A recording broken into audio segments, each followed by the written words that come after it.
Chapter 1151. Give me a buff. Gore Cross. The flowery lights from burial blossoms had yet to fade away before Yufeng made his move.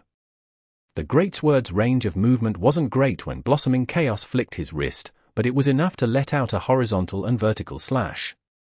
The airborne Boundless Sea was hit directly, the blood that flew out formed the perfect shape of a cross. He swung out a destruction slash, which damaged the opponent as well as lowered his defense. The Chi Master was a class with cloth armor, so they already had low defense against physical damage. After it was lowered by destruction slash even further, the following chains of attacks caused his health to fall rapidly. Was victory going to be decided so easily with just one attack? Yufeng was completely focused as he attacked. His opponent was an all-star, so he couldn't leave any openings. Combos didn't work just by releasing skills in a certain order, it required him to adapt depending on the situation. The terrain, distance, opponent's class, and opponent's reaction were all factors that would influence what skill to choose and the timing. Glory was able to continue for many years without losing popularity because of its complexity and infinite variations. Yufeng was currently making extremely precise judgments for every attack, and all of them were on point. The Berserker's flawless combo made Boundless Sea tumble and struggle in midair.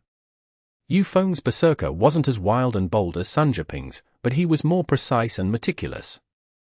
Both of them had their own strengths, so debates on who was better was only because everyone saw them in their own lights. The combo was able to cut down a majority of the half of the life he had remaining. What he had left was only a bit over 10%, so he was only a step away from entering red blood mode. Bosses would release high-level skills when their health dropped to red blood, but this was only a signal of danger for players.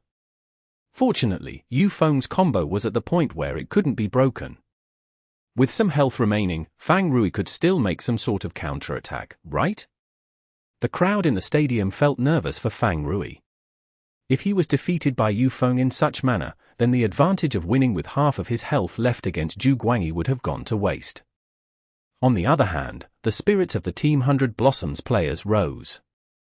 This was what it meant to be captain. This was the moment when the core raised their team spirits. Go captain! Although Yufeng couldn't hear it, a few rookies still yelled out nonetheless. Even though the noise from the home crowd drowned them out, the rookies weren't discouraged. Yufeng's performance was able to stir up everyone in 100 Blossoms. Fang Rui isn't going to lose like this, right? Yishio said regretfully. As one rose, another would fall. While 100 Blossoms' morale was boosted by Yufeng, Happy's morale was shaken because they had lost the advantage gained at the start. It won't happen. It definitely won't happen. Chenghua shook her head. Even though she wasn't familiar with Fang Rui and barely knew much about him, she chose to firmly believe in him on the basis of her hope. The combo's been broken. Chenghua spoke. Yishio smiled bitterly. The combo indeed stopped, but that didn't mean that his attacks would rest. This was only the system's call, but judging from when the combos stopped, the distance between the characters, and that Yufeng could still go up and make 2 or 3 attacks if he wanted to increase the number of combos, Yishio knew that the combo had stopped because Yufeng had wanted to. It was obvious that Yufeng wasn't aiming for a higher combo count, but rather to win the match. Yufeng didn't continue his combo because he obviously believed that he had the chance to finish off Boundless Sea. As a qualified captain and ace, what Yufeng thought about was no longer his personal victory, but how he could increase his team's chance of winning through his fight. This was why during the time he played, he needed to boost the whole team's morale to the maximum. Blossoming Chaos lifted his sword with both his hands. How was he planning to attack? Frankly speaking, even Yishio couldn't tell. Boundless Sea was already falling down to the ground, so everyone was paying attention to how Fang Rui would respond. However, Yishio was watching Blossoming Chaos instead because he knew Yufeng wasn't finished with his attacks. Although raising his sword into the air would save some time if he used Crimson Storm, but using such a high-level skill straight away wasn't guaranteed to connect. Boundless Sea naturally used Quick Recover when he reached the ground, but when he made contact with the ground and rolled, he advanced forward instead of retreating, moving closer to Blossoming Chaos's location. Everyone was stupefied. He had finally broken out of the combo, but wouldn't rolling towards Yufeng be the same as crashing himself into the blade of his opponent? However, just before he finished his roll, Boundless Sea lifted his hands and attacked. Chi Bullet! This was aimed straight at Blossoming Chaos's face. Oh! Everyone made a sound of understanding in sync. One could see how engraved Fang Rui's 2 performances against Zhu Guangyi last round was in people's minds. Now that they saw Boundless Sea send out a Chi Bullet by surprise, they immediately thought of Pulse, Break Intelligence, Qigong Blast, right? Everyone in the stadium became excited. Too naive. Yufeng was very calm, but he couldn't help but to ridicule. After using the same trick twice on Zhu Guangyi, you still think it'll work on me? Fang Rui, you're underestimating me. Too bad for you, I've already predicted that you would do this because you don't have any other choice. With a Chi Master, you aren't familiar enough with the class to fight at such a high level. Go back and practice. Yufeng still managed to type up something at such a critical moment. People had to wonder if players who originated from Blue Rain all shared a certain trait. Chi Bullet? Blossoming Chaos was about to use his high-level skill, his body leaned forward so he could summon up power. By lowering himself, he completely dodged the Chi Bullet, and his sight wasn't blocked. He clearly saw Boundless Sea's action. He braced up his arms. This was Reinforced Iron Bones, the Stricker's low-level pre-advancement skill. A good plan. Yufeng couldn't help but praise in his mind. It seemed that Fang Rui didn't expect for the same trick to work thrice, so he added another small trick this time. He already knew that he couldn't win, so Fang Rui only wanted to take away some of Blossoming Chaos's health. This was why right when the Chi Bullet was sent out to block Yufeng's sight, he activated Reinforced Iron Bones. Reinforced Iron Bones increased the user's defense and gave the user super armor. Fang Rui knew that Boundless Sea didn't have much health left, so he charged forward boldly. If he fought Blossoming Chaos straight on, then he would be taken down. So this was why Reinforced Iron Bones became the core of his surprise attack. This skill allowed him to take a surprising amount of damage from his opponent, which naturally gave him the opportunity to deal a satisfying amount of damage. Unfortunately, I've seen it. How could I give you this opportunity? If he activated Reinforced Iron Bones, Crimson Storm by itself couldn't create an instant kill, but Blossoming Chaos let out a roar as he leaned forward. His eyes and the skin immediately turned blood red. The Berserk's cooldown was finished, so Yufeng chose to activate it at this time. With this buff, instant killing Boundless Sea with Crimson Storm wouldn't be a problem. Fang Rui obviously realized that his trick was seen through, but he had already reached the point of no return. Crimson Storm's attack range was pretty big, and since Boundless Sea was already this close, it was impossible for him to escape from the attack. He could only charge ahead. However, facing an instant kill attack, would he still have the chance to deal any damage? Not many people could understand the current situation. The crowd became excited and believed that Fang Rui was about to succeed again with a Pulse Break and Qigong Blast combo, which will send the opponent flying away. Pulse Break? How much damage would it make? Yufeng thought to himself as the bloody burial blossom struck down, filling the sky with a bloody aura. Boundless Sea, who was situated in it, started to lose health, but the height of the attack had yet to come. The stadium became quiet. Everyone could see that Boundless Sea was truly on the defensive now. However, Boundless Sea continued to sprint ahead at nearly 0 health. Would he make it in time? Everyone in the stadium felt nervous for Fang Rui. Even a pro player with the most accurate calculations couldn't predict whether Boundless Sea could damage Blossoming Chaos. Within the boiling, bloody air, Boundless Sea's right hand managed to touch Blossoming Chaos. He ran out of time. Everyone sighed. Boundless Sea's health had fallen to 0. However, at this moment, it was as if a strong blast of chi poured into Blossoming Chaos's vest as it rustled in the air. Qigong Blast! Boundless Sea's health hit 0, but the damage was dealt. Qigong Blast, he went straight for the Qigong Blast. Fang Rui didn't use Pulse Break to increase its damage. Yufeng's face turned uglier. However, it was only damage from a high-level skill. Even though it wasn't perfect, it was still acceptable. Soon after that, Blossoming Chow's health slid down, but it was greater than he had expected. 1/5. The Qigong Blast actually took out a fifth of his health. It was even stronger than his Crimson Storm, a Berserk buffed 1/2. Wait! Berserk? Yu Feng suddenly realized something. At this moment, he saw that Fang Rui had replied to his message, "You too. Go back and practice." What Yu Feng meant was that Fang Rui's Qi Master wasn't up to his level. However, Fang Rui said "You too." Yu Feng realized that he had still fallen for his trap. Berserk buffed all of his offensive capabilities, but it also drastically weakened his defensive capabilities. Fang Rui used reinforced iron bones to trick him into using Berserk. He didn't use Pulse Break because Berserk had given him enough of a boost to Qigong Blast.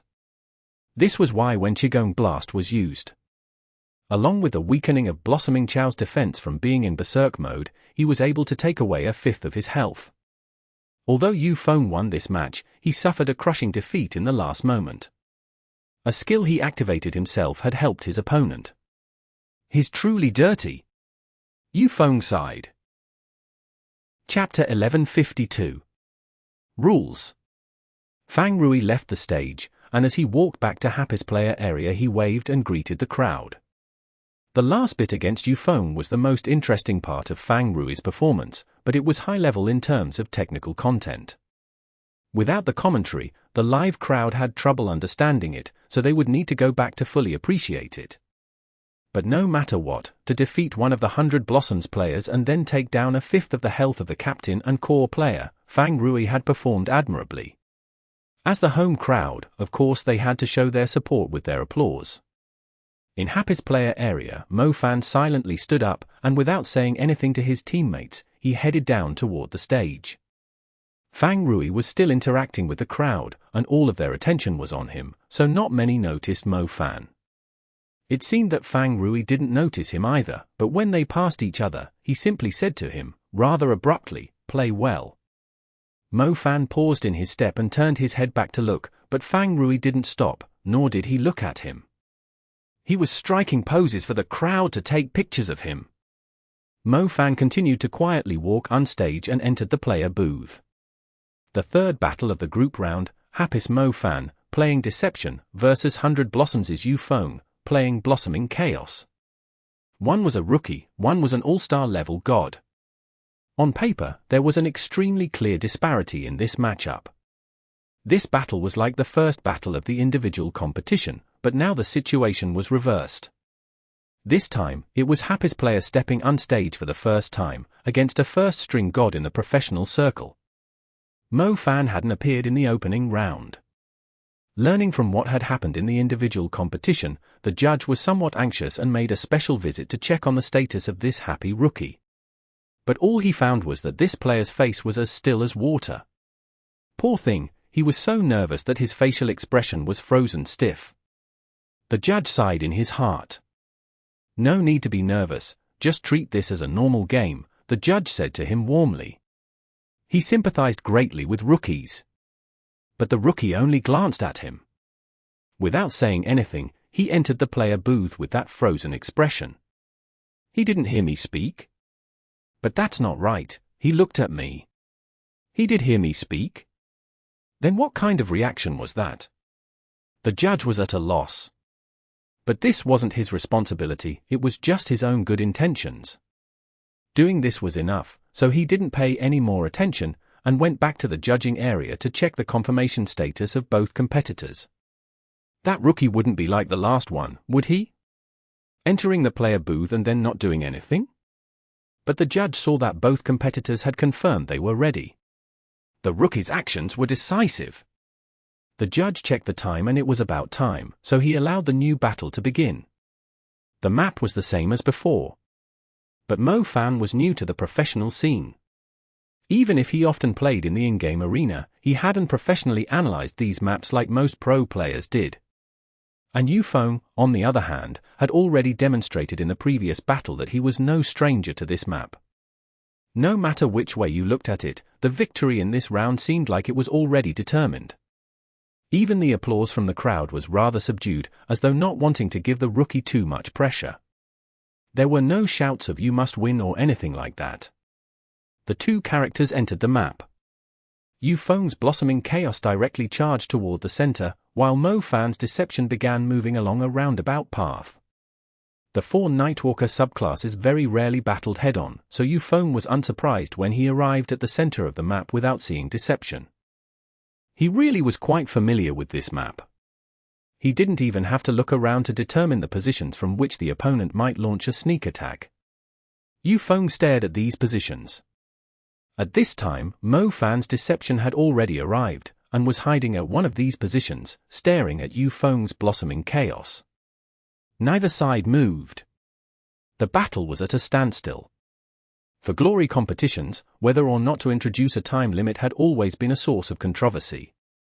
With a time limit, playstyles would become more utilitarian, and the battles would become more uninteresting and ugly to watch. But without a time limit, there would be patient stalemates that made the battle suffocatingly dreary, especially for the broadcast.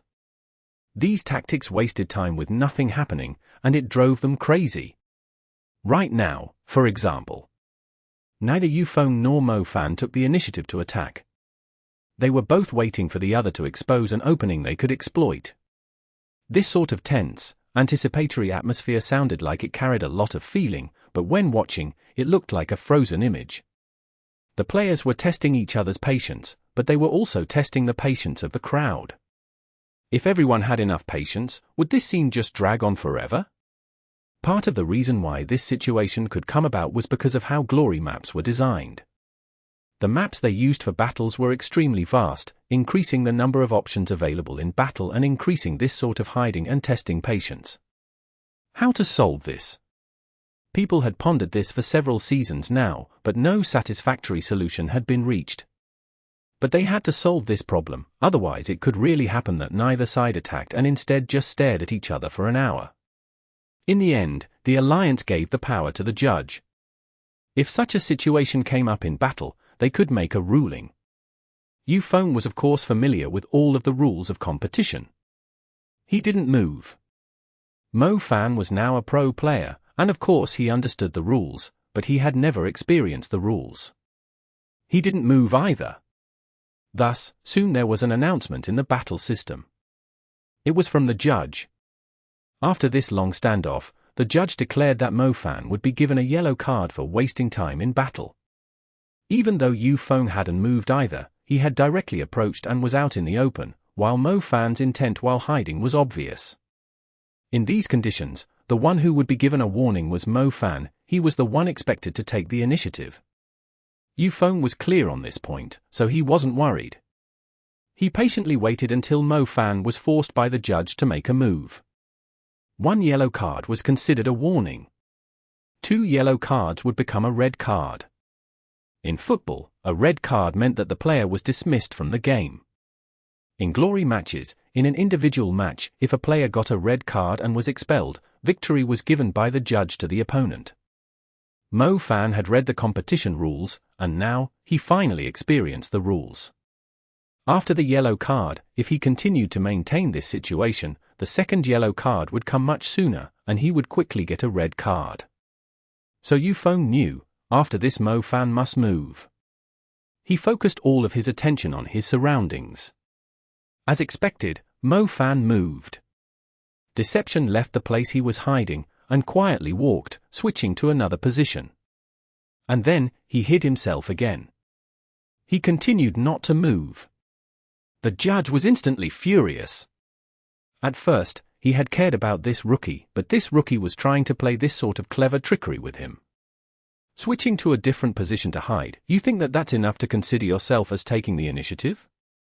Seeing that Deception appeared to have no intent of attacking, the judge sent another announcement in the system. Second yellow card, changed to red card, Deception is disqualified. The crowd was in an uproar. Mo Fan was shocked. What? Was this not allowed? The system declared Yufeng's victory. Even Yufeng himself was surprised. What was this rookie from Happy doing? He got a yellow card and still didn't move. Was he looking for that red card? Yufeng had no way of knowing that Mo Fan did move, but his movement made the judge feel that this player was mocking him. The rules were not made so you could find loopholes in them like this. With the red card, Mo Fan was declared the loser, and players that earned a red card were banned from the next round of matches. Depending on the situation, there could be even more severe suspension penalties. The live crowd was speechless. They had no idea how to express their current feelings toward all of this. After all, this was a rookie playing unstage for the first time. Booing him seemed a little harsh.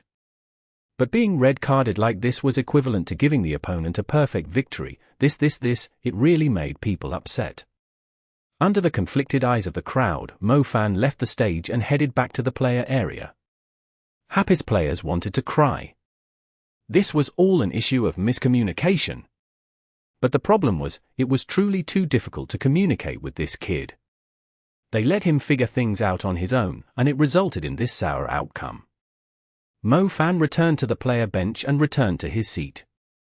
The others shot conflicted looks at each other, but no one went up to say anything. And Mo Fan? His face was finally no longer so expressionless and now revealed some hesitation. After some internal struggle, he finally opened his mouth with uncertainty. What should I have done? He only said this one sentence. Even the point of his speaking wasn't clear. I'll teach you, Su Muqing said, smiling. She stood from where she was sitting in the front row and went back to the corner next to where Mo Fan was. Everyone breathed a sigh of relief. But Chengguo was still in low spirits. They'd gotten off to a good start in the group competition, but now with Mo Fan's red card, they were suddenly in a bad situation.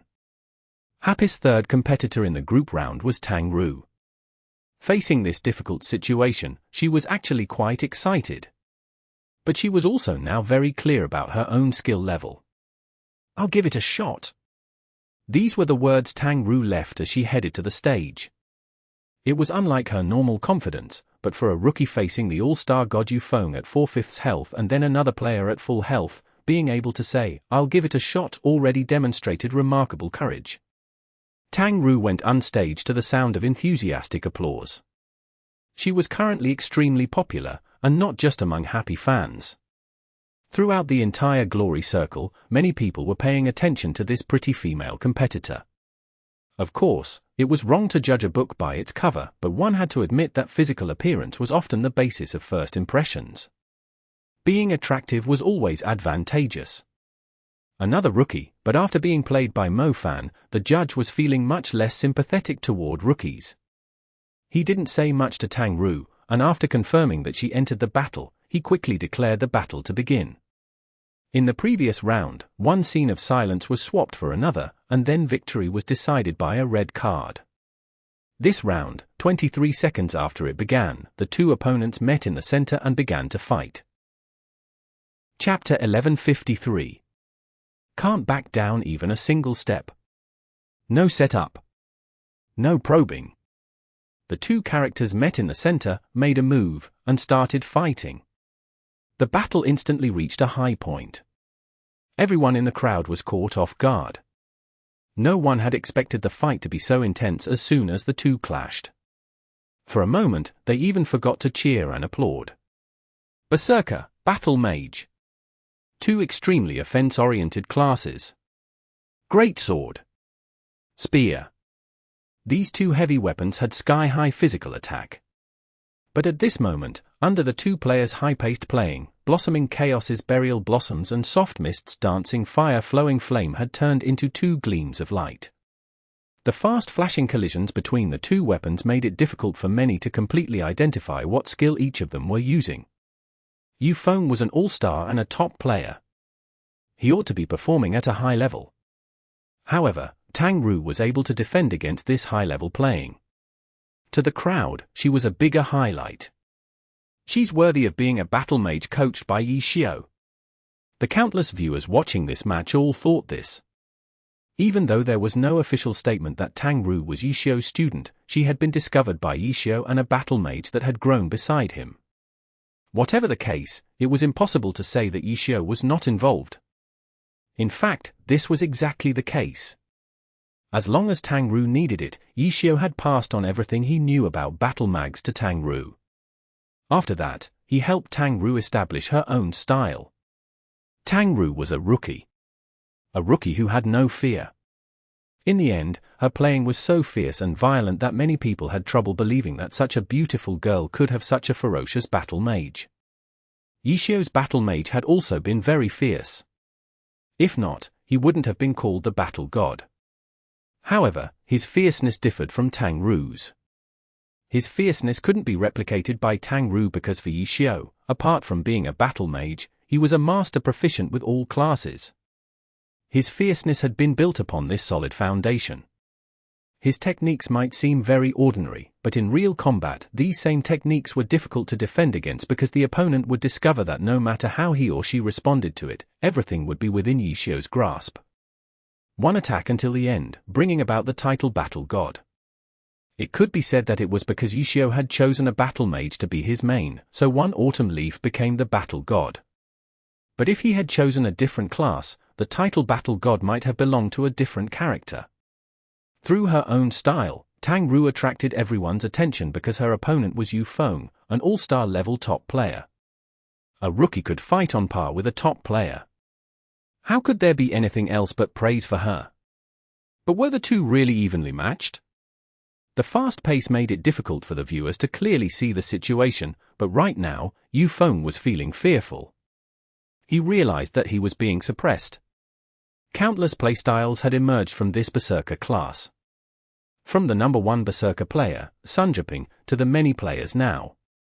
Even among these playstyles, Yu Feng was an anomaly. His berserker was also very aggressive, but it wasn't as simple or crude as the traditional berserker. Within his wildness lay exceptional precision. It could be said that Yu Feng's berserker had founded a new style. Although it had yet to become mainstream, he was most definitely the number one berserker right now. At the moment, Tang Ru and he were clashing with brute force to determine victory. In reality, this wasn't what Yu Feng excelled at. However, Tang Ru was a rookie. And he was Team 100 Blossom's captain and core, an all-star level top player. Yu Feng could not accept cowering against a rookie in a direct confrontation. After all, he was not someone who played dirty. As a result, he decided to confront this rookie directly. However, after clashing with her, he discovered that this rookie's fierceness surpassed his expectations. If he truly continued to fight like this, he really might just lose out of carelessness. I need to find back my rhythm. Yu Feng instantly grasped the crux of the problem. In order to protect his image and Team 100 Blossom's morale, he had decided to fight at Tang Ru's pace and beat her. But after fighting her, he realized that beating her in this way wasn't so easy. He needed to drag the match back into his pace to win. No matter what, if he truly lost, it would be the biggest blow to his image and the team's morale. Once he made his decision, Yu Feng immediately went from fighting for the initiative to going on the defense. When Dragon Tooth came at him, Yu Feng didn't have blossoming chaos dodge and counterattack. Instead, he attacked the Dragon Tooth to parry it. To his surprise, Dragon Tooth abruptly stopped and then stabbed twice into a double stab. The change had been too rapid, and the spear had been too close. Yu Feng wasn't able to parry it with an attack and hastily switched to using the skill, Guard. Clang! Clang! Two clangs rang in quick succession. The double stab had been blocked. Blossoming chaos slid backwards. Yu Feng also jumped back too. He wanted to pull apart the distance and slow down the pace. He had retreated quite fast, but Soft Mist pressed forward even faster. It was almost as if she had been charging forward before even confirming that Dragon Tooth and double stab had connected. Phantom Dragon Teeth. Another skill followed.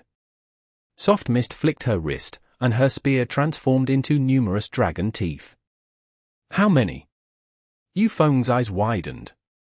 1, 2, 3, 4, 5, 6, 7, 8. 8 after images? Phantom Dragon Teeth were similar to the Blade Master's Shadow Steps. It relied on player input to create and maintain these after images. The higher the number, the faster the hand speed and precision required. 8 Phantom Dragon Teeth? A rookie could actually reach such a level? Let alone trying to parry Phantom Dragon Teeth, using guard wouldn't work either. Yufeng didn't want to trade his health away to attack because right now, he was trying to get back his rhythm. Therefore, his only choice was to continue retreating. These 8 afterimages let out 8 distinct streams of air, making it even more difficult to distinguish between the real and fake ones. Yufeng could only dodge these 8 afterimages as if all of them were real.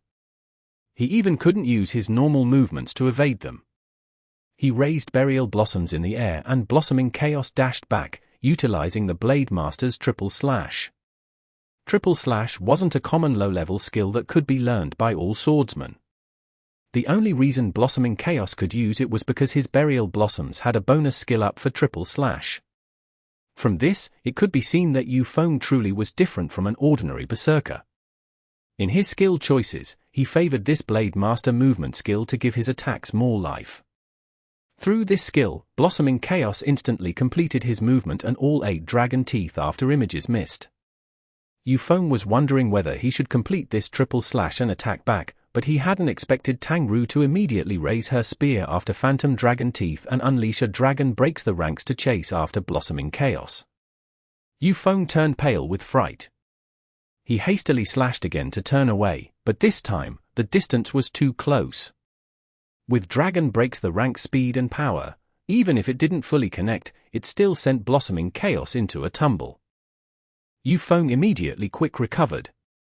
Blossoming chaos rolled and stood up. Then, he heard a crash from above the air. He looked up and saw Soft Mist. This time, she had used a skill while airborne. The bloom of magic from Dragon Rises from the sea locked onto blossoming chaos. Hit! This time, Yufeng wasn't able to dodge it. The Dragon Rises from the sea landed on blossoming chaos's head.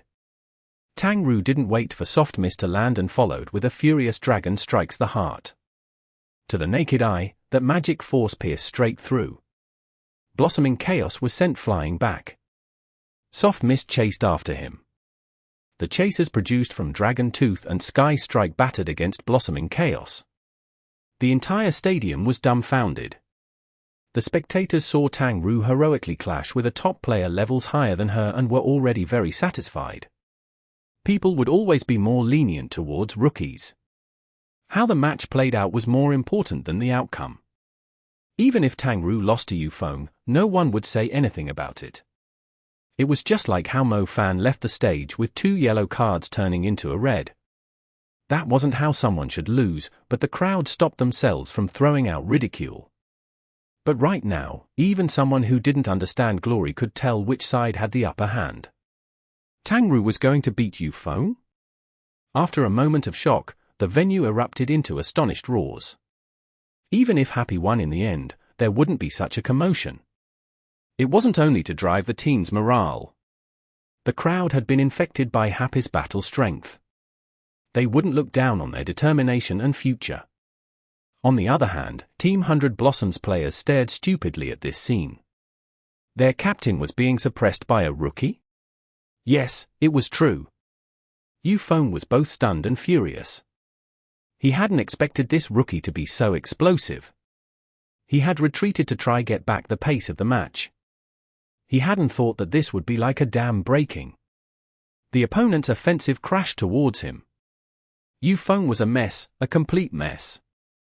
The pace had originally been one that he didn't like. He could still play with it thought. Even if he was being slightly suppressed, who won or who lost wasn't certain. But as soon as he stepped back, the opposing side stepped forward 100 steps. Establish his own rhythm?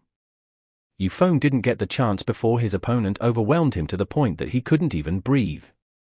I'm going to lose. In this instant, this thought leaped into Yufeng's mind. How could a pro player not have a clear recognition of how the match was playing out? But even if he knew, what could he do? Yufeng did his best to defend. He was no longer looking for the rhythm that he preferred. Right now, he needed to keep up with his opponent's tempo and stabilize the situation. But I can't keep up. Yufeng discovered that Tang Ru was even faster and fiercer than the start of the battle. And this had been brought about because he had stepped back. In front of this opponent, you can't back down even a single step. In the end, along with this understanding, blossoming chaos fell. Chapter 1154. Group Arena Decider. Applause. The instant blossoming chaos fell, there was no hesitation or shock. The crowd had been waiting for this moment. A rookie beating an all-star? The crowd shouldn't be never expecting this sort of outcome, but this match was different. When Yufeng retreated, Tang Ru pressed hard, beating up blossoming chaos into a sorry state. At that moment, the confidence in their hearts blazed. They started looking forward to what should have been impossible and readied themselves to cheer and applaud when it happened. It truly did happen. Tang Ru beat Yufeng. Soft Mist's spear pierced through blossoming chaos, taking away the last shred of his life. Glory! The symbol of victory flashed onto across the screen. The crowd erupted into thunderous cheers and applause. The rather unfortunate part was that this was the group arena. The winner needed to stay in the player booth and get ready for her next opponent. She couldn't come out and receive her applause. The crowd didn't care about that though. Even if the main character wasn't there, the rest of Team Happy were there, no? Victory belonged to the individual and the team. This was Tang Ru's victory, but it was also a victory for Team Happy's. When Yufeng came out from the stage player booth, he looked calm, but his heart wasn't calm at all. An all-star beaten by a rookie? This might become the headlines of the news. And he served as the contrast to the news, the target to be ridiculed. Yufeng was unwilling. If they played again, he was confident that he could beat Tang Ru. Unfortunately, there were no IFS in competition. Yufeng walked down from the stage dimly and returned to his side's player bench. His teammates didn't know how to console him. Yufeng was the spiritual pillar of the team. It was always him who comforted everyone else. However, he had now encountered such a defeat. What should they say? Yufeng didn't wait for everyone to console him. After sitting down for a bit, he regained his calm. He knew that he could not panic right now. If he did, the entire team would slack because of the loss of their backbone. He had lost, but his loss didn't represent Team 100 Blossom's loss. There was still another player left for Team 100 Blossoms. Xiaoping. Yufeng called out.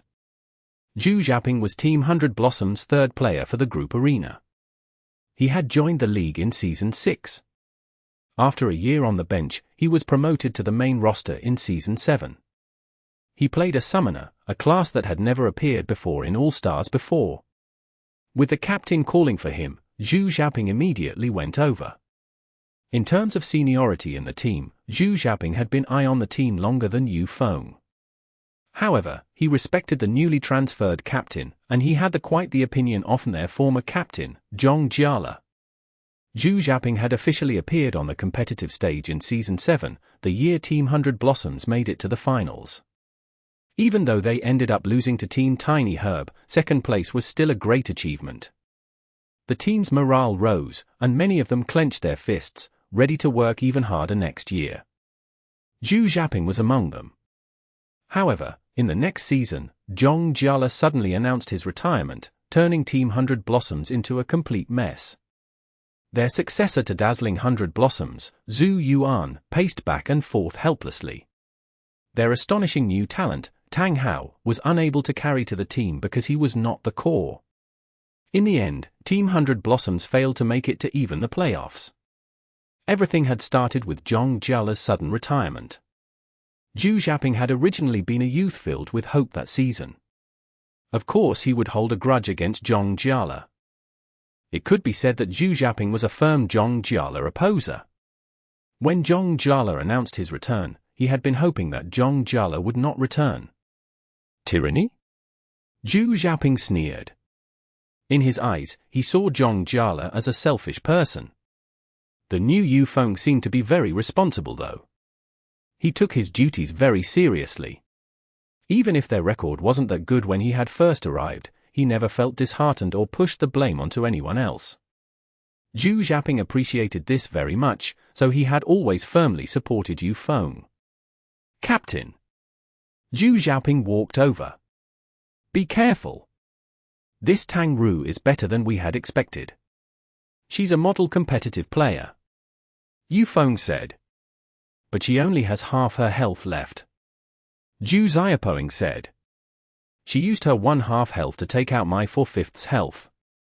Yu Feng said. He was implying that if she could take out 4/5 of his health with 1/2 her health, she could take out all of yours with what she had left. Of course, there was no need to say that out loud. Zhu Xiaoping understood what he meant. Got it. I'll be careful. Zhu Xiaoping wasn't displeased. Whether it was Yu Feng's professionalism or his skill, he held a high opinion of Yu Feng. Good luck. Yu Feng said. Thanks. Zhu Xiaoping nodded his head. Under the hopeful gazes of his teammates, he walked on towards the stage. Team 100 Blossoms vs Team Happy, the group arena deciding match began. A half-health Soft Mist versus Zhu Xiaoping's full-health summoner, Wind Carving. Both were mags. Neither of them hesitated when the match started. They headed straight for the center and came across each other not long afterwards. By this time, Zhu Xiaoping had already summoned several beasts. Because of the limited number of skill points, summoners could not level all of their summons to maximum.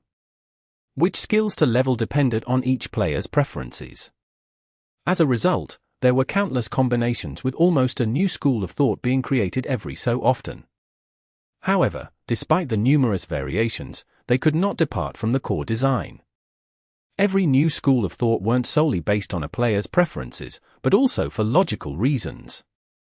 Usually, there were 1 or 2 summons that has acted as the core and the other choices were constructed around this core. From this, it could be seen that summons were usually chosen to construct a team, so it was very complicated.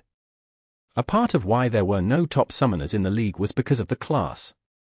Whether it was tactics or play, this class was difficult to use. But for a new player, this class had its easy parts. When killing mobs, they just had to summon a bunch of monsters and then just sit there safely behind their summons while sipping tea. It sounded very simple. A class that was easy to pick up, but difficult to master was quite popular. Zhu Xiaoping had been one of these people. He liked this class and had studied this class hard. He hoped that one day he could lead his own summoned army to take the throne in glory. He had worked hard for that day to come, every practice, every match. Seeing Soft Mist charge at him, Zhu Xiaoping immediately had Wind Carving arrange his summons into a formation. Zhu Xiaoping's summoner style had been popular for a long time. It was the Undying Undead Knight style. As the name implied, this style had an Undead Knight as the core. Undead Knights had high defense, high physical attack, and high health. Its huge body gave the user a sense of safety. Zhu Xiaoping's Undead Knight style had built upon the foundations of the style along with his own individual addition to it. This addition was the usage of an Spirit Cat. Zhu Xiaoping was a pro player. His playstyle would naturally be imitated by others. As a result, the Undead Knight and Spirit Cat style was considered as the most optimal way of using the Undead Knight. All sorts of guides had appeared on the web. However, pro players weren't pro players because they were always imitated, but because they were incapable of being surpassed. The Spirit Cat Knight style wasn't just dependent on the Spirit Cat and Undead Knight. It also depended on the player's skill in controlling his or her summons. At this moment, in front of Zhu Xiaoping were a large, dark-armored Undead Knight and a slender snow-white cat as protection for the summoner. Come! Zhu Xiaoping watched Soft Mist's movements carefully and had his Undead Knight fight her. His Undead Knight held a shield in one hand and an extremely long spear in the other. He raised the spear and stabbed towards Soft Mist. The staff in his hands waved again and again. Summon after summon appeared before him. The Spirit Cat Knight style was centered around the usage of these 2 summons. That didn't mean the summoner wouldn't have summoned anything else. There were many summons that supported and attacked. For example, Demon World Flowers. This plant came from another world and practically no summoners would want to give up on this summon. Even though it could not move, it was extremely powerful within its attack range. It could release poisonous pollen, use its roots to attack from underground, bind the target with its vines, and its flower petals could devour the target. Demon World flowers were never the core of a summoner playstyle, but if there was a poll, the vast majority of people would consider the Demon World flowers as the most annoying summon to deal with. As long as it was summoned brought out and the summoner stood nearby, it would bring about a whole lot of trouble. Trying to wait out the Demon World flowers' duration was impossible. All summons could stay on the field forever as long as they did not receive damage. The only saving grace was that only one flower could be summoned at a time. Whenever Demon World flowers were summoned, anyone would have to carefully consider whether to step into that area, especially when there were other summons rampaging there. However, Soft Mist didn't seem to notice this formation. Her footsteps didn't stop or slow down as she charged straight towards him. Sure enough, compared to our research on her, she's even more. Zhu Xiaoping had trouble finding the right words to describe Tang Ru's actions. He was in the middle of his summoned legion, safely ordering his summons to surround Soft Mist. Dragon breaks the ranks. Soft Mist released her skill. How impatient! Zhu Xiaoping sighed. His undead knight went forward with his shield to block it. No class dared to clash with Dragon breaks the ranks directly, but the undead knight had no fear. Perhaps because it was only a summoned creature that could be born again in a new world and could be replaced with a new undead knight soon afterwards. Chapter 1155. Breaking through the Legion of Summons. The undead knight faced Soft Mist's Dragon breaks the ranks. In this situation, many would feel their hearts hurt seeing their high-level skill landing on a summon. A summoned creature could be resummoned after dying. Oftentimes, it wasn't a fatal loss for the summoner. But Tang Ru refused to retreat. The undead knight reached her, but Soft Mist didn't pause. Charge! As for the undead knight? After receiving orders from its master, even if it wasn't willing, it could only carry them out. Soft Mist's spear and the undead knight's shield collided against each other. Dragon breaks the ranks was a high-level battle mage skill. A single summoned creature didn't have the ability to completely negate its momentum. The undead knight wasn't sent flying, but it was pushed back, plowing 2 ditches in the ground. The spear in its hand stabbed towards Soft Mist. Soft Mist's posture was lowered and leaned to the side. The undead knight's spear missed, hitting the ground instead. Soft Mist took 1 step diagonally to circle around the undead knight. Whoosh! A flash of white flew out. The snow-white spirit cat had hidden behind the undead knight and suddenly launched a sneak attack. A summon's AI wasn't that intelligent. Zhu Xiaoping had controlled the spirit cat to make this sneak attack. This attack was silent and sudden. But to his surprise, Soft Mist's spear was actually able to parry the spirit cat's attack in time. Circle swing threw the spirit cat to the side as Soft Mist continued to press forward. Neither the undead knight nor the spirit cat were her targets. She only had one target, the summoner wind carving. The spirit cat's sneak attack failing had clearly been outside of Zhu Xiaoping's expectations. Even with Yu Feng's warning, he still hadn't expected Tang Ru to be so quick and precise. Devil World flowers attacked at this moment. A vine suddenly shot out from beneath Soft Mist. However, there was always a sign before a vine attacked. Tang Ru was no longer a glory noob. She had a solid understanding of all 24 classes now. As soon as she entered the Summoned Legions formation, the first thing she did was be on the lookout for the Devil World flowers. Just before, the Devil World flowers' roots had suddenly rustled. Tang Ru immediately knew that a vine attack was coming, so she had Tang Ru jump. Sure enough, a vine attack came.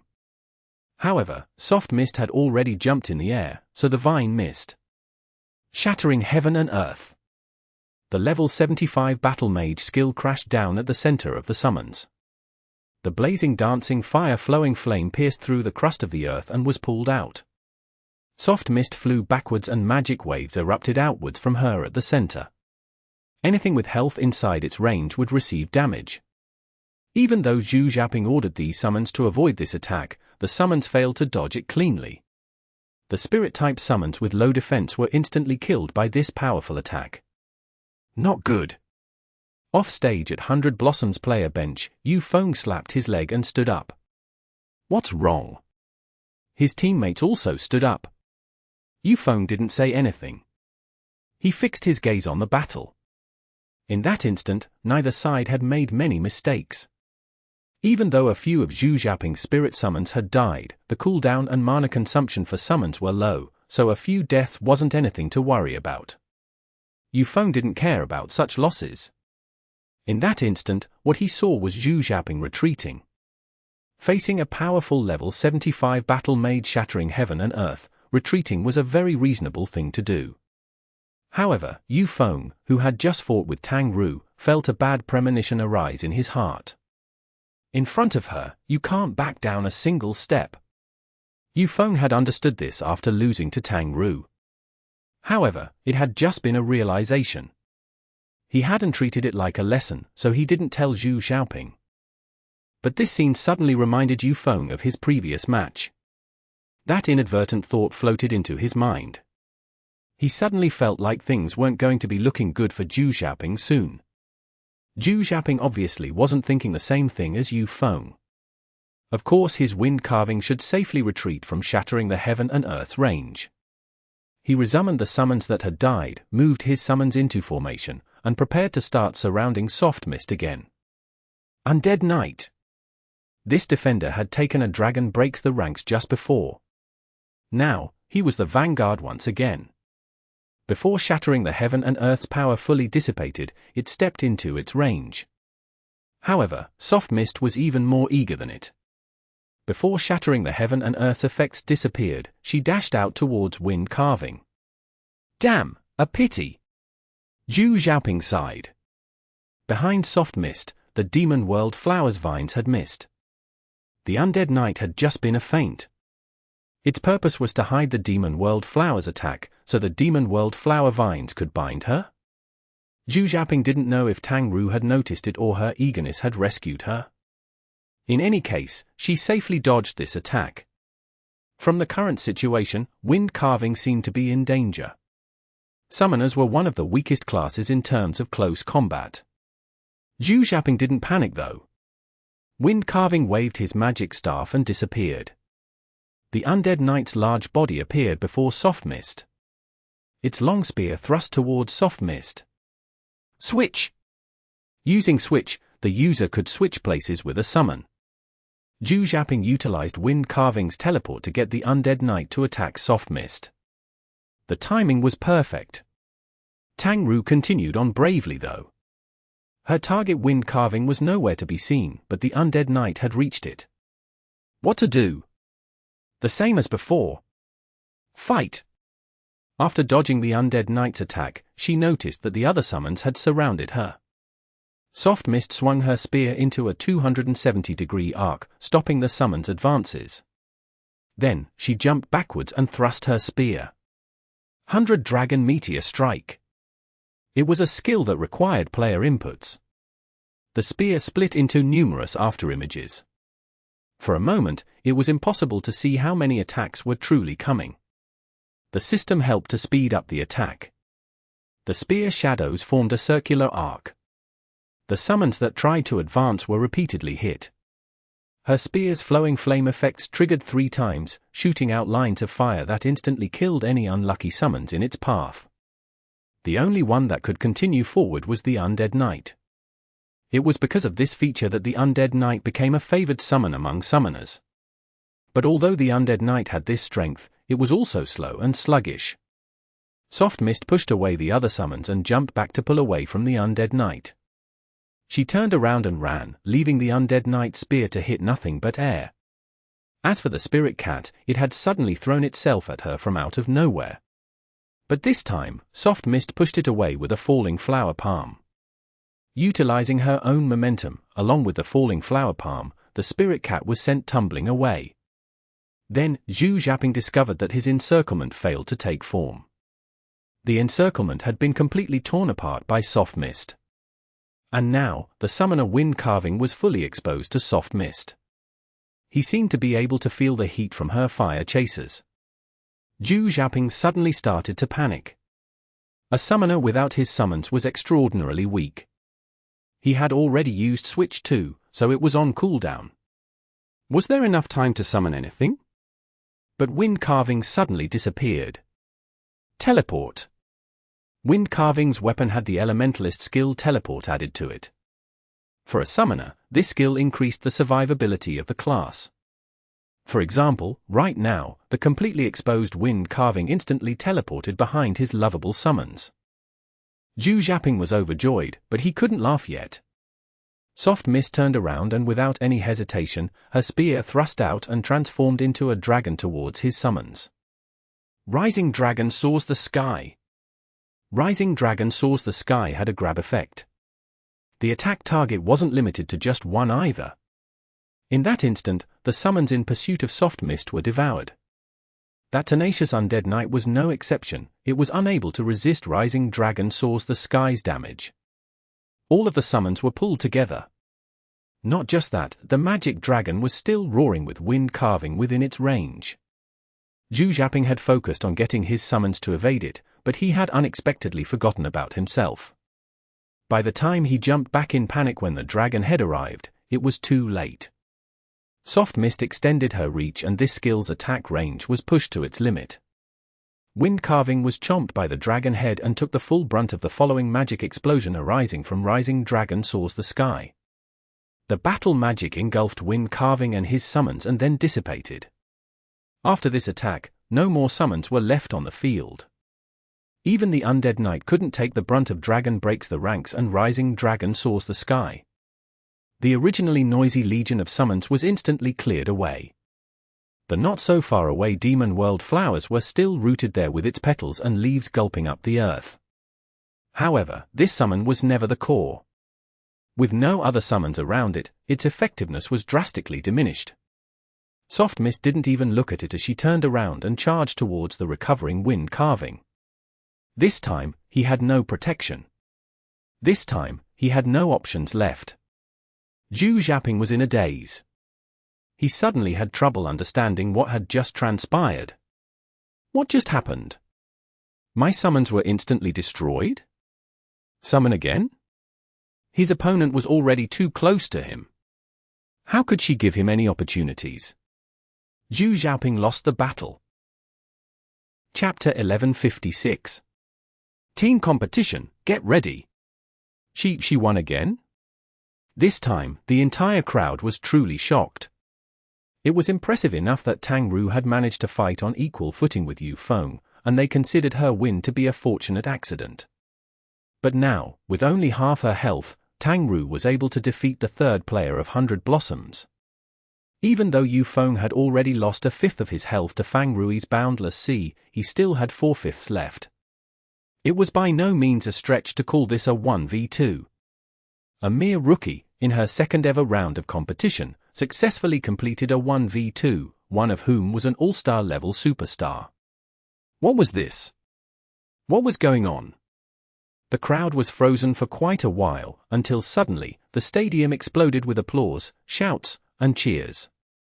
When the results of the group arena were announced, the sound level transferred to the live broadcast spiked. The clapping echoed through every corner of the stadium. Even those Glory fans who weren't particular fans of Happy and had just come to watch the excitement realized that they might be witnessing the rise of another Glory star. Tang Ru walked out of the player booth, and she wasn't embarrassed by the sounds of the crowd going wild for her with their cheers. She lifted her hand in the air, letting everyone see her waving her clenched fist. The crowd grew even more enthusiastic. This was a truly remarkable victory, for Tang Ru, and for Happy. There were already people shouting spontaneous chants from the crowd. This was a true home stadium, enough to strike guilt and terror into the hearts of the opponents. The uproar continued for quite a while, so much so that the sound broadcasting system of the stadium had no way of announcing the next round of the competition. But no one needed the announcement to know that after the group arena came the crucial team competition. And right now, Happy had a strong lead on 100 Blossoms, 4-1. If they won the team competition as well, it wouldn't be a perfect victory, but it would still very much be a satisfactory victory. Especially with that performance in the group arena, which had been so exciting that it seemed to steal the spotlight from the team competition.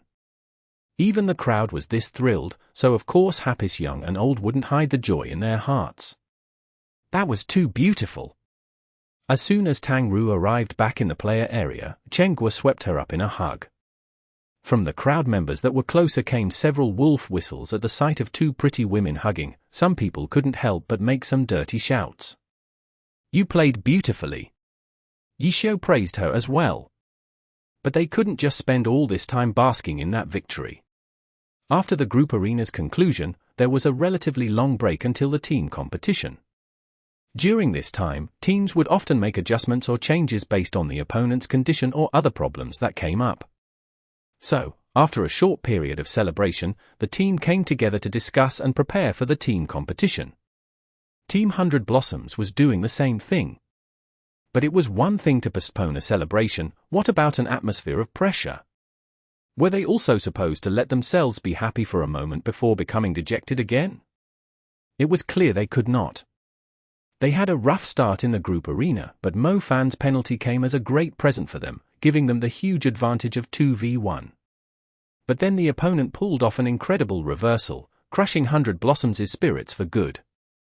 What's wrong? What's wrong with you all? Pull yourselves together.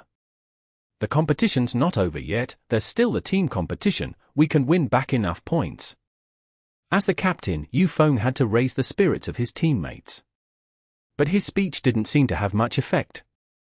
Although everyone acted like their morale was boosted, Yu Feng could tell that it was just to cater to his words. Their fighting spirit hadn't been ignited by this. How did this happen? Yu Feng knew that his words weren't anything special, it was something anyone could say. But he also clearly remembered his time in Team Blue Rain, when they were faced with extremely disadvantageous situations. Even in the finals of Season 8, where they were losing 2.5-7 on their home field to Samsara, Captain Yu Wenchu's few simple words were enough to lift the spirits of the entire team. The competition isn't over yet. This was the phrase that Yu Wenju said the most often. Now, Yu Feng had become captain as well, and what came out of his mouth was the phrase he had heard the most in his previous team. But why couldn't he achieve the same effect that Yu Wenju could? Yu Feng was frustrated and helpless. He had never actually experienced such a pathetic defeat before. To be defeated in a 1v2 by a rookie, where he, the captain and core player, had been playing. Was it because he himself was one of the reasons why the team's spirit was currently so low? Was that why nothing he said could make a difference? But there was no time for Yu Feng to ponder the wisdom of captaincy. He saw his teammates depressed and dispirited, yet he could do nothing to help. He could only stabilize himself first, calmly meet the upcoming challenge of the team competition, and hope that his own emotion would spread to his teammates. While the two teams made their preparations for the team competition, the crowd was still enthralled by the victory of the group arena. During this break, the crowd reviewed the exciting moments of that battle, and the screens and the holographic projections were using all sorts of techniques like freeze frames, close-ups, and slow-mos to display Tang Ru's mighty performance. The 100 Blossoms players and fans could see all this as well, and they were upset. But this was Happy's home stadium, who would care about the feelings of the visitors? This was the home field advantage. After all, the home team fans were the long-term guarantee for the box office. The players actively prepared for battle, the crowd enthusiastically reviewed the battle, and what about the media? The commentator Pan Lin was currently analyzing the match between Thunderclap and Void, but when he heard the news about the twists and turns that resulted in Tang Ru winning a 1v2 against 100 Blossoms in the group arena, he once again interrupted to switch to broadcasting this match and explaining the situation to the viewers. The esports television broadcast station received numerous calls that night. The polite ones asked which channel they could watch the match between Happy and 100 Blossoms and understood the broadcasting system. The more aggressive ones directly asked why they weren't showing the Happy vs 100 Blossoms match. The broadcasters couldn't blame Pan Lin for switching to talking about another battle, they themselves regretted their decision.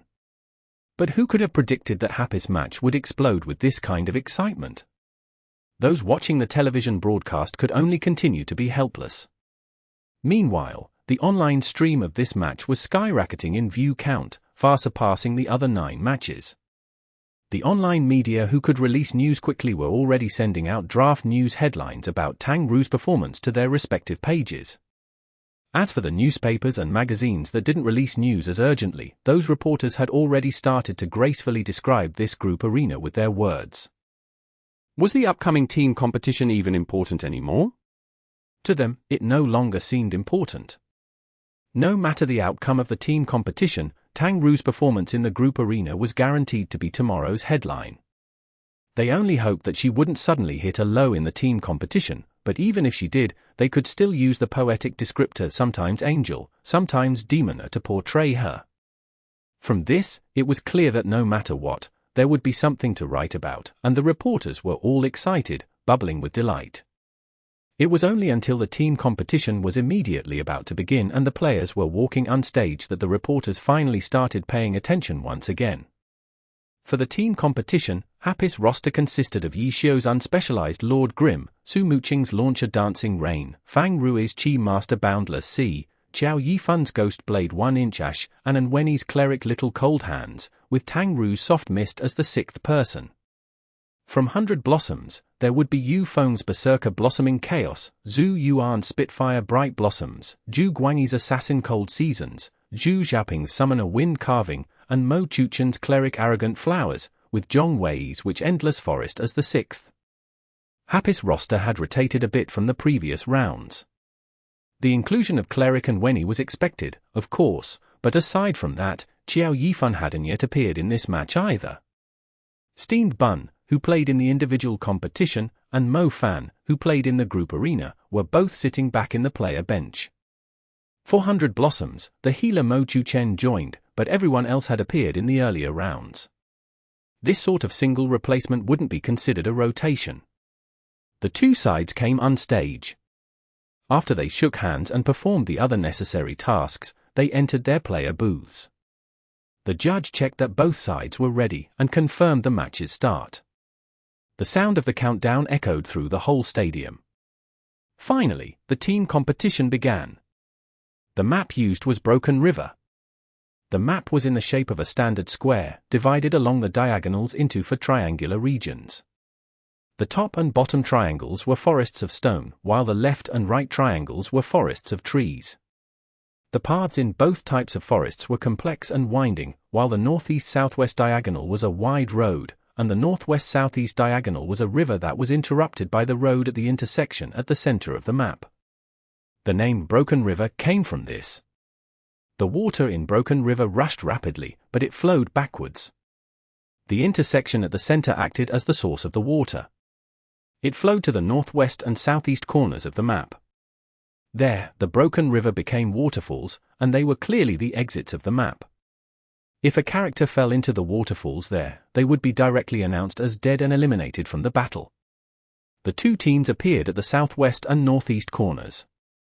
Aside from these 2 points, each of the triangular regions had a support zone. Team 100 Blossoms appeared on the upper half of the map, the northeast corner. Team Happy appeared on the lower half of the map, the southwest corner. The connecting road ran straight through the map with no obstacles. If they followed this road, the two teams would quickly appear in each other's view. Happy directly charged along the road, but 100 Blossoms chose a roundabout path, quickly hiding in the stone forest of the Northern Triangle region. Chapter 1157. From the front or from the rear. According to the Alliance's rules, when teams picked their home game maps, they were not allowed to use the same map twice in a season.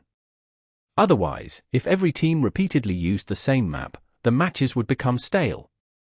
In the past 2 seasons, a new rule had been established. The following season, teams could repeat not more than half of the maps from last season. By the 3rd season, maps used twice in 2 seasons were not allowed to be used again. There were a total of 20 teams in the Alliance. Each team had 38 matches to play in a season with 19 home matches. In other words, each team had 19 chances to pick maps. In order to conform to the Alliance's rules, each team needed to practice over 10 maps. Next season, half of their maps could be repeated, so they needed to practice 5 new maps to continue following the rules. From this, it could be seen that rotating through 15 maps was enough to guarantee that a team followed the Alliance's rules each season. However, if a team only cycled through 15 maps, then after 2 seasons, their maps would be known by other teams, so most of the time, teams practice more than the minimum of 15 maps. The maps chosen each season were quite flexible. Happy was a new team. Their rookies were blank pieces of paper. Their chosen maps were practiced from scratch, so it was impossible to predict what maps they would choose. However, Happy wasn't totally comprised of rookies. Yi Xiao, Su Muqing, and Fang Rui were very experienced pro players. Each of them had maps with which they were familiar and adept with. Directly choosing familiar maps and then teaching their rookies to learn these seemed to be the simplest method. When Team 100 Blossoms prepared for this match, they had followed this line of thought to predict which maps Happy would choose. But then, it turned out that the map chosen was Broken River. Let alone pro players, even most of the crowd would be familiar with this map. This was a well-known common map in Glory. In the Glory arena, from 2v2s to 10v10s, Broken River was an extremely popular map, to the extent that many players might be unfamiliar with every map except this one. To put it bluntly, this map could be considered as home map for anyone. This type of map generally wouldn't appear in a pro match because the home game advantage came from which maps were chosen. Choosing this type of map was equivalent to giving up on this advantage. Too many people understood this logic. When this match officially started and the teams loaded into Broken River, all sorts of discussion was happening in the crowd. During the Thunderclap vs. Void broadcast, Pan Lin didn't disappoint and interjected with this piece of news. Pan Lin even chatted about Happy's choice with Leaderboard for a bit, forcing Leaderboard to chime in with his opinions on it. On stage, Thunderclap and Void were fighting intensely. Happy and 100 Blossoms were also fighting. Happy walked along the main road, while 100 Blossoms walked along the longer broken-off riverside. Since Happy didn't see 100 Blossoms on the main road, Happy knew that 100 Blossoms had taken a roundabout path. But which path did 100 Blossoms take? The crowd with the omniscient view knew, but Happy didn't know. At this moment, the assassin Cold Seasons appeared from the stone forest, but after seeing Happy, he immediately went back. The viewers had noticed that 100 Blossoms was hiding in the stone forest for an ambush, but wasn't this type of bait too low level? However, Happy's 5 players really did just run towards where Cold Seasons appeared and then disappeared. The crowd suddenly started becoming worried. Chasing as soon as they saw someone, wasn't that something only an amateur would do? How could pros do the same? Then, they saw 100 Blossoms adjusting their positions. Pros shouldn't be like this. The viewers knew, and 100 Blossoms knew even better, so they were mainly aiming to defend against any back attacks. Happy didn't circle around behind them, but that didn't mean Happy had beaten 100 Blossoms at their own game. 100 Blossoms may be protecting themselves against any back attacks, but that didn't mean they would neglect their front side either. Their formation could instantly adapt. The viewers could see that. Everyone was too familiar with this map. 100 Blossoms preparing an ambush at this spot was a choice that covered every option. With both the front and back covered, 100 Blossoms waited for Happy to arrive. Happy reached right outside their range. Everyone in the crowd was sweating wildly in worry, but then, they stopped. 100 Blossoms watched speechlessly as a goblin waddled its way over to them from the outside. Happy did not have a summoner right now, but a summon could still be sent in because Happy had an unspecialized, Lord Grim. 100 Blossoms watched stupidly as this weak summon walked in alone. It obviously wasn't a threat, but a summon's bravery was laudable. As soon as it saw a target, the goblin immediately waved its club and charged at its target. The goblin even threw a rock towards its target, assassin, Cold Seasons. Rock throw was the goblin's skill, but don't underestimate this simple and crude attack, it had a 20% chance of stunning the target. Just for this 20% stun chance, a battle mage or an elementalist or a witch bringing along a goblin wasn't surprising. But then again, this rock throw speed was very slow. Hitting a target in a chaotic battle was possible, but in this current situation, if the rock hit its target out in the open without any setup, it would be very shameful. Zhu Guangyi's Cold Seasons easily dodged it. The goblin waddled over to Cold Seasons and then was killed in a few hits. Soon afterwards, another goblin walked over. 2 goblins couldn't be out at one time, but after a summon died, the summoner would receive a notification. As a result, once Cold Seasons killed off the goblin, Yi Xiu summoned another one, which came right back in. What is he doing? In 100 Blossoms' channel, the cleric Mo Chu Chen was unable to hold back. Focus, Yu Feng said. He felt like this sort of confusing trick was to distract them. That was what he thought, but he didn't say it with certainty in the channel. In reality, he was also very confused. What is he doing? When the second goblin came in, 100 Blossoms' formation didn't change. As a result, this goblin once again targeted Cold Seasons. It ran at him and then was killed after a few hits. The third goblin came in. 100 Blossoms was being driven mad, but they also understood. This goblin was sending them a message: don't be naive. We're not going to run in.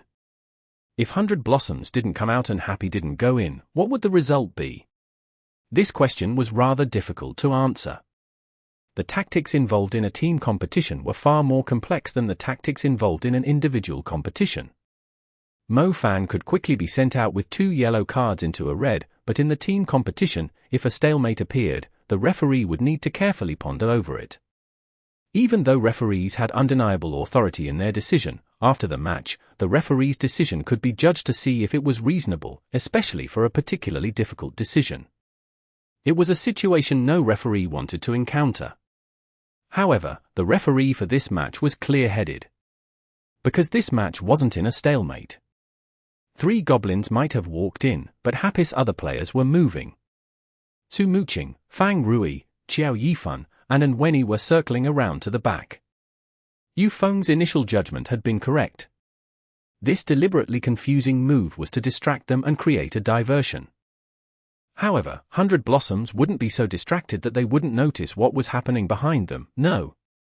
They were feeling a bit restless, but their formation hadn't slackened.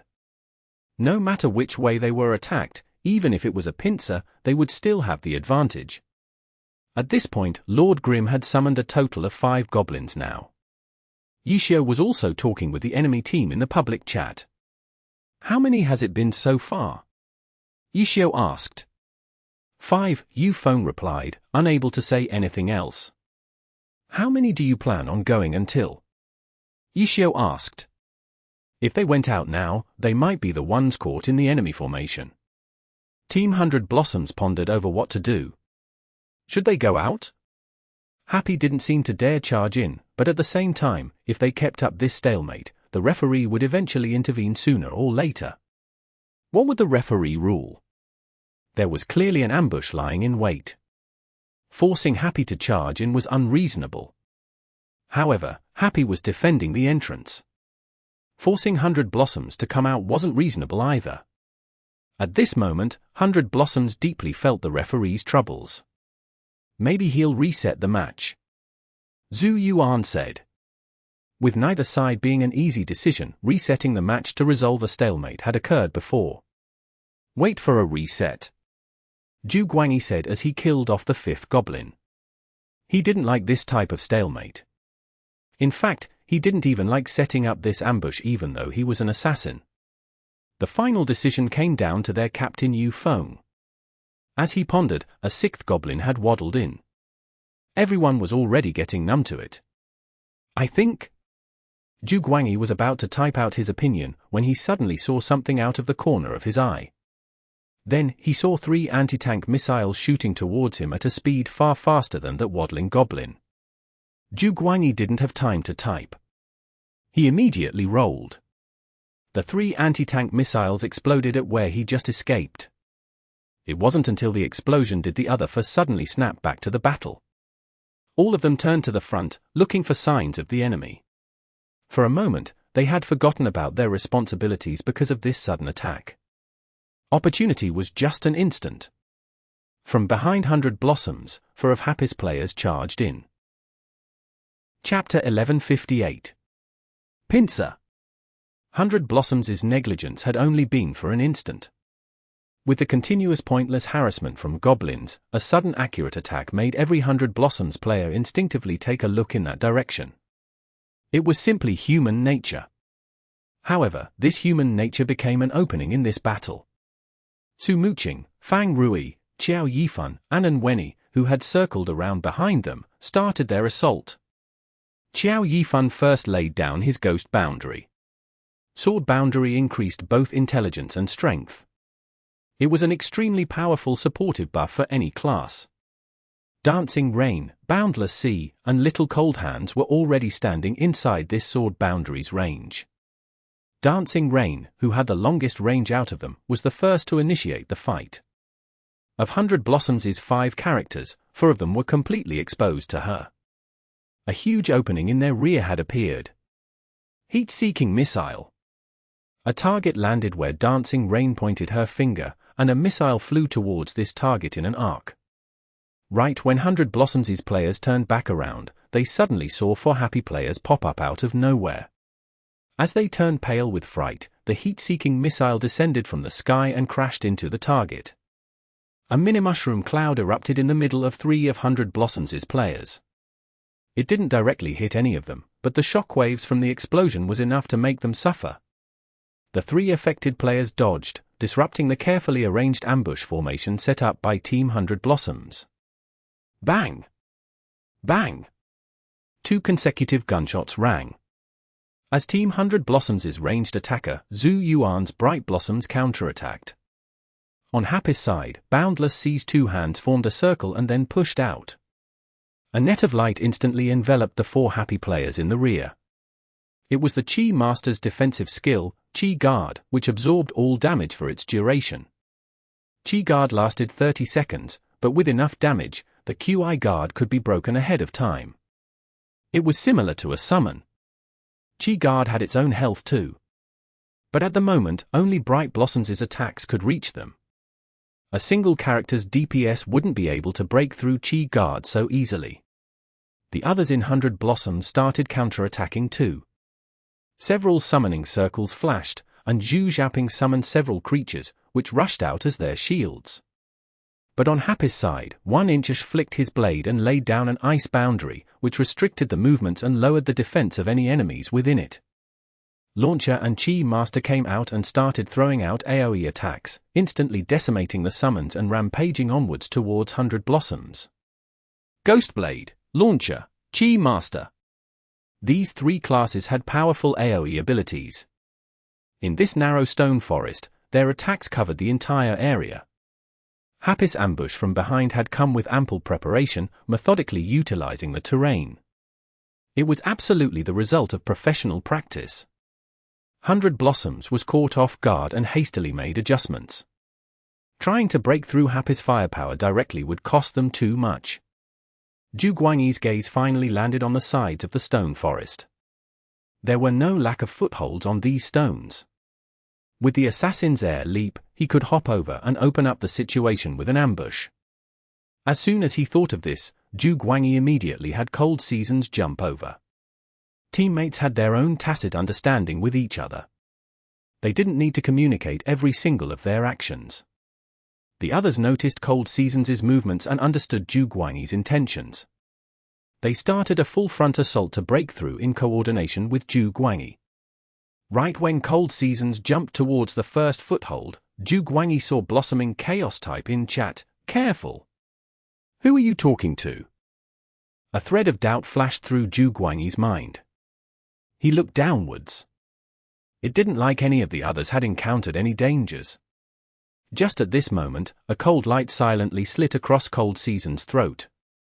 Blood splattered into the air and rained down. Cutthroat! How could Zhu Guangyi not recognize this assassin's skill? It wasn't until now did he realize that Yu Feng had been warning him. The only one who could have executed this move was Lord Grimm. He was able to silently approach me from behind and complete a cutthroat? In this instant, Zhu Guangyi really felt like his throat had been slit. After being hit by this attack, Cold Seasons had been stopped mid-jump. However, the attacks weren't over yet. Lord Grimm didn't wait for him to turn around. Lord Grim used Eagle Stamp, stepping on Cold Seasons as the two fell towards the ground. Yufeng's Berserker Blossoming Chaos was on the ground waiting. Observing how the two would land, he flew out with a collapsing mountain. Lord Grim wasn't greedy. As soon as he saw Blossoming Chaos leaping towards him, he utilized Eagle Stamp's momentum to shoot backwards, allowing him to just narrowly dodge Blossoming Chaos's blade. The others in 100 Blossoms provided ample support. Bright Blossoms fired several shots in the air. Wind Carving summoned several more creatures and commanded them to surround where Lord Grim would land. Their Cleric Arrogant Flowers casted a sacred fire in the air for Lord Grim to run into. Then, they saw Lord Grim pull out his sword and release a falling light blade. He switched directions in mid-air, evading Bright Blossom's gunshots and Arrogant Flowers' sacred fire. His sword returned to the sheath, and his Myriad Manifestations umbrella opened up. It didn't turn into a spear or a shield. The front umbrella ribs bunched together and formed an arc, transforming into an Exorcist sickle. This sickle swung in a circle, and a blue light floated into the air, surrounding Wind Carving summons. Rising Emblem. Lord Grim safely landed on the ground, while the summons were sent into the air. 100 Blossoms' players were dumbstruck. This string of different skills had been performed with such freedom and ease. When had they ever seen such a thing before? Even if they had seen an unspecialized before, without the Myriad Manifestations umbrella, it was impossible to complete such a fluid chain of skills. The crowd exploded with excitement at this combo. All sorts of cheers and shrieks clamored in the venue. But for 100 Blossoms, failing to block Lord Grim was secondary. In order to intercept Lord Grim, their formation had been messed up again. On the other end, the other 4 happy players broke through an opening and their AoE attacks swallowed up Zhu Yuan's and Mo Chuchen's 2 characters.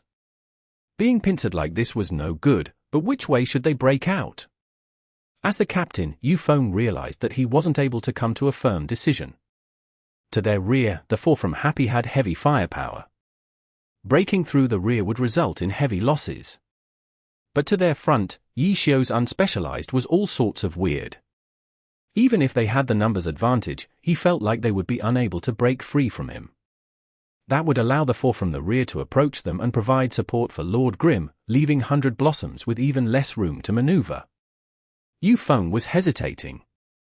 On the other hand, after Zhu Guangyi's Cold Seasons landed back on the ground and rolled, he directly sliced towards Lord Grim with a shining cut.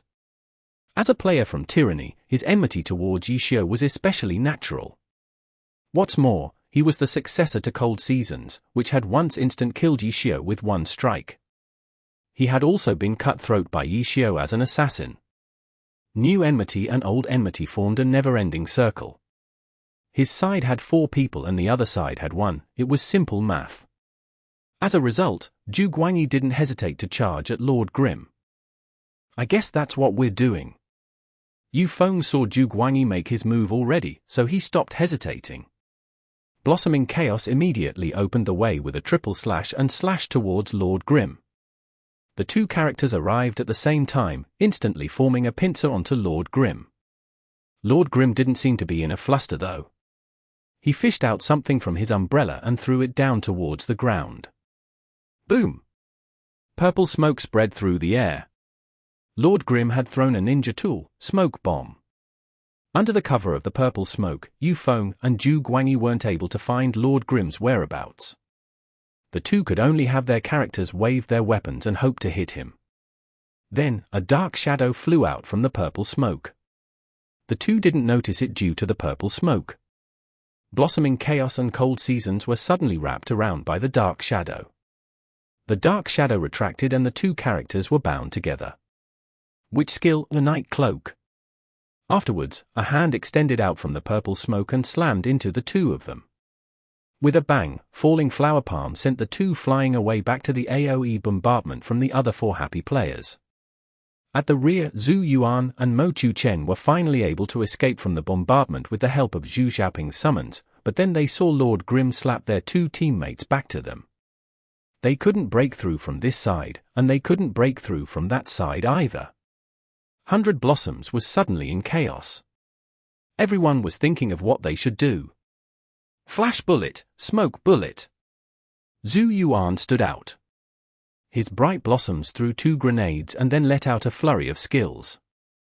Light layered on top of each other, producing Zhong Zhala's famous 100 Blossoms style. He planned on using this light cover to let the team escape. This sort of strategy was no stranger to 100 Blossoms. Even if Yufeng and Zhu Guangyi hadn't come from 100 Blossoms and had only been with the team for a year, when they first arrived, they had started by adapting to the core play style. It was only after they started gradually adjusting to their personal styles and strengths did they stop copying these former strategies. And now, Zhu Yuan had come out with 100 Blossoms' signature style. The team disappeared within the light. Seizing the opportunity provided by Flash Bullet and Smoke Bullet, they pounced towards the entrance guarded by the Lone Lord Grimm and got out smoothly. This scene gave all sorts of mixed feelings towards the 100 Blossoms viewers. What did this 100 Blossoms style mean to Team 100 Blossoms? The fans had originally thought that the team had turned a new page, but in this crucial moment, this disdained 100 Blossoms style left behind by Zhong Zhala had helped them win a chance to turn this battle around. The fans of 100 Blossoms felt a mix of emotions well up in their hearts. However, the players on stage didn't have time to think about all that. They had broken out, but Happy was chasing after them. Su Muqing's launcher and Yi Xiu's unspecialized had extremely long-ranged attacks. The Qi Master's cloud-grasping fist and the Ghostblade's ghost boundaries could force them to stay if they weren't careful. The battle wasn't over yet. It was just a new situation laid out in front of them now. Chapter 1159. What shouldn't be here? By getting out of Happy's pincer attack, 100 Blossoms had escaped from their biggest crisis. Even though they were running away, they weren't rushed or muddled, and their speed wasn't that fast either. They had no intentions of completely shrugging off Happy. Team 100 Blossoms clearly had a plan in mind. In their team's class composition, Yufeng's Berserker and Zhu Guangyi's Assassin were close-ranged combatants. As for Happy? Their unspecialized, launcher, and Qi Master had mid-ranged and long-ranged capabilities. Ghostblades had a slightly shorter range, but Ghostblade still had superior range compared to Berserkers and Assassins. Ghost boundaries could be placed up to 13 units away. If 100 Blossoms insisted on breaking away from Happy, they would suffer quite a few losses even if they succeeded. After breaking away, if Yufeng and Zhu Guangyi wanted to go on the offensive, breaking through the enemy side's long-range blockade would be an issue. However, since they had just gotten out of the pincer, the distance between the two sides wasn't too far, so their Berserker and Assassin could quickly become threats if needed. Team 100 Blossoms looked to be running away, but in actuality, they were waiting. They were adjusting their formation and waiting for an opportunity to counterattack. Everyone was focused, waiting for that moment to appear. It's here! With a glance at their surroundings, everyone in 100 Blossoms immediately became understood that their opportunity had arrived. Turn! Yufeng didn't miss this timing and gave out an order in the chat. Zhu Yuan's bright blossoms was the first to turn.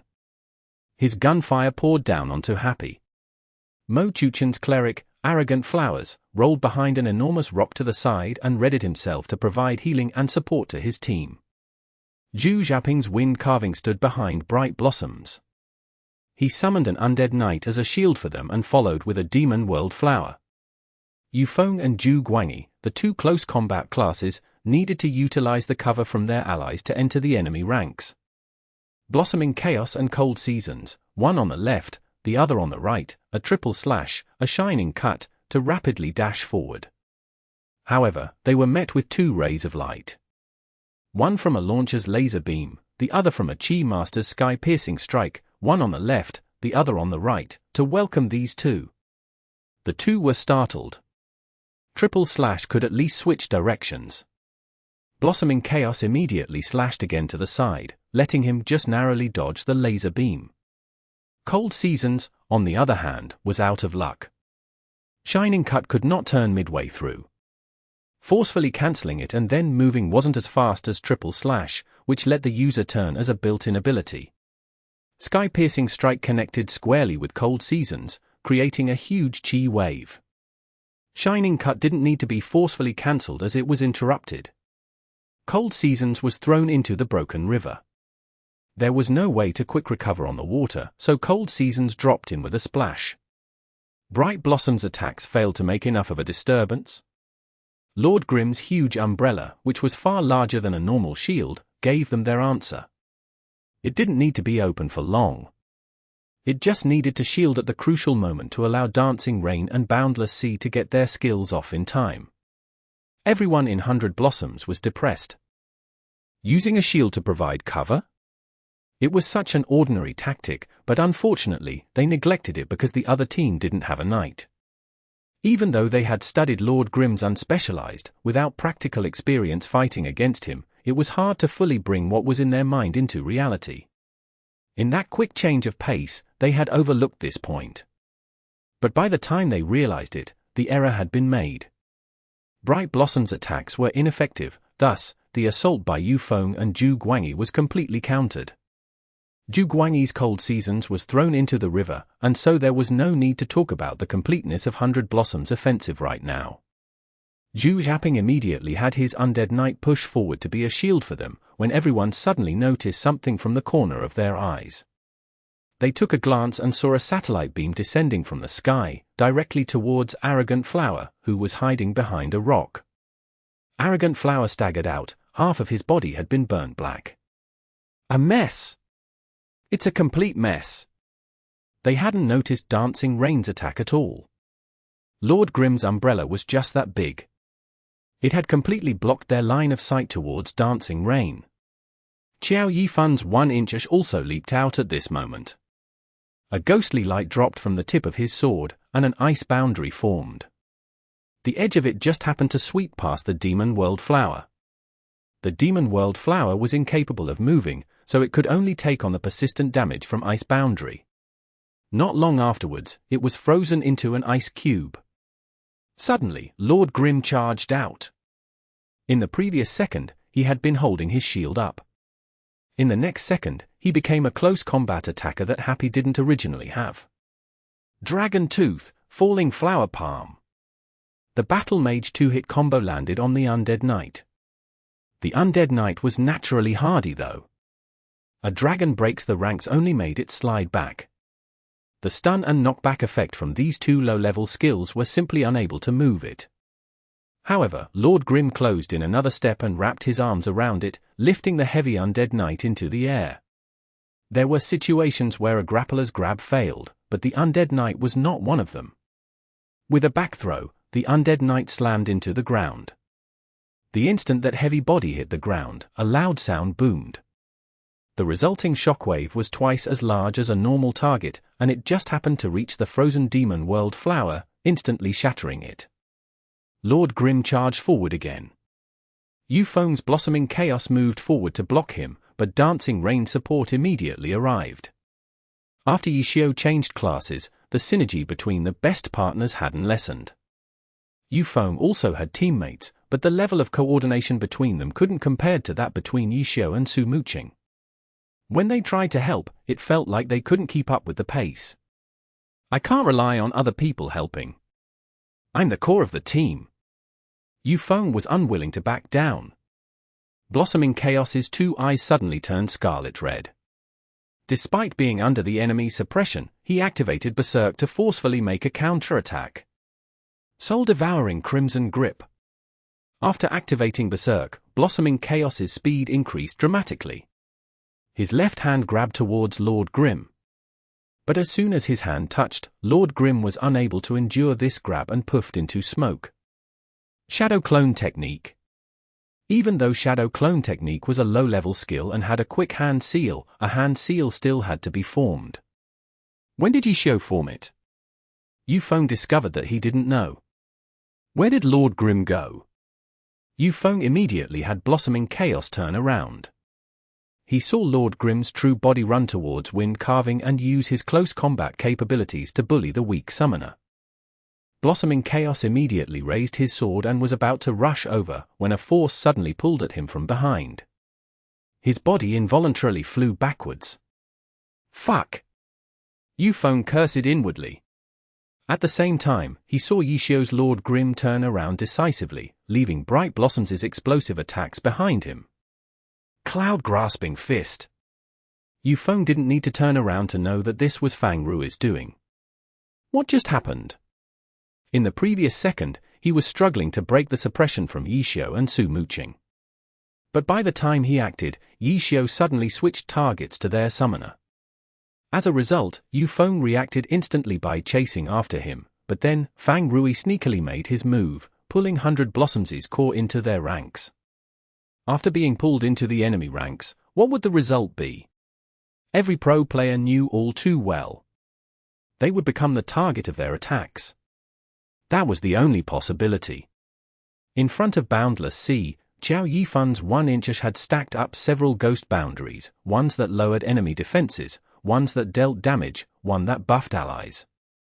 The instant Blossoming Chaos landed, before he could even turn around, Boundless Sea jabbed at him with his finger and then with another finger. It was the Chi Master's level 75 skill, Pulse Break, Break Intelligence, Break Strength. At the same time, Little Cold Hand's holy commandment landed, immersing him inside its light. That wasn't all. Blossoming Chaos was still inside his berserk mode. His defenses were already drastically weakened. The rest of 100 Blossoms obviously wasn't going to just sit there and watch. Cold Seasons had just gotten out of water and went to rescue Blossoming Chaos, disregarding everything else. A boom sounded. Zhu Guangyi, who had been solely focused on rescuing, didn't notice Dancing Rain's cannon pointing at him. She predicted his movements and shot a missile towards him. Splash! Cold Seasons fell into the water again. As for Bright Blossom's gunfire and wind-carving summons, Happy completely ignored them. Kill! The debuffs and buffs from the ghost boundaries, the Chi Master's Pulse Break, the Cleric's Holy Commandment, and Blossoming Chaos's own Berserk piled on top of each other. Finally, Happy's frenzy of attacks arrived. Blossoming Chaos, Team 100 Blossom's core, the former number 1 Berserker that had become number 1 again after Yufeng inherited it, was instantly killed. Nothing could be worse for 100 Blossoms than their core character meeting its end, and in such a short instant too. Blossoming Chaos was already gone from the shores of Broken River. For that instant kill, Happy had attacked with everything they had, leaving the ground full of scars. Attack! Yufeng was no longer there. Thus, as the vice-captain, Zhu Yuan immediately took lead. He could see that even though Happy's wave of attacks had killed Blossoming Chaos, they had messed up their rhythm to achieve it. Nearly all of them had used high-level skills and were in the middle of their ending animation. It was an opportunity for 100 Blossoms to stage a counterattack. After giving out the order, Bright Blossom stepped forward. Bang bang bang bang bang. The noise wasn't from gunfire, but the crisp sounds of ice colliding. Bright Blossoms, wind carving, an arrogant flower had frozen into ice, immovable blocks of ice. There was only one skill that had 100% chance of instantly freezing the target's hit. The Elementalist's Ice Line. A skill, which wasn't in accordance with the present class compositions, had appeared. It had been cast without any of them knowing either. As a result, as soon as the three moved, they immediately went into contact with Ice Line and instantly became frozen. Chapter 1160. The Rushing Broken River. The Elementalist's skill Ice Line suddenly appeared at this moment. Should this come as a surprise? The situation was too complicated to say for sure. This was a situation with no Elementalist, yet an Elementalist skill had appeared, so of course it was a surprise. But this situation included the unspecialized Lord Grimm, so perhaps it shouldn't be surprising. But the unspecialized was only supposed to have access to low-level skills available before choosing a class, and Ice Line was not such a skill, so this was surprising. But Lord Grimm had used Cloud Grasping Fist with his Myriad Manifestations umbrella before, so everyone was aware that the unspecialized could access higher-level skills through his weapon. Especially after the Cloud Grasping Fist, the unspecialized Lord Grimm had already displayed countless high-level skills with the Myriad Manifestations umbrella, and now, he used an Elementalist's Ice Line. This caused everyone to realize a frightening reality. Ordinary weapons could only have one skill applied to them. But because the myriad manifestations umbrella could change between a variety of different forms, each form could have a different skill applied to it according to the class. It was known that applying a skill to a weapon was not a complicated process. The materials and skill books required, compared to rare materials, weren't too difficult to obtain. So the skills applied to the weapons held by professional accounts were changed regularly. Depending on the opponent, they would often choose a skill that they felt was the most useful to apply to their weapon and use it for the next battle.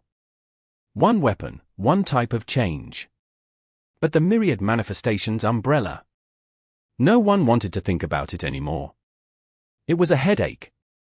100 Blossoms couldn't think about such long-term headaches right now, because they were the victims of this change right now. The myriad manifestations umbrella had the ice-lined skill. It hadn't been mentioned in the match data they had studied beforehand. Even though this general possibility had been proposed, and in theory 100 Blossoms had been prepared for it, it had really just been an idea tossed around. The idea meant that Lord Grimm could use every single ability in glory. 24 classes, hundreds of skills. Even if just talking about aerial skills, they all had their own characteristics and uses. Now that they were talking about every single skill in existence, there was absolutely no way to defend against that. Even more devastating was the fact that Yishio used his skills so stealthily. 100 Blossoms had no idea when he had laid down this ice line. They discovered it when they triggered it, and by then there was no escape for them. Lord Grimm had access to higher level skills through his weapon. Because he could only add one level, the power wouldn't be that strong. His ice line couldn't last for long, but it was enough. Happy only needed to withdraw their attacks and adjust. How long would that take? The fact that he would lay down this ice line meant that they were already prepared for the next stage of attack.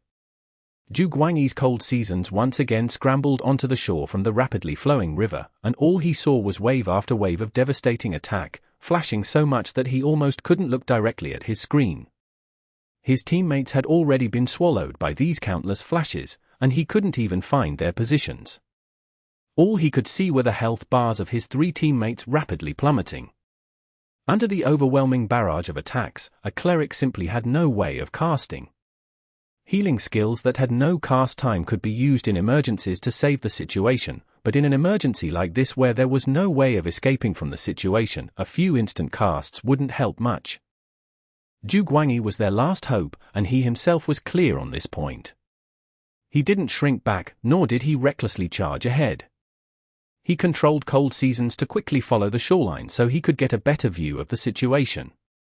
Finally, he saw the happy trio that was blasting attacks at the 100 Blossoms players.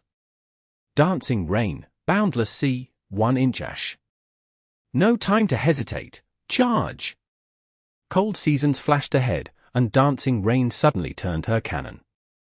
Boom! The cannon blast flew toward him.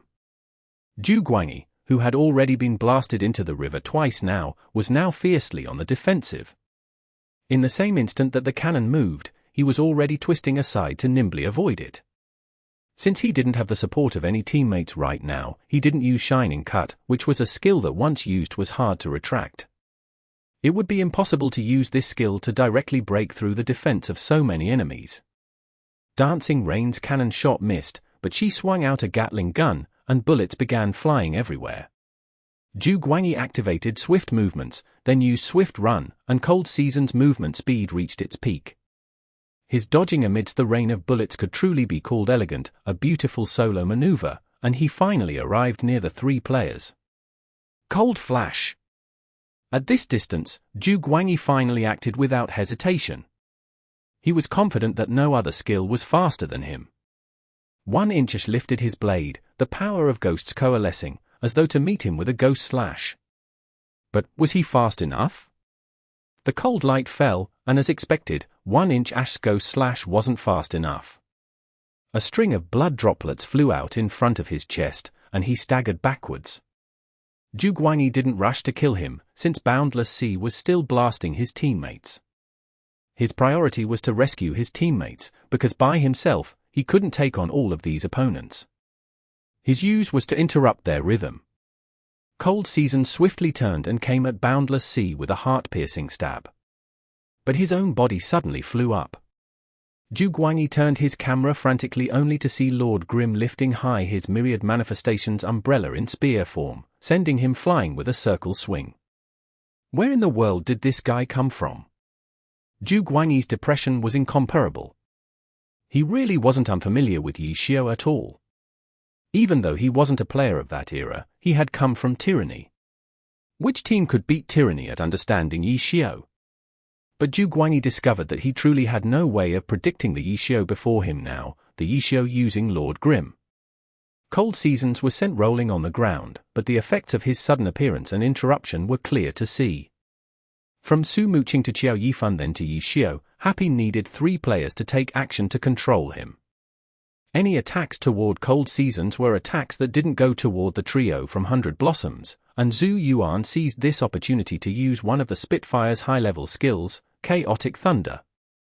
Aside from this official name, this skill had a nickname, Goddess Scattering Flowers. Bright blossoms reached into the pockets at his hips, withdrawing countless grenades between his fingertips as though they were flower petals, and sent them flying with a shake of his wrists. These grenades were varied and complicated.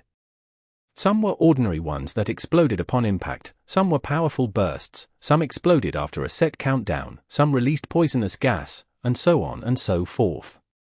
In essence, it was all of the different types of Spitfire grenades combined into one attack, and now, they were all hurled toward Happy's players. Too many grenades were released at once to determine which type each of them were. Happy didn't dare to just take the damage, since many Spitfire grenades had effects aside from just pure damage.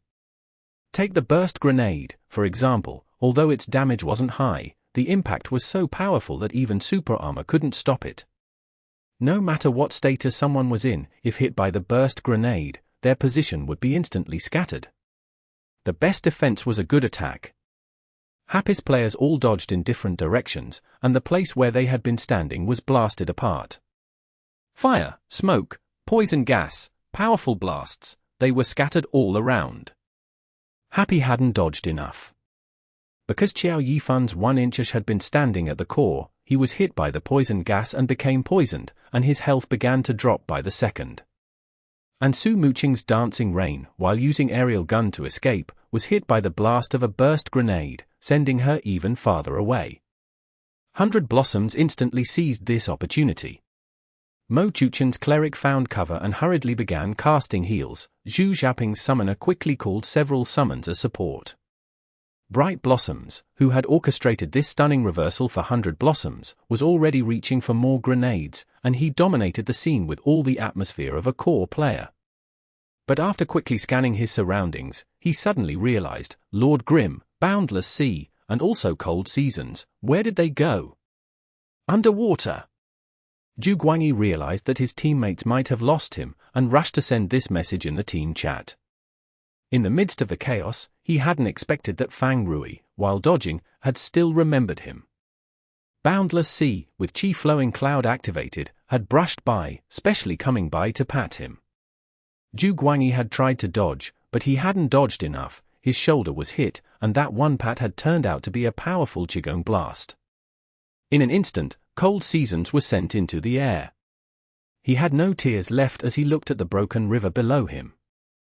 Zhu Guangyi prepared to use air jump to return to shore, but Lord Grim suddenly appeared above him. With an eagle stamp and then a falling light blade, Cold Seasons was directly shoved into the water again. And then Fang Rui, that guy, he had controlled Boundless Sea to enter the water as well. In that 2v1, Cold Seasons was miserably beaten up underwater.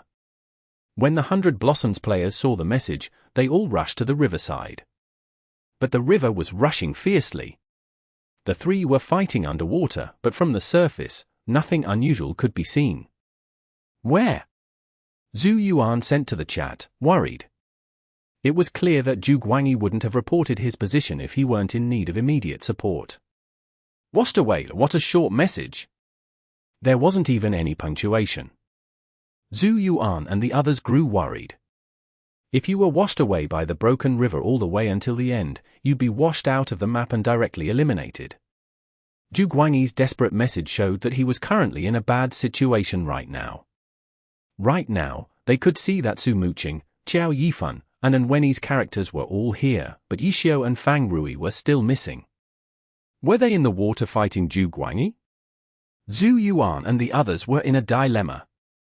If they went to save Zhu Guangyi, it would be hard to get rid of the three in front of them. If they didn't save him, there was nothing but disaster waiting for Zhu Guangyi's cold seasons. But as they struggled with their options, a silhouette flashed out of the stone forest, riding a broom. He directly flew to the surface of the river, and went under with a splash. Zhong Wei. 100 Blossoms 6th person entered the battle from the stone forest. After seeing the message in the chat, he directly rushed to the riverside and entered the water. Finally, Zhu Yuan and the others saw that they had support. Now, they could relax and deal with Happy's 3 in front of them, and at the same time think about how they could regroup with the others. With Zhong Wei, it would now be a 2v2. But Happy's side had Yishio and Fang Rui. Even though they didn't want the opponent's mere presence to smother their own spirits, they couldn't help but feel uneasy. Better to quickly confirm their status to reassure themselves. Chapter 1161. River's End. The water in Broken River rushed rapidly. If a character stopped moving in the middle of the water, they would certainly be swept away. Zhu Guangyi's cold seasons was forced into the water by Lord Grimm Slash. His first priority at this moment was figuring out how to escape Yishio and Fang Rui. Fighting against the water's flow could come later.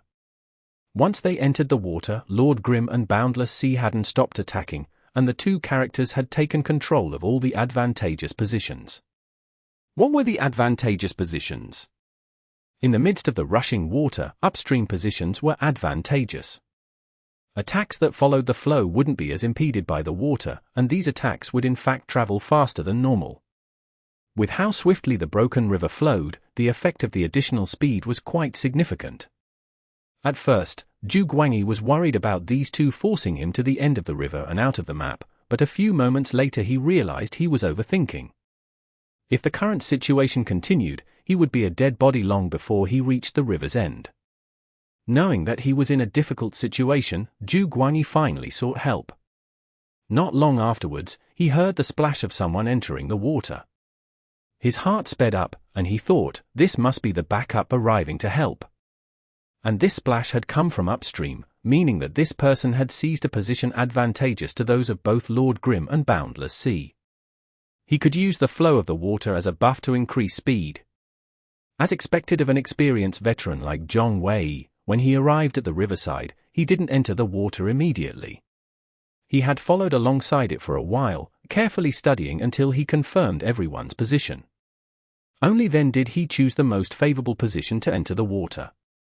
Once he came down, Zhong Wei's which endless forest began attacking. With a broom tornado he twisted downstream, arriving right in front of the two and battering them. Yishio and Fang Rui would have wanted to dodge to the side and let him sweep past, but if they dodged, they would be letting cold seasons go free. But would Yishio and Fang Rui be beaten up that easily? Yishio's Lord Grimm flashed to the side, making way for Endless Forest, but then he swept his sleeve, sending a night cloak toward Endless Forest and Cold Seasons. Zhong Wei himself was a witch. If he were taken down by his own class's skill, that would just be too embarrassing. He watched the attack coming, and Endless Forest waved his broom in a knocking motion. In the air, a witch could use their broom to jump 6 times. Now in the water, broom mastery also helped movement. With this knock, Endless Forest suddenly sank toward the bottom of the river, and the night cloak swept through empty water. Zhu Guangyi's Cold Seasons now had more space than Endless Forest. Borrowing the flow of the water to help his movements, he was also able to sink down and dodge this attack. Endless Forest, who had sunk lower, now waved his broom again to propel himself upward toward Lord Grimm. And Lord Grimm waved his Myriad Manifestations umbrella, turning it into a spear and casually parrying his attack. To the side, Boundless Sea's hands were moving, water rippling between them, and he suddenly thrust downward. The chi swirled in the water, its trajectory clear, and Endless Forest immediately swept his broom again to dodge. Happy's 2 players were toying with Endless Forest. It was now as though they had completely forgotten about Cold Seasons. Zhu Guangyi was once again depressed. When he had dodged downward earlier, he had also had some plan in mind. He thought that by sinking down, Happis too would follow him. Zhong Wei's endless forest would only need to wait for a moment in the lower position before immediately being able to seize the upstream position. But who would have thought? As soon as he swam aside, those two didn't even look at him, instead starting to fight endless forest. Cold Seasons had escaped. But Zhu Guangyi couldn't just stand by and watch Zhong Wei be beaten down. His earlier little plan was too straightforward. In front of these two it was far from enough. Zhu Guangyi's Cold Seasons obediently came back to attack. But Yixiao and Fang Rui, in this short moment of 2v1, had managed to once again seize the upstream position. When Cold Seasons returned, he was downstream with Zhong Wei's endless forest. Their position was downstream, their situation was also downstream. On the riverbank, Zhu Yuan and the others were worried about Zhong Wei and Zhu Guangyi as they fought happy. Wind-Carving Summon's Legion had taken up the task of blocking the opponents, but in the face of the long-range firepower of the launcher, the typical summon was already essentially dead by the time it reached close range.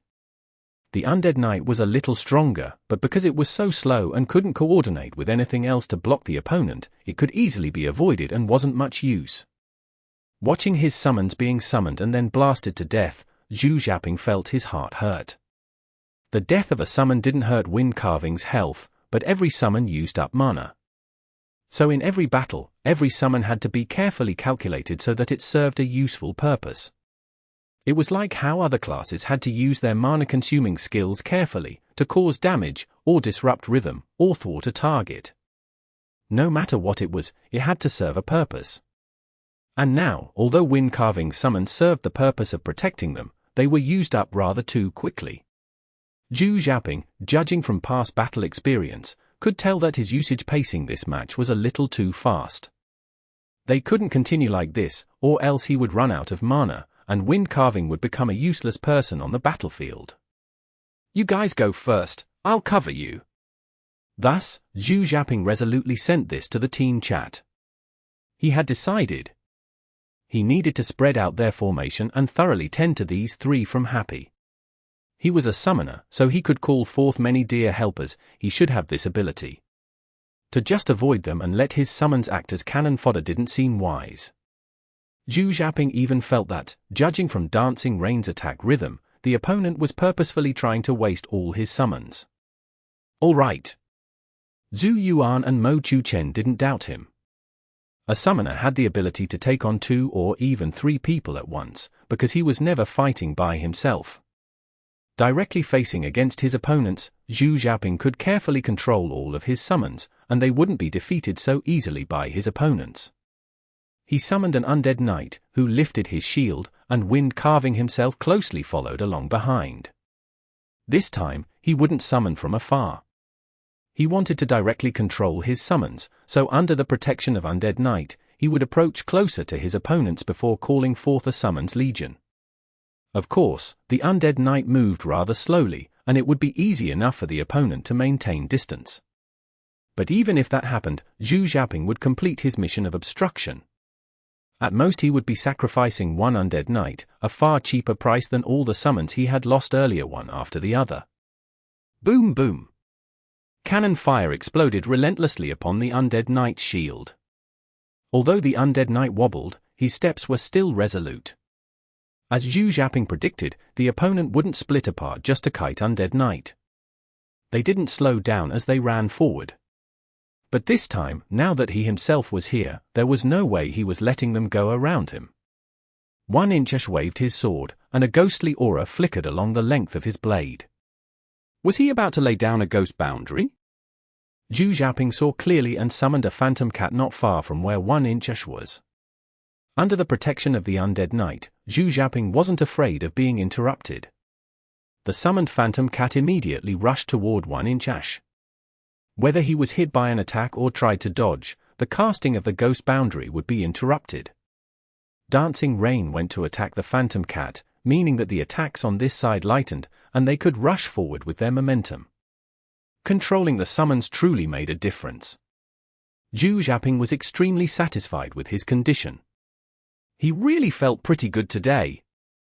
How was he defeated by a rookie in the group arena? He didn't understand. Or maybe, today was that pretty girl's lucky day. Even Yufeng had lost in a direct fight against her. Now that he thought about it, that pretty girl was Happy's 6th player right now. What would happen if she came out to battle? Zhu Xiaoping felt that he had good control over the situation. Things were progressing as expected, and he even had the time to ponder other things. Phantom Cat's fast harassment prevented 1-inch from laying down a ghost boundary. This sort of fast and small close-range attacker wasn't an easy opponent for the Launcher and Ghostblade classes. Zhu Xiaoping seized the chance and controlled wind carving to summon more creatures, quickly creating an army. He didn't bother with demon flowers or other summons that weren't nimble. These summons would be limited in their usefulness in front of a Launcher and Ghostblade. Right. Launcher and Ghostblade. Who? Launcher and Ghostblade? Where'd the other person go? Where was Happy's cleric? Zhu Xiaoping suddenly discovered that Happy's cleric Little Cold Hands was nowhere to be found. Wind carving was hidden behind the undead knight this whole time, so even though he paid close attention to the situation at hand, his vision was limited. It wasn't until now that his army was formed that wind carving majestically walked forward, only to discover that one of his opponents was missing. The opponent's cleric escaped. Zhu Xiaoping immediately warned the others in the team chat. Escaped was really giving himself a lot of credit. In reality, he was just trying to cause a disruption, not trap them entirely. Attack! As Zhu Xiaoping directed his summons forward, he studied his surroundings, trying to find Little Cold Hands. And then, he found an entrance to the stone forest nearby. Had Little Cold Hands entered there? If he entered there, Zhu Xiaoping's mind spun. This was a map that everyone knew, and as a pro player, he could clearly visualize it in his mind. If he entered there, he would pass the spawn point. The spawn point, or in other words, the support zone. In Happy's limited match data, they had used this strategy before, letting their healer exit the battle, replacing him with an attacker. And the attacker that Happy could use as replacement was someone that no one, certainly not 100 Blossoms, would dare underestimate anymore. All this flashed through Zhu Xiaoping's mind, and he frantically sent another message.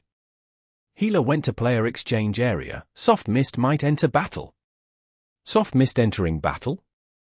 Right now? To do what? Seeing Zhu Xiaoping's message, the 100 Blossoms players weren't as alarmed as he was. They even sent this message to the public chat as mockery. Zhu Yuan and Mo Chuchen had finally arrived, easily helping Zhong Wei and Zhu Guangyi to escape their predicament. Now that they had turned the situation around, they were prepared to bully Happy. To come fight, of course, Yixia replied in the chat. What use is a healer here? Behind Lord Grim, the riverbanks were blocked by insurmountable walls, and the broken river became a waterfall plunging downward. Looking through this gap, one could see a beautiful expanse of scenery. But it was no use, for right here was the end of this world. Chapter 1162. Specious Memories. The expressions on the 100 Blossoms players became strained at Yixiao's words. Their characters in the game couldn't show this though. Therefore characters stood in a very standard offensive formation. Zhong Wei's Witch Endless Forest and Zhu Guangyi's Assassin Cold Season stood at the front. Zhu Yuan's Spitfire Bright Blossoms was positioned behind them in the middle. Mo Chuchen's Cleric Arrogant Flowers was to the right of Bright Blossoms. They seemed to just be standing where they pleased, but in reality, the distance between each team member, the view that each team member had of the field, and the vigilance towards their opponents were all strategically arranged. The possible variations and tactical thinking inside this formation couldn't be explained in just a few words. But after hearing Yixiao's words, the four players couldn't help but make a few adjustments. Their previous formation had been a practiced one that they had instinctively arranged themselves in after seeing Lord Grim's and Boundless Sea's positions. However, they suddenly realized that the end of Broken River, the edge of this map, was an instant death spot that needed careful consideration before entering. There used to be all sorts of strategies on how to play around the end of Broken River. However, this map had been played on so many times, and it had been so long since this map had been chosen in competitive play. What team specifically practiced for these strategies nowadays? Perhaps they might have some memory of the strategies involved, but their teammates back then definitely weren't the same today. Different classes meant different ways of coordination. If they tried to play from what they remembered, it was possible that it would conflict with their current team structure. Thinking of this, the 100 Blossoms players suddenly realized how terrifying it was for Happy to choose this map. For familiar maps, coordination and whatnot could be accomplished without much thought. However, unfamiliar maps required more carefulness and observation to minimize mistakes. As for Broken River, this map had once been a familiar one, but was now an abandoned one. Everyone had seemingly correct but actually incorrect memories. Were these memories accurate? When victory or defeat depended on these memories, the 100 Blossoms players were hesitant. Doubt started to well up within them. They were afraid that those fuzzy memories might lead to a fatal mistake. The 100 Blossoms players hesitated, and at the same time, they now understood why Happy had chosen this map. These situations depended on their resolve. And judging from the current situation, they clearly weren't resolute enough. After Yishio spoke those words, 100 Blossoms kept on adjusting their positions. They were clearly having trouble parsing through their memories. At that time, our team still had Sun Jiping and Zhong Jiala. The old General Zhong Wei recalled 100 Blossoms' golden age and the scenes of their battles at Broken River. At that time, battling alongside our captain was truly fun. Zhu Guangyi recalled his time with Tyranny and his days fighting with Han Wenqing's Desert Dust. At that time, Zhu Yuan didn't have an at that time. He had joined the league in Season 7. By then, this map had already fallen out of use. He really didn't have any competitive experience with Broken River. As for Mo Chuchen? Mo Chuchen was also nervous because of Yishio's words. At this spot, if the opponent pushed them off the waterfall, they would instantly die. What would be the point of healing? How was he supposed to help his team? The 100 Blossoms players each had their own thoughts. For a moment, their positioning became even more disorderly. How could Yishio or Fang Rui miss this opportunity? Sky-piercing strike. Fang Rui's boundless sea leaped up and a powerful wave of chi shot out through his hands towards 100 Blossoms. The 100 Blossoms players clearly reacted slowly to this sudden attack. Anyone could see that their priority was distancing themselves from the waterfall. They only dodged. None of them thought of counter-attacking. After Fang Rui's boundless sea shot out a sky-piercing strike, he didn't receive any interference, so he swiped his two hands and slashed out a chi blade. This chi blade was formed from the Chi Master's breath, so it was without form or light. The only trace of it was the stream of air left behind when it sliced through the air. It was a very concealed flying weapon type skill. Even if the opponent noticed the attack, because of its immaterial form, it was difficult to judge the distance, making defending and dodging more difficult to time. The only way to dodge was to dodge as soon as you noticed it. Safety first.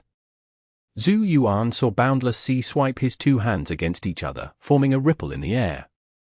He knew it was a chi blade, so he immediately had Bright Blossoms dodge to the side. But to his surprise, the trajectory of this ripple wasn't a straight line, but a cunning arc that deviated from Zhu Yuan's prediction. In the end, the chi blade struck Arrogant Flowers, Team 100 Blossoms cleric. Yishio just said that healing in this battle was pointless, yet Fang Rui's attack had been aimed at 100 Blossoms healer. Mo Chuchen was completely caught off guard. The chi blade connected squarely with Arrogant Flowers. There was no eye-catching explosion or spurt of blood, but the damage dealt was no worse than those flashy attacks. Plus, it had quite a strong knockback. After taking this hit, Arrogant Flowers immediately stumbled. As Boundless Sea fell from the skies, he stretched out his hand towards Arrogant Flower and grabbed. But then a flash of light swept over. Zhu Guangyi's assassin promptly attacked from the side to cut off Boundless Sea. Lord Grim. The old General Zhong Wei had experienced hundreds of battles. No matter how ferociously Boundless Sea attacked, he would never fail to pay attention to Yishio's Lord Grim. While everyone was focusing on Boundless Sea, Zhong Wei saw Lord Grim lift his two hands and get into a certain position. Wasn't that the Chi Master's cloud-grasping fist? He hastily warned everyone in his channel. Zhu Yuan reacted the fastest. Before even understanding what the situation was, Bright Blossoms turned and started firing at Lord Grim. Yishio had no choice but to cancel his sneak attack and dodge. "Come this way!" The rescued Mo Chu Chen directed his arrogant flowers to the stone forest to the side. His thought process was quite simple. Since fighting at the end of Broken River was so confusing, why not just fight further away from it? Go! Vice Captain Zhu Yuan approved of Mo Chu Chen's thinking and ordered the team to shift over there. In truth, Zhu Yuan didn't like these sorts of special terrain, but he could see the hesitation from his teammates towards their current battlefield. 100 Blossoms had the numbers advantage, 4-2, yet they did not confront the other side directly and took the initiative to shift the battlefield away. Arrogant Flowers ran the fastest. The other three also moved towards this direction. Seeing the waterfall leave their sight, their hearts just started to steady when a boom suddenly came from ahead of them. Arrogant Flowers, who had just run into the stone forest excitedly, was directly thrown out. Soft Mist burst out with a dragon breaks the ranks. Arrogant Flowers had been sent flying by this attack already, but that didn't seem to stop the dragon's momentum. Zhu Yuan and the two others hastily dodged. Yishio and Fang Rui saw this and immediately became spirited. "Grab one over!" Yishio yelled. "Okay, which one?" Fang Rui replied. 100 Blossoms for players were greatly alarmed. They thought Cloud-Grasping Fist was about to come at them again, so they kept rolling on the ground refusing to get up. But after looking towards that side, they knew that they had been duped. Lord Grim and Boundless Sea were running rapidly towards them, and Cloud-Grasping Fist was not a skill that could be used while moving. Their target was still Team 100 Blossoms Cleric, Arrogant Flowers. Lord Grim, Boundless Sea, and Soft Mist had quickly formed a triangle with Arrogant Flowers in the middle. Counting on a cleric to break out of an encirclement alone was unfair. 100 Blossoms' other three players immediately tried to rescue him. Zhu Yuan's Bright Blossoms shot a flash bullet. However, Happy's three players responded by rushing towards the middle. Lord Grim's Myriad Manifestations umbrella opened up with a whoosh. The flash bullet knocked against the umbrella and exploded. However, the three behind the umbrella were unaffected by it and continued to pummel Arrogant Flowers. Zhu Yuan wanted to cry, but no tears came out.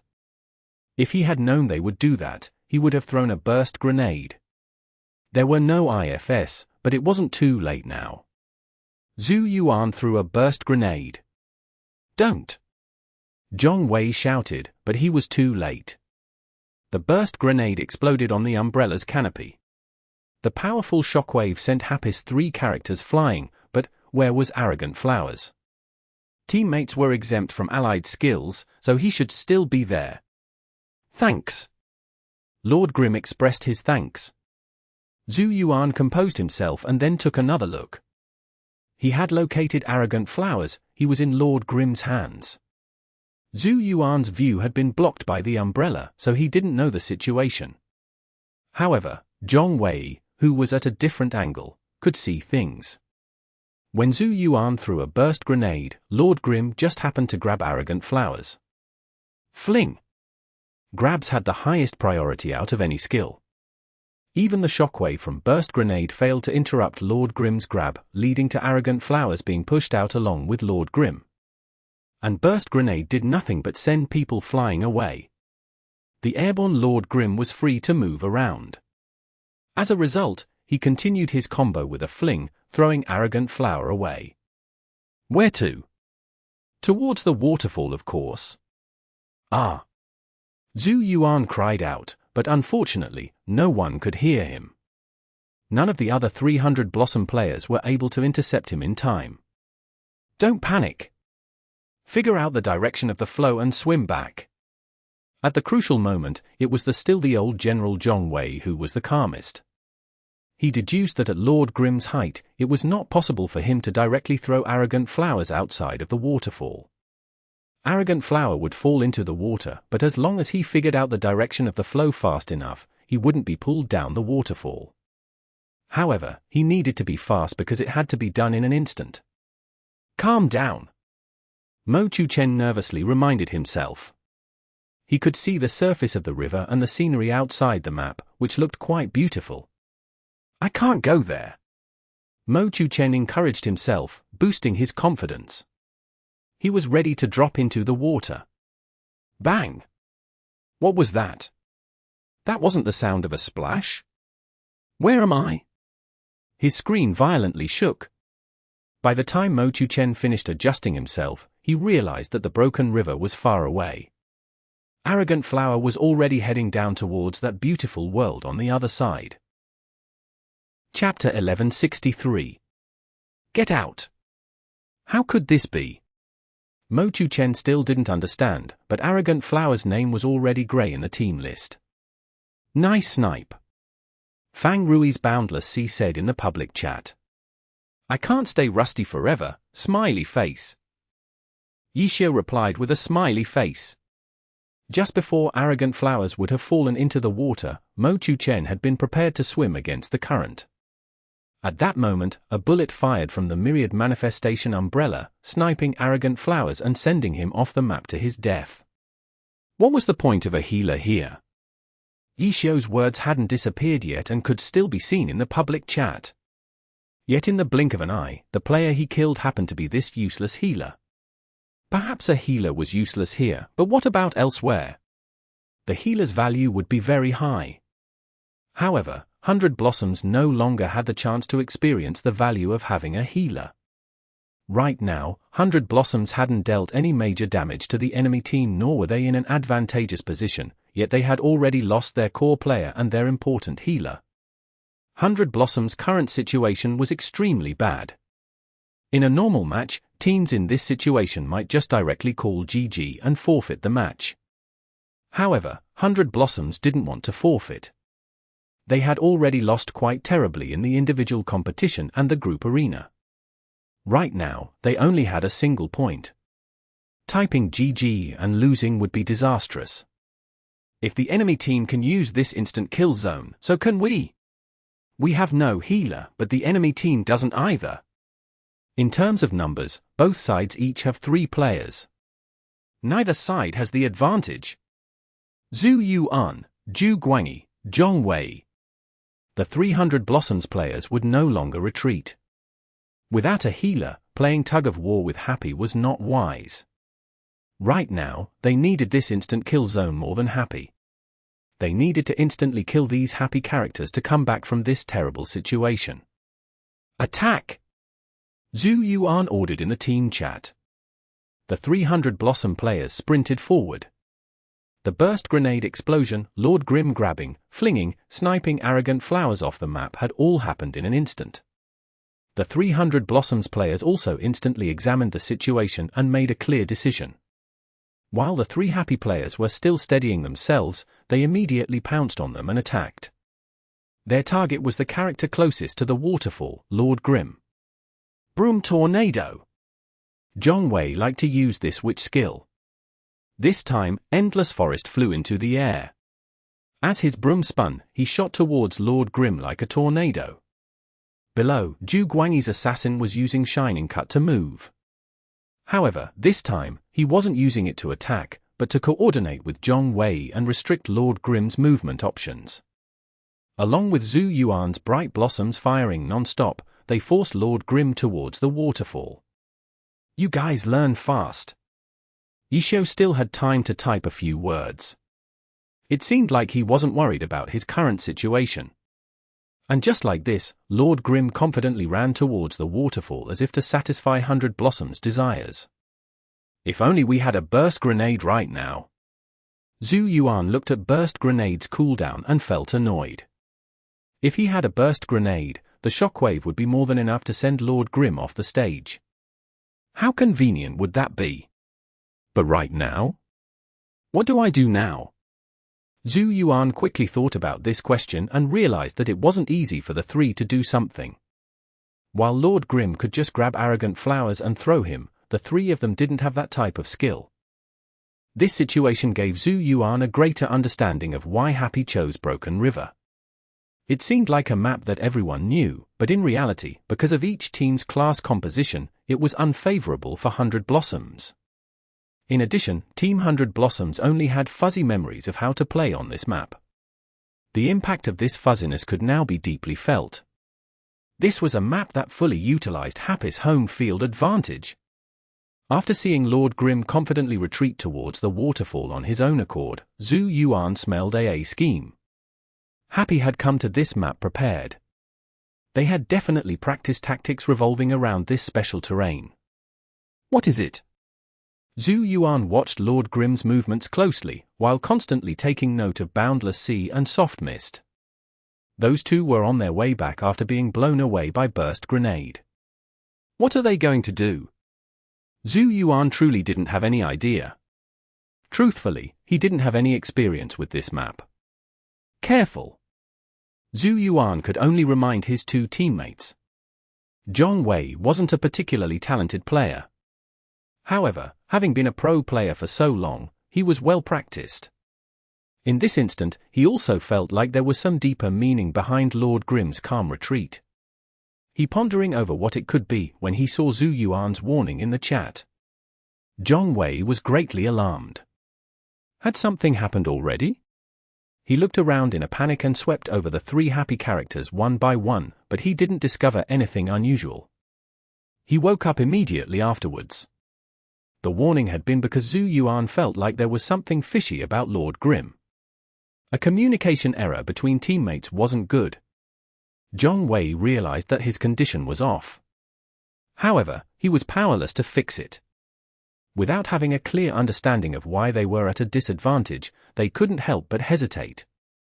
In any case, we have to try. In the end, Zhong Wei made his decision. They were already at a disadvantage.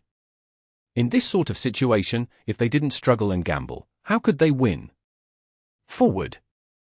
Zhong Wei feared that the other two would fail to coordinate properly because of the hesitation in their hearts, so he let everyone know before acting. Forward! Zhu Yuan knew that they could not drag this on. After replying to Zhong Wei, his bright blossoms threw a grenade. Seeker Grenade! This grenade came with its own propeller like a mini-helicopter.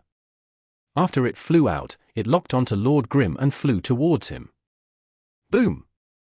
Lord Grim held up his myriad manifestations umbrella and shot down this Seeker Grenade in midair. But this was just the start of Bright Blossom's assault. Another two grenades were thrown, normal ones that could also be used by an unspecialized. Lord Grim jumped backwards to dodge them, but another grenade followed closely behind. Lord Grim once again opened up his umbrella and also wanted to shoot down this grenade. To his surprise, that grenade had yet to reach him when it suddenly exploded. Timed grenade! Yishio immediately recognized it as a time grenade. To put it simply, it was a time bomb. The timer could be set as long as 8 seconds, but the one Bright Blossoms threw was at most set to 2 seconds. Zhu Yuan linked it together with his other grenade and had it explode before Lord Grim could respond. But at such a distance, let alone damage, Lord Grim wasn't even affected by the shockwave from the explosion. However, the smoke produced from the explosion temporarily blocked his sight. Yishio immediately had Lord Grim roll. Sure enough, a magic ray pierced through the smoke, but it missed because Lord Grim had preemptively dodged it. This old fox. Zhong Wei was helpless. He was already one of the oldest players in the alliance, but his opponent was even more senior than him. There was probably nothing Yishio had never seen before. It just depended on whether he could react in time. Unfortunately, their coordinated attack wasn't effective. Zhu Guangyi's Cold Seasons had originally been lying in wait for an opening, but Yishio wasn't their only opponent. Fang Rui and Tang Ru promptly joined the battle. Cold Seasons wasn't able to act in time before the two interfered. Zhu Guangyi could defend against Tang Ru's Soft Mist Wild Frontal Assault, but the problem was that the cunning Fang Rui was lying on the sidelines. It was truly unbearable. Zhu Yuan and Zhong Wei saw this situation and knew that it would be bad if they didn't help. Zhong Wei's Endless Forest threw a lava flask over to that side. Zhu Yuan had Bright Blossoms turn around and fire a few bullets, but most of his attention was still on Lord Grim. He's coming. Seeing Lord Grim stop retreating towards the waterfall and instead charge at them, Zhu Yuan didn't panic and started eagerly looking forward to it. Bright Blossoms held a tiny remote control in his left hand. Previously, he had thrown not 3 but 4 grenades. A remote control grenade was 3 units away from Lord Grim right now. 1 step, 2 steps. Boom! The remote control grenade exploded. The shockwave sent Lord Grim flying back. Zhu Yuan felt a surge of excitement in his heart. Zhong Wei also noticed it and knew that this was a rare opportunity. In this instant, he and Zhu Yuan displayed a high level of tacit understanding. Zhu Yuan's Bright Blossoms turned towards Soft Mist and Boundless Sea, helping Cold Seasons ward them off. Zhong Wei's Endless Forest, on the other hand, rode on his broom and chased after Lord Grim. The remote control grenade's power wasn't that high. The knockback wasn't enough to knock Lord Grim off the waterfall. What's more, Lord Grim could use skills to prevent that. Broom Tornado! Endless Forest flew into the air and immediately came down like a tornado. He aimed precisely. At this angle, he could send Lord Grim towards the very edge of the map while retreating with a jump backwards. It's been so many years and you're still doing the same trick. A message from Yishio popped into the chat. Zhong Wei suddenly felt that the situation wasn't good. However, the broom tornado had already been activated. Lord Grim's umbrella was faster though. Circle swing. Endless Forest was knocked into the air. His broom tornado had been broken, and Zhong Wei was helpless. This was the difference between them. He was just an experienced veteran, but Yishio? He was one of the players who stood at the top of glory. If Broom Tornado was done correctly, it could completely avoid this type of interrupt. Over Zhong Wei's professional career, he had always favored this skill, but in the end, it was still blocked by Yishio. The umbrella drew a circle in the air. The one thrown out of the map wasn't Lord Grim but Endless Forest. However, Endless Forest was a witch. With the skill Broom Mastery, he had plenty of room to maneuver. This was why Zhong Wei, although feeling helpless, was not yet panicked. But who would have thought, when the circle swing finished, Endless Sea hadn't even had the chance to move yet before the Myriad Manifestation's umbrella retracted and shifted from spear to gun form. Bang bang bang! 3 anti-tank missiles exploded onto Endless Forest, pushing him far out. And then, the shockwaves from the explosions pushed him even farther along. Fuck! Seeing the distance between the inside of the map and his position outside of the map, Zhong Wei lost all hope. Witches could somewhat fly in the air, but it was impossible at this distance. Team 100 Blossoms which Endless Forest killed. Chapter 1164. The strongest new team in history. They had waited with high hopes for the chance to push Lord Grim off the map, but all that happened was that their own side lost another powerful general. Zhu Yuan and Zhu Guangyi were agonized. It wasn't even one defeat, it was a combo. Just after Endless Forest's icon grayed out, Zhu Xiaoping's summoner Wind Carving fell as well. For one person to last this long against Su Muqing and Qiao Yifan was quite a feat. Zhu Xiaoping already proved himself a worthy summoner. But he didn't have the ability to both stall and defeat 2 players at once. In all of Glory's history, there had never been such a powerful summoner before. In the team competition, Happy's roster was still whole and perfect, while 100 Blossoms had already lost 4 players. At this moment, Zhu Yuan and Zhu Guangyi stopped moving. Under these conditions, was there any point in continuing fighting? They lost this match, completely and thoroughly. 1-9 wasn't a total sweep, but it wasn't far off, either. Zhu Yuan and Zhu Guangyi didn't say anything to each other. They just stopped at the same time, and it was clear that they were in agreement. GG! GG! Each player sent a GG, and then Bright Blossoms and Cold Seasons withdrew from the battle. Happy officially won the battle. The roar of the crowd was like thunder. This was a huge victory, 9-1. Happy's team competition players walked out of the player booths together to greet the audience, and the stadium reached a new high of excitement. 100 Blossoms players walked out as well. As the losers, it was best for them if they left this stage quickly, but they still had to follow some customs. 100 Blossoms politely acknowledged the applause they received from the crowd, and with the spirit of friendship first, competition second, they spoke to their opponents. Congratulations, you played well. Phone took the initiative to congratulate Happy's players, displaying 100 Blossoms' grace. Ha ha, continue to work hard, Xiao said casually as he shook hands with Phone. After hearing this, Phone was a bit depressed. What do you mean, continue to work hard? That made it sound like 100 Blossoms' only goal was to surpass Happy. Ha ha, you too. Phone forced a chuckle, then led 100 Blossoms off stage. They met up with the rest of their teammates and immediately left through the player tunnel. It was the winner's stage, let the winner enjoy it. The alliance mandated that pro players must attend the post-match press conference of every match. To the losers of the match, this was another torture to endure. Reporters were merciless, always rubbing salt into their wounds. 100 Blossoms knew that this conference would be particularly excruciating, so aside from their captain and vice-captain, they sent out their veteran player, Zhong Wei. It's a shame that 100 Blossoms lost this match.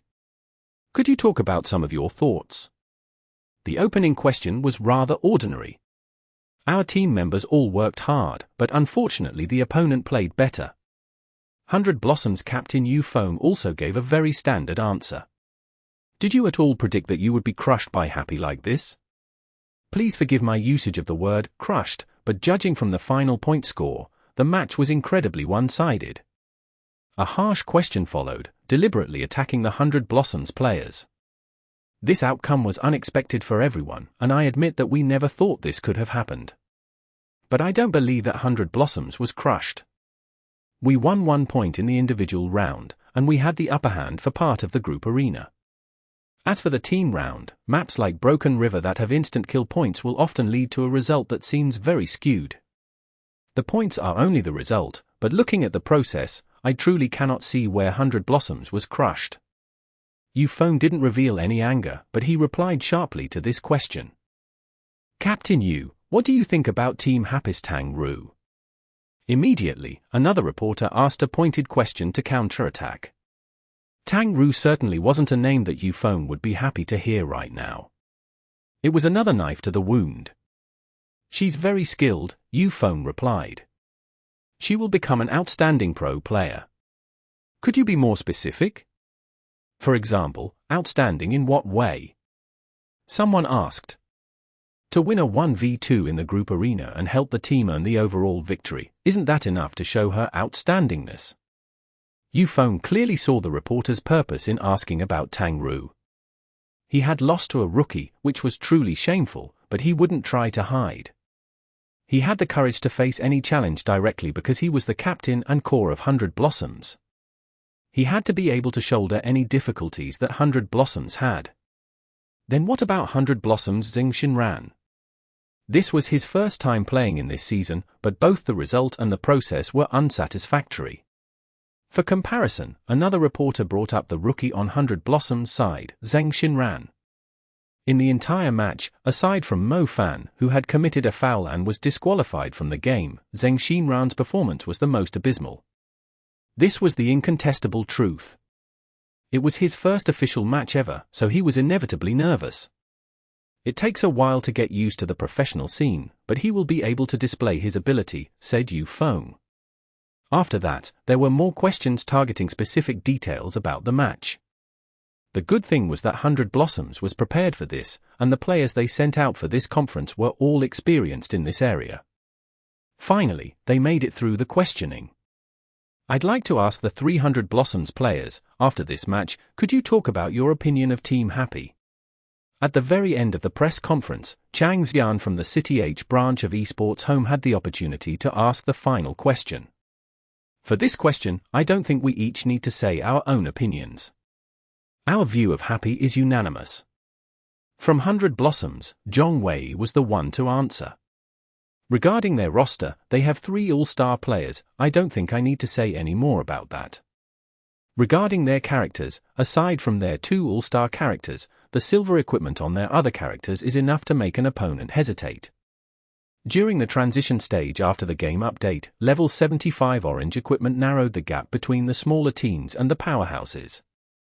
We were stuck for too long at level 70, so we need to take another look at the so-called gap between all of the teams. With this situation, combined with Happy's status, I think it's safe to say that Happy is the strongest new team in the history of the Alliance. Zhong Wei's answer brought forth even more questions that the reporters wanted to ask, but after answering this final question, 100 Blossom's 3 players ignored the reporters' shouted questions and abruptly left the press conference. Afterwards, it was Happy's turn to come out, Yi Xiao, Fang Rui, and of course the shining star of this match, Tang Ru. The press conference opened with the typical congratulations and question about their thoughts on this match. 100 Blossoms also worked hard, but we played better. Yi Xiao's answer was essentially the exact same as Yu Feng's, just switching around the pronouns. The reporters didn't care much. No one really hoped to gain anything out of this question. In post-match press conferences, this question was essentially a hello. After the greetings, the reporters immediately went to Tang Ru. The team battle hadn't at all distracted from her astonishing 1v2 performance in the group arena. An exciting victory, a grand reversal.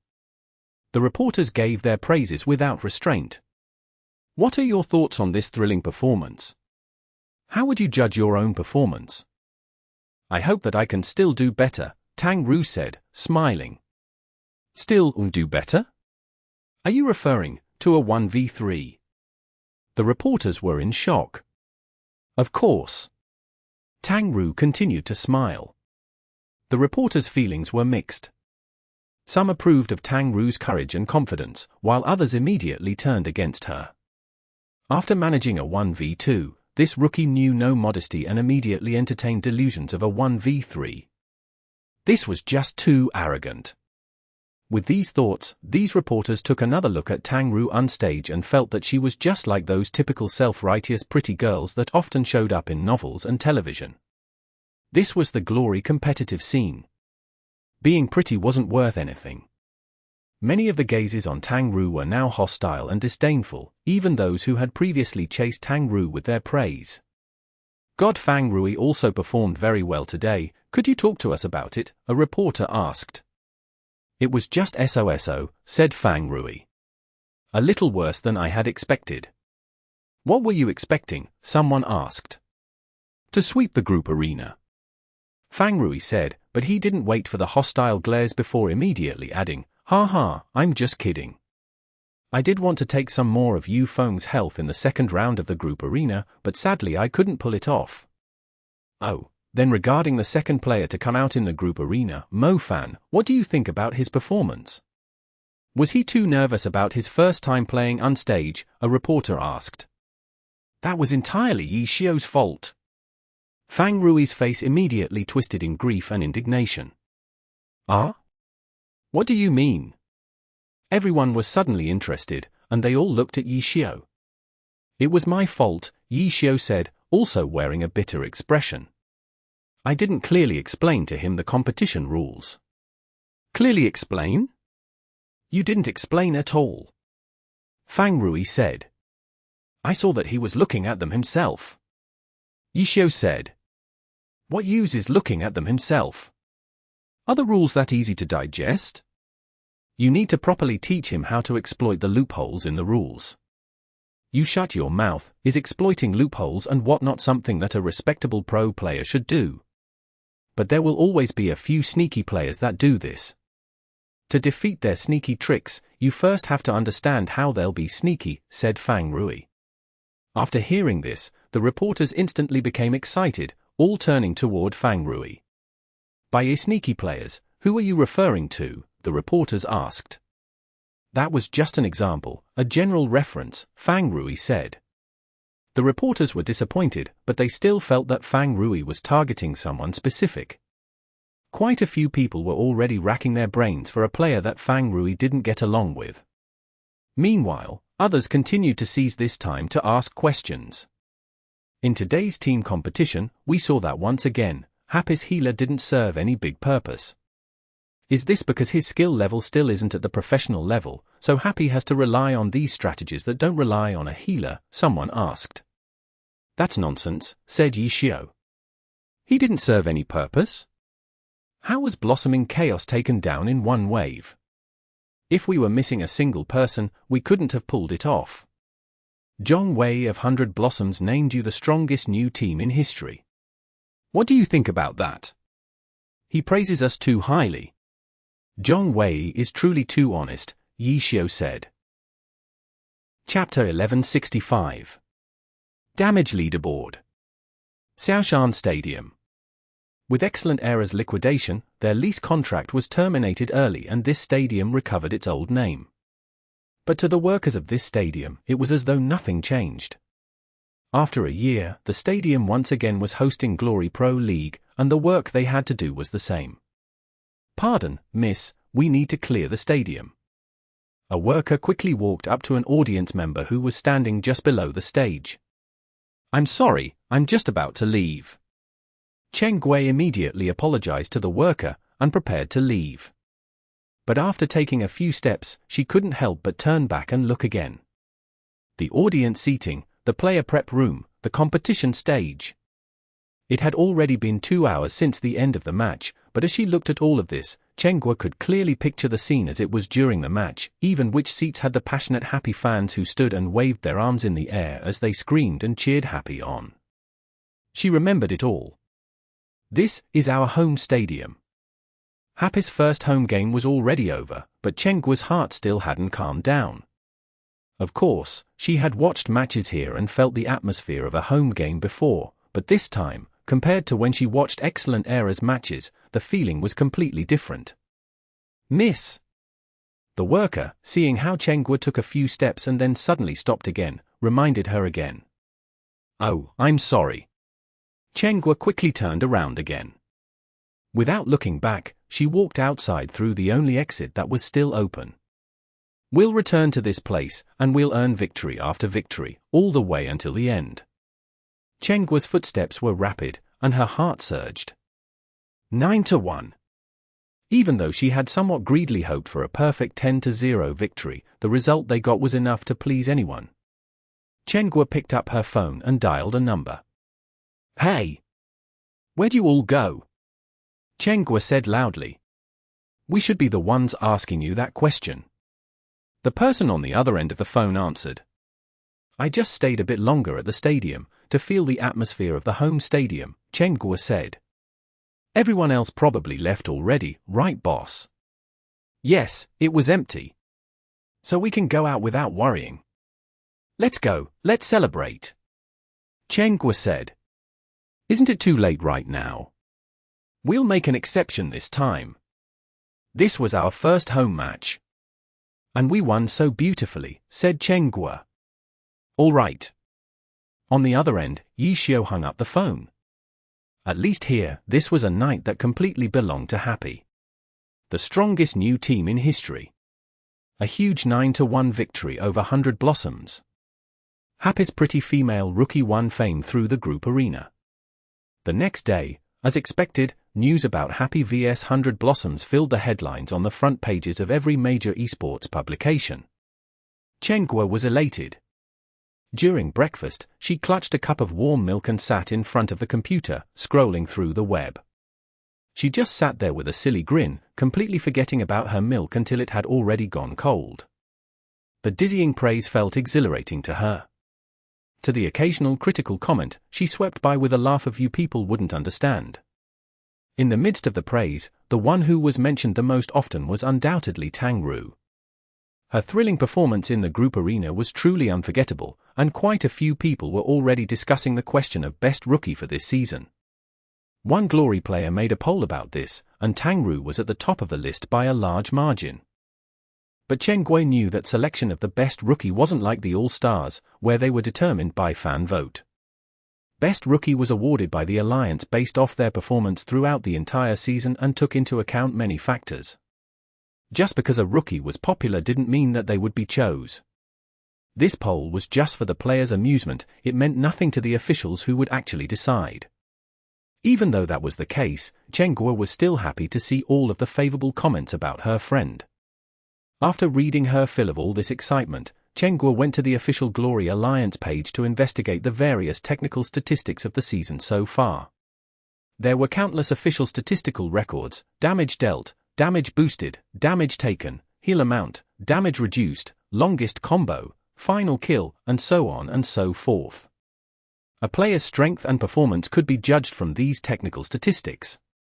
However, most viewers paid attention not to the raw numbers but to the relative rankings. The leaderboard for damage dealt received the most attention. There were separate group arena and team competition categories. As for the individual round, that was directly compared by win-loss records. There was a separate win rate leaderboard that didn't count by damage. Tang Ru had played a strong game, and so Chengguo came here to see her ranking on the group arena damage leaderboard. But 2 rounds of the season had already passed. Although Tang Ru's performance in this round was stunning, she had lost to Sun Xiong in the first round, and her damage dealt wasn't very high. After 2 rounds, Tang Ru's ranking wasn't as high as Chengguo had anticipated. The current number 1 of the group arena damage leaderboard was none other than Sun Xiong.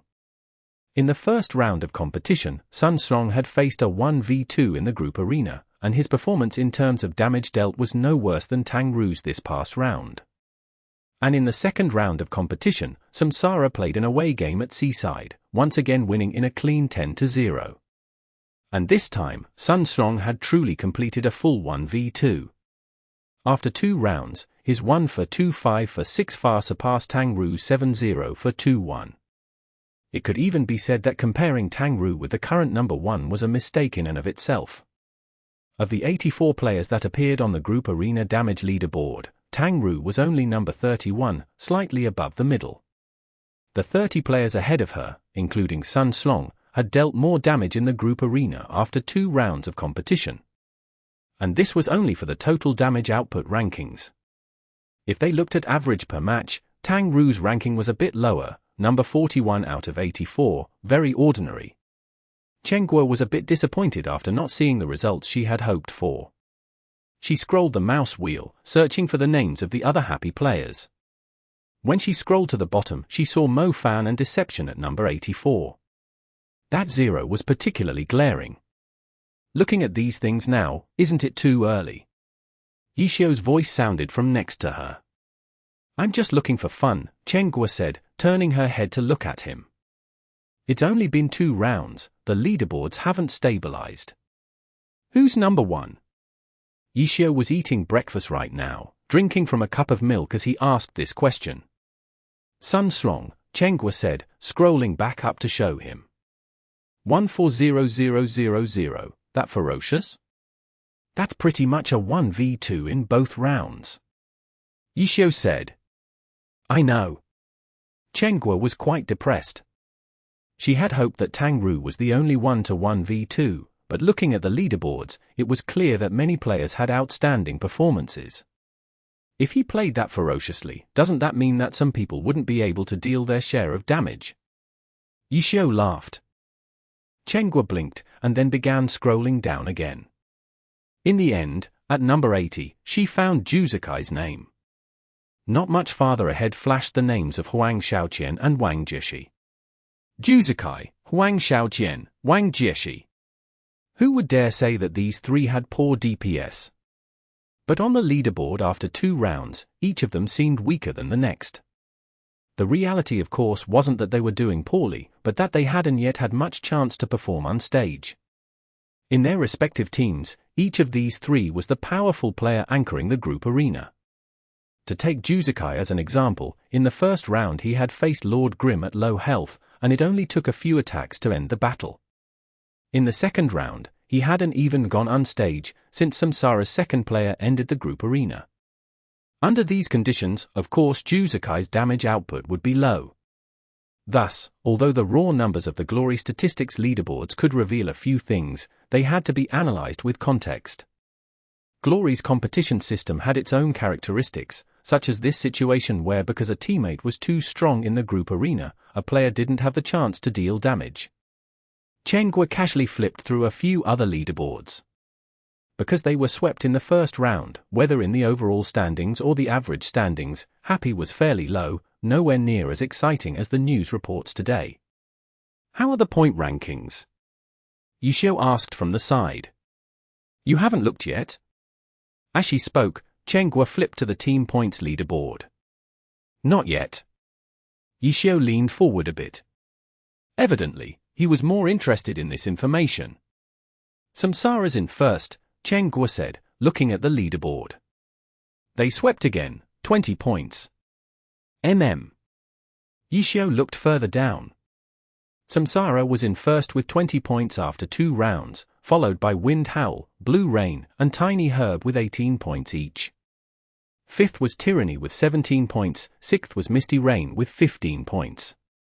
This seemed to be the cutoff for the upper tier of the points rankings, as there was a large gap between Misty Rain and the 7th place Thunderclap, who earned 13 points over 2 rounds.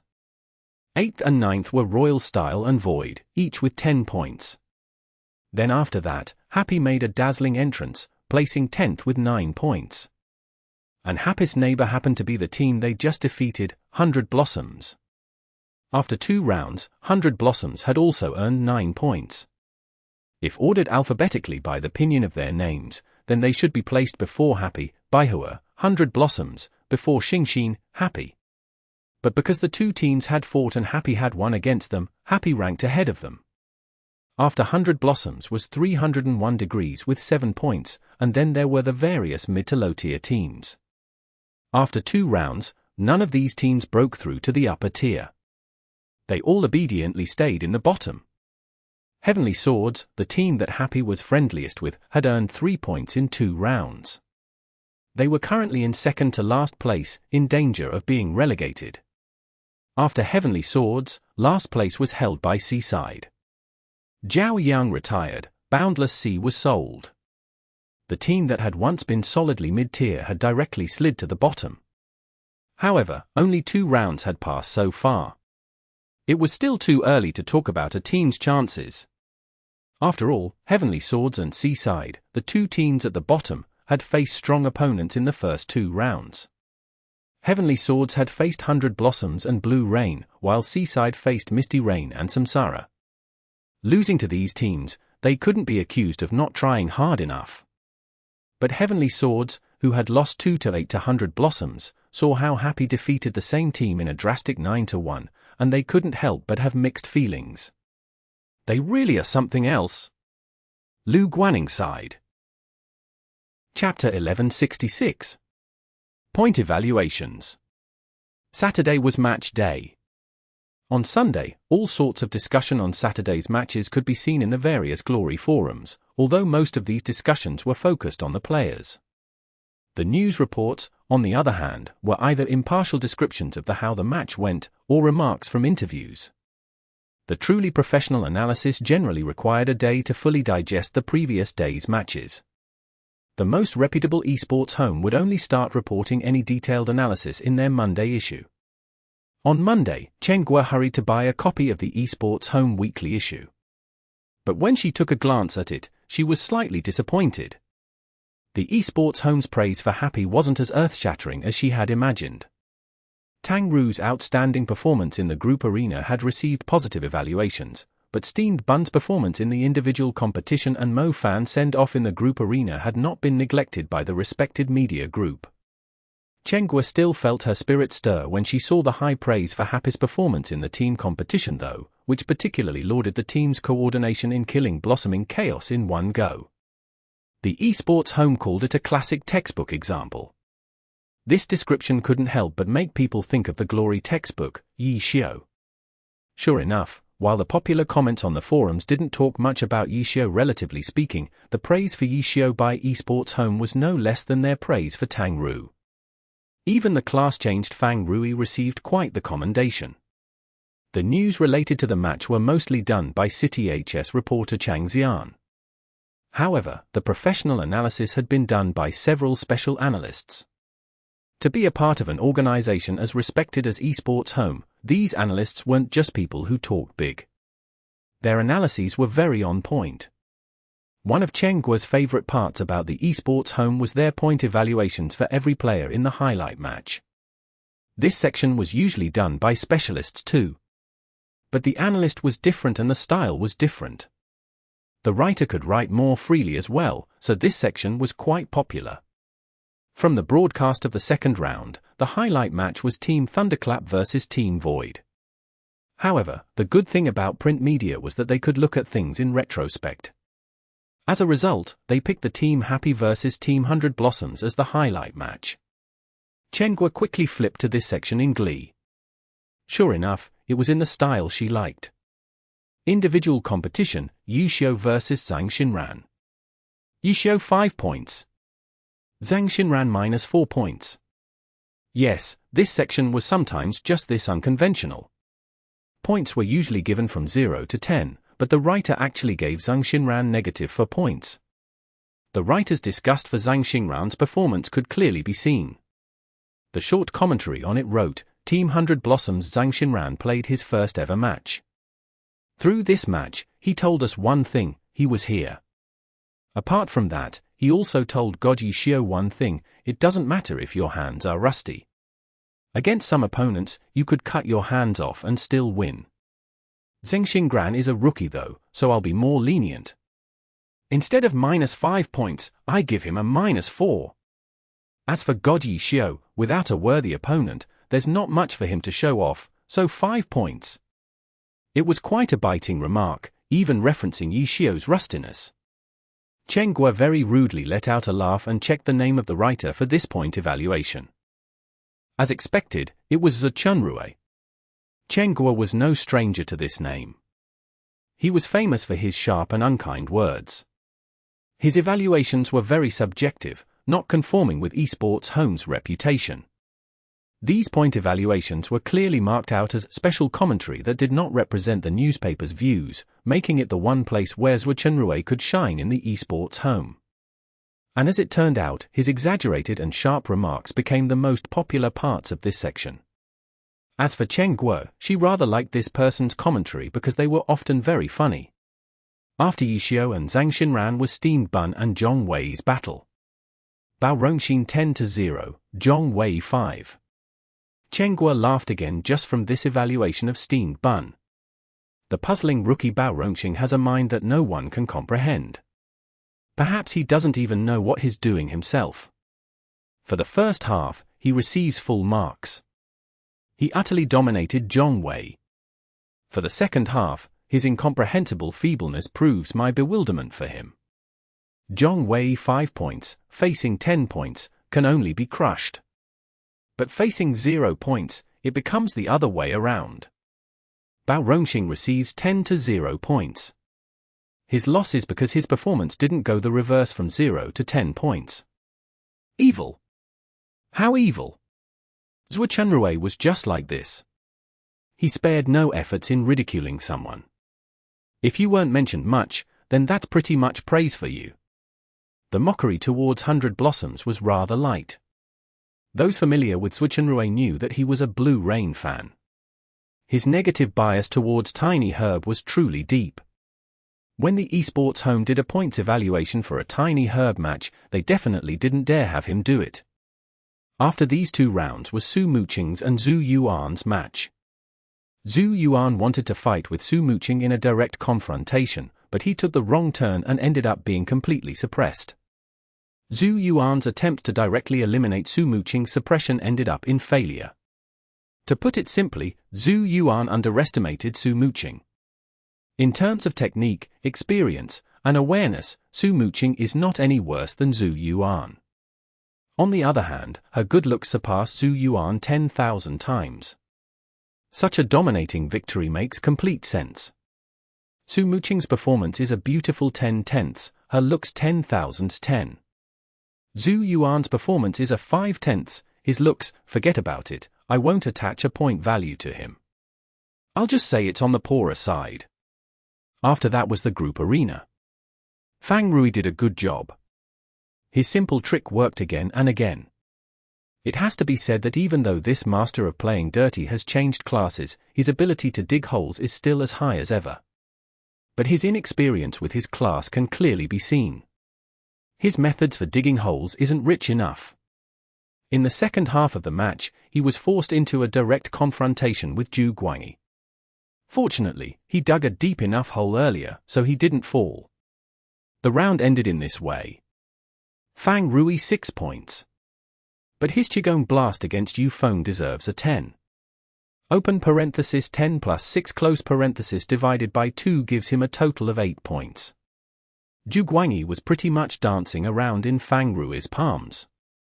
If Fang Rui was still a thief, Zhu Guangyi might have lost in an even uglier fashion, or perhaps he might have done better because he understands Fang Rui's thief better. I'm inclined to think the former, so Zhu Guangyi gets 2 points. Yu Feng should have been able to take down Fang Rui without losing much health, but that Qigong blast proved that he miscalculated against Fang Rui, 2 points. In the next round, he stood heroically in the center of the map, a well-deserved 5 points, but he won just like that by standing there, so only 5 points. In the third round, he met Happy's rookie head-on, but was blown out. Yu Feng made the same mistake as Zhu Yuan, he underestimated his opponent. But compared to Zhu Yuan, as an all-star, he had the qualifications to look down on a rookie. Thanks to Yu Feng's negligence, we were gifted a spectacular 1v2. As such, he deserves another 2 points. 2 plus 5 plus 2 is equal to 9 points? That doesn't seem right. Oh, I forgot, Yu Feng played a total of 3 rounds, so we have to divide by 3 points. Speaking of which, if I didn't say anything, would people have noticed that Yu Feng played 3 battles, also playing a 1v2? There's not much to be said for Mo Fan. His happy response towards 100 Blossoms rookie, Zhang Xinran. Zhang Xinran said he was here, so Mo Fan said he was also here. I have to give him 2 points though, because without him, there wouldn't have been that beautiful 1v2. Zhu Xiaoping, as a summoner who is said to hold back 2 or 3 people with his 1, was blown out by the enemy. Still, we can't say that's Wind Carving's fault. Zhu Xiaoping, 3 points. Tang Ru beating Yu Feng, 10 points. Beating Zhu Xiaoping, 10 points. Looks, 10,000 points. There's no need for any explanation.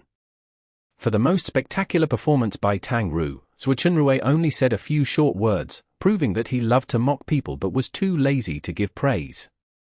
For the final team competition, Zhuo Chunrui continued with his subjective evaluations. He started off by firing shots at Yu Feng's early send-off. It looked like the Team Blue Rain fans Zhuo Chunrui had quite the opinion of Yu Feng, who had abandoned Team Blue Rain. What's making you so happy? Everyone had arrived at the internet cafe and was ready to begin their new week's practice, only to see Chen Guo laughing uncontrollably. Chen Guo gave the paper to everyone. Everyone was familiar with esports home. They knew that there was nothing really that funny to look at besides that section. Sure enough, it was that section. And looking at the writer, everyone understood. Who's he going at this time? Fang Rui took the paper and started reading it. The player being ridiculed certainly wouldn't be laughing, but to others, reading Zhuo Chunrui's remarks were quite fun. Hee hee, hee hee, hee hee. Fang Rui took the newspaper, looked over Zhuo Chunrui's commentary, and soon started laughing. Hey, he was quite nice to me. Fang Rui was surprised when he saw the group arena evaluation of him. Let's see what he wrote about Little Tang. He continued reading. Since this guy very rarely praised anyone, a lot of people would be curious to see his views on someone who had performed exceptionally. TSK, to make Zhuo Chunrui not give any explanation for his evaluation, Little Tang, you've got a bright future ahead of you, Fang Rui said to Tang Ru after reading over it. Really? Tang Ru would also read over the glory analysis in the papers, but she was mainly doing it to learn. She searched for material she needed in a targeted manner. Someone like Zhuo Chunrui, who was extremely subjective and wrote exaggerated remarks, wasn't inside Tang Ru's study list, so she didn't know much about him. He's always been quite nice to girls. Have you ever seen him go all out to tear at a female player? Yishio said. This? Fang Rui thought about it. It really had never happened before. he checked today's paper again and read over Su Muqing's evaluation. Sure enough, Zhuo Chunrui's usual style wasn't there. This guy actually has a bottom line, huh? I never noticed, Fang Rui said. Even though he exaggerates a bit, his evaluations can sometimes be very on point. If not, did you really think the esports home would have him someone as irresponsible as him writing just to make jokes? Yishio said. True. Fang Rui nodded his head in seriousness, while reading the paper aloud. His Qigong blast against Yu Feng deserves a 10. This guy's evaluation is truly on point. Chapter 1167. Steen Bun's Review. Zhuo Chunrui got a lot of things right. Perfect timing. Let's use his evaluation as a starting point for our discussion, Yishio said, taking the paper from Fang Rui and lifting it in the air. Soon afterwards, whether they came unstage the previous round or not, everyone in Happy went to the strategy room. The always quiet, cold, and lonesome Mo Fan seemed quite eager this time. He was the first to go into the room, although his expression was as apathetic as always. In the strategy room, everyone sat down at their own seat one after the other. After Yishio came in, everyone stopped chatting. The projection screen rolled down. Yishio sat in front of a computer to the side and opened up their previous match. The first round of the individual competition. Yeah, there's not much to say here. That 100 Blossoms kid was too nervous. This issue. Yishio looked at his teammates. At Happy, there was only one person who would be nervous. Yishio looked around the room. In the end, his gaze landed on a laptop.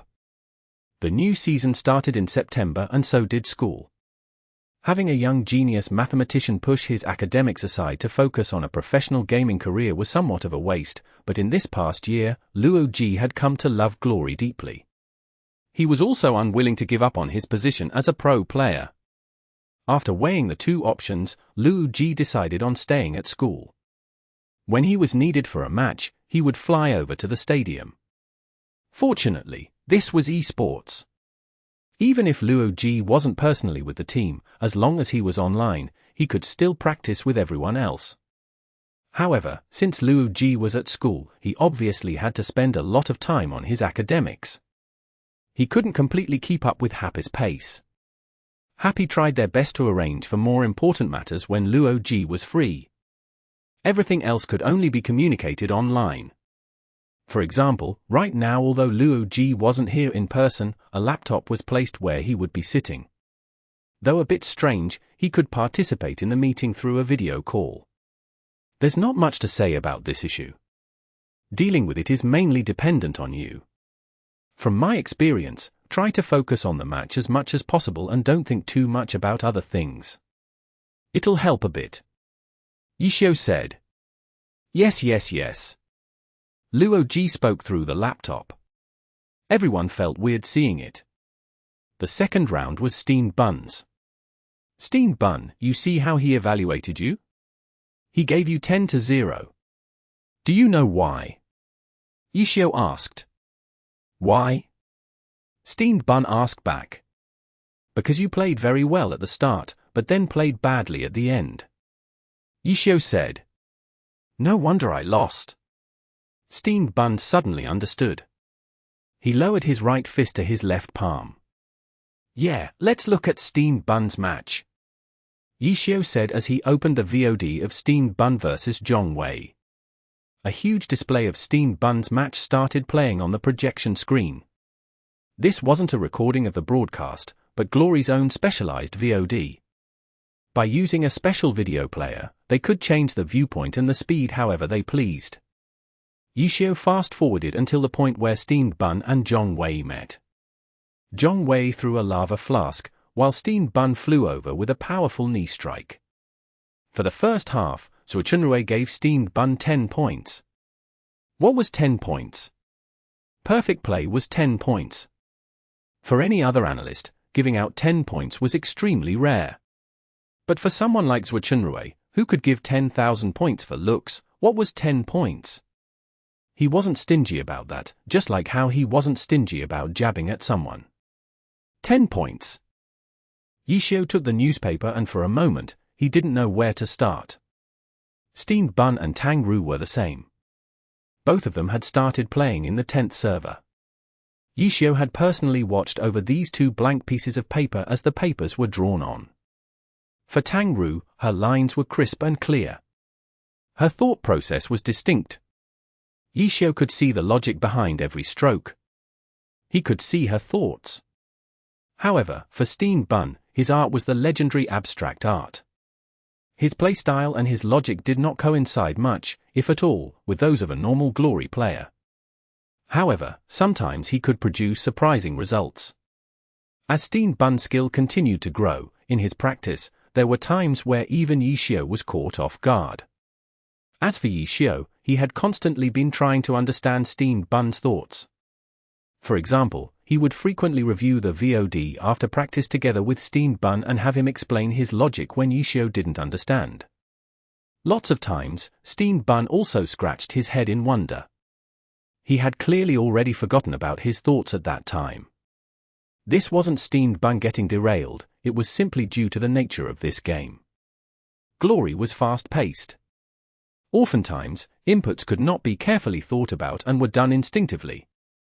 There were very few players who could remember every detail in their match perfectly. In Happy, the only one who could do this was named Liu Ji, definitely not Steamed Bun. Even though he couldn't get an answer for everything, from the places that Steamed Bun could explain, Yishio gradually started to get a feel for it. Steamed Bun wasn't playing without any logic whatsoever. It was just that his logic was rather bold and imaginative. It was born from wild creativity and observation. In this point, he was very similar to Wang Jieshi. The difference was that Steamed Bun had only played Glory for a year, while by the time Wang Jieshi became a pro player, he had been playing Glory for far longer than Steamed Bun. His foundation in Glory had been more solid than Steamed Bun's. As a result, Wang Jieshi's creative playing was precise, sharp, and unpredictable. It was why he was called the Magician. As for Steamed Bun, he was limited by his foundation. His creative playing would sometimes crash into a dead end, leading to noobish mistakes. Once he understood Steamed Bun's situation, Yishio couldn't help but sigh. If Steamed Bun had started playing Glory sooner and had more time to grow, he would definitely be even more terrifying today. But he had only just started now and suffered for that. It was true that Steamed Bun was quite talented, but this was no longer the game. Compared to the in-game Glory, everyone in the Pro Alliance was brimming with talent. And those who became gods were the best out of all those talents. Every rookie found by Yishio in Happy had a certain amount of potential, but in Glory, because of all sorts of reasons, all of them had been delayed. Sun Strong and Tang Hao, these new generation gods, were only 20 years old. They were even younger than Tang Ru and Steamed Bun, yet they were already the stars of this era. It wasn't the first time that Yishio had thought about this. If he had discovered them earlier, or if they had found Glory fun earlier and started practicing systematically, would their current selves have already joined those at the top of the pyramid? Unfortunately, there were no IFS. He could only dream. Right now, Yishio could only do his best and help these latecomers grow faster. However, toward Steamed Bun, the amount of help that Yishio could provide was becoming less and less. Steamed Bun's playstyle was special, his unique talent. If Yishio forced him to follow the conventional logic of Glory, it would kill his talent. Yishio could not help Steamed Bun develop his unique talent. As the saying went, what came next would depend on Steamed Bun's own good luck. As a result, Yishio would generally just help Steamed Bun make as few mistakes as possible. Those obvious dead ends would help remind him not to make the same mistake next time. In Steamed Bun's match against Zhong Wei, he was bold and creative in the first half, but in the next half, he regressed back to the ordinary and confronted Zhong Wei head-on. When he asked for the reason why, Steamed Bun's answer couldn't be refuted. "I had more health," Steamed Bun said. Everyone in the room stared blankly. They wanted to laugh, but they felt like it was nothing to joke about. In the first half, gain the upper hand and get a health lead. Then, in the second half, there was no need to use any special tricks, just directly trade blows. It was a very common and logical strategy. Even the master of playing dirty, Fang Rui, had the same idea in his match against Zhu Guangyi. After successfully pulling off the cooldown method twice and gaining a health lead, he immediately started fighting against Zhu Guangyi directly. Yeah, that. Yixiao also hesitated. He fast-forwarded to the middle. Okay, then let's take a look at how you played after you had more health than him. Steen Bun had more health, yet he still lost to Zhong Wei. It wasn't hard to realize that Steen Bun had made many mistakes. The strategy meetings weren't just Yixiao lecturing them. During this time, everyone was free to speak up. The rookies and Qiao Yifan were rather quiet, though. Su Muqing just listened more often than not. She would typically only raise an issue if something was missed. Today, no opportunities had appeared yet. Yixiao wasn't the main speaker either. So, after they started analyzing the latter half of the fight, Wei Chen and Fang Rui were the ones dominating the discussion. Here. At 241, you hesitated. Don't you think you could have just thrown your brick at his forehead? Wei Chen pointed at the projection screen. His tone of voice and attitude didn't seem like he was discussing tactics. It sounded like he was telling him how to fight like a gangster. You're right. Steen Bun again put his right fist to his left palm. He had taken a liking to his movement recently. The hesitation is okay, but you shouldn't have leaped back and retreated afterwards. Why not just use Tiger Flips the Mountain? Fang Rui said. That's not necessarily correct. After jumping backwards, you should have followed up with a powerful knee strike. It would have been very strong too, Wei Chen said. Powerful knee strike? He could just use Shadow Cloak and wrap you up, Fang Rui said. That's why you need to jump backwards first to dodge Shadow Cloak before counterattacking, Wei Chen said. Fang Rui looked distracted for a moment, but he quickly responded, fuck, if there's no powerful knee strike, where would the Shadow Cloak come from? Young people these days, do you not understand the word predict? Wei Chen said. Predict, my ass. Fang Rui wasn't polite at all to this shameless senior. Steen Bun, don't listen to his nonsense. You should have just used Tiger Flips the Mountain and flip him. Peh. Wei Chen spat. Steen Bun, trust this senior. Jump back first and then powerful knee strike. Watch the opponent carefully. You're aiming for that small time gap. It'll definitely give your opponent the biggest surprise. Surprise, I like it. Steen Bun said happily. Wei Chen nodded his head as if he were teaching a child. Rhythm. What's important is the rhythm. Steen Bun, Yixiao called out at this moment. Steen Bun looked towards his boss. You hesitated here, Yixiao said. Don't hesitate next time. React faster. Okay, Steen Bun replied. All right, good. Yixiao nodded his head. Chapter 1168. The best choice. Steen Bun had a lot of problems in the second half of the match, so they allocated a lot of time for review until the discussion finally quieted down. After that was the battle between Su Muqing and Zhu Yuan. Even though it was a victory, and even though Su Muqing was already a high-level player, they didn't skip this match. No matter how good a player was, there would always be mistakes that exposed flaws during battle. Reviewing matches wasn't just to help improve the person whose battle they were studying, it let everyone learn lessons. At the same time, they could further study the opponent. Thus, no matter whom they fought against, whether they won or lost, review was always beneficial. Reviewing Su Muqing's battle was much easier and much lighter than reviewing Steen Bun's. While watching the replay, Su Muqing herself was able to notice many things about her fighting, and she would then bring them up with everyone to discuss. After the individual round was the group arena, and first up was the battle between Fang Rui and Zhu Guangyi. Wei Chen pushed up his sleeves, but it was unclear what he planned to do. The battle began. Zhu Guangyi's cold seasons reached the center of the map, but but Fang Rui's boundless sea wasn't there, so he began to look for him, all the way until the two returned to the center and began to fight. You played around too much in the beginning, Wei Chen said coldly. We know each other too well, I had to make him think a bit more, Fang Rui said. If he hadn't had doubts in his heart, your cooldown method never would have worked, said Wei Chen. Right. Fang Rui nodded. In the VOD, Fang Rui was having Boundless Sea play the cooldown method, showing the moment he chi blasted Cold Seasons. Not decisive enough. Wei Chen sighed. Me or him? Fang Rui asked. Him, Wei Chen said. Well, of course, said Fang Rui. This is the value of my playing around earlier. It's impressive enough that it worked once, but it actually worked twice, Wei Chen said. You guys don't understand the depth of this match, Fang Rui said. Wei Chen made a disdainful face, but he didn't retort, because Fang Rui spoke the truth.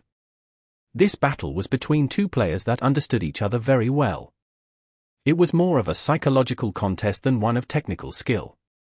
Battles like this couldn't be learned, not even by the most skilled players. Without that personal relationship, you couldn't play these sorts of mental traps. And then, the technical skill was another level on top of the psychological warfare. You couldn't follow normal logic when looking at such a match. In the end, they just found some non-psychological points to look at, and they soon moved on. After that was another one of Fang Rui's battles, now against Yu Feng. In the eyes of the specialists, there were three highlights of the Happy vs 100 Blossoms match. First was Fang Rui's final Qigong blast in this battle, next was of course Tang Ru's 1v2, and finally in the team battle when they took down Yu Feng's Blossoming Chaos. 100 Blossoms Captain Yu Feng was named the most tragic character of this match. In all three of the highlights, he was the victim. Boundless Sea's Qigong blast landed on the body of his Blossoming Chaos, Tang Ru's 1v2 began by killing him, and he was the one who had been so dramatically killed in the team round. One mischievous glory player created a montage of these three highlights, set it to the music of Why Am I Always the One Who Gets Hurt, and posted the video online, where it quickly went viral. Yishio of course didn't show this silly video. He selected the proper battle recording and the scene began to unfold before them. Too slow. The recording had barely begun when Wei Chen suddenly let out this shout, startling everyone in the room, even Luo Ji in the laptop screen. Much too slow, Wei Chen continued. Every second after a battle begins is extremely valuable. If you don't get in the right mindset as fast as you can, any small ripple can become the reason for defeat. In the VOD, Fang Rui's Boundless Sea hesitated for about 3 seconds after the match began before he started moving. Everyone stared blankly at Wei Chen. What he said about every second after a battle begins was inaccurate reasoning, even an idiot could tell he was nitpicking.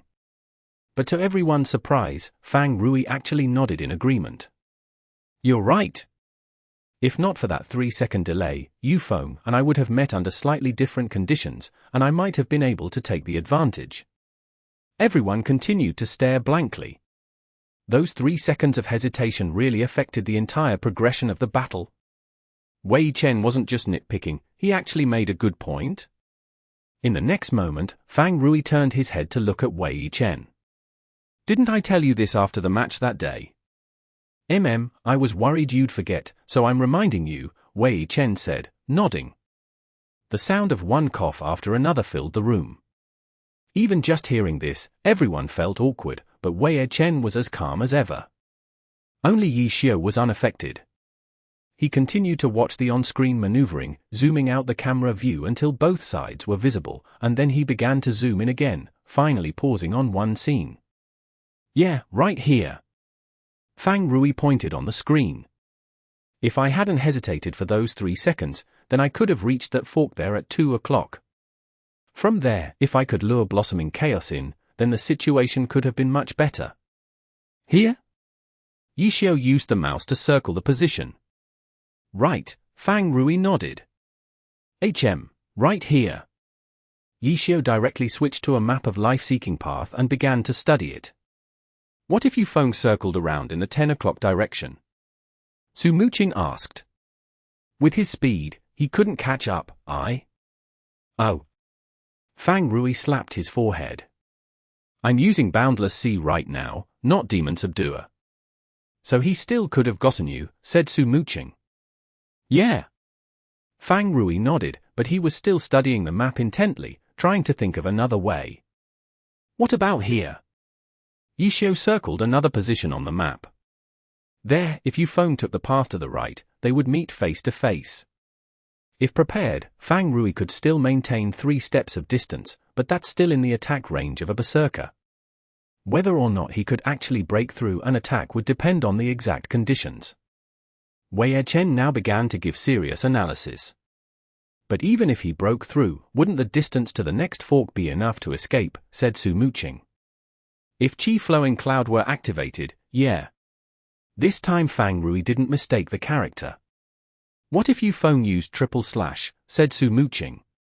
He'd have to predict my move first, Fang Rui said. The rookies listened quietly.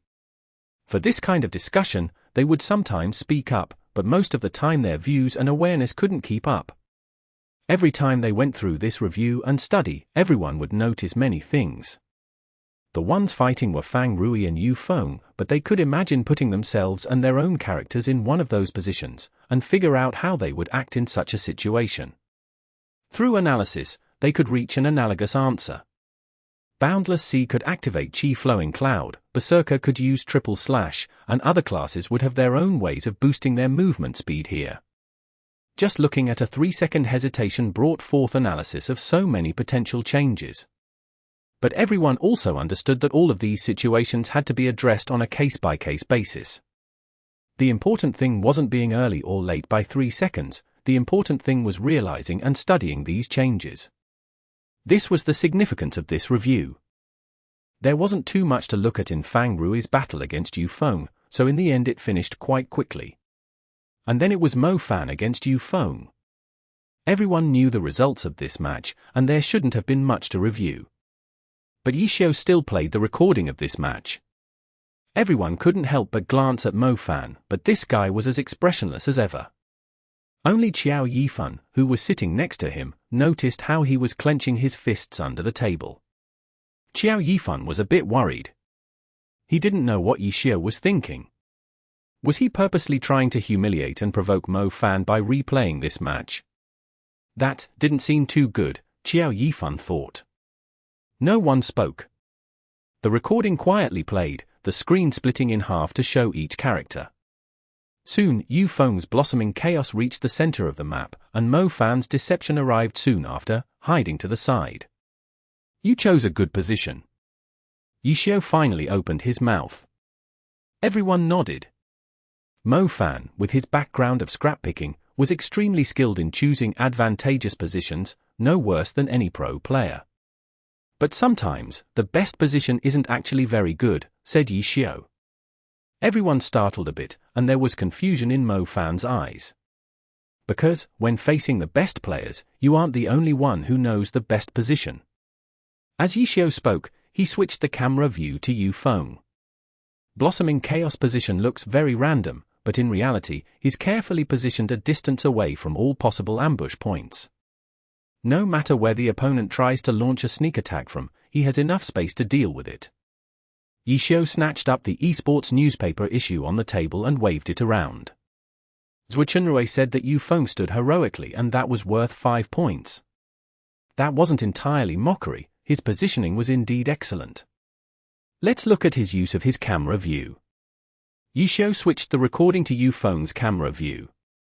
The display followed Yufeng's control over his view as he turned. Do you see it? Yishio pointed to a position on the screen, right where Deception was currently hiding. The best position you had chosen was also where he was the most prepared for an attack, said Yishio. If you tried to attack from here, it would be very difficult for you to get seize an opportunity. So that was the reason? As expected of Senior. Qiao Yifan was sincerely happy. Earlier, he was truly a little worried that Yishio's goal had just been to shame Mo Fan. If that had been the case, he really would have been disappointed in him. But now, he saw that Yishio was giving genuine feedback and advice on Mo Fan's pitifully lacking performance in this match. It was just a choice of position, but Yishio used this to emphasize to Mo Fan what was different about the professional stage. In this domain, anyone can have the same background and knowledge as you. The best choice might actually be the worst because everyone knows it's the best choice. As a player who likes to use sneak attacks, it's crucial that you understand this point. Chapter 1169. Third round. They finished discussing positioning. Next was the judge giving a yellow card to the calmly waiting Mo Fan, forcing Mo Fan to make adjustments, but the judge felt his actions were unacceptable, so he gave him another yellow card, and Mo Fan was disqualified. Mooching, you talked to him about the rules already, right? Yishio asked. I did, Su Mooching said with a smile. All right, then that's that. Yishio nodded. He didn't ask Mo Fan to report anything, and simply ended the discussion of this battle. Let's look at the next battle. The next battle was Tang Ru's thrilling 1v2. Because it was her own battle, this time Tang Ru participated in the discussion more. She wasn't like Steamed Bun, who couldn't figure out the situation. Her clarity of thought allowed her to gain the most from reviewing her own match. After the group arena was the team competition. Every confrontation, every player's performance, from both Happy and 100 Blossoms, was taken apart and evaluated in detail. They spent the entire morning in review, which was already a relatively short amount of time. In this competition, there really wasn't much they could analyze. Yishio's defeat of Zhang Xinran, Fang Rui's 2 battles, Mo Fan's battle, there wasn't much content to look at. Furthermore, this was Happy's big victory. A victory generally meant that there were fewer problems to study. Even though the opponent's mistakes could also be analyzed, the priority was generally figuring out one's own problems so that they could be fixed. For example, 100 Blossoms Zhang Xinran revealed the problem of nerves, but this wasn't something that Happy needed to focus on. On the other hand, their complete defeat in last week's match against Samsara revealed many of their problems. The review that Happy did last Monday after that match lasted from morning all the way until night. They finished review in the morning, so the afternoon was spent training as usual. The life of a pro player was this sort of dull repetition. Every day, they basically did the same thing. The burning passion was left to Saturday night to be released. On days without matches, ordinary gamers could only wait around, looking back on previous matches and anticipating the next ones. In the second round, Happy vs 100 Blossoms garnered a lot of attention, but to the viewers, the live television broadcast of Thunderclap vs Void was also a very high-level match. In this match, Thunderclap took an early lead with Dai Yinchi in the individual round, but then they cleanly lost the next 2 individual battles as well as the group arena. Losing 1-4, with so many consecutive defeats, it seemed as though Thunderclap was on the brink of collapse and Void would earn a big victory. But to everyone's shock, Thunderclap pulled off a huge comeback in the team competition.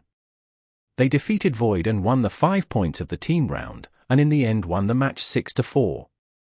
Such an exciting plot was definitely worth live broadcast, but in the end, the live commentator was distracted during the whole thing, occasionally turning the subject to discuss Happy vs 100 Blossoms.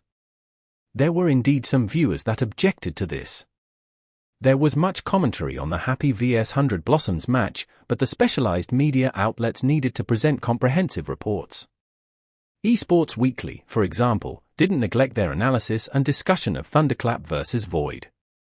All of the reporters and special commentators unanimously pointed out Thunderclap's biggest change this season: they had become more confident. They won 7 points in the first round and 6 points this round.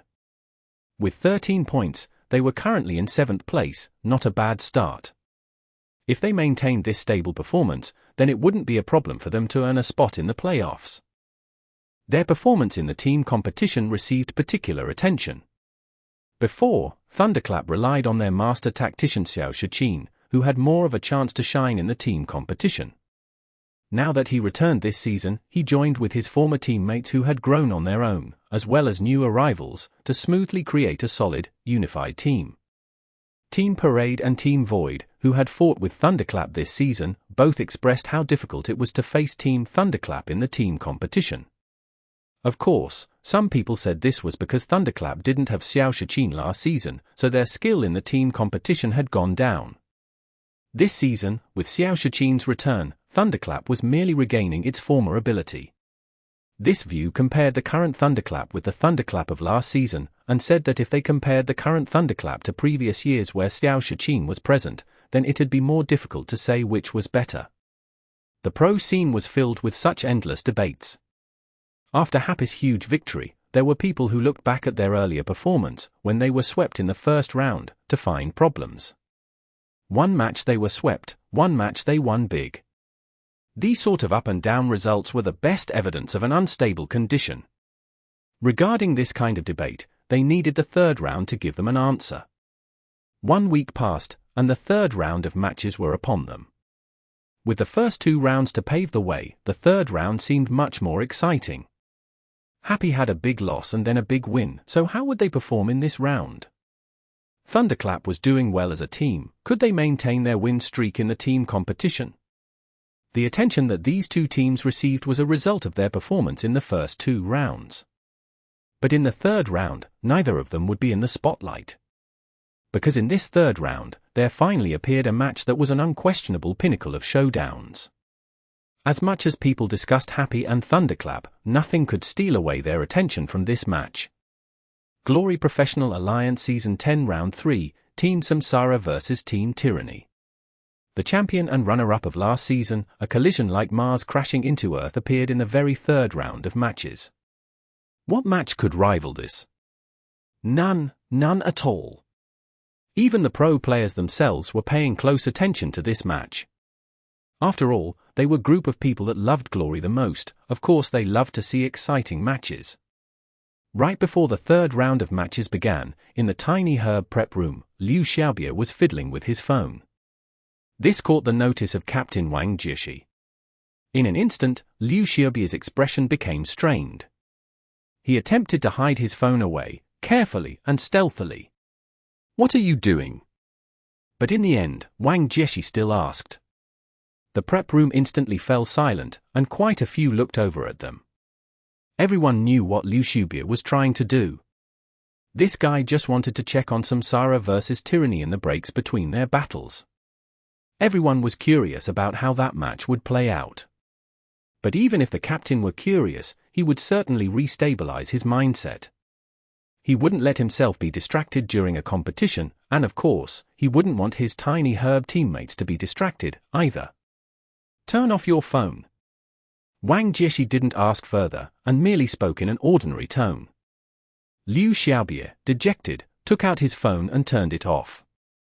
Wang Jieshi's gaze swept over everyone, and the players couldn't help but stand up when he looked at them. "This match, our opponent is bright green. Although they aren't a very strong team, we can't drop our guard." "Right," everyone answered. "Good, let's go." With that, the tiny herb players walked out of the prep room. Liu Xiaobie felt at the phone in his pocket, but in the end, he left it in the room. Focus on the match. This is what he told himself. He lifted his head, straightened his shoulders, and followed the pace of his teammates. All of the matches going on at the same time were affected by this pinnacle match.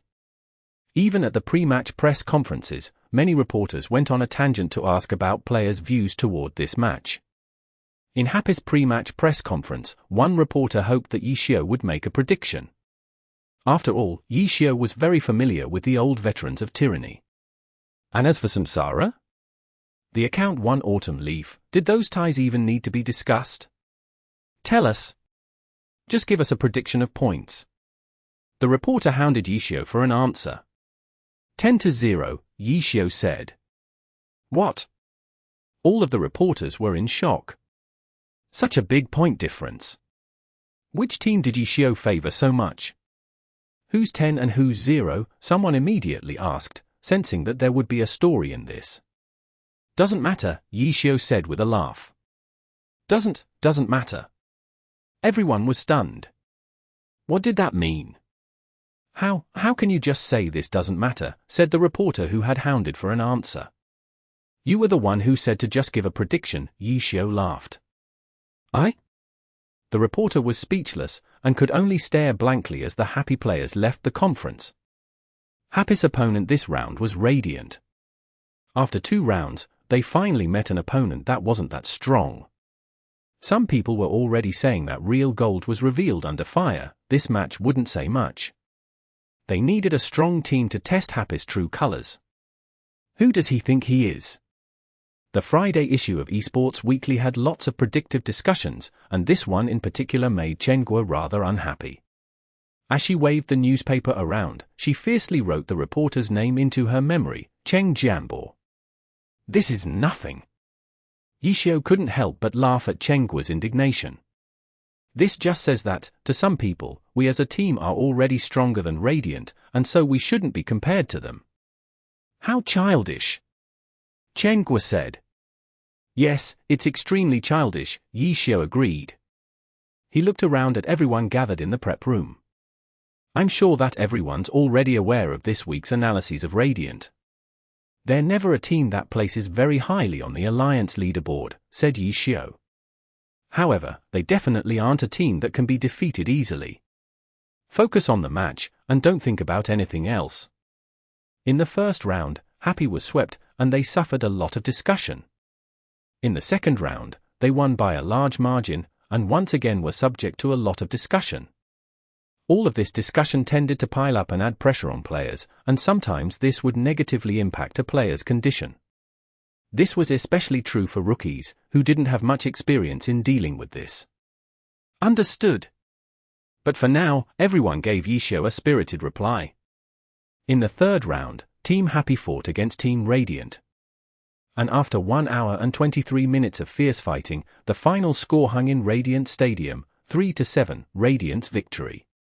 In the prep room before the press conference, Tang Ru said to her teammates, "I'm sorry." Chapter 1170. Promise. 3-7. In the end, Happy lost this round's away game, despite the odds looking to be in their favor. Their roster this round hadn't seen many big changes, aside from Mo Fan, who had been penalized last round and couldn't appear this round. Instead, they sent up the veteran Wei Chen for the group arena this time. Happy won all 3 of the individual battles, entering the group arena with a 3-0 lead. Like the previous round, Fang Rui was first up in the group arena, and he did even better than before. When Boundless Sea fell, he had taken down 1.5 players. And then Wei Chen went up. As an extremely old veteran, his reaction time and hand speed had no way of competing with those of the younger players, but although his performance wasn't flashy, Windward Formation still took down the second player and half of the third player's health. After that, what was left to Happy's powerful anchor Tang Ru was just one opponent at half health. He wasn't a star like Yu Feng, he wasn't even Radiant's core player, he was just a very ordinary player in this mid-low tier team. The home audience had already given up on this match. No one thought that the 1v2 Tang Ru would miss a victory like this. Some neutral spectators thought this would be very boring. They were only interested in this match to see the pretty female player Tang Ru, but now she only had a player at half health left to face. What excitement was there in that? Tang Ru lost. The audience was incredibly quiet. It was clear that Tang Ru was already a very strong player in everyone's minds. It was only after this pause that the home crowd exploded in excited cheering. They all thought that she would bring the end, but it turned out that she was the one who met her end. That eye-catching 1v2 performance was of course interesting, but no one wanted to be the victim of such a scene. And this time, Radiant managed it. A character at half health used by a player who was ordinary even by Radiant standards managed to defeat Tang Ru, the player who had become famous with a single battle. Tang Ru left the stage. Of course, she was extremely upset with her loss. In the team competition, she went unstage once again. Tang Ru was undoubtedly a fierce fighter. But after 2 rounds of alliance matches, the characteristics of her fierce style had been seen through. Radiant used tactics specifically to target her, which in turn affected Happy as a whole. Because of this, Happy's rhythm was thrown into disorder. No victory is ever guaranteed. In the prep room, this is what Yishio said to the apologizing Tang Ru. Happy could defeat a giant like Excellent Era, but other teams could defeat Happy in turn. If raw strength was the only thing that determined victory, then what would be the point of competing? But the factor that determined this match's victory and defeat was very clear. Even the most ordinary viewers could tell that the problems were from Tang Ru. We'll have to analyze this carefully during our review session. Now, for the press conference. I'll go, Tang Ru said. Yishio nodded and didn't say anything else. Tang Ru never backed down. She would always face any challenges head-on. For this press conference, Happy sent out Yishio, Wei Chen, and Tang Ru. As soon as the three appeared, the camera flashes from below lit up the area. The target was Tang Ru, whom the reporters were rather surprised to see. During their wait, they all guessed that Happy wouldn't send Tang Ru to this press conference. This level of pressure was frightening for a rookie to bear. The team would probably try to protect its new members and have the veterans deal with this situation, right? But as it turned out, Tang Ru just walked out at the very front, her expression unusually resolute. Since she dared to come out, would the reporters hold back? Click, click, click, everyone took their fill of pictures before anything was said. TSK, TSK, how popular, Wei Chen remarked. HM. Whether good or bad, at least she's getting a lot of attention now, no? Wei Chen said. How come I smell something sour? Yishio said. TCH, would I care about something as unimportant as this, said Wei Chen, filled with righteousness. But no matter how you looked at it, the whispering of these two seemed very sneaky, so the reporters turned their cameras and took many pictures of these two as well. The three took their seats, and the reporters all focused their gazes on Tang Ru, hoping to discover something from her expression. But they were disappointed, for there was no hiding, no flinching. If anyone looked at her, Tang Ru would look right back, and then give a polite smile. We can begin, Yishio said. In their eagerness, the reporters almost raised their feet along with their hands. Yishio randomly picked one. Question for Miss Tang Ru. What are your thoughts on your performance in this match? This reporter couldn't wait any longer. He was so eager that he didn't even bother to begin with the standard phrases like this battle's loss was unfortunate. My performance dragged down the entire team, Tang Ru said. Because of this, I'm deeply sorry. Tang Ru's condition was clear to see. An apology now seemed like a very ordinary, standard, expected answer, and so the reporters were unsatisfied. I remember that after the last match, you said that you wanted to complete a 1v3. But in this match, you couldn't even take down an opponent at half health. Why do you think that happened? One reporter asked, with an air of ridicule. Tang Ru's declaration last match about aiming for a 1v3 after her 1v2 was disliked by some people, who viewed her as too presumptuous. This reporter was evidently one such person.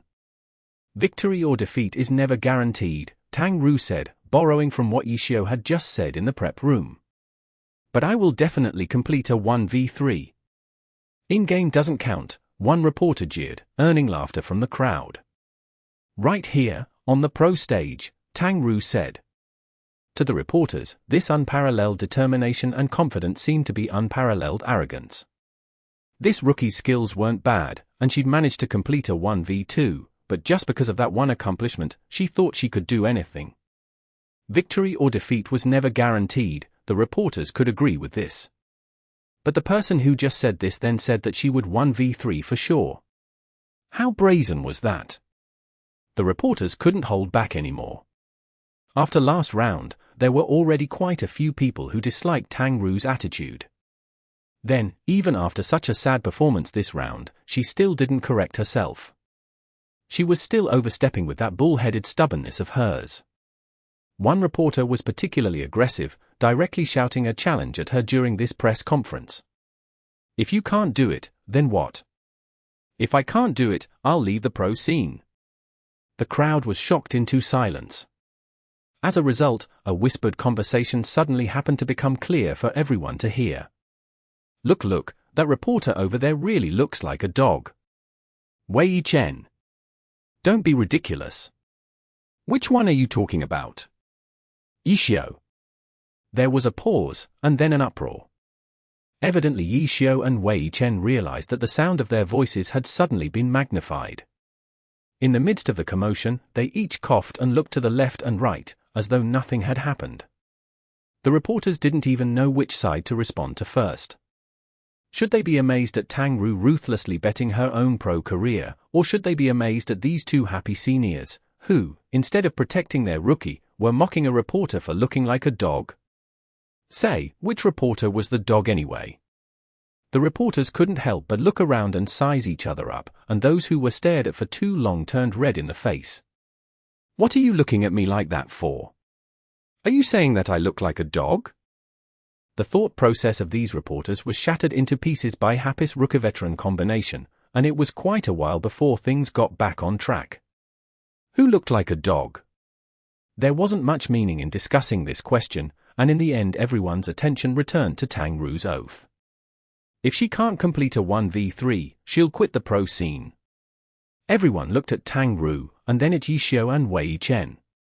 Did Happy's two veterans not hear what Tang Ru just said? They didn't even stop her from pledging such a thing. In fact, they looked as though it didn't matter at all. If you can't complete a 1v3, you'll quit the pro scene. One reporter felt that these two had been distracted and really didn't know the current situation, so, to prompt them, this reporter repeated the statement loudly. Yes, Tang Ru nodded. Good determination, Yi Xiao said. Very daring. Wei Chen even began to clap for her.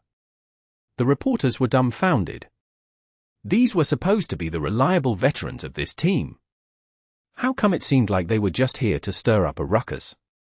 Do you two feel that Tang Ru can accomplish this?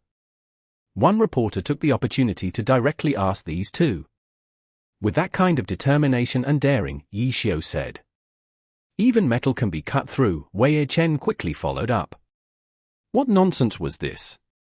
The reporters who were taking notes found that they couldn't bring themselves to write down any more. These two were just out to make trouble, right?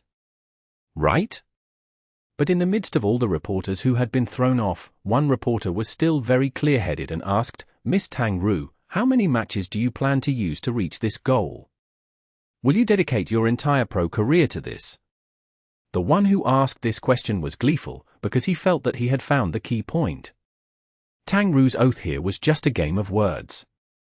If she can't 1v3, she'll quit. But without a time limit, didn't that just mean she would keep playing match after match trying to 1v3, and if in the end she couldn't do it, then she'd just retire anyway? You think you're so clever?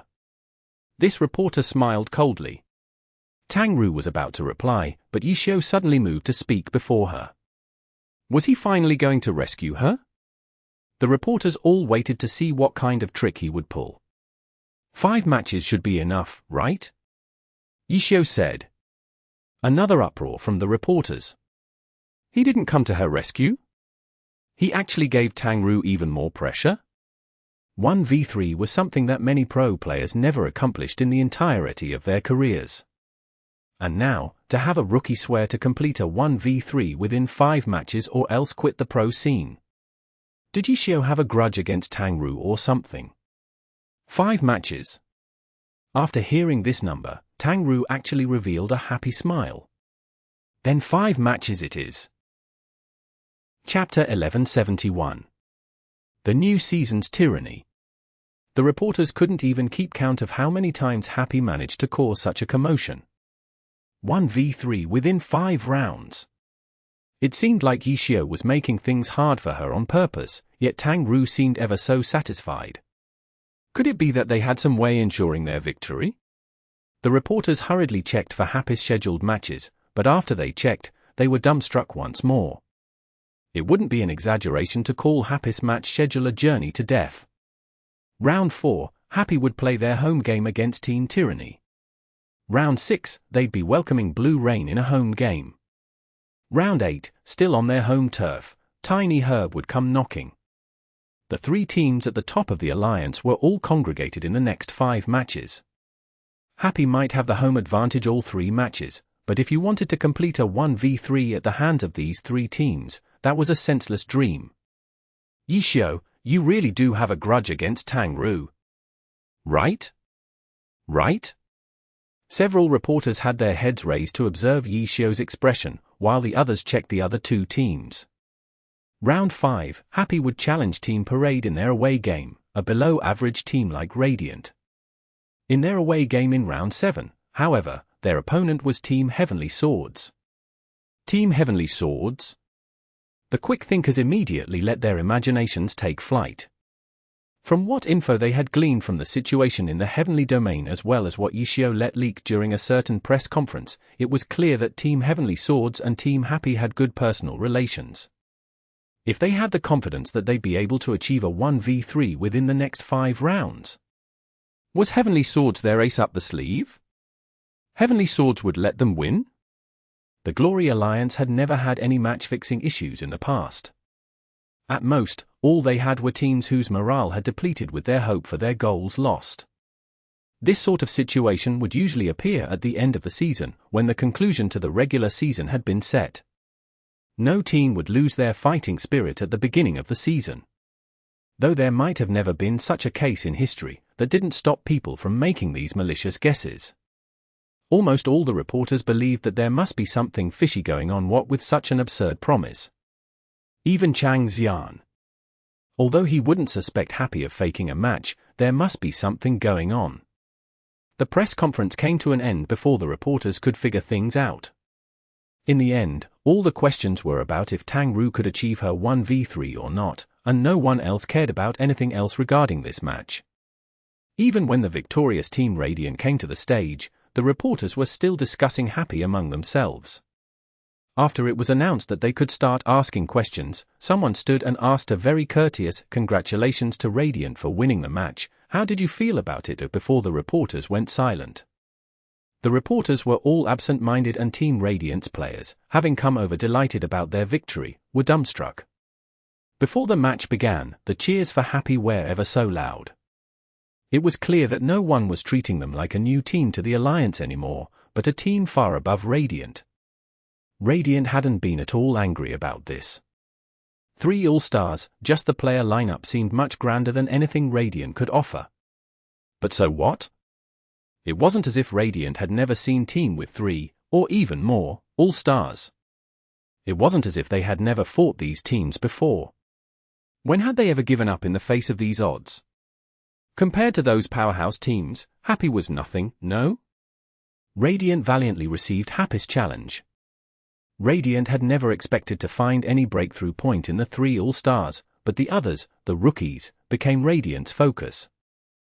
They had chosen Tang Ru.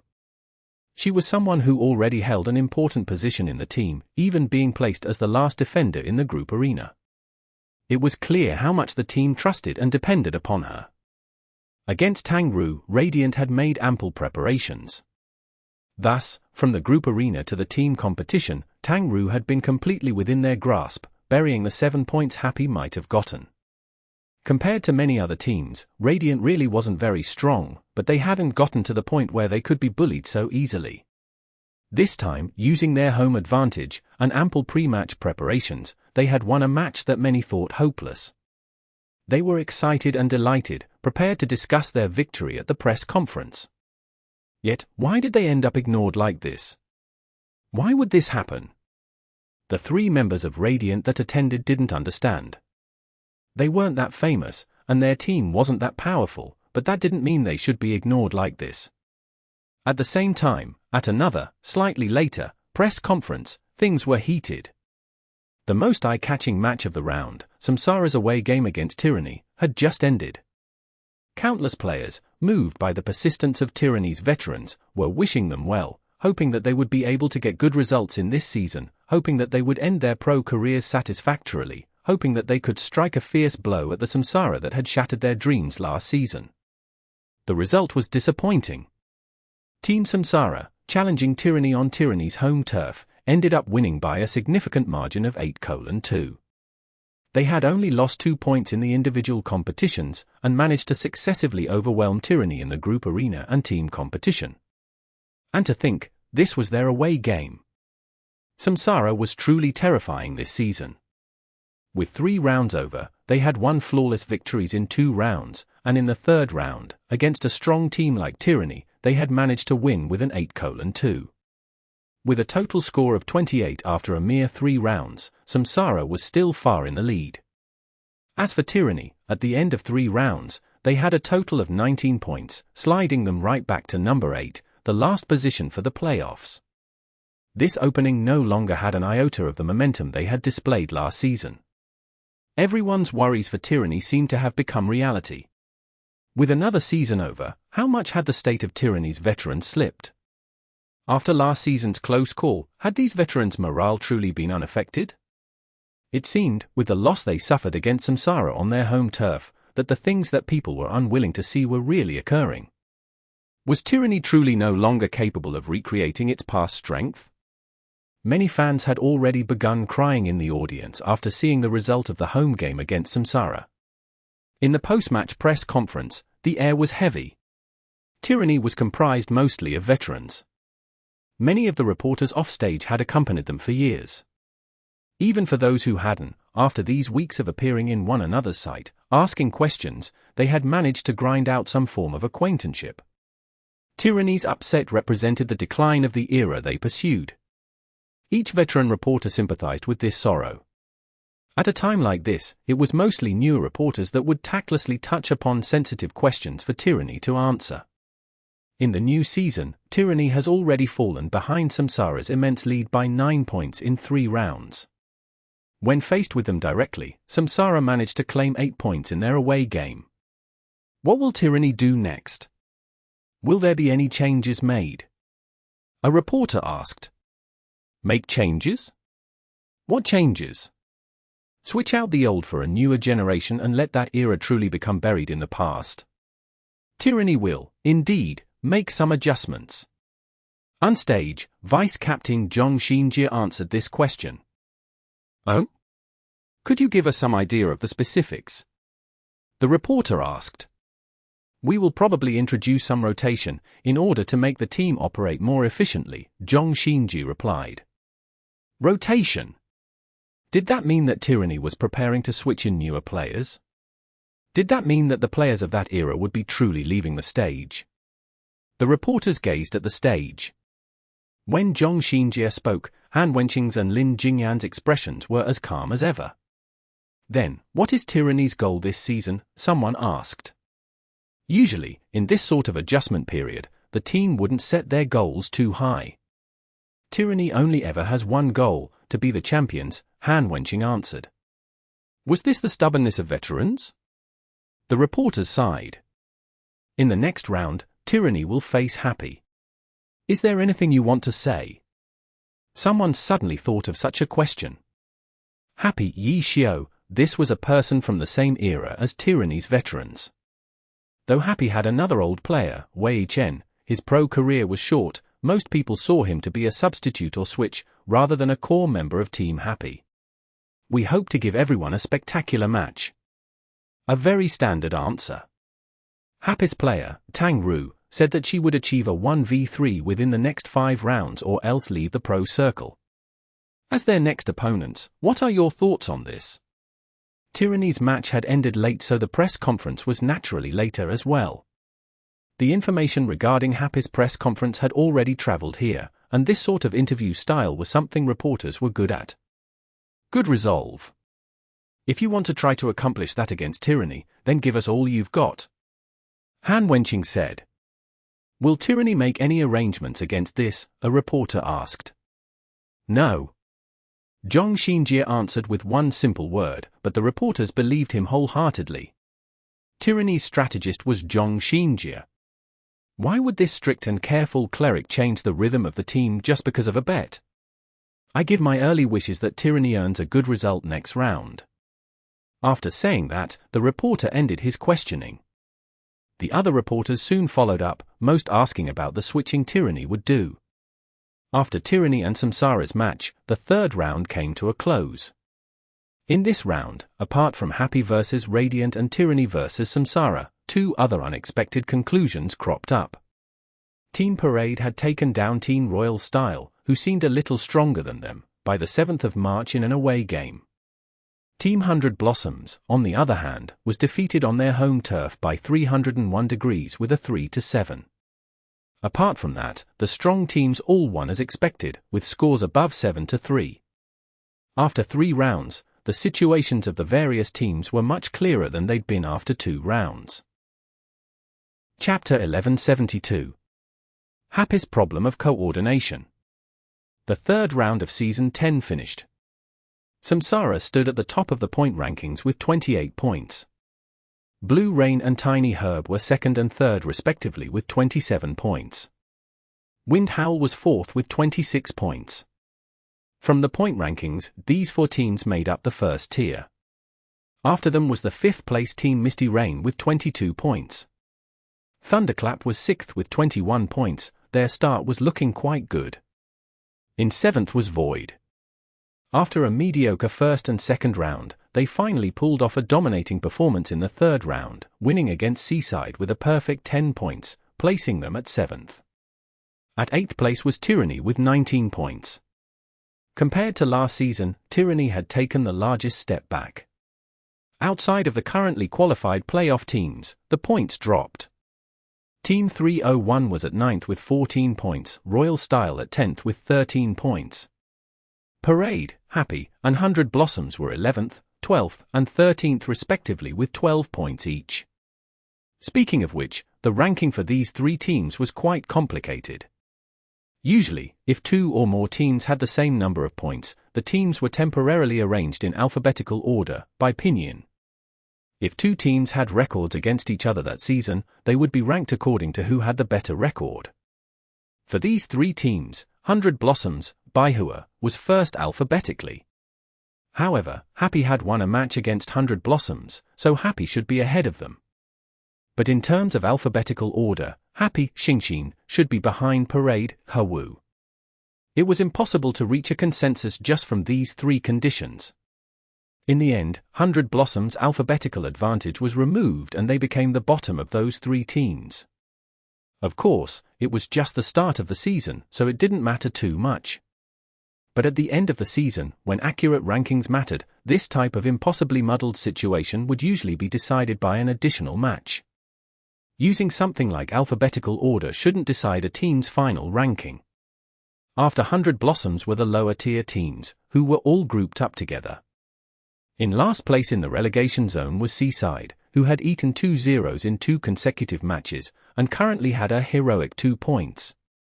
Heavenly Swords was in second to last place with 5 points, but the team ahead of them, Miracle, Shouldnt, was also at 5 points, only beating out Heavenly Swords, Izan, through their alphabetical advantage. The point rankings as well as the performances of each team in the third round were reported and analyzed. Happy again. In the third round, Samsara and Tyranny was clearly the highlight match. Happy faced a mediocre Radiant, but how come they still made it to the headlines? The mighty Tang Ru had achieved a 1v2 in the previous round. Why did she lose so badly this round? Right after this crushing defeat, she claimed that she would achieve a 1v3 within 5 rounds. And if she didn't, she would leave the pro scene? Damn, this sister's so domineering. Damn, this sister's so arrogant. Damn, this sister's so bold. Damn, this sister's so egotistical. She had a brilliant victory in the second round, but an embarrassing loss in the third round. Yet even so, Tang Ru was still the most followed player in these 2 rounds. It was just like Wei Chen said. Whether the attention was good or bad, the attention towards Tang Ru was sky high right now. After the 1v2 in the second round, quite a few reporters had wanted to interview Tang Ru. After the crushing defeat in the third round, even more reporters wanted to interview Tang Ru. Seeing how popular Tang Ru was, quite a few people started asserting, promotion. This was definitely the media promoting her. And the esports time reporter Ron Cheng, who had challenged Tang Ru in the press conference and had Tang Ru make such an arrogant claim, had written a long, flowing article in a magazine calling this all a farce. So what if Tang Ru made such a promise? No one could force her to leave the pro scene. As long as her skin was thick enough, she could endure the pressure of public opinion, and she could give herself a classic excuse like, I can't give up my passion for glory, or I'm willing to endure anything for my fans, and so on. As a girl with indisputably good looks, she could definitely win quite some support. Ruan Cheng's article generated a huge response. In terms of print media influence, the Esports Time was only slightly inferior to the Esports Home's weekly issue. Those familiar with the Esports Time immediately understood after seeing that it was Ruan Cheng's article. This guy had set his targets on Tang Ru. His article had been written with for a purpose. It was to seal off Tang Ru's retreat path. Having given predictions for her retreat path, if Tang Ru still went along it, she would undoubtedly be viewed as someone with skin so thick that it couldn't be saved. She would receive a huge amount of criticism for it. Under this kind of public pressure, it would be hard to imagine what type of person could continue to survive. After this article, many reporters tried all sorts of ways to reach Happy, hoping that Tang Ru could say a few words about it. However, Happy blocked them all. Tang Ru seemed to have disappeared. She gave no response to the criticism or the support towards her. These days, Tang Ru was practicing like crazy. In Tang Ru's loss against Radiant, the problems showed by Tang Ru were actually Yishio's two biggest worries for her. The first problem was that if the match wasn't enough of a challenge, she was unable to feel enthusiastic about playing and couldn't bring out her full potential.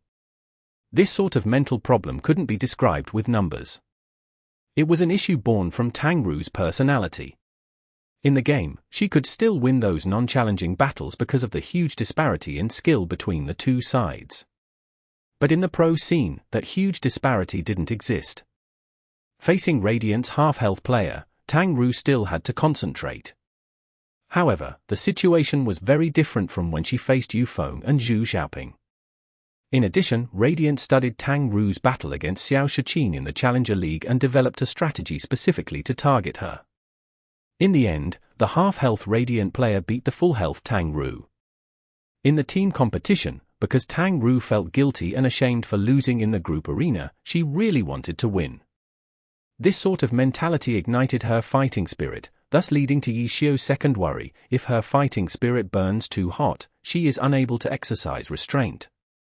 Both of these 2 points were issues stemming from her personality. Trying to reconstruct someone's personality was harder than climbing the heavens. These were something that she couldn't control. They came and went subconsciously. The only way to resolve these issues was to improve her skill level. It was just like in the game. Even if she couldn't display her full capabilities, she could still win. What she relied on was superior skill. Understanding this point, Tang Ru focused on being aware of her mentality while also increasing her practice.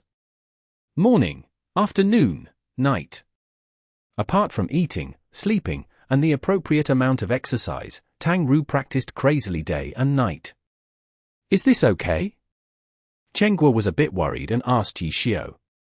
It's always good for young people to practice more. The problem is only whether you have the motivation to persevere, Yishio said. So you intentionally gave her the goal of completing 1v3 within 5 rounds, so she has enough motivation to persist with this high-intensity practice. Chenghua said. No. I'm afraid that her eagerness to win will go over her head and she'll win next round. That would be troublesome. Yishio laughed bitterly. Even so, why didn't you give her more room? Even 10 rounds would have been better. Chenghua said. If I say more, with her personality, what do you think she would do? Yishio said. Cut it down until she felt like it was right. Chenghua said. So if I say too much, she'll say she won't need so many rounds and she'll do it in just one. What then? Yishio asked. Fine. Chenghua surrendered. But what if, I'm saying what if, she can't do it? What then? Chenghua looked towards Tang Ru, who was hard at work, and whispered the question to Yishio. Yes. Yishio said. What does that yes mean? Chenghua was puzzled. Yishio didn't explain, though. He looked at Tang Ru as well. This guy was pretending like he was being profound again. Chenghua thought to herself angrily. While Tang Ru was solving her individual problems, Happy also had other problems to fix. Their loss against Radiant in the group arena could be considered as Tang Ru's fault, but their loss in the team competition couldn't be blamed on any one individual. The team competition was fought as a whole. If any one part wasn't working properly, the other parts needed to take on some of that responsibility. And in the team competition against Radiant, Happy had done a very poor job here, even if there was Yixiao, Su Muqing, and Fang Rui playing. When Tang Ru came apart, these three all-stars failed to properly adjust the team's rhythm. In the end, Radiant seized an opening and beat them fiercely. These three all-stars were unable to adapt to the situation when facing Team Radiant. It sounded hard to believe, but in reality, there was a serious issue between these three all-stars. They were still getting used to playing and coordinating with each other. Fang Rui obviously required time for him to grow accustomed to his new Qi master class. Apart from that, it was his first time playing with Yixiao and Su Muqing. He needed time to get used to their rhythm and their habits. Even Yixiao and Su Muqing, these two best partners, needed time to synergize with each other in a high-level competition. It wasn't because the two were suddenly unfamiliar with each other after a year of not playing together. It was because Yixiao had changed classes. The unspecialized, the myriad manifestations umbrella, and the unpredictable skill combinations gave headaches to everyone in the alliance. None of them were able to keep up with such rapid complex variations. And everyone in the alliance included his teammates Su Muqing and Fang Rui. They weren't all class experts. They had never partnered with an unspecialized before. Their situation was actually the same as their opponents. The only difference was that because they couldn't grasp the unspecialized rhythm, they couldn't properly coordinate with Yixiao. In the first round, facing Samsara's powerful sweep, there wasn't enough time for this issue to come up. In the second round, through the map Broken River, they never really had any direct confrontations facing 100 Blossoms. In the third round, facing the proactive Team Radiant and Tang Ru falling apart, the three all-stars ran into a serious problem, where none of them were able to coordinate well with one another. Before even killing any enemies, Lord Grim had dealt a fierce blow to Happy's teamwork. "It looks like we need to practice harder too," Yixiao said after carefully reviewing their match against Radiant. "Yeah." Su Muqing's expression was exceptionally resolute. Failing to coordinate with Yixiao, how could that be acceptable? "Damn, I have to keep up with the pace of 120 short cooldown skills. I can already feel my golden right hand crying," Fang Rui said. Chapter 1173. Intense Practice. After the three all-star players of Happy carefully reviewed their performance, they began diligently practicing for the team competition. The other teams couldn't quickly adapt to this myriad manifestations umbrella-wielding unspecialized, the likes of which had never been seen before. Those other teams could only try and gain experience through the meager bits of what was available to them, real battles, recordings, and their own imaginings. But Happy could directly practice coordinating with this umbrella-wielding unspecialized. They could come to understand him, they could grow accustomed to him, they could become familiar with this entirely new and unique class. In this aspect, Su Muqing and Fang Rui were at a disadvantage. Tang Ru, Steamed Bun, Qiao Yifan, and even Mo Fan had all interacted with Lord Grim for a much longer period of time than them.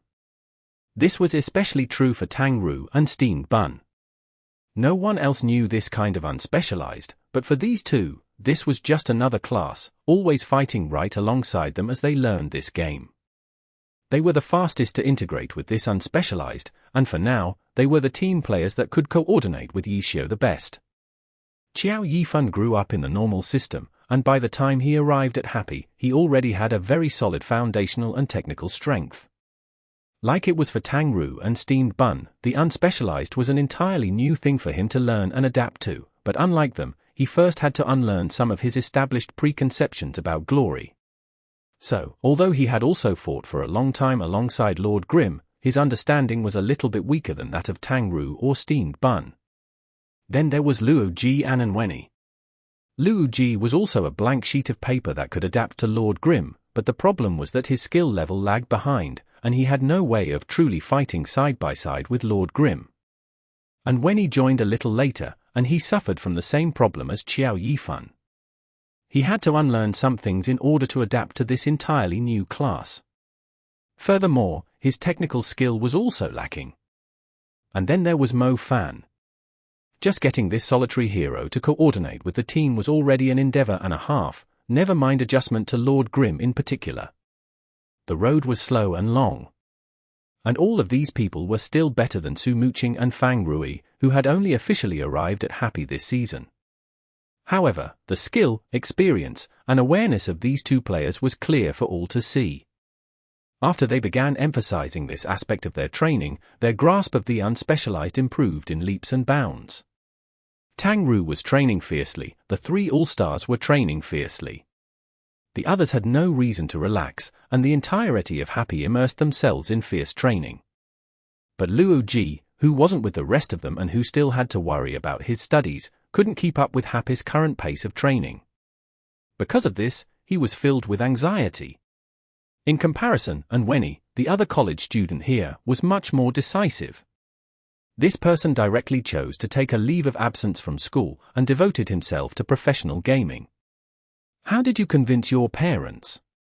Chen Guo had asked him. She felt that, for a student, the greatest obstacle to this kind of decision would be the family. I gave them the prize money from the Challenger League, Wenny said. Calm, rational, accurate. These were the special traits of Wenny, the person whom Yishio had found in-game despite his unexceptional skill. The entire team was busy and they invested more time than ever into practice. This made Guan Rongfei restless. He essentially never went outside, but now he often came to the practice room to hover behind Yishio and cough meaningfully. He was anxious to finish research on the Myriad Manifestations umbrella, and he needed Lord Grimm's account card to look at the umbrella. But now that Yishio increased training, the amount of time that the card was in use greatly increased, thus reducing the amount of time Guan Rongfei had to study the Myriad Manifestations umbrella. This made him rather distressed. This is also why powerhouse teams might make 2 or even 3 copies of silver equipment, to facilitate study in the R&D department so there wasn't any conflict between them and the players. But with Happy's current state and the material requirements for the Myriad Manifestations umbrella, making an extra one was definitely unrealistic. On days when he couldn't get the account card to study the umbrella, Guan Rongfei could only spend his time on the other classes. Equipment for the other classes was, for him, much easier than the Myriad Manifestations umbrella. Especially Dancing Rain, whose equipment he had studied and developed for many years now. It was only last season, under the club's orders, that he had stopped working to raise the equipment to level 75. But now, he once again took up this research. He was so familiar with the equipment that he hardly even needed the account card, his mental visualization was enough. Another week quickly passed, round 4 was just about to start. Happy was about to fight their second home game, and their challenger was the team that was currently the subject of much gossip, Team Tyranny. 1 week of training wasn't enough to immediately cause drastic improvement. The results of training were silent and invisible steps upward, droplets that gradually accumulated into something significant. But after this week of intense training, at least Happy's spirits were greatly changed, every player seemed to be shining. Extra training wasn't too much of a problem for young people, Chen Guo thought as she looked around at everyone. But, what about you? Chen Guo looked at Yishio.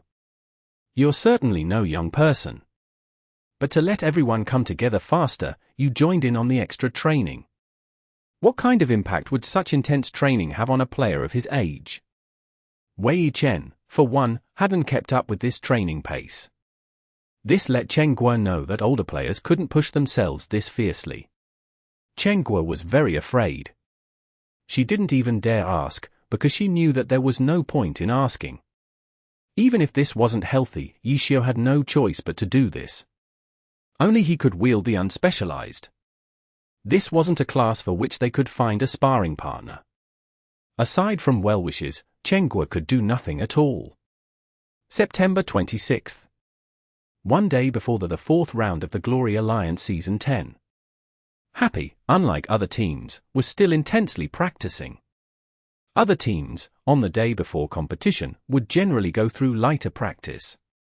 The players still played the game, they wouldn't let their hands get cold entirely, but the lighter practice allowed them to get enough rest and keep their spirits up. But Happy was still practicing as fiercely as ever. Relaxation time? To them, this had no meaning. Right now, what they needed was to improve as fast as they could. Another day of practice was another day of improvement. Without enough improvement, just taking a break before the match wouldn't change the match's outcome. Chenghua looked around at everyone in the practice room. The weather lately had been alternating between heavy clouds and showers, and although the temperature wasn't high, the humidity made it seem hotter. The two high-power air conditioners in the training room worked incessantly to blow cold air through the room, but many players were still practice until their foreheads were slick with sweat. They only had to move the mouse and keyboard, which meant that they were really only moving the parts of their body below the shoulder joint. They weren't running, they weren't fighting against some obstacle with their bodies. And yet they still managed to sweat from their exertion. The tapping and clicking of the mouse and keyboard sounded like a curtain of beads falling to the floor. This tense and high-level atmosphere in the training room made Chenghua feel like it was difficult to breathe. But she stayed and watched for a bit longer before quietly leaving the room. When she went downstairs to the internet cafe on the first floor, she heard someone ask at the front desk, "Is Yishio here?" She went down a few more steps, and saw the panicked and terrified face of the young woman collecting money at the front desk. And then there was a shout in the internet cafe, and then another, and another. Chenghua hurried down the staircase and saw the 4 people standing in front of the counter.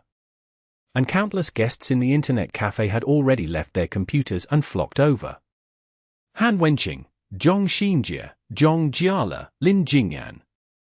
Team Tyranny, the 4 titans who had been named the 4 Heavenly Kings, were standing right in front of the counter of Happy Internet Cafe.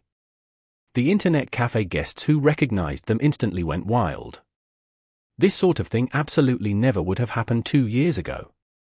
At that time, Chenghua was still a die-hard Excellent Era fan, and Happy Internet Cafe was still a favorite gathering place for all Excellent Era fans. If a Tyranny player appeared at the front desk then, who could predict what the impulsive fans would do? But now, things were different. Ever since Chenghua turned from a fan into a hater, Happy Internet Cafe was no longer filled with such passionate Excellent Era fans. Those that still came were calm and rational fans. They wouldn't necessarily do anything if they saw a Tyranny member. And now, many of those that came to Happy Internet Cafe were fans of Happy itself. This forced Chenghua install another door between the stairs and the second floor, and in the back of the building, there was now a direct exit from the second floor. Fans were wonderful, but they could also be such a hassle. After Su Mooching officially transferred to Happy, there was even some shameless male who, carrying a large bouquet of flowers, said that he wanted to express his love to Su Mooching. Chenghua was so scared that she almost called the police. At these times, having the more delinquent-like Wei Chen and steamed bun around actually made Chenghua feel a little safer. In an instant, the 4 Heavenly Kings of Tyranny were surrounded by energetic fans. To openly appear in an internet cafe, these 4 gods were too careless. Fortunately, no one did anything excessive. Most people just came to watch. Some of the braver ones went up to ask for an autograph, or even begged for a selfie, until Han Wenqing furrowed his brow and everyone scattered back to their seats. At this moment, Chenghua realized that there had to be a reason that these Tyranny veterans dared to show up in an internet cafe. Han Wenqing had the Intimidate skill, with no cooldown. He could activate it whenever he wanted. This was the first time Chenghua had met up close this 10-year captain of Tyranny. 2 years ago, this was the painful enemy. Excellent Era's potential 4th consecutive victory was lost to this person, which had earned her hatred. But now, Excellent Era had faded into the mists, and Chenghua did truly respect the fighting spirit of these Tyranny veterans. When they lost to Samsara last season, she almost teared up for them. When interacting with people in the pro scene, Chenghua often had to remind herself to project a strong aura. She, after all, was the boss of Happy. But in front of this Han Wenqing, Chenghua felt that she shouldn't try to act all high and mighty in front of him. This was a person who would directly kick out the boss from the training room. "You're looking for Yishio?" Chenghua went up to greet them. "Yes." "Is he here?" Han Wenqing asked. "Follow me." Chenghua led the 4 upstairs, and took the opportunity to study the other 3 gods. Zhong Xinjie, hair and clothing immaculate, wearing his glasses. When he stared straight ahead, he would never let his gaze wander to the sides. Zhong Jiala, a spirited and energetic figure, yet revealing a hint of melancholy. Was it because of too many second-place finishes? Chen Guo couldn't help but wonder. Lin Jingyan, the former number 1 brawler, didn't have that delinquent aura that Wei Chen and Steamed Bun had. He was a very refined person, and when he saw Chen Guo looking at him, he even smiled and inclined his head. Chapter 1174. A casual greeting. Yixiao, there are people looking for you. Chen Guo pushed open the door of the practice room. She was a bit excited to see the expression on Yixiao's face when he saw these four gods suddenly appearing here. Who? But to her disappointment, Yixiao didn't even look up. Me. Han Wenqing didn't let Chen Guo introduce him, he just directly spoke. What are you doing here? Yixiao asked. Match, Han Wenqing said. The match is across the street, Yixiao said. The atmosphere instantly grew cold. The match was tomorrow. Tyranny had clearly arrived in City H a day early to rest and adjust their condition before the match. Everyone, feel free to take a seat.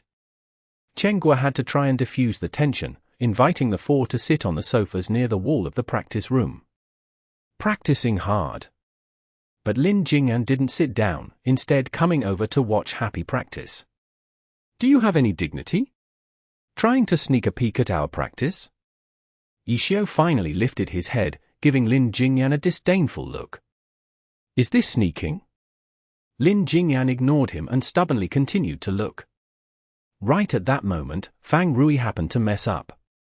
Ha ha, feeling the pressure from behind you. Lin Jingyan laughed. Fang Rui turned around and gave him 2 middle fingers. You changed classes pretty well. But now Lin Jingyan stopped with a joking tone, and spoke sincerely. It's all right, said Fang Rui. The two fell into silence. Former teammates, the number 1 brawler and the number 1 thief, the famed criminal partners, now both abandoned by their team. No matter how honorably they left, it would never be enough to make up for their feeling of loss. And now, one went to Tyranny to persist with the little light he had left, while the other came to the newly formed Happy, changing classes to strengthen the team. Although they were no longer teammates, the goal toward which they strove was still the same. Now, they would face off against each other on stage. They could no longer strive toward this shared goal together. It was inevitable that one of them would lose. With Fang Rui's practice interrupted, the team coordination practice could only stop as well.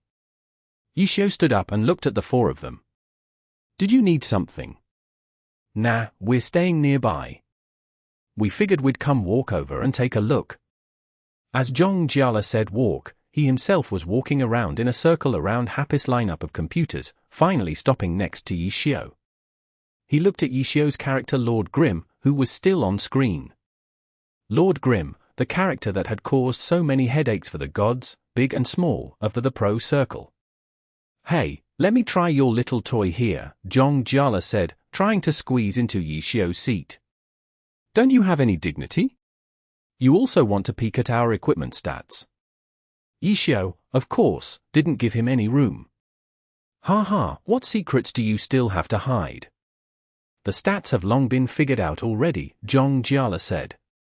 The stats of silver equipment weren't displayed, but for a long period of time, Lord Grim had worn 1 silver and 12 orange equipment. A character's overall stats were displayed, as were those of orange equipment. With the myriad manifestations umbrella as the only variable, it really wasn't difficult to deduce its stats.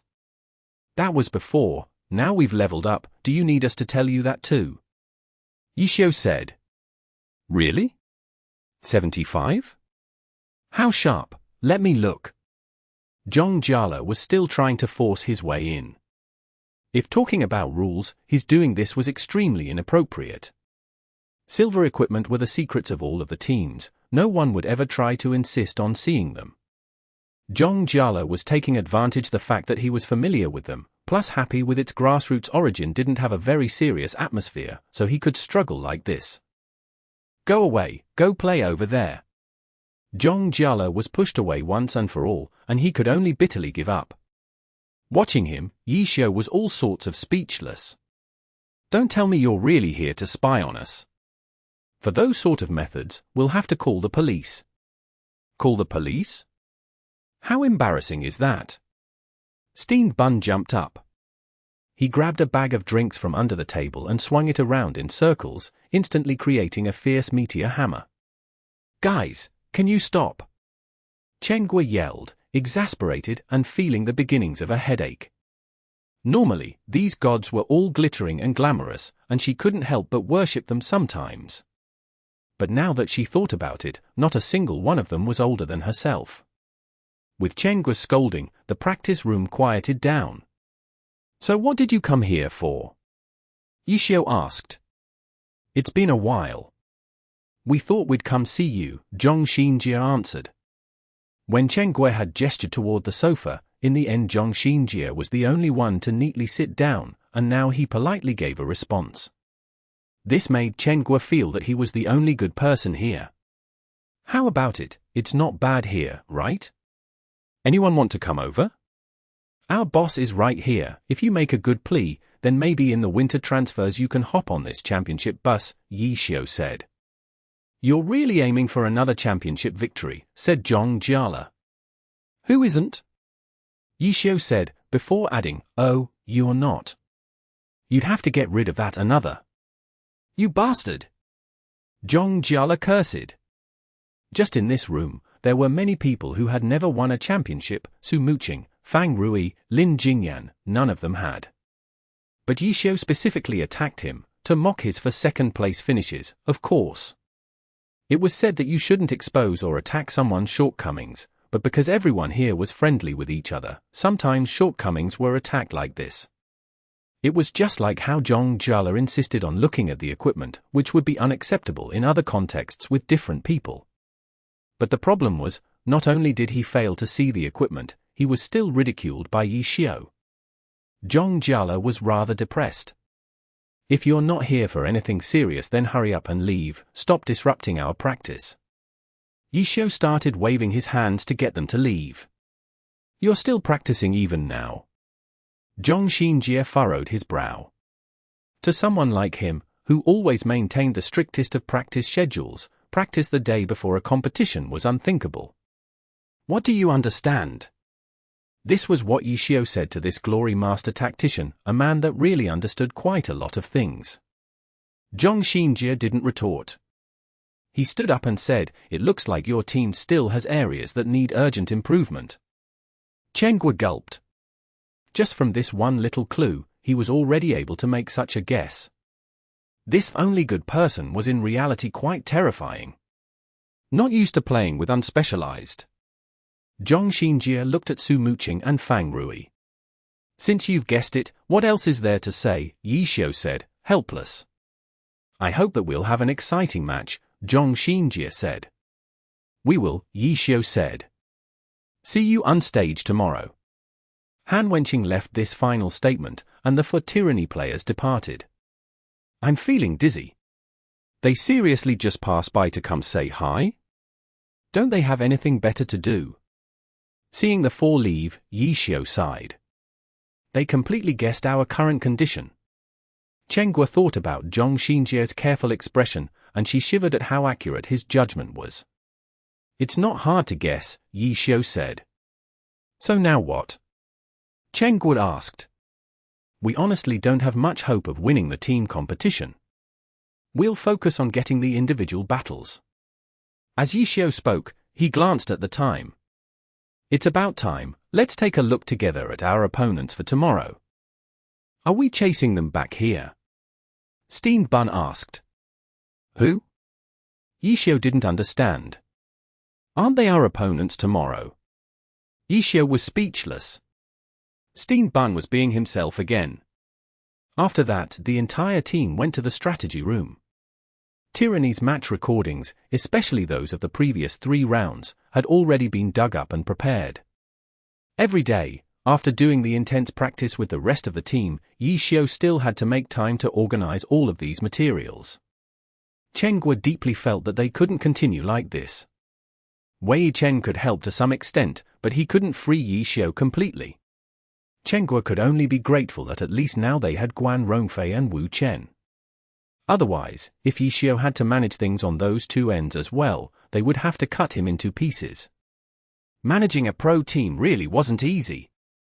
During this time, she had been trying to recruit helpers. On the guild side, things were going pretty well.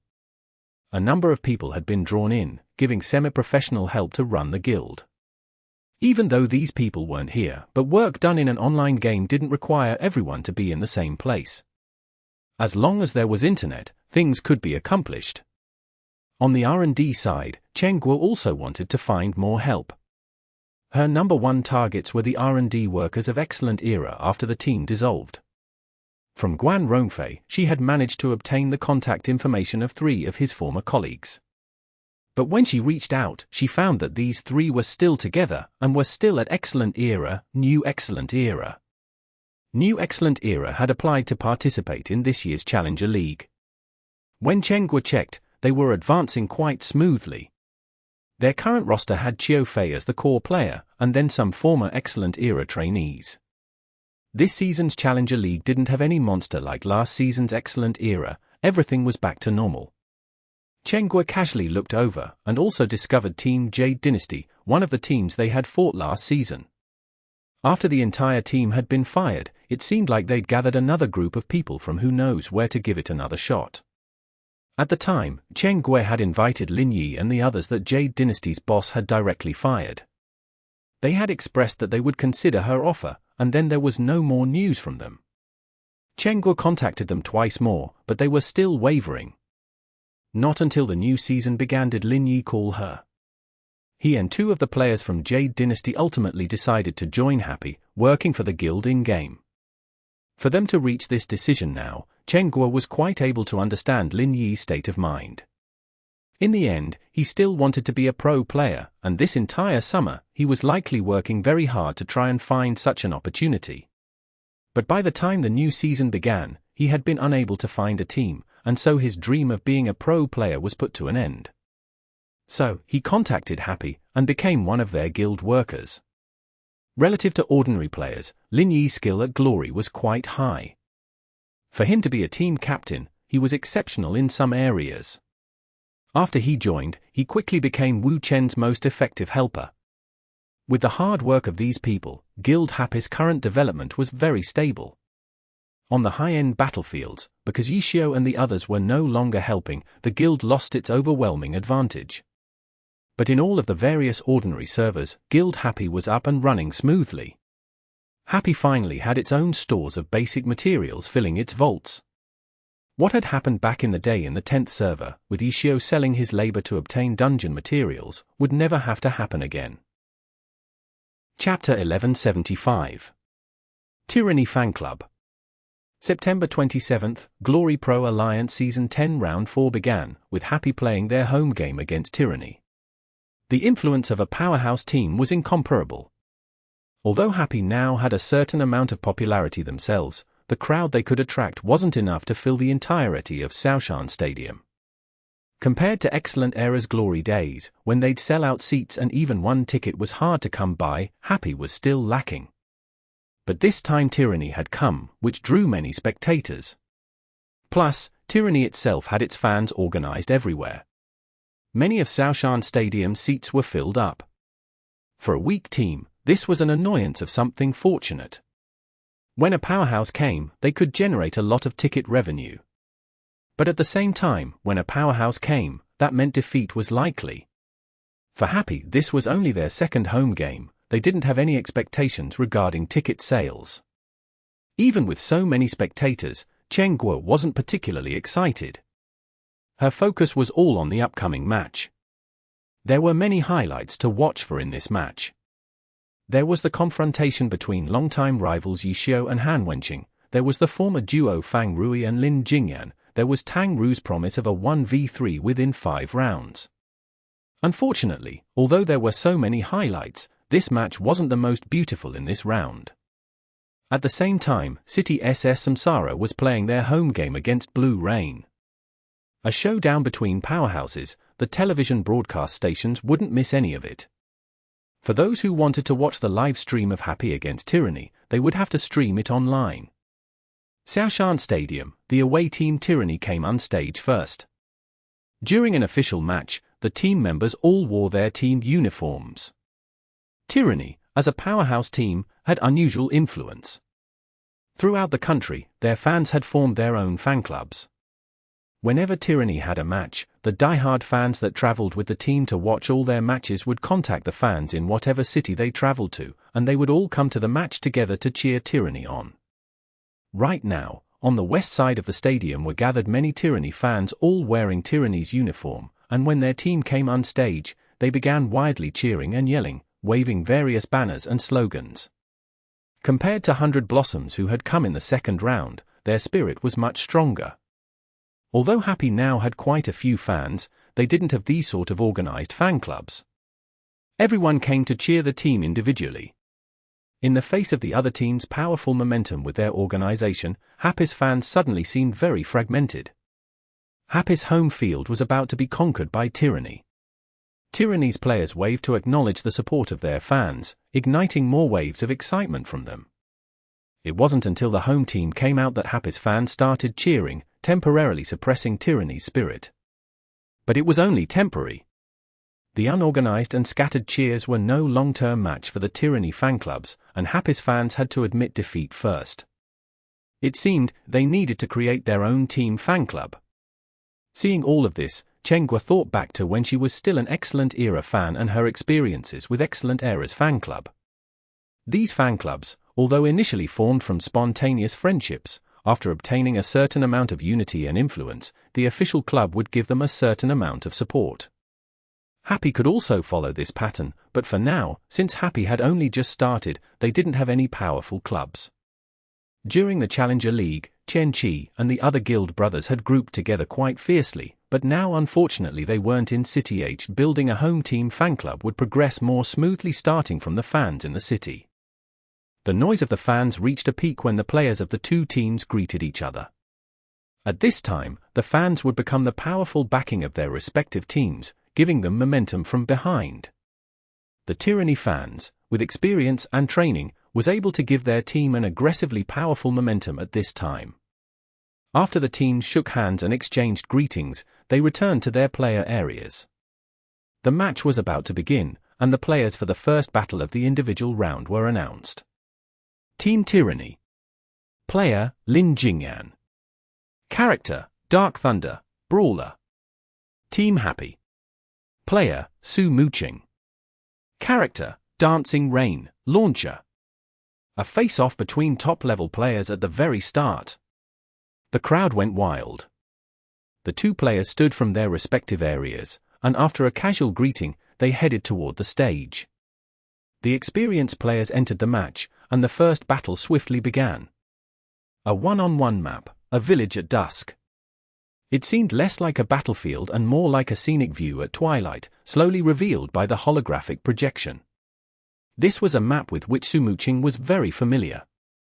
She liked the scenery of this map, and because she liked it, she became familiar with it, and once she was familiar, she could use it in a competitive match. What about Lin Jingyan? With his former partner Fang Rui, Happy knew all of his secrets. When they were choosing maps, they considered opinions from all sides.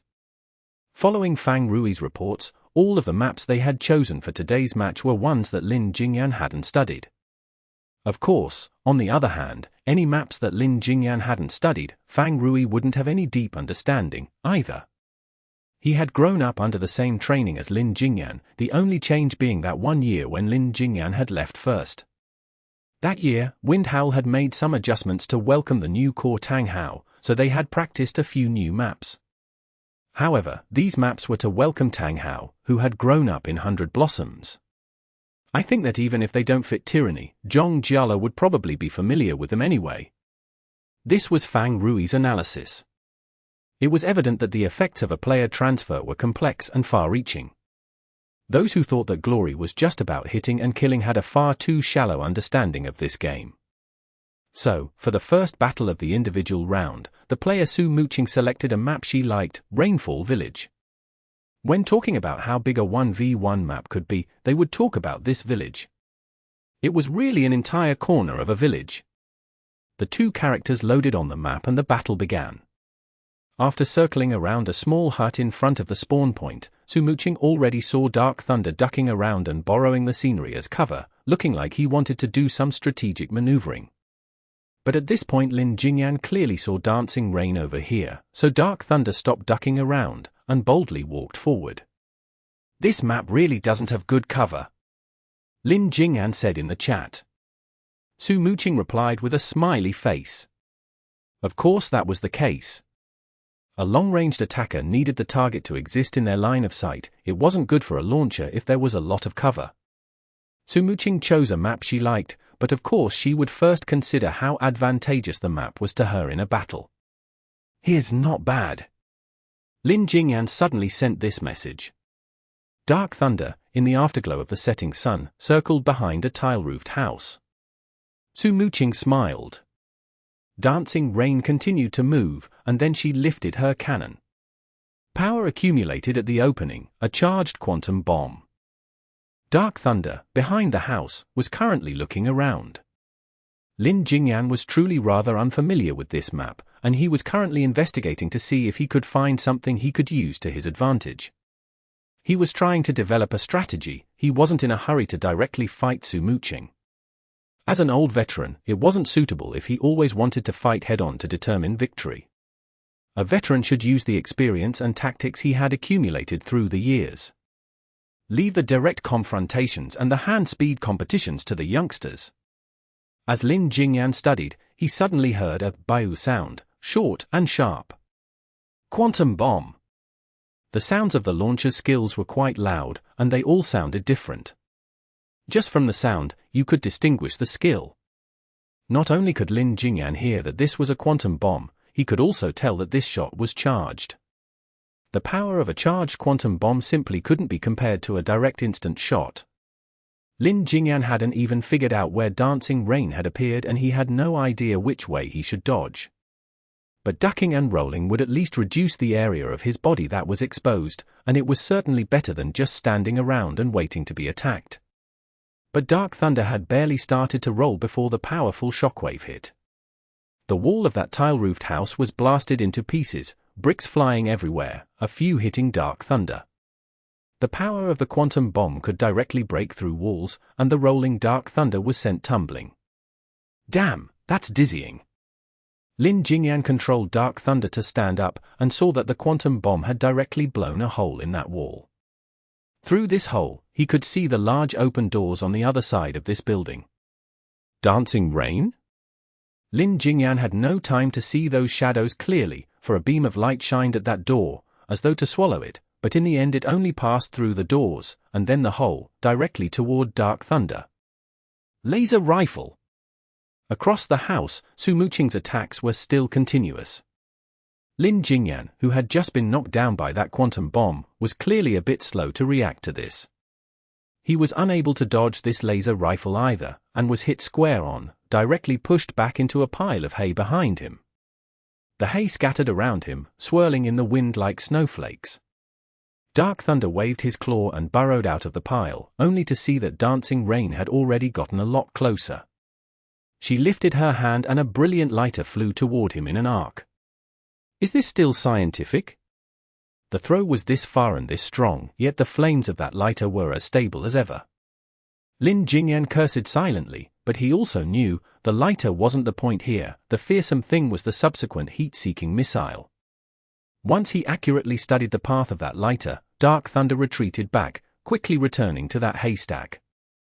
But the path of that lighter wasn't what Lin Jingyan had predicted.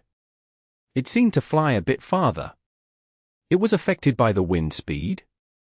At this time, there was no time to ponder scientific principles. Dark Thunder retreated further. Boom! Dark Thunder was instantly surrounded by roaring flames. When that lighter landed, the heat-seeking missile hadn't even arrived yet. The hay was ignited first. Suddenly surrounded by fire, Lin Jingyan was clearly stunned for a moment, his controls a bit slow.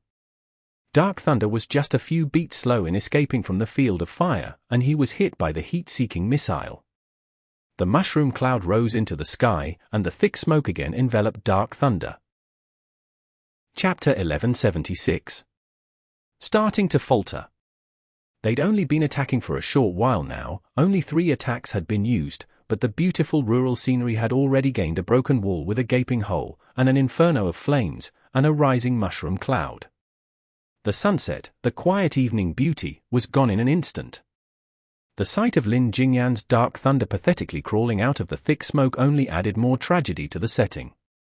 But not all was lost. Dancing Rain continued to follow him with her attacks, and Dark Thunder had to jump this way and that to try and hide. Not long after, the map scenery was destroyed even further. This setting was beautiful, but the launcher was a force of destruction upon this map. And this was a map that Su Muqing liked. Lin Jingyan didn't even have the strength to complain right now. He was at far too much of a disadvantageous situation right now, and as he looked around, he couldn't find a single suitable place where he could hide and catch his breath. In the face of a launcher's firepower, everything on this map might as well be non-existent. What a weak little village. This was the only lament Lin Jingyan had left. Was he going to just lose like this? There was no way for Lin Jingyan not to think like this. If he lost, the media, the reporters, the commentators, the players, countless people, would they all once again start pointing at his old age? Do I need your gossip? I know my own condition better than anyone else. Old age?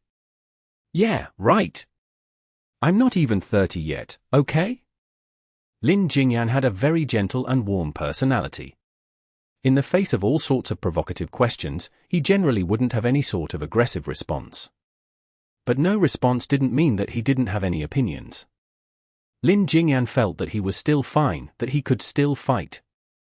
But could he really still fight, or was he just unsatisfied, and motivating himself to make this sort of assertion? Sometimes Lin Jingyan himself was unclear, but he still believed in the feelings he had during a match. This match was extremely difficult. But this was absolutely not because of his age. On this map, Su Muqing's offense was extremely coherent. All of the map's features could be used to help her attack. And Lin Jingyan wasn't very familiar with this map. But even if he were, it wouldn't have helped much. By now, the features had basically all been destroyed. It was definitely because of that kid Fang Rui, Lin Jingyan could guess. But this sort of selling out was very logical, and while in Tyranny he had also given lots of reports about Fang Rui, possibly even more than what Fang Rui had revealed about him. After all, he had watched Fang Rui as he grew up, all the way from when he was a baby rookie switching classes and finally settling on a thief. More could be seen when looking down as opposed to looking up. Was there really nothing he could use to change this situation? Lin Jingyan hadn't given up yet. He used the glory knowledge he had accumulated over 8 years. Thick smoke, thick smoke, thick smoke. Thick smoke covered the areas the launcher had destroyed. And then, the wind direction on this map. Lin Jingyan studied his surroundings.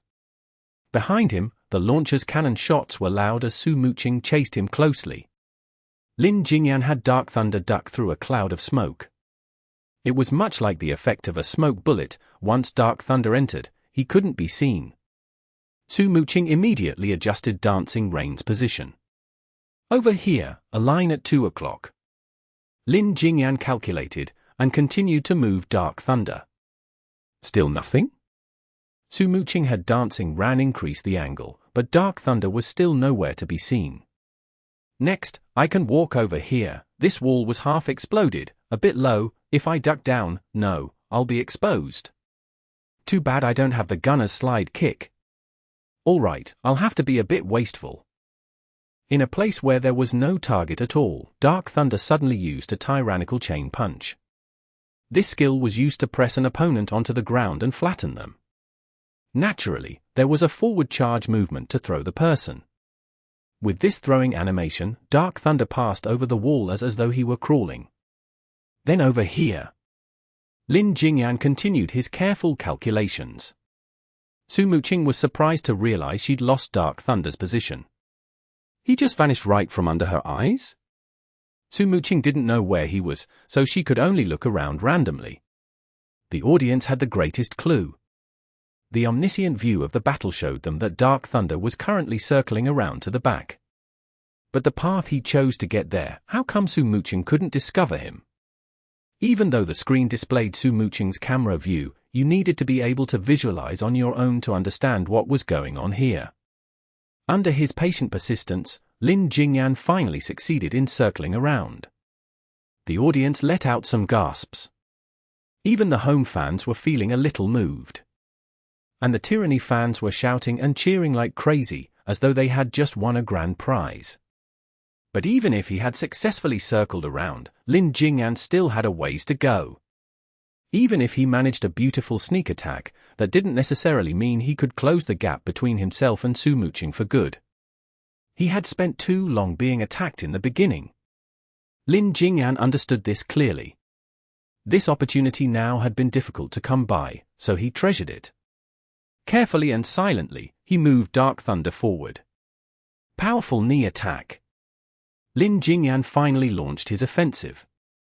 Dark Thunder, who had vanished from Su Muqing's eyes for so long, suddenly appeared, but he was already behind Dancing Rain's body. The knee hit right at the center of Dancing Rain's back. After that attack finished, he followed with a brick, knocking Dancing Rain dizzy. Combo start. 1 hit, 2 hits, 3 hits. The system's combo counter jumped upward as Lin Jingyan fought meticulously. The veteran maintained the precision and accuracy of his controls. Although his hand speed had slowed, it was now more stable. To directly take down an opponent with one system-counted combo attack was very unlikely.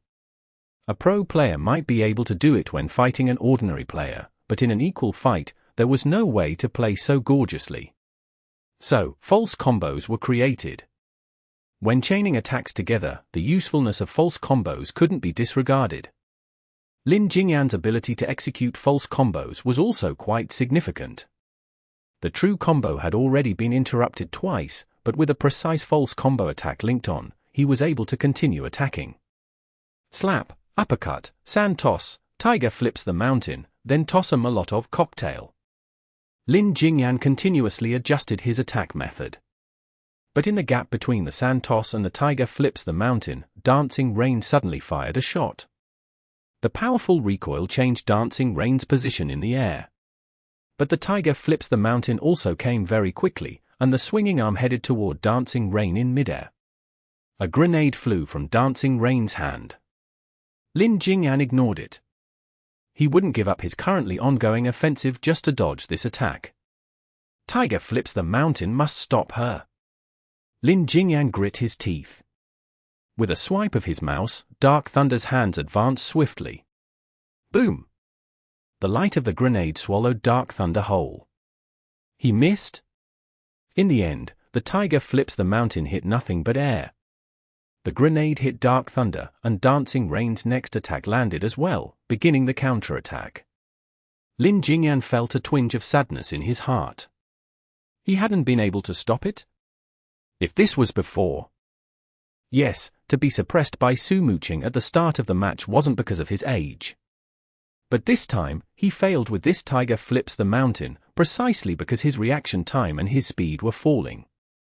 Uppercut, sand toss, then tiger flips the mountain. Had he already fallen to the point where he would leave an opening with this combo? To realize one's inability during a live match was truly a heartbreaking thing. Especially this kind of inability, in an area that couldn't be improved further. If he couldn't do this now, he would never be able to do it again. This is what the passing years brought, no one could turn back time. Dark Thunder was once again beaten down. Lin Jingyan, discovering that his ability was slipping, found his attention divided. He was unable to take back the initiative. In the first battle of the individual round, Su Muqing won. The stadium was filled with applause. The scattered fans could still come together at this time to show their enthusiasm. Su Muqing came off stage and waved to greet the audience. Lin Jingyan came off stage and smiled bitterly. This time, if he was criticized again, he truly had no rebuttal. Was he really starting to falter? Lin Jingyan lifted his head to look at the scoreboard in the stadium. Tyranny, 0, Happy, 1. It was just 1 point. The difference wasn't so large. It was still early. Lin Jingyan's thoughts suddenly cleared. If there was an opening in this combo, then in the future he'd just have to pay attention to it, that's all. How could he fill this opening? What effect would this opening have when fighting the various classes? Would he need to warn his teammates to cover and coordinate in a team battle? After they went back home, he would just have to study this. As Lin Jingyan thought to himself, he returned to the player area. Your positioning was pretty good. Zhong Jiala praised him. Ha ha. Lin Jingyan laughed. It was true, that bit of positioning was pretty good. He had lost some things, but gained some things as well.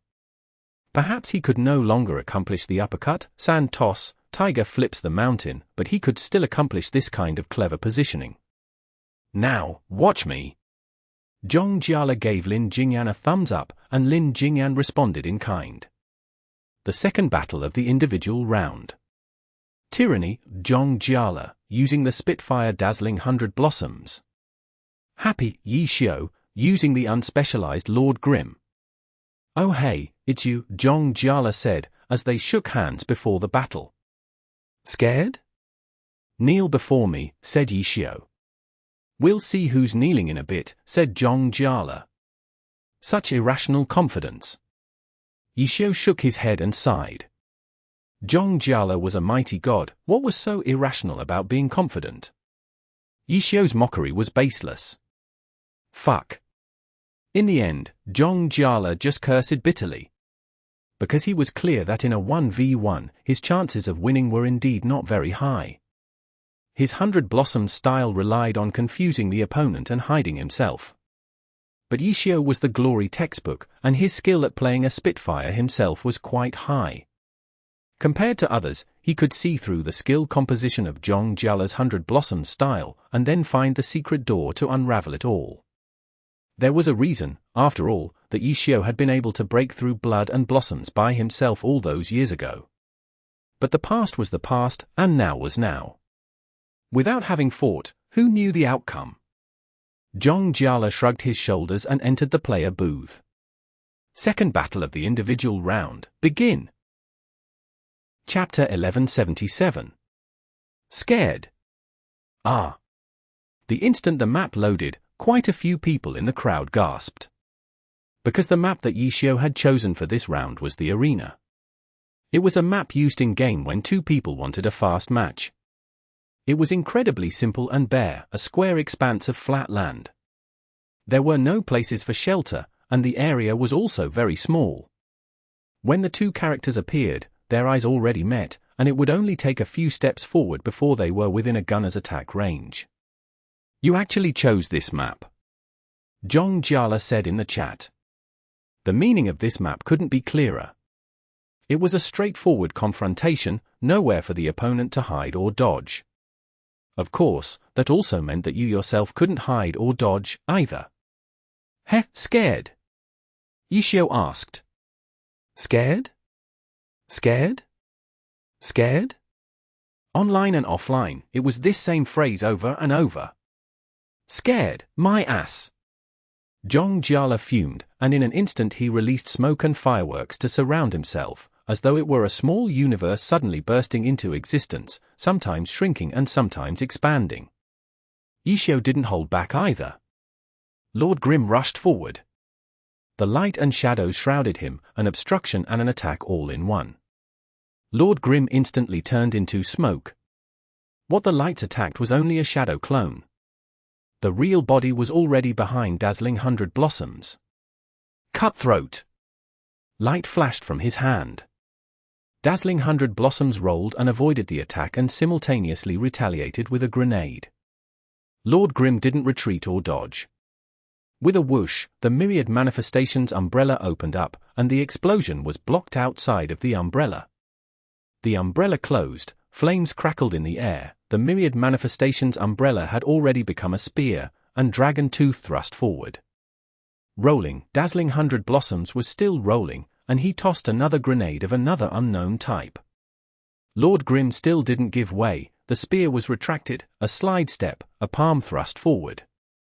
Falling flower palm. The slide step allowed him to avoid the newly thrown grenade, but Dazzling 100 Blossoms was now 2 rolls away, a bit out of reach of the falling flower palm. But suddenly, a cold light appeared. It was sword draw. The Myriad Manifestations umbrella was retracted. This was the ready pose of a falling flower palm, but having the weapon at one side, wasn't that also the ready pose of a sword draw? 2 skills. 1 pose. But because of the Myriad Manifestations umbrella's ability to shift between spear and sword, they were completely merged together. This sword draw came faster and more unexpectedly. The normal way to prepare for a sword draw was to notice the sheathed ready pose, but because the falling flower palm pose, it was completely overlooked. Dazzling 100 Blossoms was hit by the sword, and blood droplets flew everywhere.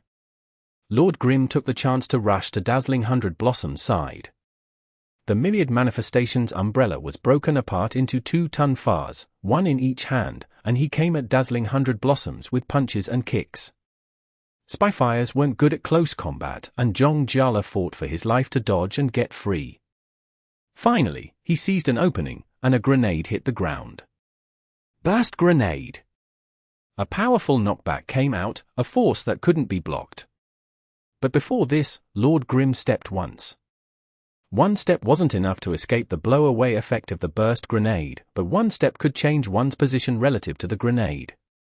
1 step forward, the shockwaves from the burst grenade would hit Lord Grim's front. 1 step backward, the shockwaves from the burst grenade would hit Lord Grim's back. The damage from an AoE skill sometimes varied by whether or not it hit one's back. The burst grenade did not follow that rule. Thus, the damage and effects were entirely the same. What was different was that, behind Lord Grim there was no one, but right in front of him was Dazzling 100 Blossoms. Lord Grim was pushed flying by the shockwave, but since he was sticking so close to Dazzling 100 Blossoms, he immediately hit the other's body, and so Dazzling 100 Blossoms was sent flying as well. You fucker? Zhong Jiala wanted to cry. Who knew there were such shameless close combat tactics? The 2 characters were together sent flying. In midair, the Spitfire was still at a disadvantage in close combat, and the mid-air Lord Grim was already making his next move. By the time they were about to land, Lord Grim had already sent out a number of low-level attacks, and ultimately he didn't let Dazzling 100 Blossoms land freely. Eagle Stamp, Falling Light Blade, Lord Grim was stomping on Dazzling 100 Blossoms. And this wasn't the end, there was still a Punisher, several bullets sent to Dazzling 100 Blossoms' head. The crowd was shocked. This was the map with which they were most familiar, this was the method of fighting to which they were the most accustomed. But who could fight with such rapid and fierce rhythm like these 2? Zhong Jiala could hold his own in the beginning, but after Lord Grim started close combat, he was stuck on the defensive and sent into a mess. He'd only dropped that burst grenade with difficulty, hoping to send Lord Grim a little farther away, but Lord Grim had managed to take advantage of it, and he was pushed even more closely to Dazzling 100 Blossoms. The following non-stop sequence of an unspecialized low-level skills was frankly dizzying. The viewers couldn't even count the number of skills, they could only watch the Myriad Manifestations umbrella shifting back and forth, a feast for their eyes. Attack, attack, non-stop attack. Lord Grim had the advantage all the way. When the occasional attack from Dazzling 100 Blossoms hit him, it was clearly just his sacrificing a bit of health for a better offensive. No way, was he really going to kill off Dazzling 100 Blossoms just like this? Everyone held this thought in their hearts. And in the end, Dazzling 100 Blossoms was really killed off just like that. The corpse fell at the corner of the map. Lord Grim sheathed his blade, opened his umbrella, and lifted it to the air to block the raindrops of blood that scattered down. These days, I've been training ferociously. Yishio left this final message in the chat and cleanly exited the battle, collecting the point and leaving. The crowd was stunned for a long time before they finally reacted. This battle was already over. This was an entirely one-sided domination. And this opponent was by no means an ordinary person, this was the top god Zhong Jiala. In this battle, the unspecialized class revealed its heretofore unseen dominance, extraordinarily high skill speed and complex variations were used to their full potential. This time it was Zhong Jiala who met this opponent, so what if he were switched with other players? How would they fare? Would they also be ruthlessly beaten up like this? When Zhong Jiala walked out of the competitor booth, his expression was still a little horror-struck. Before, he had felt irritation at the difficulty of facing an unspecialized. This time, Zhong Jiala felt terror. That huge assortment of the low-level skills of 24 classes, the feeling of them endlessly striking his body with no opening to break free. But just because he couldn't find an opening didn't mean that there was no opening. It was only because he was unfamiliar, because he lacked experience, that his reaction couldn't keep up. This battle was pretty good for gathering intelligence, wasn't it? Zhong Jiala laughed bitterly. This was the only comfort he could take from this.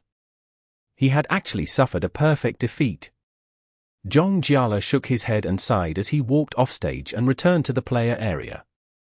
Over there, Yixiu had also just returned. Seeing the other player look over here, Yixiu smirked. Scared. Scared. Fuck off with your scared. But this time, Zhong Jiala was truly a little scared. For now, they couldn't fight this class. But it was all right. After this round, they wouldn't face him again for several months. The situation then wouldn't be the same. Now was now. The future was the future. Without having fought, who knew the outcome? Zhong Jiala maintained this attitude. To Yixiu's scared, he shrugged his shoulders and sat back down in his seat. The second battle of the individual competition was over. Happy, 2, Tyranny, 0, still. The fans needed morale as well, and their morale generally came from the team's performance. When the team was low, how would the fans have the spirit to cheer you on? Zhong Jiala's perfect defeat destroyed the fans' morale, and their lagging behind in the points had them in low spirits as well. At least there was still the third battle, hurry and win a point. The fans pulled themselves together to cheer Tyranny on. This was an away game, and so the fans were relatively lacking in numbers. Before, their unity and understanding was enough to knock over Happy's scattered fans. But now, their morale was cleanly killed, and meanwhile Happy was all riled up after such a perfect victory. The atmosphere of the home game was won back. After only a few cheers from the Tyranny fans, they were drowned out by the hollering of the Happy fans. Round 3. Tyranny's player, Song Qiying, character, striker, River Sunset. A rookie from Tyranny, unstaged for the first time, playing the same class as decade-long core player Han Wenqing. And the name of the character he played was from the same line of the same poem as the name of the King of Fighting, Desert Dust. Was this the successor to the King of Fighting? The people couldn't help but make guesses. There were two ways to find successors for core characters. One was to raise someone within the team, and the other was to recruit someone from elsewhere who played the same class. Once upon a time, Tyranny had raised someone to inherit the character. But Han Wenqing was old and strong, refusing to retire, and the person who was supposed to replace him could wait no more. A pro player only had so many years to shine, and no one would be willing to passively wait and let their time run out. In Season 6, the striker player who Tyranny had raised to replace Han Wenqing, named Jiao Shiming, transferred out of Tyranny. As it turned out, this was a wise decision. Han Wenqing continued to play from Season 6 to Season 10 now, and was the ace player for all that time. If Jiao Shiming had continued to wait, he would have melted on the bench by now. But after Jiao Shiming left Tyranny, he hadn't managed to earn any big fame. He had chosen to join Royal Style, and after playing with them for 2 seasons, he transferred to Void. Right now, he was still on Void, but he still had not made it onto their main roster. Now it was already Season 10, for years of Jiao Shiming's professional career had gone by, and no one still expected him to make any grand breakthrough. Many people wondered, this player had been chosen to be a core player for his team, how did he end up without even a spot on a main roster? How did Tyranny pick people? Even when Zhong Jiala and Lin Jingyan joined Tyranny, people brought up this point as ammunition for ridicule. They said that after Jiao Shiming, Tyranny no longer trusted their own eyes when picking people, so they could only take in powerful gods that had already proven their strength. This was only a joke, of course. Tyranny's training camp was still very seriously raising young and interested players. Song Qiying was only 17 years old right now. Whether or not he would become Han Wenqing's successor had yet to be decided for sure. But as long as he was skilled enough, they wouldn't need to ask Tyranny for any proof. How would this rookie's first battle play out? As they waited in anticipation, Happy's player had already stepped on stage. Fang Rui, the master of playing dirty. Many people were already in mourning. For a rookie, no type of player was more hated. Chapter 1178. Normal Etiquette. The battle loaded, revealing the map, Magic World. It was a bit difficult to pin down exactly what kind of world the World of Glory was. There were firearms and cold weapons, there was magic. The Glory World truly encompassed too many things. So, in terms of maps, there was everything from magical dreamlands to a parking lot. The map that Fang Rui chose was a strange, shifting little world crafted from magic, one of his preferred maps. Lin Jingyan would certainly know this, but Fang Rui wasn't deterred because of that. He was skilled at many maps, so even if Lin Jingyan told Tyranny everything, they wouldn't be able to guess which map Fang Rui would use for this match, and they couldn't specially prepare for every possible map. That was why choosing the map was such an advantage for the home team. Even if the opponent had some understanding of you, it would still be difficult to make any preparations. The match began, and both characters began to move. Song Qiying was a rookie that had never appeared on stage before. Aside from age and class, there was no information on him. Although he was only 17 years old, Fang Rui didn't dare underestimate him. After this season finished, Han Wenqing would have played for a full decade. If he still wasn't finished within 2 years, then some scientists should really take him apart for research. Needless to say, Tyranny needed a new player to step up. And Song Qiying's age fit quite well. For now, he could play a few matches, gaining real experience and steadily growing up, and in 2 or 3 years he could play a big role. Although Tyranny had made a mistake in the past, there was really no way of underestimating someone who was being raised to be a core player. After the battle opened, Fang Rui opted to lie low as he moved, strategically weaving this way and that as he moved. On this map were countless magic lights and shadows which were unbreakable. If you touched some of them, you would take damage. Fang Rui knew the distribution of these magic lights like the back of his hand, but if a player was unfamiliar with them, then the battle would become extremely difficult. In the 3 individual battles, Happy's map choices were all very distinctive. Su Muqing chose a scenic map where the props could all be destroyed, Yixiu chose a simple and bare stadium map, and Fang Rui chose a magic map where nothing could be destroyed. The carefully moving Fang Rui neared the center of the map. He looked outwards, but he didn't find a trace of river sunset. Was he also strategically moving? Fang Rui found this unexpected. This was Han Wenqing's successor. Although every player had their own style, it was generally easier to transition if the successor had a similar style to the original. If possible, the team generally hoped that the familiar style of the core player could be passed down. Strategically moving? What a personality! Unable to see his opponent, Fang Rui began his trash talk attack in the chat. The message was sent, but the opponent didn't respond. The audience members exchanged looks with each other. Because they knew, Song Qiying was not, in fact, using any strategic movements. He was heading straight toward the center of the map. He hadn't arrived yet only because his movement speed was a bit too slow. Even with no opponent and no obstacles, Song Qiying had River Sunset move slowly, very slowly. The display screen showed Song Qiying's viewpoint, and everyone could see his camera constantly turning this way and that. But even if you were trying to defend against the opponent, you didn't need to start this early. It wasn't like the opponent could instantaneously teleport to any position on the map. For the 2 characters to meet, there was a minimum amount of time that would have to elapse first. But Song Qiying acted as though he were defending against something and continued to walk this slowly.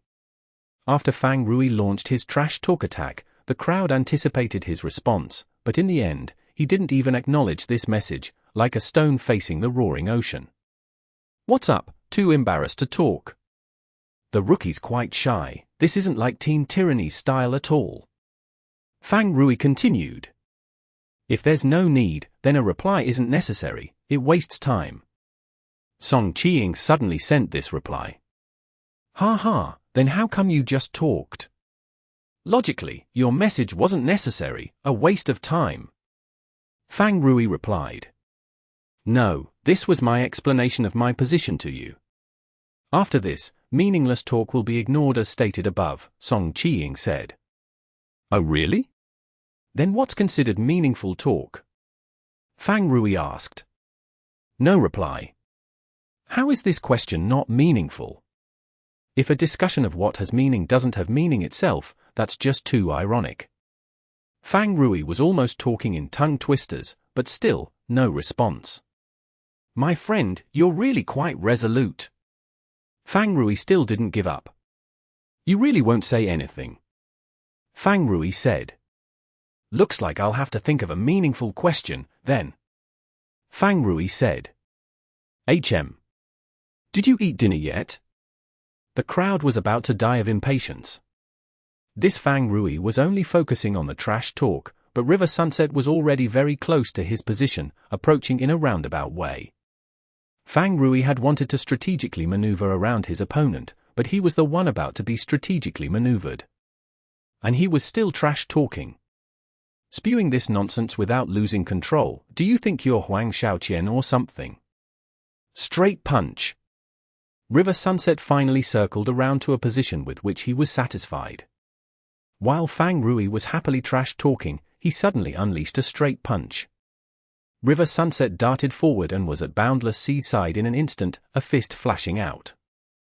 But Boundless Sea seemed as though he were long prepared for this. With a roll, he easily dodged this punch, and even typed another word in the chat, ha ha. This guy. The crowd was speechless. So Fang Rui had detected River Sunset's movements early on, but he purposely didn't do anything. He continued to use trash talk to pretend that he was distracted, luring Sunset River to take the initiative to attack. The straight punch missed. Song Qiying knew that Fang Rui had noticed him before. At this moment, when the attack was already started, even a normal player would probably continue to attack and see what they could accomplish. But Song Qiying, after this one attack missed, immediately jumped backwards twice.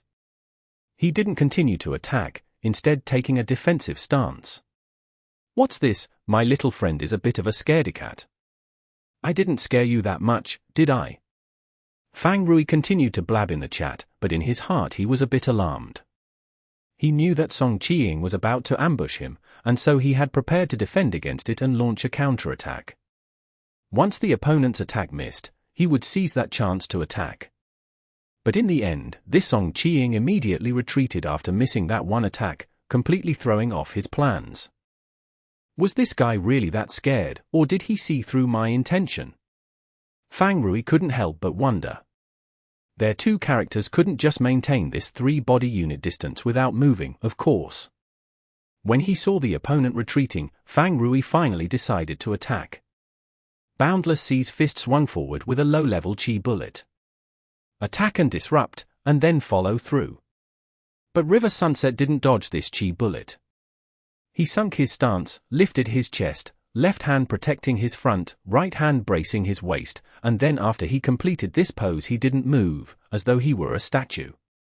Boundless Sea had already prepared a follow-up to the chi bullet, but he saw River Sunset just take the bullet and sink into this stance. Fuck! Fang Rui suddenly realized what was about to happen and he hurriedly tried to adjust, but the right fist had already swung forward. A seemingly very ordinary fist, but Fang Rui knew what was about to happen. The attack that Boundless Sea had been preparing was shattered by this one punch, instant proof of its power.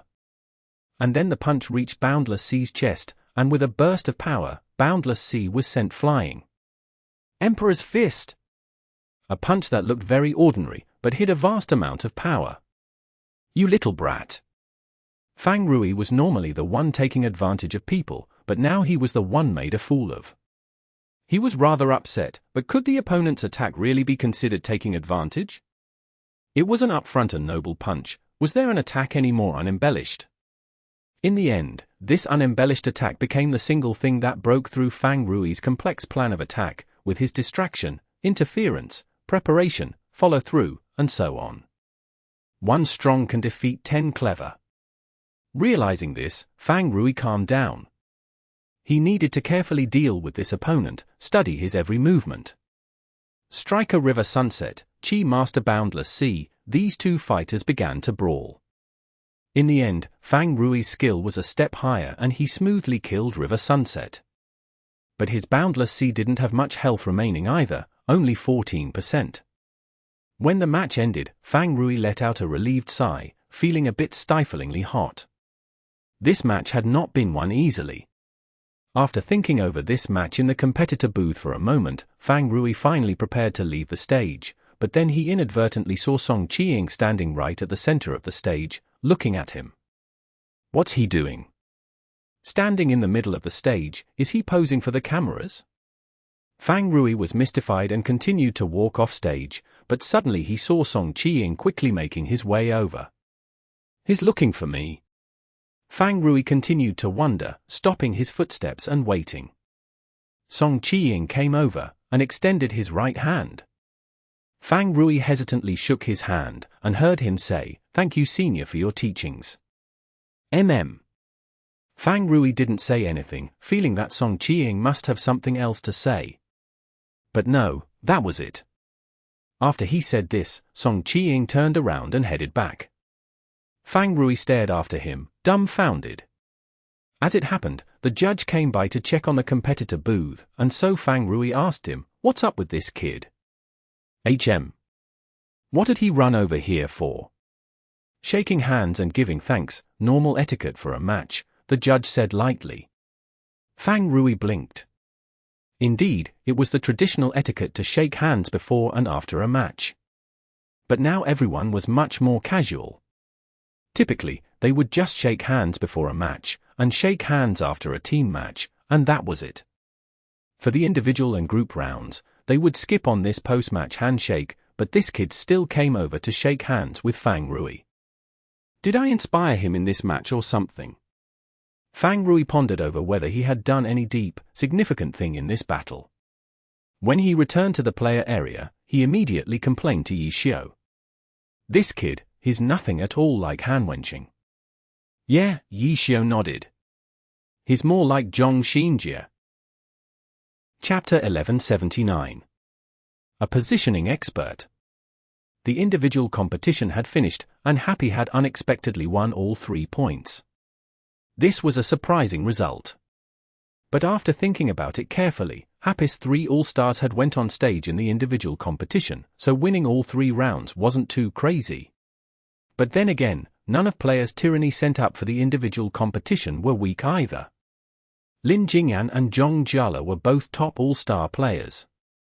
But Lin Jingyan just ran around in a circle and then flashed before dying, while Zhong Jiala straight up suffered a crushing defeat. It was actually their new rookie Song Qiying who performed well facing the master of playing dirty, Fang Rui. In that match, it wouldn't have been a surprise if Song Qiying had won in the end. Not earning a single point was a somewhat disheartening outcome for the Tyranny fans.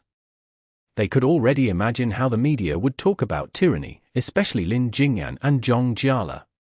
There would probably be a few irresponsible people that would grab at the opportunity to question if they were too old to play. Those guys would definitely ignore the fact that Yi Xiu, the person who beat Zhong Jiala, was also an old veteran. After a short break from the individual competition, the group arena was about to begin. Because of Tang Ru's promise, the group arena was viewed with even more interest. From the ongoing discussion, this promise had attracted even more attention towards Tang Ru, but it had also damaged her image. Even just a casual remark claiming a 1v3 within 5 rounds was already too arrogant and egotistical, and putting her professional career on the line only made her claim even more irresponsible. Glory wasn't played alone.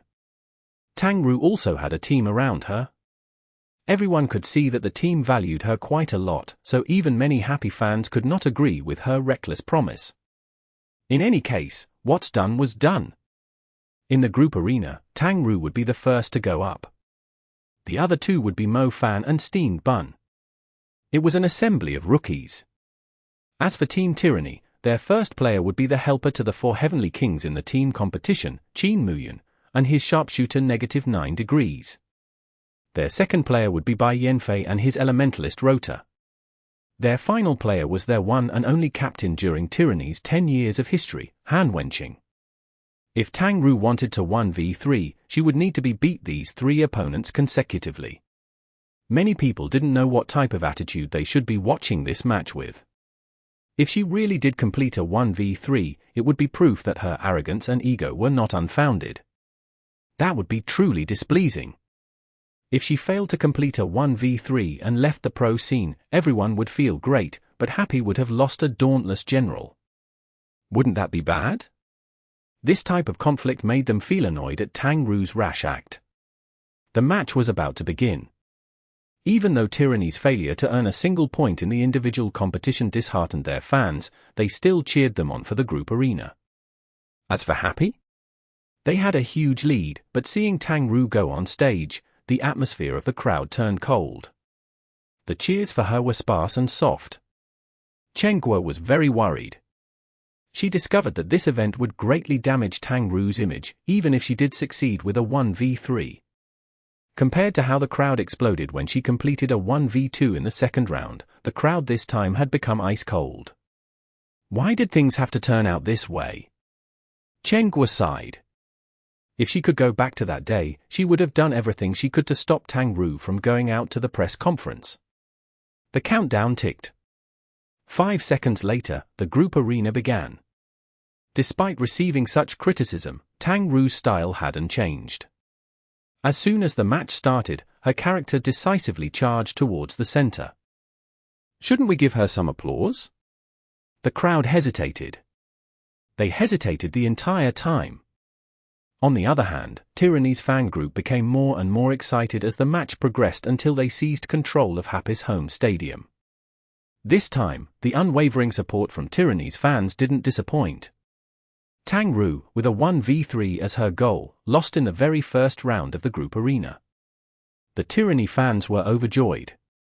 They obviously sent down merciless boos towards her. There were even many neutral spectators and a portion of Happy's fans that booed along with Tyranny's fans. Tang Ru came down from the stage amidst the boos and returned to her seat in silence. "This Qin Muyun needs to be studied carefully," Yi Xiu said. "Oh." Tang Ru looked at him. "Keep working hard," Yi Xiu said. Tang Ru nodded her head. Next up was Mo Fan. His one-round suspension had been lifted, he and his deception could come onto the stage again. Happy's fans suddenly started livening up. Their treatment towards him was the complete opposite of their treatment towards Tang Ru. Tang Ru had originally been Happy's most popular player outside of Happy's gods. Chen Guo felt uncomfortable. She glanced at Tang Ru and saw her with her head up. Tang Ru's eyes were staring at the highlight replay of her fight with Qin Muyun. It wasn't until the scene shifted to the upcoming match did Tang Ru's gaze return to the stage. Qin Muyun, who had beat Tang Ru, didn't have that much health left. His -9 degrees only had 11% health left, nearly at red blood. Despite facing such a frail opponent, Mo Fan didn't rush over. He moved strategically as always. Qin Muyun also moved strategically. As a result, at the center of the map, neither of them directly appeared. They were all hiding, carefully observing their surroundings. On the screen, the camera views of both players could be seen, letting the audience know which direction the two were looking at. From Mo Fan's view, he had already locked onto the location of Qin Muyun's -9 degrees. Afterwards, he slowly started moving. He's circling to his back. Much of the crowd felt quite annoyed. The guy only had 11% health left, yet you still feel the need to sneak to his back? Just charge at him, bring him out, chase him, and kill him. The opinions of the viewers clearly weren't being sent to Mo Fan's mind. Even if they were, it would be a question of whether or not he would accept their opinions.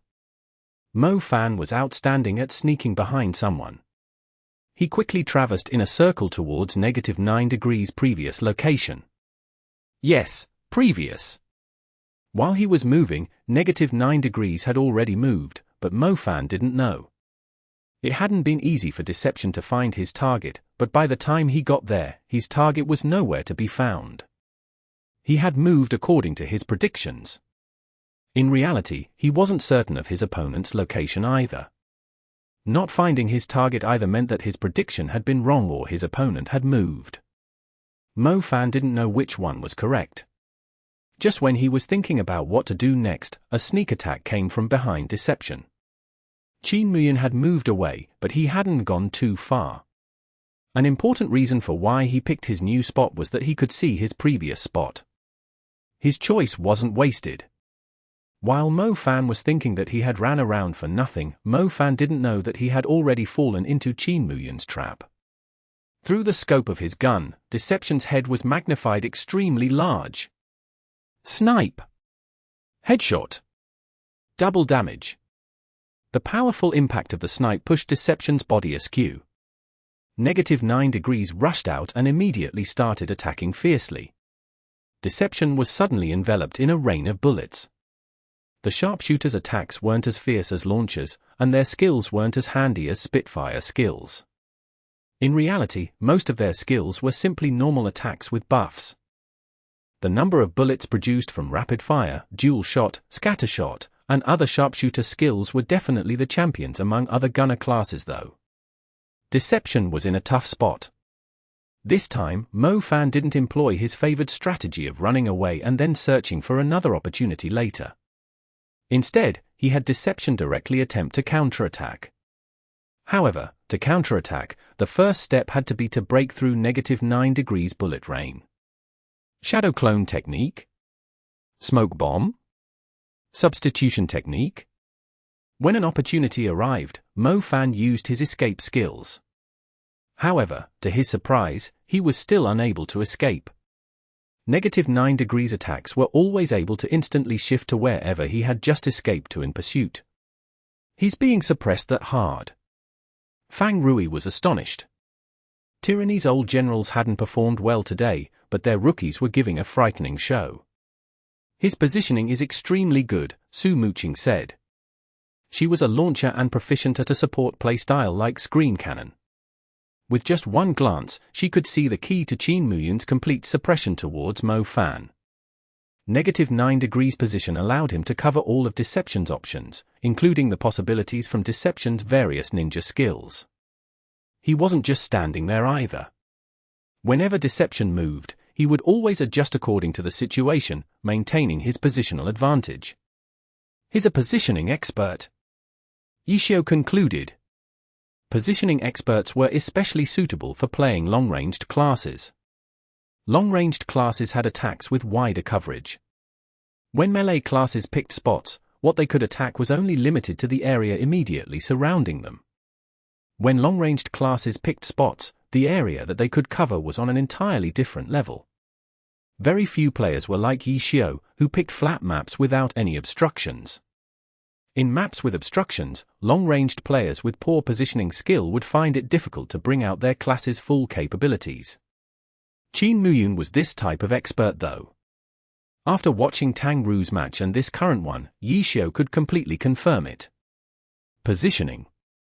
Mo Fan is quite good at that too, no? Chen Guo said. Mo Fan is an expert at picking static locations. Qin Muyan is an expert at picking spots while moving. The two are completely different, Yishio said. Then this match. If you can identify the opposing player's possible movement options, you can make accurate predictions.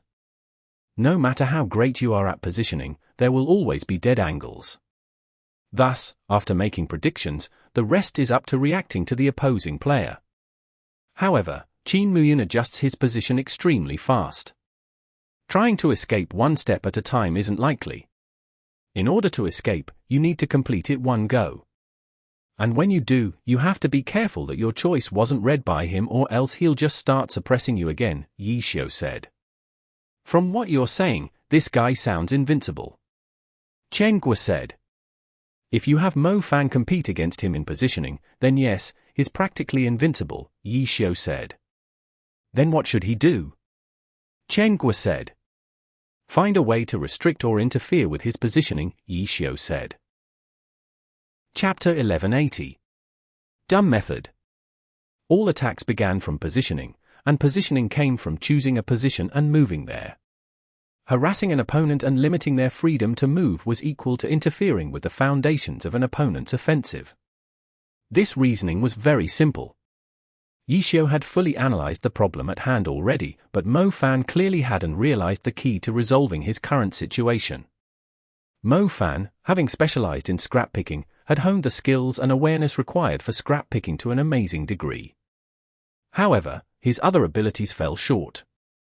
After joining Happy, he relied on self-teaching due to his loner personality. Now, he was a registered pro player. His abilities were special in their own way, but Mo Fan was still greatly lacking a lot of theoretical knowledge. In addition, Qin Muyun specialized in this sort of foundational skill, which was something easily dismissed by others. No reports had ever highlighted this ability of his. Yixiao and the others had also never noticed during their limited preparations. It was only now, at the match itself, that they noticed. He's so hard to deal with, I can't shake him off. Mo Fan currently had that vague idea. The reason why he was hard to deal with and impossible to shake off eluded him, and he didn't even think to try and find it. His thought process was rather simple, just to run and shake him off. Deception kept running, but -9 degrees was like a personal satellite, always following him and suppressing him with bullets. This idiot! Chen Guo watched anxiously. Mo Fan was currently just challenging Qin Muyun to a contest of movement. If Yixiao dared to say that Qin Muyun would be unbeatable at such a competition, then it was clear how large the gap was between the two. If they continued like this, would Deception be defeated by Qin Muyun with this amount of health? Tang Ru had been defeated in the first round and, to her, this was a huge disappointment, because her goal was to accomplish a 1v3. However, in the group arena, leaving the opponent with 11% health left wasn't bad. However, Happy's second player didn't seem to have any way of dealing with this remaining 11%, and that was no good at all. Calm down. He's not as stupid as you think, Yixiao said, watching the match. What? Chen Guo didn't understand. He's saving his skills, Yixiao said. What does he want to do? Chen Guo didn't bother guessing and asked directly. Her answer came in the form of a sudden change in action from Mo Fan. Attack! A full frontal assault! Ninjas were designed as a rogue-style class, talented at ambushing and assassinating. Currently, he was acting more like a main DPS, using brute force. Smoke bomb, substitution technique, shadow clone technique, storm shuriken. 1 ninja tool, 1 disruption skill, 1 disruption plus movement technique, 1 projectile. Finding an opportunity, Deception unleashed for consecutive skills. -9 degrees movements were still not disrupted. Mo Fan had never noticed that it was -9 degrees movements that were causing him trouble, but the purpose of these 4 skills wasn't to disrupt his movements. These 4 skills were just to create an opening. Ninja arts, shadow dance. The 4 skills were just to create a chance for this powerful skill. Deception quickly leapt to -9 degrees side. -9 degrees moved about the encirclement. His precise choice of pathing and positioning were just starting points while on the offensive, but when on the defensive, they were sometimes everything. -9 degrees was actually able to dart out of the encirclement. However, it had cost him. His health had fallen even further. Deception's offensive didn't end there. Attack, attack, attack, relentlessly attack. The health of both sides were dropping. Deceptions might be depleting faster, but -9 degrees had started with less health. What a dumb method! Yixiao exclaimed. Chen Guo didn't understand. He's copying Little Tang, Yixiao explained. Chen Guo started, and then, when she looked back, she realized something. Qin Muyun was still that Qin Muyun. When he had fought Tang Ru, he might have won, but it cost him almost 90% of his health. It was clear that facing Tang Ru's style was still very stressful for him. Mo Fan couldn't find where the problem lay, but he had watched the previous match. He knew that with this way, he could lower the opponent's health. Thus, after saving up his skills, he launched a fierce offensive. He might have not be as intense as Tang Ru, but -9 degrees didn't have much health left anyways. So this was the dumb method. As Chen Guo thought to herself, she glanced at Tang Ru, who was next to them. Was Yi Xiu's analysis of how Mo Fan should deal with Qin Muyan for Tang Ru to hear. In the end, Mo Fan won, but Deception had lost almost half of his health. Compared to Qin Muyan's 11%, Happy had still lost. Tyranny's second player Bai Yanfei stepped into the arena. As a member of Tyranny, you had to be at least a little tyrannical. Bai Yanfei's Elementalist really shouldn't be called Rota, but Cannon Tower Star. Elementalists didn't have as good of an attack range as launchers, but when discussing AoE, Magic won against technology. Out of all the light, dark, fire and ice elements, the character Rota focused on AoE skills. When he charged into the middle of the map and didn't see Deception, he just unleashed a barrage of attacks onto the map and blasted Deception out of his hiding place before blasting him to death. Rota didn't use up much health, but Happy was already at their last player, Steamed Bun. On the field, Steamed Bun had performed admirably, but in the end, he was unable to complete a 1v2. In the group arena, Tyranny had won back 2 points. The Tyranny fans now really had something to be excited about. They organized their cheers, once again defeating Happy's home advantage. Next was the all-important team competition. The overwhelming cheers lasted until the lineup for the team competition was announced. Happy, Yi Xiu, Su Muqing, Fang Rui, Qiao Yifan, and Wenny, Tang Ru. This lineup seemed to be Happy's best lineup. Currently, it was the 4th round and Team Happy hadn't sent out any other players. Tyranny, Zhong Xinjie, Lin Jingyan, Zhong Jiala, Qin Muyan, Song Qiying, Bai Yanfei. No Han Wenqing. When the lineup for Tyranny was announced, the audience was in uproar, including Tyranny's own fans. Switching people in and out for the team competition was a common sight, but core players were very rarely switched out. They were core players because they were irreplaceable in the team. The entire team's strategy revolved around them. But now, Team Tyranny's lineup didn't include their captain of 10 years. In the post-match interview after round 3, they did say that they were going to introduce some rotation, but no one would have thought it would start from their captain, Han Wenqing. They had switched in Song Qiying, who played the same class as Han Wenqing. He might have fallen in the individual competition, but he did rather well. He was one rookie that people would be keeping an eye on. Discussions arose. Was Tyranny already transitioning between a new and old core player? If even Han Wenqing was beginning to back down, then what about Zhong Jiala? Or Lin Jingyan? The entire stadium was filled with whispers as the players met center stage to shake hands. How come old Han isn't playing? He afraid? Yi Xiu asked with a smile. Rotation, Zhong Xinjie replied briefly. Anything he could say had to be true, had to be fact. Even core players are being rotated. Yi Xiu voiced the crux of the problem. Rotation was normal, but rotating out core players was only done when it was necessary. It wasn't normal. It's none of your business. Zhong Jiala retorted. Zhong Xinjie didn't say anything else, silently nodding in agreement to Zhong Jiala's words. Since it was none of their business, there was no need to explain. Fine, let's fight then. Yi Xiu didn't bother to continue the conversation. The members of each team got in place. In the end, Happy, even after their week of specialized training, wasn't able to defeat Tyranny's experienced players.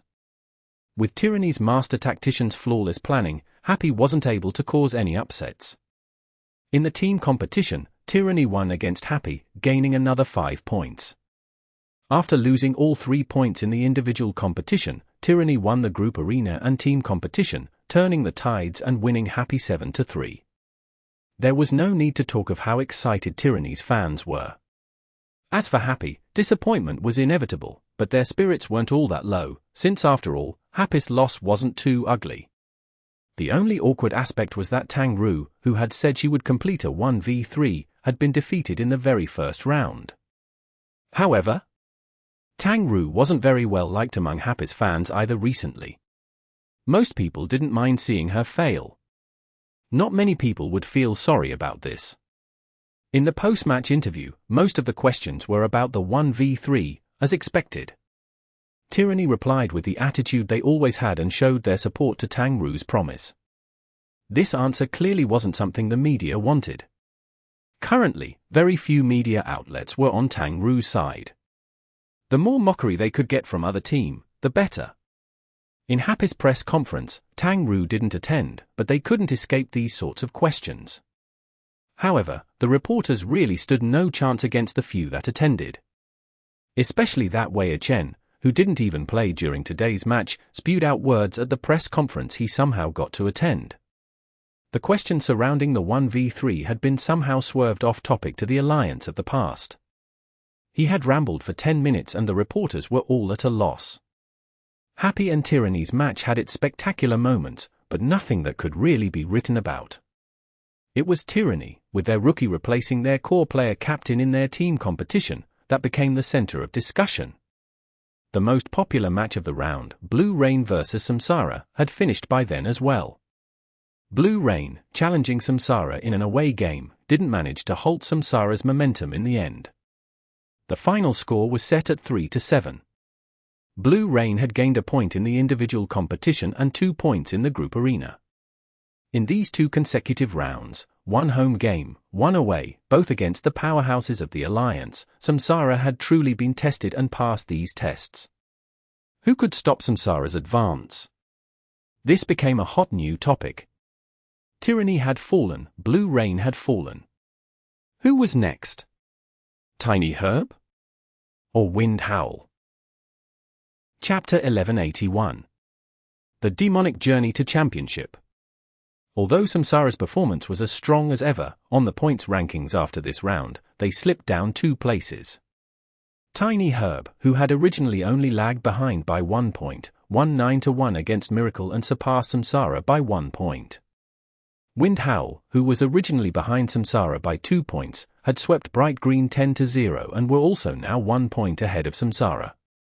Because of their alphabetical advantage, Wind Howl, Huxiao, was currently in the lead.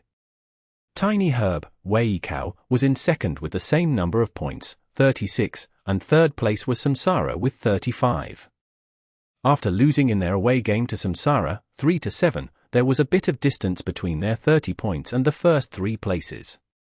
Misty Rain had 30 points as well but lost alphabetically, Yenyu, to Blue Rain, Lanyu, and were currently in 5th. 6th place Tyranny was now a full 10 points below the first place. Although their 7-3 win against Happy wasn't terrible, the fact that they'd gotten a big fat 0 in the individual competition was still snatched up by the reporters looking for a topic of interest. There were 2 other teams also at 26 points, Thunderclap and Void. This round, Thunderclap played an away game at 301 degrees, and in the end they tied at 5-5. This result happened when one team won all of their individual battles, and the other team won 5 points in the team competition. This result was relatively rare.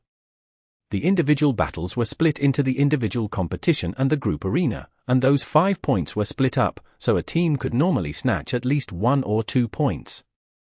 Unlike the team round, there were no teammates to help save a dangerous situation, and the team's strength was scattered. There could be a situation like Tianji's horse race *, or just one large mistake that affected a battle's outcome. Thus, even when a powerhouse faced a weak team, they wouldn't dare to guarantee a full 10-point victory. With one small mistake, the opponent could snatch that 1 or 2 points. It could be said that it was even more difficult to get all 5 points of the individual battles than the 5 of the team competition, since the team competition was determined in one battle. And in this match, 301 degrees won 5 points in the individual battles. As long as they won the team competition, they would win 10-0, a perfect victory. But in the end, even though they had the home advantage, they were still defeated by Thunderclap. To fail to get a single point in the individual battles would definitely have an effect on a team's mindset when entering the team competition. Thunderclap, however, was exceptionally resolute. Thunderclap's change this season had been discussed all throughout the past 3 rounds. Some people felt that they had changed, while others felt that this was just the return of the old Thunderclap. But after this team competition, famous commentator Xiao wrote that Thunderclap had indeed changed, even from the previous Thunderclap that had Xiao. The current Thunderclap is more confident and more determined. This change is what Xiao brought back upon his return. He experienced a failed year with excellent era, but he found exactly what he needed. He brought this back and changed the face of Thunderclap. I look forward to their performance this season. This was the commentary Xiao wrote after this round. And, as a self-proclaimed Happy fanboy, he of course wouldn't skip on the commentary of Happy vs Tyranny. Regarding Tang Ru's promise of a 1v3, fanboy Xiao was resolute in his hope that Tang Ru would succeed, but he was still a bit worried. He worried that Tang Ru couldn't accomplish it, but he also worried that Happy, in order to facilitate the 1v3, would ruin the rhythm of their team arrangement. In this round, Happy's order of battle for the individual battles were indeed different from before. In comparison, the esports time reporter Ruan Cheng, who attacked Tang Ru the most, didn't write much after Tang Ru lost to the first opponent in this match. All he said was as simple as expected. It seemed that Ruan Cheng wasn't someone who would get excited over the just smallest thing, and it even seemed that he had begun to lose interest in this matter. However, the people who knew Ruan Cheng understood that this was just because the time wasn't yet ripe. She had 5 rounds to 1v3, this was only the first. If she doesn't do it in 4 rounds, and in the 8th round, Ruan Cheng isn't at the Tiny Herb vs Happy post-match press conference, then there are only 2 possibilities. 1. Tang Ru completed the 1v3 in that match. 2. Ruan Cheng experienced an inescapable natural disaster. This was the judgment of someone who knew Ruan Cheng well. This wasn't even a glory match anymore, it seemed to be a showdown between player and reporter. Winning 7 points against Happy, Tyranny's current score of 26 points wasn't too bad. But Void, Shukong, who also had 26 points and was 1 place behind Tyranny, Batu, by alphabet, hadn't done too well this round. Although they were playing an away game, their opponent Conquering Clouds wasn't any strong team. The final score of 6-4 was unsatisfactory to Void supporters. There was also 100 Blossoms. After losing to Happy in their away game, they played a home game in the 3rd round, but lost to 301 Degrees, 3-7. It seemed like 100 Blossoms was beaten senseless. This round they fought an away game against Seaside, but the end result was still only 6-4. It had to be remembered that Seaside was the team with the worst performance in the first 3 rounds. Aside from winning 2 points against Misty Rain in the 1st round, they were swept in the 2nd and 3rd round. In low spirits, they fought against 100 Blossoms who was also in bad condition, they actually managed to snatch 4 points. Even though 100 Blossoms won and Seaside lost, but because of each of their skill levels and positions, 100 Blossoms was the one unsatisfied, while Seaside seemed to have found the light of dawn. After 100 Blossom's small victory of 6 points, they were 11th on the leaderboard with 18 points. Ahead of them was the team that had tied with Thunderclap, 301 Degrees with 19 points. 9th was Parade. After fighting a home game against Radiant, a team around their skill level, they earned a beautiful 8-2, and currently had 20 points. Royal Style was at 12th, having suffered in their away game this round against Heavenly Swords 3-7. Royal Style slid down 2 places on the leaderboard, while these 7 points allowed Heavenly Swords to finally fight out of the relegation area, to 16th place. At 13th was Happy, at 15 points after 4 rounds. Aside from their big win against 100 Blossoms in the 2nd round, they had not tasted another victory. Disregarding the 1st place on the leaderboard, their distance to 8th place, the last playoff spot, was a large 11-point difference. This ranking was a far cry from their early declaration of aiming for the championship. Quite a few people talked about this alongside Tang Ru's 1v3 in 5 rounds. Was this sort of arrogant attitude just Happy's style? Crashing in 2 consecutive rounds, Happy couldn't help but feel a little disheartened. Even though they knew that this team still had problems here and there, their thirst for victory wouldn't be dampened at all. Sundays after match Saturdays were Alliance-regulated rest days, but when Chenghua came to the internet cafe early Sunday morning, she saw that the door to the second floor was already opened, everyone already lined up in the training room. These guys. Chenghua couldn't help but sigh. In reality, she'd already lamented this many times. Even if Happy's people might lack in skill, their spirit was never something to worry about. Big loss, big win, ups and downs, many people might not even be able to sleep at night. But Happy's people could always adjust and continue to sit in front of their computers, working hard. Like this, we'll win for sure. Chenghua carried this thought, and Happy continued to train hard. Round 5. Round 6. Time passed quickly. September was over in the blink of an eye, and they were now halfway through October. Starting from the 5th round, the Pro Alliance was reaching consecutive highs, powerful matches appearing one after another. In round 5, Samsara played an away game at Tiny Herb. Samsara's crushing dominance seemed to shrink again, but they still managed to win, 6-4. On Tiny Herb's home field, Samsara obtained a small victory. In the same round, another match between powerhouses received attention, Tyranny against Blue Rain. On their home field, Blue Rain emerged victorious, 7-3. And then in round 6, there were two more important face-offs. Tiny Herb at Tyranny, Wind Howl at Samsara. In the end, Tyranny earned a small victory over Tiny Herb, 6-4. But the discussions about their capabilities didn't quiet down. Compared to their strength last season, where they had led the leaderboard the entire time, this season Tyranny was hovering just above the cutoff for playoffs, even falling down occasionally. They no longer had the boldness of last year. Samsara had their home game this match, taking down Wind Howl 8-2. And in the post-match press conference, the manager of Club Samsara suddenly expressed his complaint about Samsara's match schedule this season. Starting from round 3, Tyranny, Blue Rain, Tiny Herb, Wind Howl. If I called this the most demonic match schedule in history, I don't think anyone would object. At the same time, I haven't forgotten, after this round in round 7 and 8, we're facing Misty Rain and Void. This is truly an unforgettable journey to the championship. In reality, the sharper reporters discovered early on that Samsara's match schedule was so demonic, and they'd used this in some of their questions towards Samsara. Samsara didn't try to avoid the topic, but they downplayed it. Now after 6 rounds of opponents, 4 of which were powerhouses, no matter whether they were home or away, Samsara managed to defeat all of them. No one asked, but Samsara now voluntarily brought up this point. The reporters suddenly understood. Samsara didn't want to discuss this before because they wanted to follow the style of their captain Juzakai, no talk, just do. And so they won their way here. Big or small victories, they won against every powerhouse. And so now, they could discuss this problem with no pressure at all. This wouldn't feel like an excuse, because they had completely conquered this challenging match order. The cameras clicked and flashed as the reporters asked each of the players on stage about their feelings after facing this demonic match schedule.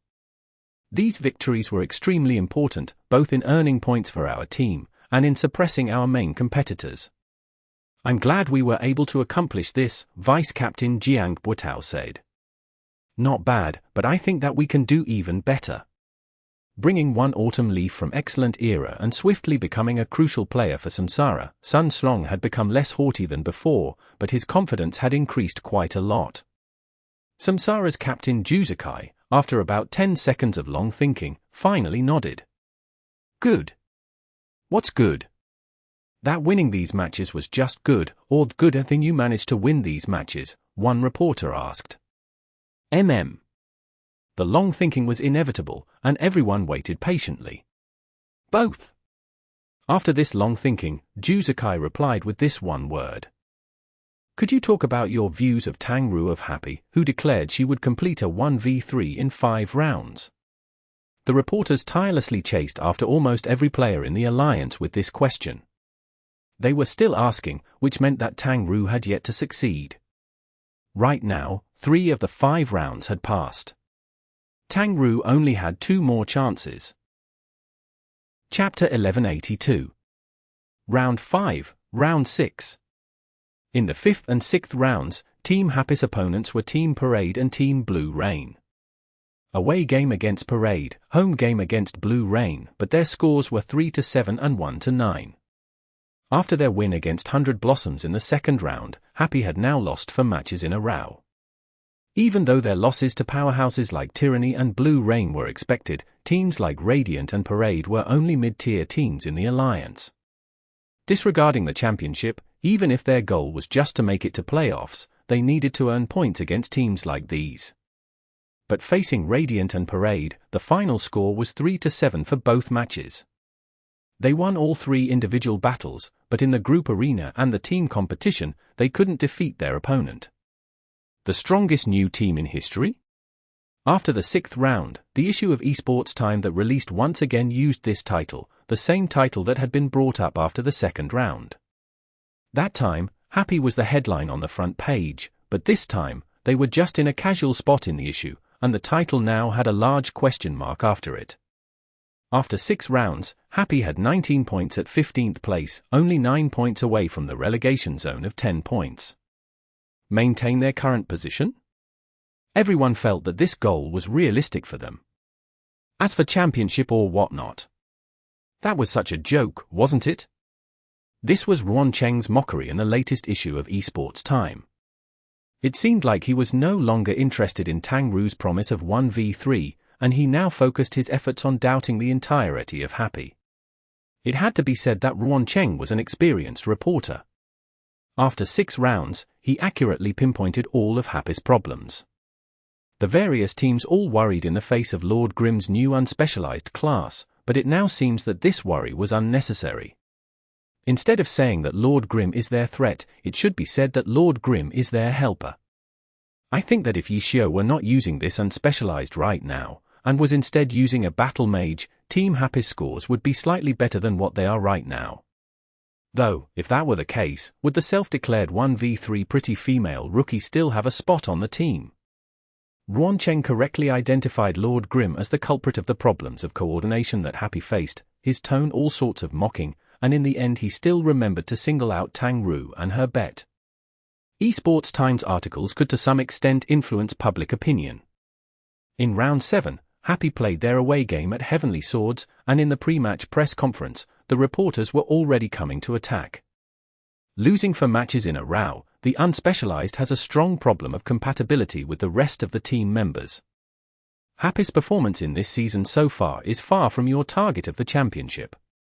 What do you think about this problem? One reporter asked Yishio. Our team is improving every day, and every round could see a turning point, Yishio answered. Really? Then could you give a prediction of how many more rounds that'd take? Someone asked, biting on that more. Yishio took a look. Wasn't this that reporter from Esports Time, Ruan Cheng? Unlike Esports Home, Esports Time didn't have reporters stationed everywhere and reporters following teams. As a half-monthly magazine, they didn't need news as urgently as weekly publications did. They generally didn't report extensively on specific matches, and instead published more overview-type articles. So their reporters often wouldn't appear at every live match, and would instead hunt for material as needed for what they wanted to write. It was clear that after Tang Ru, Ruan Cheng considered Happy as his material. After his article, he once again came to Happy's home game. This was the 4th round of the 5-round promise. In 2 rounds, the bet would be decided, and it happened to fall on a week where Esports Time was set to release an issue. Ruan Cheng was calmly absent from the previous 3 rounds, but this round he finally couldn't restrain himself and came to Happy. To emphasize that more, he was clearly referencing the fact that Tang Ru's 5-round promise was nearing its end. Ruan Cheng certainly had reasons for being unable to stay away from this match. Tang Ru's 5-round promise happened to fall during a demonic match order. Tyranny, Blue Rain, Tiny Herb, who expected a rookie to accomplish a glorious 1v3 in the face of these powerhouses. Thus, the key was in the rounds against Parade and Heavenly Swords. Tang Ru had failed in their match against Parade, so now, their match against Heavenly Swords was critical. Plus, there was the fact that Heavenly Swords and Happy were on such good terms with each other. What if they had some prior arrangement? Everyone could see Tang Ru's importance to Happy. If she really ended up quitting, not only would it affect herself, it would be a huge blow to Happy as a whole. Under these conditions, whether or not she could complete a 1v3, Happy was probably even more nervous than Tang-Ru. At this time, they met Heavenly Swords. Heavenly Swords and Happy had a good relationship. And this team had a special characteristic. Their captain was the boss, the main players were just a group of the boss's friends. A team that played Glory so much that they invested money into a team to enter the Pro Alliance. One could imagine how unscrupulous these people were. Ruan Cheng truly worried that these guys would throw a match. So he wanted to come to this match in person. If Heavenly Swords did do this, then Ruan Cheng would be powerless to stop it, but he could at least carefully stare at everything that happened in this match. He wouldn't let these group of people carelessly discard the spirit of competition. So in this pre-match press conference, he asked a question like how many more rounds, because he wanted to see if Happy dared to confidently declare that today was the day. Yishio looked at this guy, laughed a little and asked, "What do you think?" Ruan Cheng blinked, then chuckled. "I'm the one asking the questions here, how come you're asking me now?" "Yes, I'm asking you, how about you help give us a prediction?" Yishio said. "I hope that Happy will obtain satisfactory results today." Although Ruan Cheng hoped that Happy would fall over and die in the street forever, in public he still got by with some righteous words. When the other reporters asked questions, they were all about Happy's difficulties and Tang-Ru's 1v3. After 6 rounds, the standings were becoming clearer and clearer. Right now, they were separated into 3 tiers. The first 7 teams all had scores above 40 points. Samsara, with 49 points, was once again in the lead. Wind Howl was second with 47. Blue Rain and Misty Rain with 46 points each were third and fourth. Because Tiny Herb lost consecutively to Samsara and Tyranny, they had 44 points and were in fifth. Thunderclap, the team regarded as changing the most this season, were in sixth also with 44 points. Void had 42 points, 7th place. After these 7 teams, the 40-plus point top tier ended. Tyranny at 8th place was still in range for playoffs, but they only had 35 points right now. Although this score was a distance away from the first 7, it was about the same distance from the teams in 9th through 12th. All 5 of these teams were in the 30-point mid-tier. Judging by the current point standings, they all had a chance of earning the 8th spot in the playoffs. 100 Blossoms hadn't encountered a strong team in rounds 5 and 6, so they finally performed rather well and earned the 9th place spot with 32 points. Afterwards, Parade, 301 Degrees, and Royal Style were 10th through 12th place. After them were Radiant and Heavenly Swords with 22 points each, and after that were the bottom-tier teams with below 20 points. Happy, at 19, was first among these teams. There weren't too many surprises in the 6th round. The strong teams continued to be strong, the weak teams lost in all sorts of ways. The final point counts were about as expected, comparing the teams' strengths on paper. Tyranny was the biggest disappointment. Last season they had swept countless forces, challenging records, yet this season they were at the doorway to the playoffs, a distance away from the first 7. Thunderclap was the biggest excitement. Even though they frequently made it to playoffs, it was normally by a small margin, squeezed in like Tyranny was now. But now, their point score was good, only 5 points away from first place. Aside from points, what was also important was their change in matches. Their current confidence and resolve was a rare sight in the past. Last season, 100 Blossoms had gotten off to a weak start before ending strong. Their playoff fight against the strongest team at the time, Tyranny, made them optimistic about their future. But this season, in the very second round they were powerfully defeated by Happy, then drifted along in a dreamlike state for a few rounds. These past 2 rounds though, they finally seemed to wake up, but on the whole, their performance was rather disappointing. These 3 teams, as well as Team Happy, were currently the subjects of the most discussion. Clearly, there wasn't much good to say. People generally enjoyed seeing other people suffering. At this time, the round 7 matches were finally about to begin. Like the previous rounds, this round didn't lack exciting matchups. Samsara, with their demonic match order, after fighting 4 powerhouses would be facing Misty Rain this round.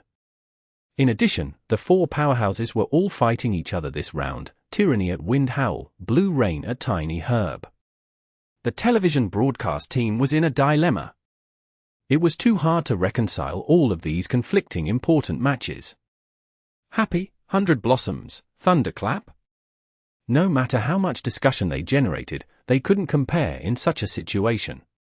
In the end, they chose to broadcast Wind Howl versus Tyranny.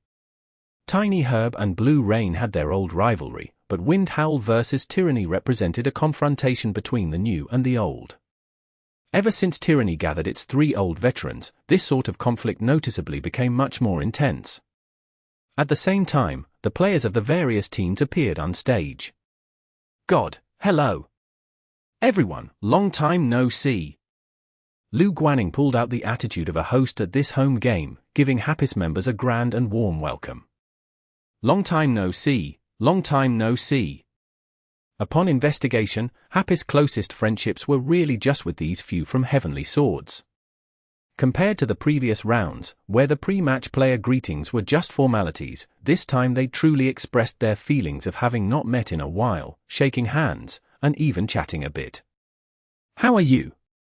Going on stage today? Yishio asked as he shook Sun Jiping's hand. Of course, Sun Jiping said. Oh really? I really want to just crush your hand right now. Yishio laughed. Just try it. As Sun Jiping spoke, he tightened his grip. His hand was injured, but not to the extent where he couldn't feel anything. He just couldn't endure the rapid, long-term, high-intensity controls required in playing Glory competitively, that was all. Ha ha, see you on stage. Yishio shook his hand free and went to the next player. In Heavenly Swords, it was still just the same 5+ Sun Jiping who had the professional attitude. The other filler members just skillfully walked by with no fighting spirit, as though they just wanted to hurry up and sit back down. God, have some mercy on us. Lu Guanning cracked a joke when he shook hands with Yishio. Not good, the judge is listening, said Yishio. Kidding, kidding. Lu Guanning quickly said. Glancing to the side, he saw the judge really was aiming his ears toward them. Because of Tang Ru's promise, the relationship between these two teams had been brought up again, and Lu Guanning was well aware of this. But in the middle of this turmoil, Yishio still said this sort of thing. God, you're just too good at making small talk. Lu Guanning said, wiping away sweat. Chapter 1183. That familiar feeling. After this genuinely warm-hearted greeting, Happy and Heavenly Swords began their match. This was Heavenly Swords' home game. Although they were a very distinctive team, just from the number of seats filled, it could seem that they weren't a particularly popular team right now. Even after 1 year in the alliance, they weren't any better than Happy. In the end, strength was the most important thing in competition, and Heavenly Swords' strength was only about mid to low tier. Additionally, Heavenly Swords wasn't the only professional team in their home city. For many years now, City B was home to Tiny Herb, which was a team that was much more famous and had long established themselves as this city's symbol of glory. Heavenly Swords was both a weaker and a later team, so it was very difficult for them to establish themselves here. While they were preparing for this, they had billed themselves as a grassroots team, which made a lot of noise in-game. But now everyone knew the truth. The only thing grassroots about Heavenly Swords was their strength. The 5 players were all from extremely rich families. Not a single hair on their heads was grassroots. Heavenly Swords wasn't too successful commercially, but no matter how senior or professional a Glory commentator was, they wouldn't casually try to judge the operations of a team like Heavenly Swords, which was formed by some people who played Glory themselves and invested their own money to form a team, even acquiring a stadium. Their beginnings were different, so it wasn't suitable to apply conventional logic to them. But no matter what kind of background or what kind of business operations, when a team stood here, victory was everything. The players of both teams returned to their respective player areas, until only the first 2 players in the individual competition remained on stage. Yishio. Sun Jiping. Not bad. Sun Jiping was very pleased with this matchup, and a fire ignited in his eyes. He'd retired for many years, and then returned to this stage. This was all familiar to him, and yet foreign at the same time. What was familiar was that, no matter what updates and upgrades there were, this was still Glory's battlefield, it was still the same 24 classes to slaughter. What was foreign was that many people he had known in the past were no longer here. With every round of battle this season, all Sun Jiping saw were unfamiliar faces, including the people currently standing by his side.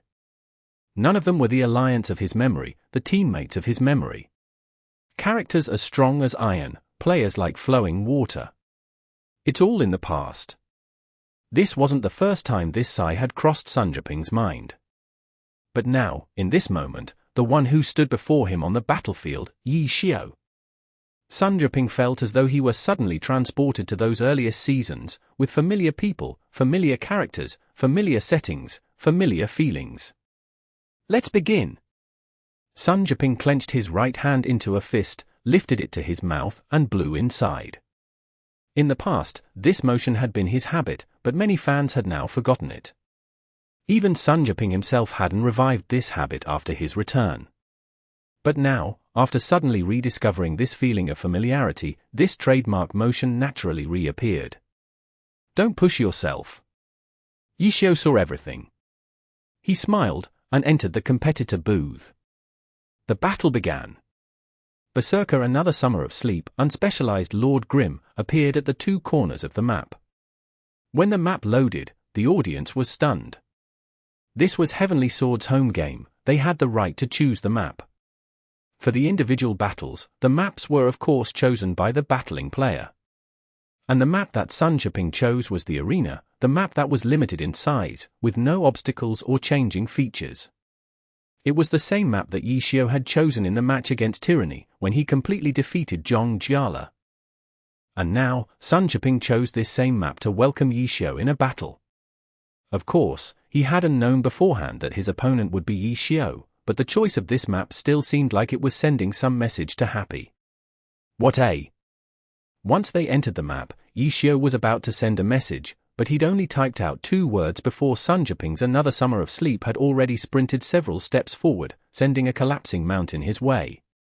It was a very normal opening for a berserker, but when Sun Jiping displayed this skill, something felt different about its momentum. Why was that? For someone like Yi Xiao, with many years of glory experience, this wasn't enough to cause a doubt. It was rhythm, Sun Jiping's rhythm, revealing this fierce and aggressive momentum. Yi Xiao had only typed 2 words before the light of the blade was already falling. Yi Xiao could only switch his attention to controlling his character.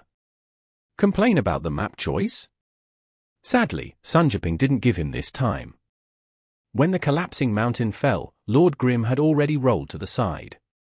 Without waiting, the myriad manifestations umbrella opened to become a spear, slashing up with a sky strike. It seemed that this skill was a bit hasty, since Sky Strike had lesser priority than Collapsing Mountain. If these 2 skills met, Collapsing Mountain would shatter the Sky Strike. But experienced glory players could quickly realize that the timing of Lord Grimm's Sky Strike was impeccable. It would hit the opponent exactly when Another Summer of Sleep's Collapsing Mountain hit the ground and ended, completely avoiding the system's determination of priority. Unfortunately, Sun Jiping was one of these experienced glory players. The collapsing mountain, about to hit the ground, was suddenly twisted to the side. Such a small twist didn't change the time difference between these skills, but it allowed the shockwaves from collapsing mountain head closer toward Lord Grimm. The skill had reached its ending sounds, and Yi Xiao noticed this change, but there was no time to change his controls.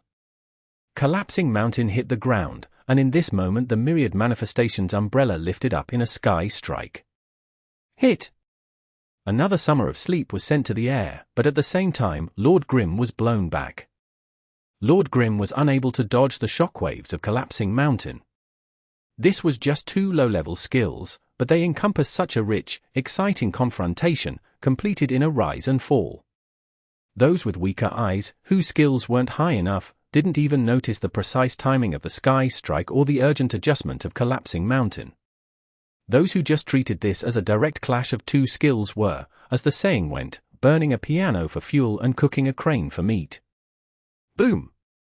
At this moment, there was another explosion between the two characters as they were pushed away. Lord Grim, knocked away by the shockwaves of collapsing mountain, shifted his myriad manifestations umbrella into gun form and sent an attack toward another Summer of Sleep. But another Summer of Sleep immediately used a Blade Master's guard, parrying the fired bullets with his sword. Your reaction's not bad. This time, Yi Xiu had time to type out a message. This was a change of skill that only an unspecialized could manage, but Sun Jiping still managed to react in time. Don't push yourself. Sun Jiping didn't care if the time wasn't exactly right, he just shoved Yi Xiu's exact words from before the match right back at him. Not at all. Yi Xiu still sent a reply.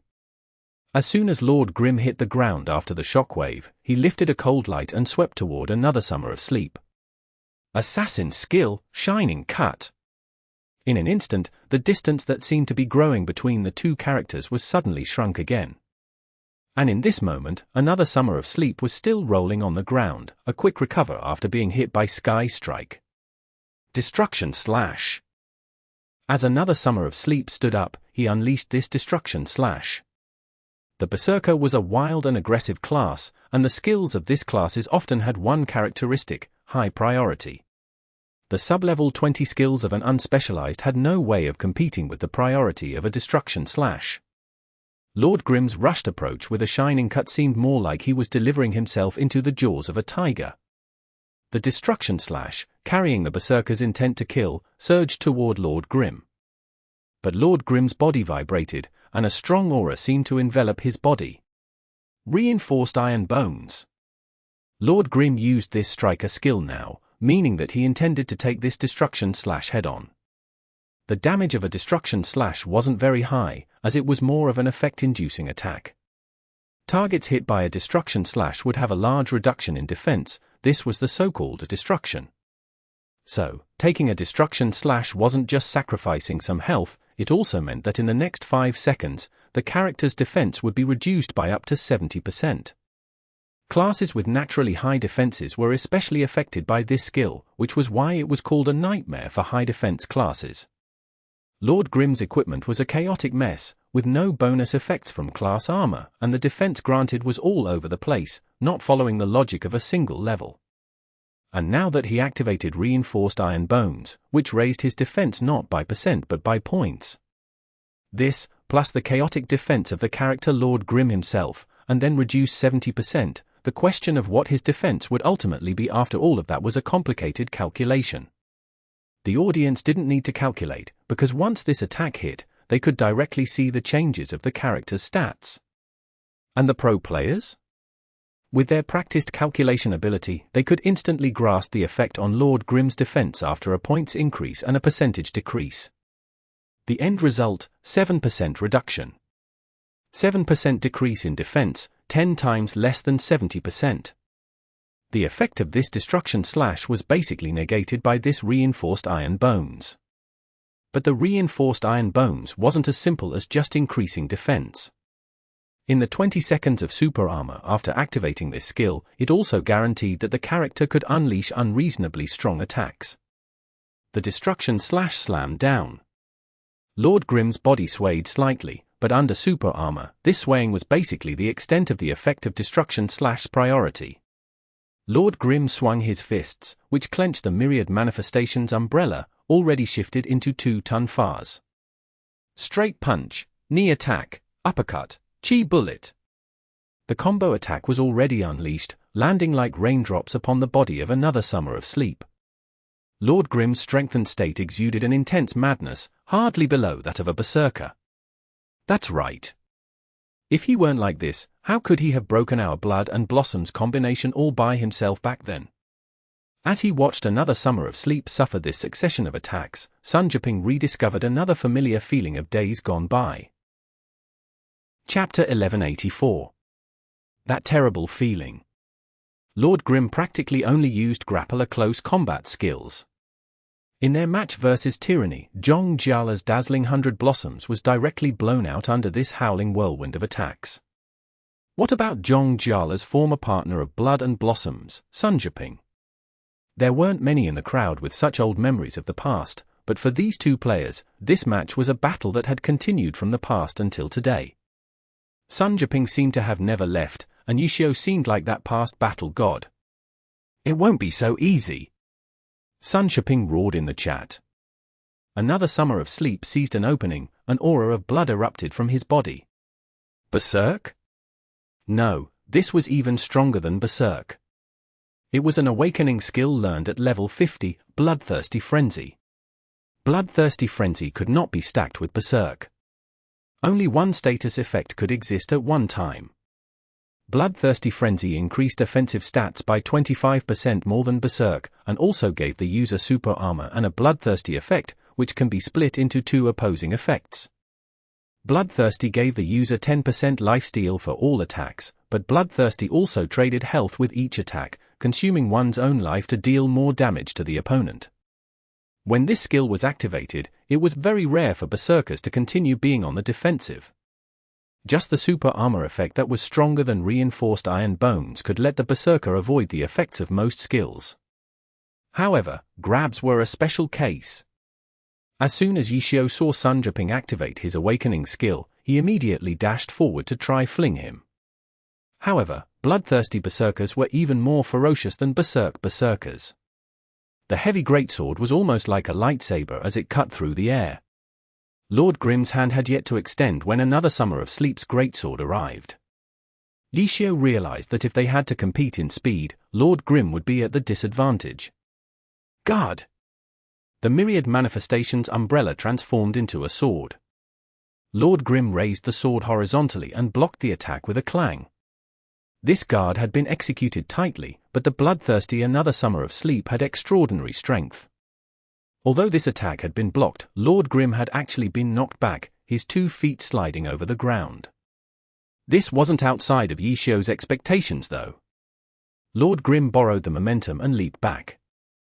His sword returned to its sheath, and the umbrella turned into a gun, shooting the ground with aerial fire to quickly pull the distance between the two of them. However, another Summer of Sleep's greatsword had already arrived. This guy! Sun Jiping's speed had exceeded Yishio's imagination. This attack wasn't a skill. It was just a normal attack, which had little starting and ending lag. The greatsword sliced through the air in an arc to try catch the aerial fire retreating Lord Grimm. Aerial fire worked, but Lord Grimm was still caught by the tip of another Summer of Sleep's greatsword. Bullets shot straight at another Summer of Sleep's chest. Blood splattered everywhere, but another Summer of Sleep didn't even flinch. He raised his greatsword in the air. Sword shadows from wild blood strike spread through the air and hacked at Lord Grimm, dragging along a bloody mist. With just one attack, Lord Grimm's health slid down. Even the crowd felt worried. Knights had exceptional defense. It wasn't just because of the plate armor worn by them, but rather their plate armor proficiency that took the health and defensive capabilities of plate armor to the next step. However, just the existence of plate armor proficiency wouldn't make an elementalist want to choose plate armor for better survivability because they couldn't give up the intelligence and cast speed from cloth armor. Every class obtained huge improvements in combat capabilities from armor proficiency, but the unspecialized didn't have these. Lord Grimm could only rely on the original stats of the armor to strengthen himself. However, the effectiveness of the armor on Lord Grimm was weak. It couldn't compare to his transforming myriad manifestations umbrella. Wild blood strike struck Lord Grimm to the ground. Yishio had Lord Grimm try to roll away, but Sun Jiping's another Summer of Sleep was already in pursuit. With an earth-shattering slash and the offensive buffs from Bloodthirsty, it was almost like he teleported. His figure flickered. He suddenly appeared in front of Lord Grimm and slashed downwards with his greatsword. Lord Grimm dodged again. However, earth-shattering slash dealt AoE damage, and Lord Grimm was unable to completely get out of its range. Under the intense swaying from the earthquake, Lord Grimm wasn't able to stand up stably. Another Summer of Sleep slashed twice, horizontally and vertically, completing a gore cross. Hit, consecutive hits. Sun Jiping bravely activated Bloodthirsty Frenzy, letting him forcefully interrupt Lord Grimm's continuous attacks and also giving him the initiative. This bravery and boldness did not let down his former title as the #1 Berserker. No, even now, no one had this same confidence and this same valor to employ such a brute force method to take back the initiative. To many people, this type of choice might be unwise. If Lord Grim's grab had been just a bit faster, he might have been able to throw another summer of sleep away before his frenzy of attacks. However, Sunchipping had done it. This wasn't his first time either. In his professional career, who knew how many times his risky and imprudent brute force transformed into the deciding point? This was not just luck. Behind this brute force hid precise observation and judgment. After that was his determination and resolve to put everything into one move.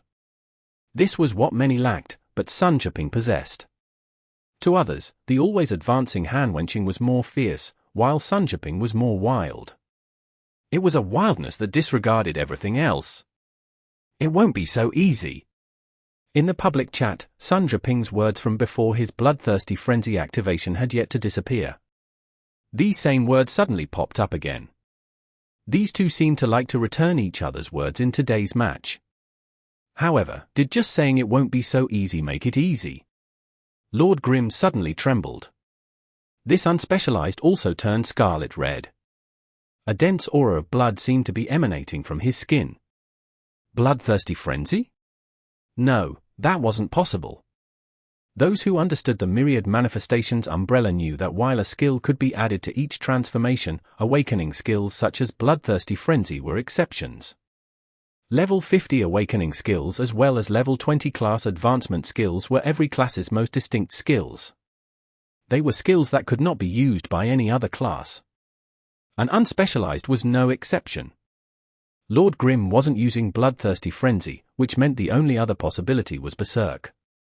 Berserk was very different from bloodthirsty frenzy, but it was generally viewed as a lower-leveled bloodthirsty frenzy. In fact, according to Glory's narrative, Berserkers learned bloodthirsty frenzy through their understanding and control over Berserk. Bloodthirsty frenzy could be considered an upgraded version of Berserk. At this moment, Lord Grim activated Berserk. Did he want to use the budget bloodthirsty frenzy to fight with the real bloodthirsty frenzy? And because it was a skill placed on his weapon, it would only have one skill point in it. This Berserk was far from the Berserk that Berserkers always maxed out. It was like trying to break a stone with an egg. Everyone was thinking this, but another summer of sleep's next attack unexpectedly missed. No way? Everyone was shocked. It was just a level 1 Berserk. The buffs given to Lord Grim couldn't be that much, yet just this slight boost made it so that Sunchipping was unable to react in time? Yes, he couldn't react in time. Another attack whiffed. Sunchipping couldn't help but laugh bitterly. It had been so many years from his injury to retirement to his return, yet his habits hadn't changed. And Yishio still remembered. As a result, in this match, Sunchipping searched for the feel from that year and burst forth. Yishio's choice to fight measure for measure suddenly suppressed Sunchipping's momentum. The change was because of that Berserk. Although it was only at level 1 and the buffs were minimal, Sunchipping was unable to keep up with this tiny change. This had nothing to do with speed, but rather rhythm. Sunchipping always pushed his rhythm to the highest. Switch the beat, switch the speed? No. There was no such concept in Sunchipping's mind. He got to his rhythm in one step and that one step reached the limit. As a result, when Yishio's Lord Grim activated Berserk and his offensive stats increased, Sunchipping's attack rhythm seemed to have reached a bottleneck, unable to reach the next step. This was because he had already been at his limits. Sunchipping had always competed at his limits. Sunchipping needed to adjust his rhythm, but he wasn't good at it and he felt disgusted doing it. Moreover, he also knew very well that Yishio wanted to stop him there. The instant he changed up his rhythm, Yishio would take back the initiative once again. At their skill level, just this change up in tempo could be the deciding factor of this match. The difficulties of subtleties within this fight was not able to be understood by even pro players, let alone the average viewer, if they did not understand these two well enough. They would be astonished just like the viewers. It was just a level 1 Berserk, why can't Sunchipping keep up? How disgusting! Having his surging offense get cut off like this by Yishio made Sunchipping feel as sick as if he had eaten a fly. It hadn't been easy for him to find back that familiar feeling from the past. Why did this terrible feeling have to come back too? This opponent is just as annoying as before. A sense of rhythm, what was that? I'll probably never understand in this lifetime. Against this guy, I'm probably not even doing as well as Jong Jala. In the end, another summer of sleep fell. The sense of rhythm was an extremely fatal flaw for this first-generation god. Compared to what a pro-level player should possess, his sense of rhythm could be described as a complete mess. As a result, facing an opponent who knew him well, his weakness was quickly drawn out and he met a crushing defeat. Not bad. To think you could still get out that type of offense. You scared me. After the match, Yishio specifically went to call out to him. Stop with the nonsense. I still lost. Sunjaping was annoyed. How could you beat me alone? Yishio laughed. Chapter 1185. An opponent thoroughly understood. In Happy's away game, with Yishio's victory, Happy led 1-0. However, for those who supported Happy, this sort of opening was unable to excite them. Recently, Happy had this kind of tempo. Their openings were good, but then they started dropping points, especially in the team competition. Up until now, their only team competition victory was against Team 100 Blossoms. What about today? In the current climate, it was still rather rare for Happy's fans to come to their away games. However, Happy had fought in City B in the Challenger League finals. It was the place where they beat Excellent Era. Seven Fields and his group of guild buddies were all residents of this city. In the Challenger League finals, they had formed a small group and came to cheer them on. Guild Happy was flourishing at the moment, and Seven Fields and his guild buddies were core guild members. Team Happy was coming to their city to play a match, so how could they not organize guild members ahead of time to cheer for Happy? The Pro League seating arrangements weren't as casual as the Challenger Leagues. Away team fans would usually be grouped together in one area to avoid being mixed in with home team fans, so if any disagreements arose, there wouldn't be any conflicts. Seven Fields group sat at Happy's away team seats. Quite a few people had come. After Happy won the first round of the individual competition, all of them were cheering loudly. In a stadium usually filled with home team fans, it was quite a spectacle to see. The second round of the individual competition took place under this type of atmosphere. Team Happy, Xiao Yifan. Ghostblade, 1-inch. Team Heavenly Swords, Zhu Yunhai. Elementalist, Ocean Ahead. Heavenly Swords characters had been created when these friends first started playing the game. Now that they were in the pro circle, they switched out their equipment for new ones. After much effort from Lu Guaning and them, they replaced their old equipment for better ones. From this point, Heavenly Swords had pretty good equipment because their efforts were focused. The good things were all piled on their 5 core characters. Even if the other characters were butt naked, they wouldn't care. With such a concentration of resources, their characters naturally became a lot stronger, albeit at the cost of their non-core characters. Happy and Heavenly Swords used to play with each other constantly in the game, so they were all familiar with each other. After Xiao Yifan and Zhu Yunhai entered the stage, they even chatted a bit in the chat. After the countdown started and the two began fighting, Xiao Yifan won in the end. His performance was always consistent. Even though he never had any overwhelming advantage over Zhu Yunhai, he always had control over the situation. When Zhu Yunhai came down, his expression looked a bit ugly. He was clearly unhappy with being stuffed out in this fight. Friendship first, competition second? These were oftentimes just words. As long as one was on stage, who wouldn't want to win? Bad blood appearing because of a bad match wouldn't be anything new. Quarrels occasionally arose even when teammates practiced against each other, let alone an official match where victory or defeat mattered. Of course, Zhu Yunhai was just gloomy. He wasn't at the point where he would quarrel with Happy. It was just that after 2 consecutive losses, Heavenly Swords wasn't nearly as relaxed as before. Just because the two teams were good friends with each other, hoping for a peaceful ending was too sweet. For Happy, their third player was Su Mooching. For Heavenly Swords, Lu Guaning had originally planned on saying a few words to their third player, but when he saw that their opponent was an all-star, he ended up not saying anything. He simply patted their player's shoulder and sent him up. Lu Guaning admitted that he was still a distance away from an all-star. If he had to face an all-star, whether he won depended on luck and how he performed that day, so he wasn't able to point out any crucial win conditions. Heavenly Swords player was called Li Wei. He was the one that Heavenly Swords had signed to meet the minimum requirements. The individual competition and group arena required 6 players to compete in, but Lu Guaning and his friends were 5 people. Among them, Zhong Yeli was a cleric and could only come out in the team competition. Thus, there were only 4 remaining, 2 others were needed. They didn't try to recruit any famed generals to meet this quota. The positions of the 5 friends were untouchable. What famed general would be willing to just be someone to meet the quota? In the end, Lu Guaning found 2 people from who knew where. They had some skill, but there would be some objection to call them truly skilled. In the 3rd round, Su Muqing easily won. Happy had a 3-0 lead, sweeping the individual competition. Lu Guaning didn't say anything to the returning Li Wei. Asking a stopgap cheerleader to win over an all-star was asking too much. Team Heavenly Swords roster was extremely abnormal. It wasn't like they didn't have the resources to change that, but rather they weren't willing to.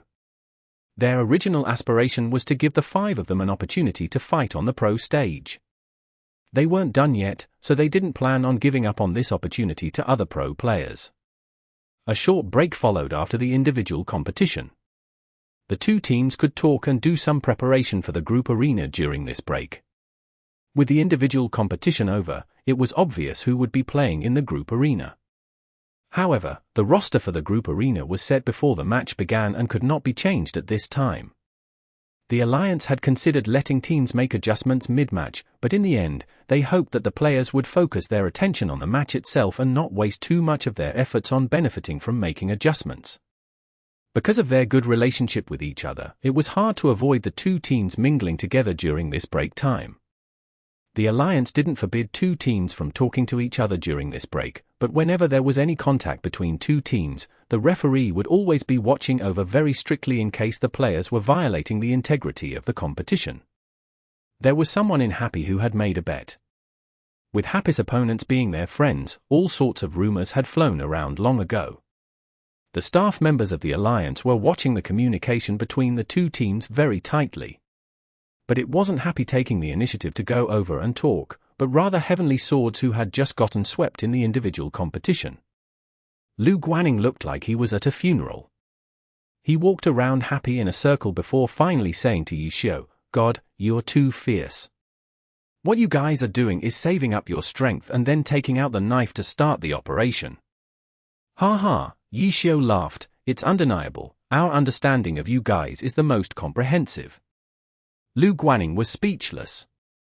He was most scared of God Yishio's calm and righteousness that was completely reasonable and irrefutable. "But then again, you guys can't keep doing this long term," Yishio said. "Even if you guys are constantly improving, if your team is always just you 5, you lack variance. You'll quickly be completely grasped by others. I feel like, it's fine," Lu Guaning said.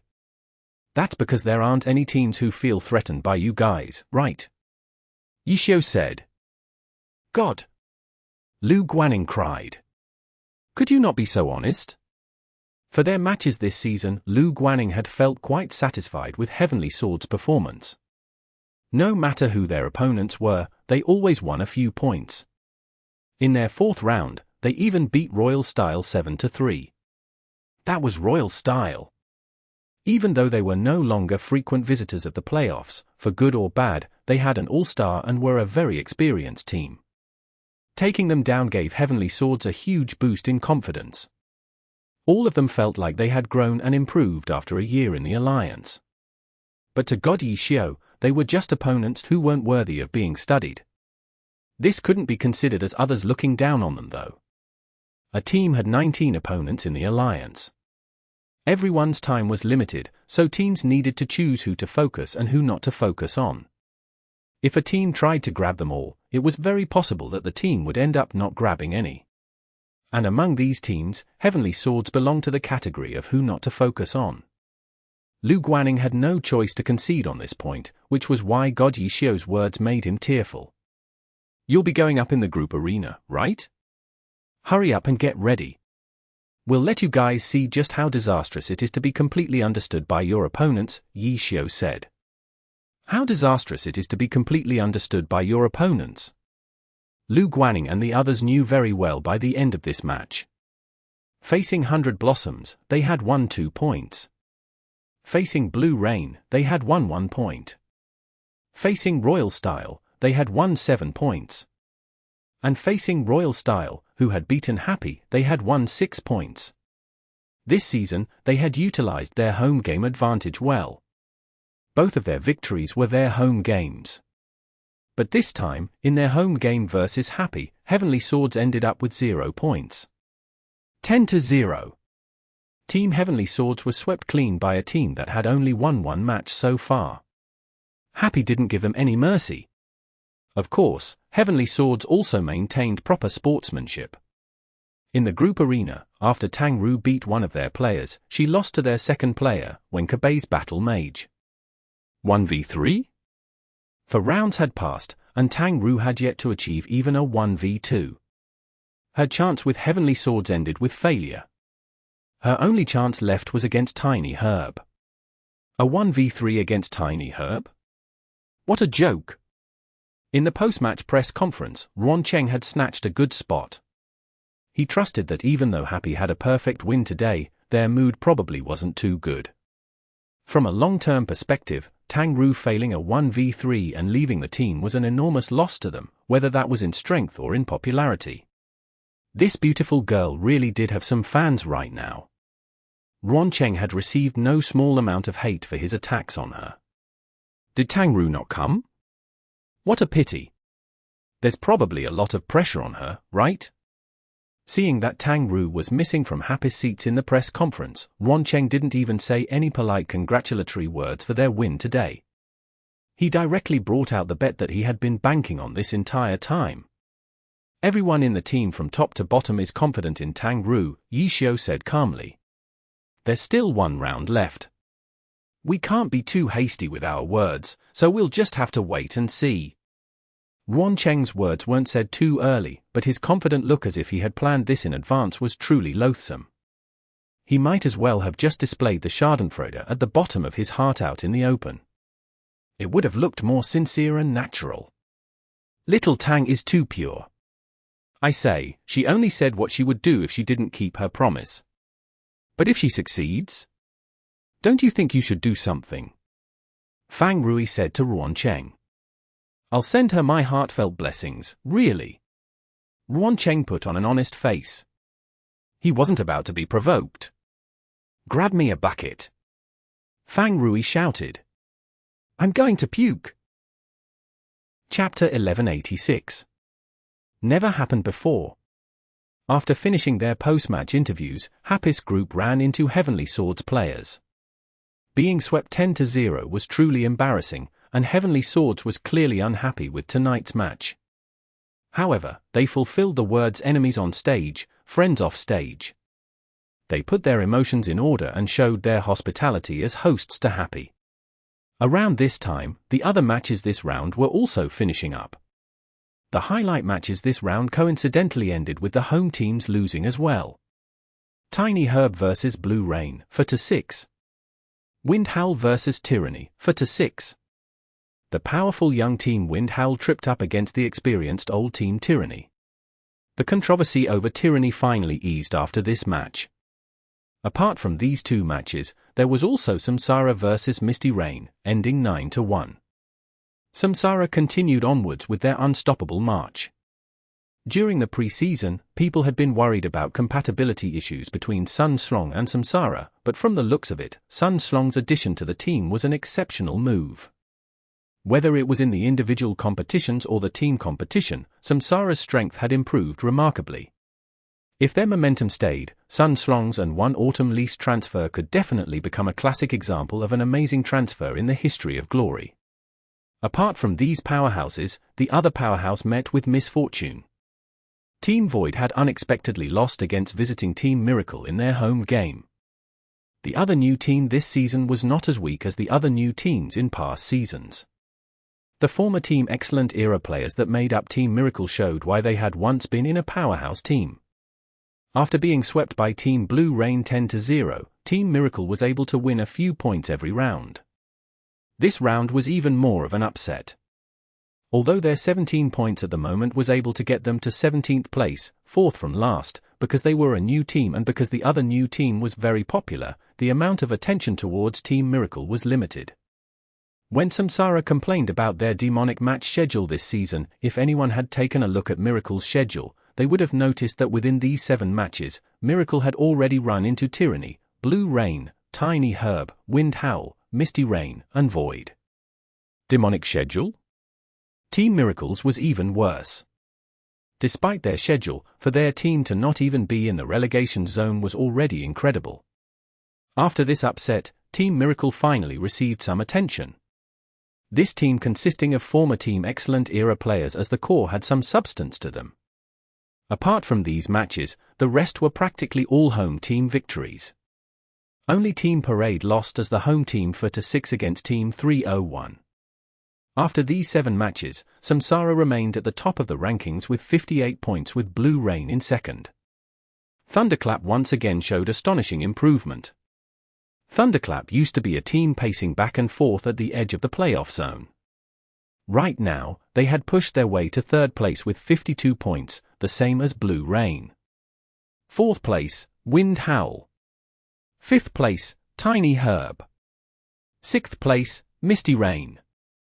7th place, Void. 8th place, Tyranny. Not much had changed between these 8 playoff teams. Happy crushed Heavenly Swords 10-0. With these 10 points, they were ranked 14th with a total of 29 points, 1 place up from last round. The bottom 2 relegation teams were Seaside and Bright Green. The gap between them and the other 2 teams had grown even wider. The distinction between top, middle, and bottom tier teams were becoming more and more clear. That night, Happy accepted the hospitality of Heavenly Swords, who had suffered a crushing defeat by their hands. Heavenly Swords, of course, wasn't in too great of a mood.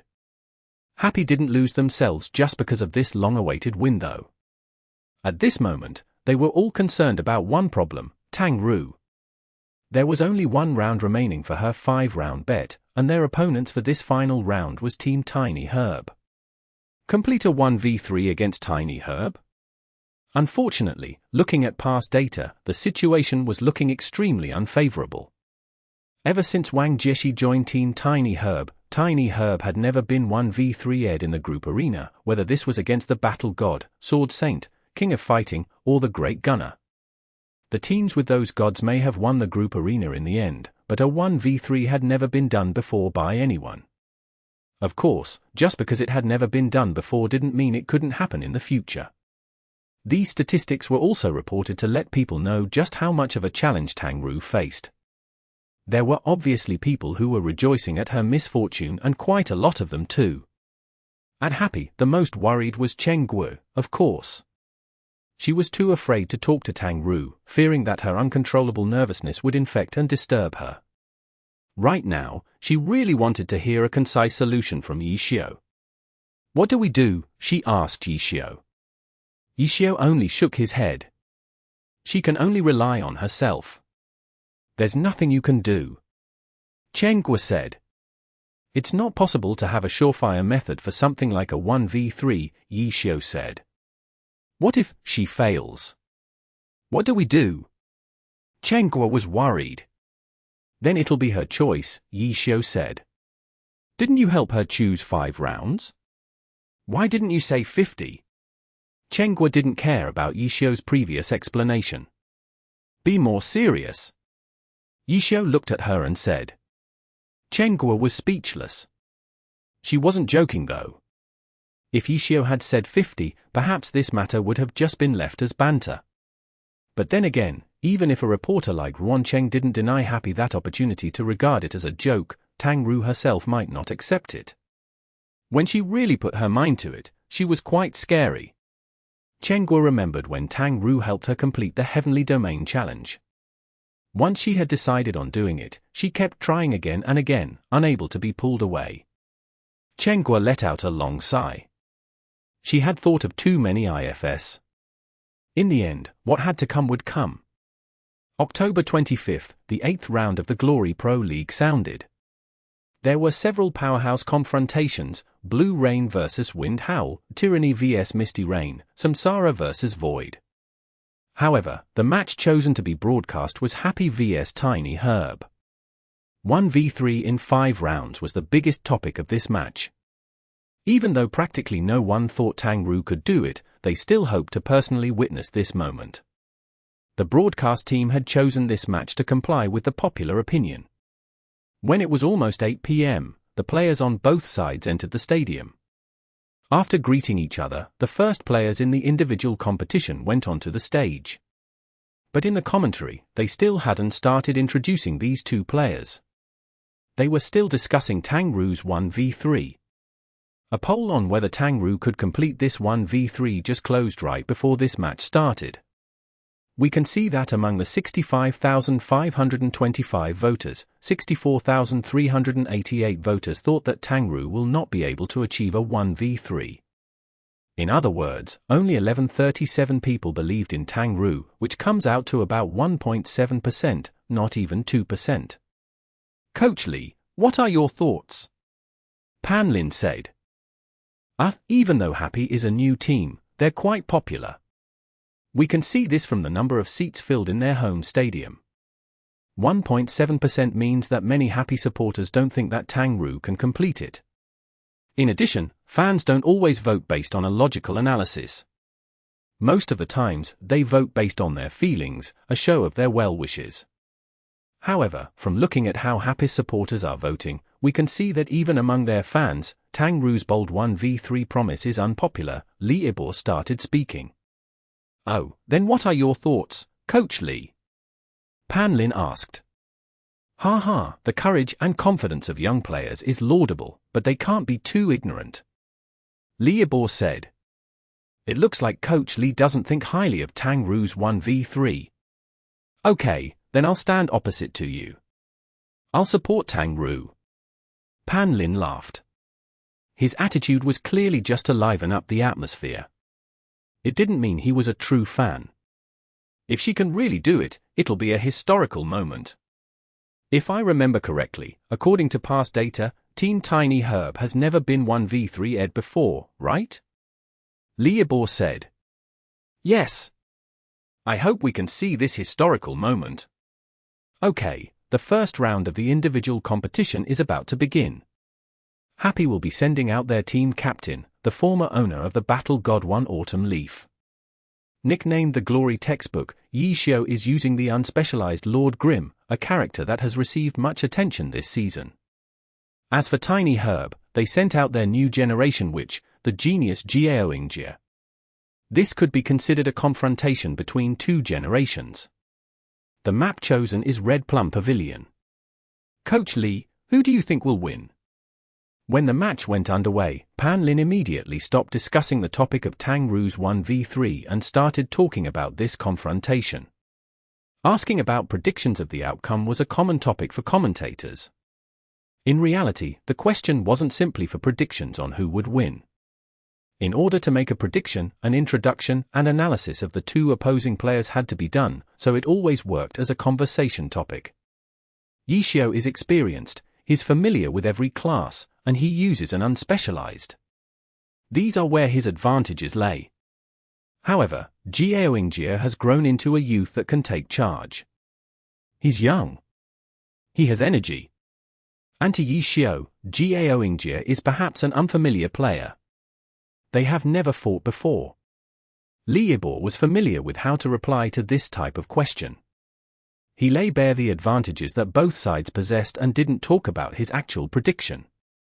When the outcome of the match became clear, he could just follow up, "See, I told you guys XX is very XXXX. As for this fight? Who would be Leaderboard's justification this time? At this moment, the two sides finally started clashing. Chapter 1187. Carefully Honed Talent. Magic Missile. Ghostblade's kind tree started out simple, testing the waters with a not-so-powerful magic missile. Lord Grim dodged easily.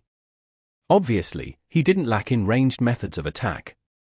Myriad Manifestations umbrella raised, 3 anti-tank missiles seemed to have been swung out, roaring with a fiery tail as they flew at their target.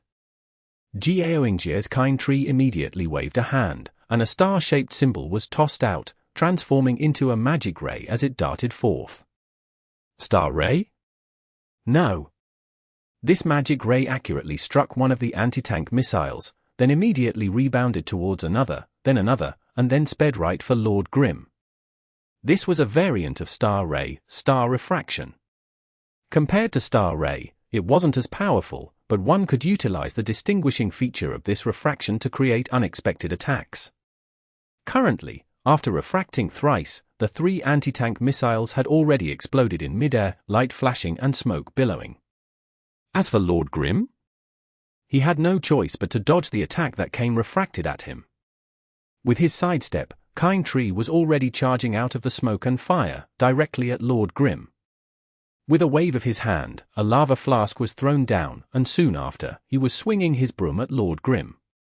Ghostblade's flurry of attacks quickly followed swiftly after his star refraction, barely giving Yishio any chance to react. Sword draw. The broom was about to hit Lord Grim's head when a blade of light flashed out. Because of the Myriad Manifestations umbrella's transformative abilities, it often hid a lot of very easily distinguishable skills in strange movements. This sword draw was exactly this. However, the prodigious Ghostblade reacted swiftly. Kind Tree's advance immediately stopped and turned into a backwards jump. The ground had already melted under the lava flask, but Yishio refused to give up such a good opening. Lord Grim used a Knight's Charge and pursued Kind Tree against the damage from the lava. The two figures moved, immediately changing positions. Lord Grim came over with his charge while Ghostblade's Kind Tree avoided the attack by getting on his broom mid-jump. Ghostblade's reaction speed was truly amazing. Even Yishio was a little surprised at his miss. However, a counterattack immediately followed. Broom Tornado. Just barely dodging this attack by riding his broom, Kind Tree immediately turned his broom and quickly swung it down at Lord Grim. The entire process looked as if Kind Tree had simply switched directions twice in midair, smoothly and clearly.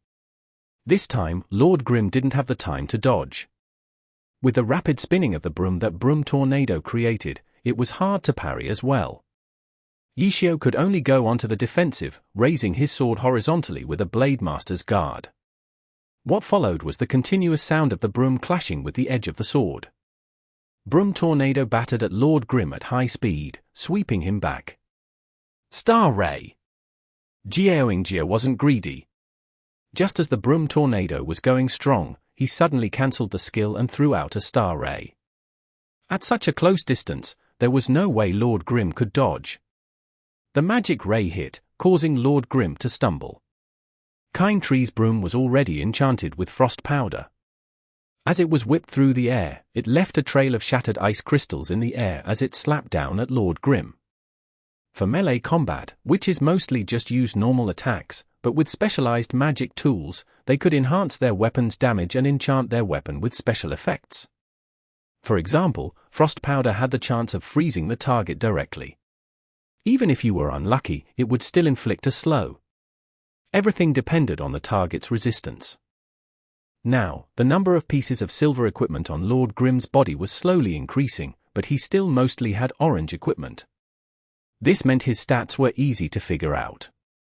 Ghostblade currently used frost powder naturally because he had realized that Lord Grim didn't have much of a resistance to ice. Slap, slap, slap. That was how witches attacked. Even with frost powder, normal attacks wouldn't do any significant damage, but if he was hit and frozen, that would be dreadful.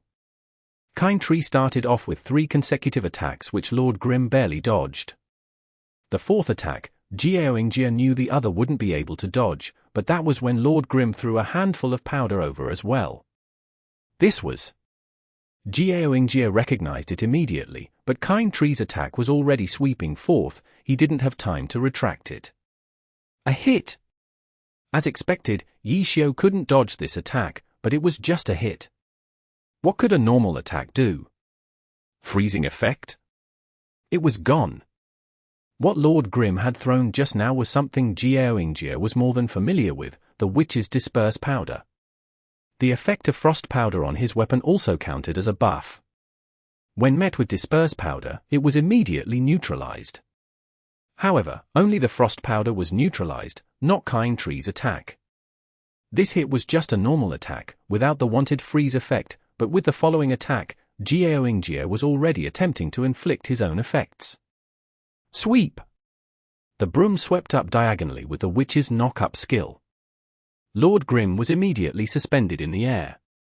Jiao Yingjie quickly followed after with Kind Tree to take this chance to unleash a combo, but instead saw the suspended Lord Grim facing him, looking straight at him. A trap!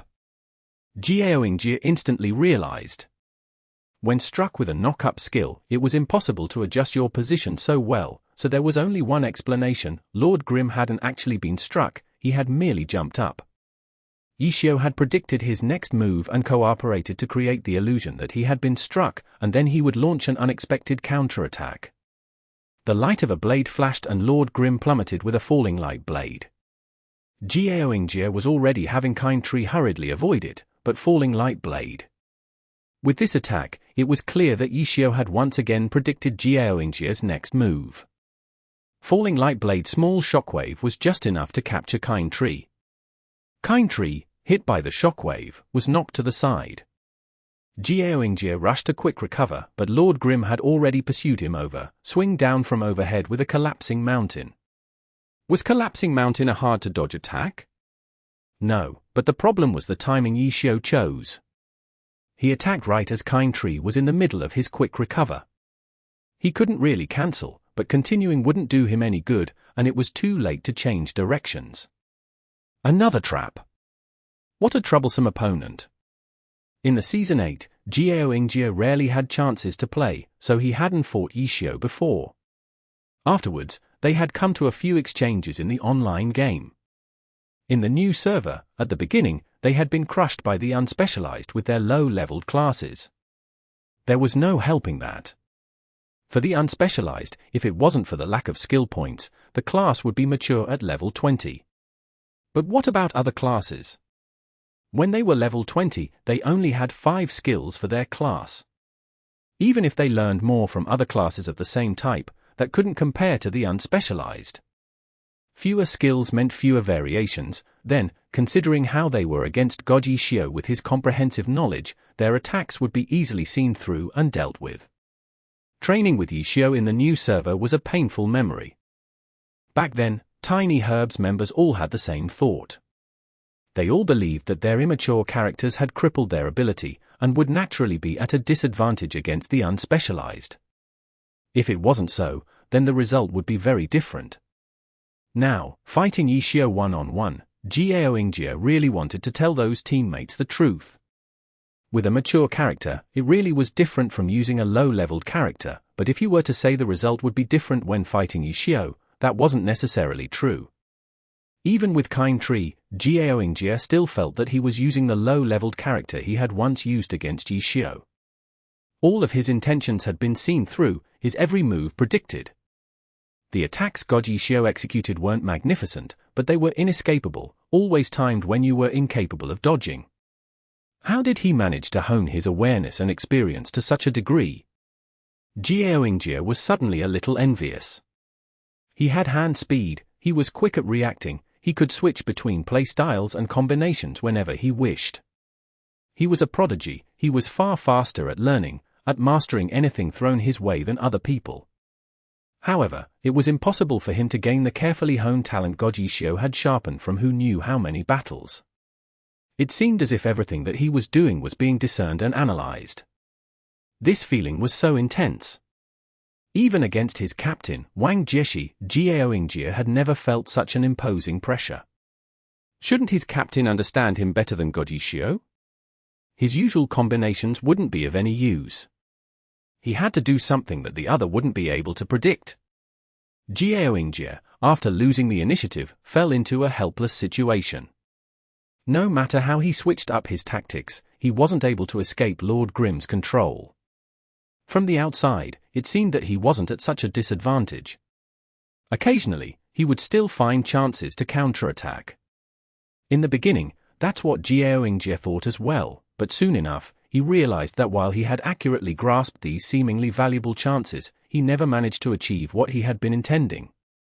He could send out a few counterattacks every now and then, but in the blink of an eye, Yishio would have taken back the advantage. Thus, he came to a realization. These so-called chances were all under Yishio's control as well. No one would dare say that their fighting was flawless, but Yishio was able to keep the openings he revealed under his control. Thus, Ghostblade might have grasped chance after chance, but was never able to make anything out of it. So this was the Glory textbook?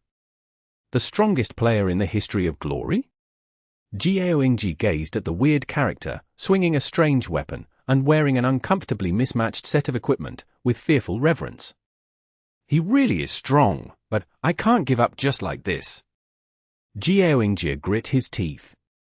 Kind Tree didn't have much health left, and he still wasn't able to find an opening to turn the tides. His only choice was to go all out. Glory. When the word flashed on the screen, the match came to an end. So in the end, he still lost? Ghostblade stared at the fallen Kind Tree, stunned. Chapter 1188. Grinding out a win. Happy welcomed the visiting Tiny Herb. After Yishio won the first round of the individual competition, the two competitors walked down from the stage. What do you think? Wang Jieshi looked at Ghostblade, who had just been beaten by Yishio and was looking a bit downcast. Amazing. Ghostblade said. He's even stronger than I imagined. But you're still young. Keep working hard, and one day you will surpass everyone, Wang Jieshi said. Yes. The Ghostblade of 2 years ago may have been named a genius and carried the hopes of countless people, but he had never dared to be so ambitious. He had always felt like having a seat in this team and playing on the competitive stage was already very, very good. However, everyone in the club from top to bottom, his team captain, his teammates, they all had extremely high expectations of him. Just a member on the team? No, not nearly enough. Tiny Herb was expecting him to be the team's pillar, the one who would hold up Tiny Herb's banner after their captain Wang Jieshi retired. Could he do it? His goals were forced onto him. When he looked towards the figure of the magician, Ghostblade had doubted himself more than just once. He felt like his captain was so strong. How could he ever hope to reach his level? Everyone seemed to be more confident in Ghostblade than Ghostblade himself. While wallowing in uncertainty, Ghostblade grew, following what he was told blindly. Up until that day, the Season 8 All-Stars Rookie Challenge, where he beat his captain under the gazes of millions of people. At that time, Ghostblade had been astonished. He couldn't believe it. It was then that a seed had finally started to sprout in his heart. So I really can do it. Ghostblade began to think to himself. After that, practicing and growing, Ghostblade changed beyond recognition. He had found confidence in himself. He had recognized his potential. He could firmly advance towards that goal which he had once thought as inconceivable. That season, because he hadn't appeared in enough matches, he didn't have the qualifications for the title of Best Rookie. However, this wasn't important. In Season 9, Ghostblade became part of the starting lineup, directly learning, growing, battling alongside the person he would surpass and succeed. He was chosen as an all-star and became one of the top 24 players in the competitive scene. He had yet to reach the level of his captain, but Wang Jieshi had already given him a new target. Surpass everyone. And this time, Ghostblade didn't panic. He would work hard towards this goal. The road to glory had no limit. In the broadcast, commentator Pan Lin and guest Leaderboard hurried to give a recap of the brilliant plays that happened in this match. Pan Lin looked at the data in his hands and suddenly said, "Coach Lee, I just discovered something. Happy has been the center of attention with so much to talk about, but there's a reality that everyone seems to have missed. Oh? What is it? Asked Leaderboard. After Samsara clean swept them in the round 1, Yishio began coming out as Happy's first player in their individual competitions. So far, he has a perfect record in these 7 rounds, in 7 individual matches. This is something that somehow no one noticed, Panlin said. Oh? Really? Leaderboard immediately grabbed the data in his hands. Data from too far in the past might not be there, but the win records for the 2 teams this season should all be there. You're right. Leaderboard looked at the data and confirmed it twice before continuing. With this match, he's won 7 consecutive individual matches. To think no one's reported on this yet. Even if Team Happy's win record at this point isn't too ideal, this point shouldn't be covered up. Panlin said. Yes, 7 consecutive wins. If I remember correctly, he's tied for the most consecutive individual wins in Glory history, no? Leaderboard said. The 2 of them didn't have this information on hand, but Panlin quickly found someone to search and confirm it. Correct, the current best record for consecutive individual wins is 7, which had been set by Team Blue Rain's Yufeng in Season 8. It looks like Yishio's name is going to have to be added to it, Leaderboard said. Or perhaps he'll be the only one. Panlin said. Who's Happy's opponent's next round? Leaderboard asked. Let's see. Miracle. After Panlin found it, he became silent. Leaderboard was suddenly speechless too. Miracle. Ignoring everything else, if this was just a 1v1, it was practically giving away this point to Yishio. This team's foundation consisted of former excellent era players, who had grown under Yishio's hands. As for the others, they were new rookies that had joined along with Miracle. Their skill levels were subpar. It would be embarrassing to compare them with a god. Let's go back to the match. Leaderboard dragged the topic back to the match. Even though he had already given Yishio 8 wins in his heart, since the match hadn't been played yet, it wouldn't be good to talk about it. The second players for the individual competition walked onto the stage. Happy. Sumuching. Launcher, Dancing Rain. Tiny Herb. Shubin. Knight, Angelica. Shubin. During his time in Team 301, he had earned the nickname Grind King. This nickname wasn't a pretty one, but it was quite a mighty one. It really was the best title for Shubin's playstyle though. After joining the championship team Tiny Herb, Shubin didn't lose his defining feature. Instead, because of the support from better teammates, his speciality improved a step further. Last season, he had been voted into All-Stars at 14th place.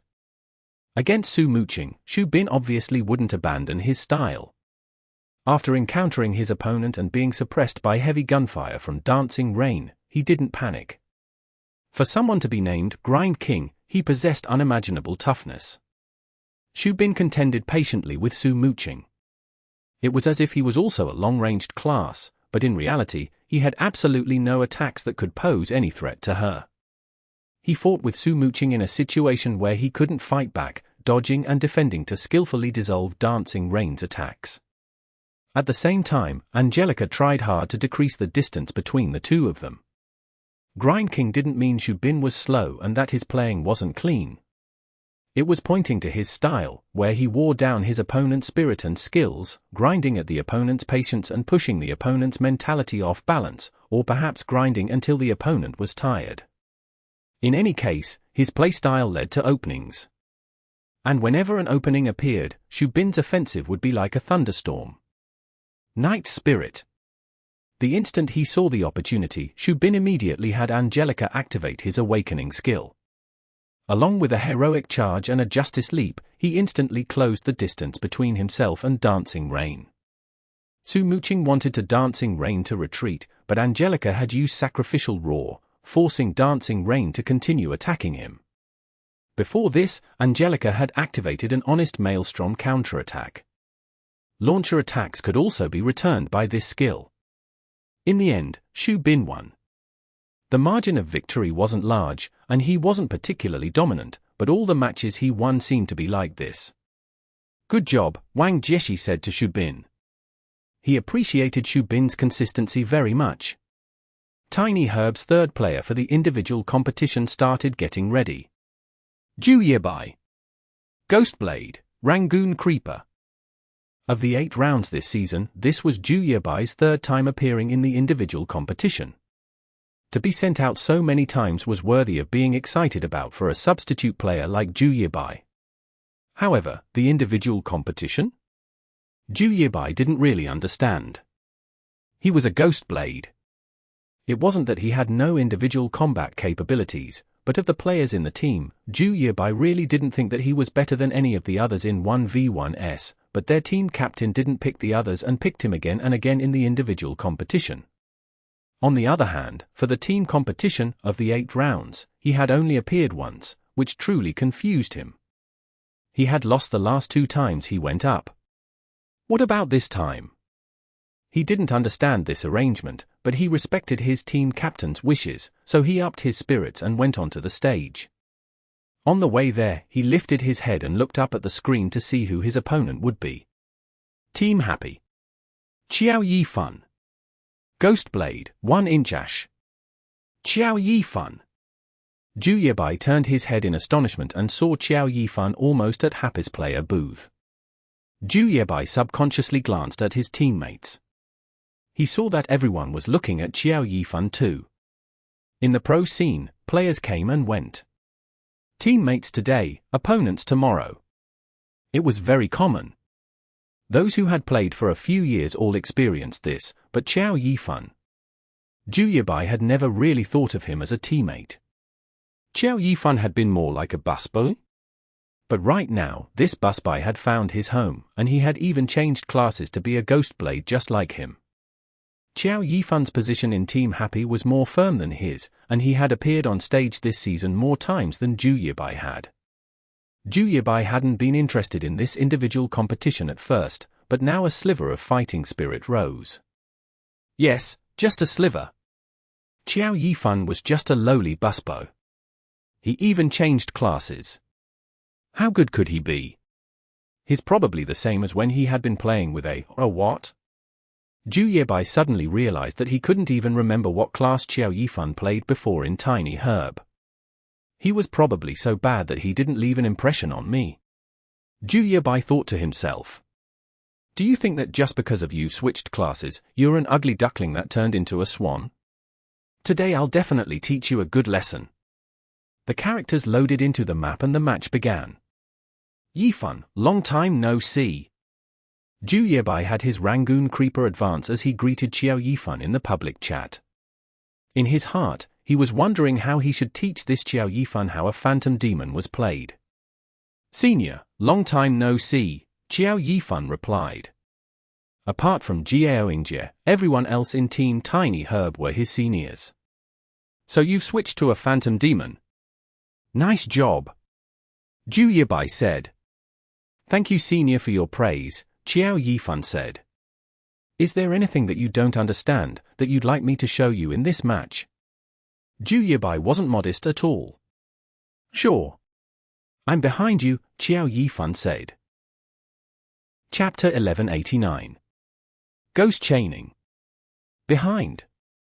Zhu Yebai went pale with shock upon seeing this message, hurriedly having Rangoon Creeper turn around. Unfortunately, Qiao Yifan was focused on the match, and not here to joke around. He had tactically managed to swerve around and get behind Rangoon Creeper. When he sent the message, 1-inch Ash Sword was already on its way down. Moonlight Slash. Phantom demons usually wouldn't put too many skill points into slash attacks, and Qiao Yifan didn't intend for damage to be the purpose of this strike. It was just a simple opening attack. Unless the other was under a super armor status, any attack would be enough to disrupt the target a little. Combos were built upon such a foundation. It was definitely far too late for Zhu Yebai to dodge after seeing Qiao Yifan's message. Considering Qiao Yifan's caution, he naturally wouldn't expose himself without having an absolute grasp on the situation. Zhu Yebai's Rangoon Creeper had happily and brainlessly charged forward, while speaking with Xiao Yifan like a senior to his junior in the chat.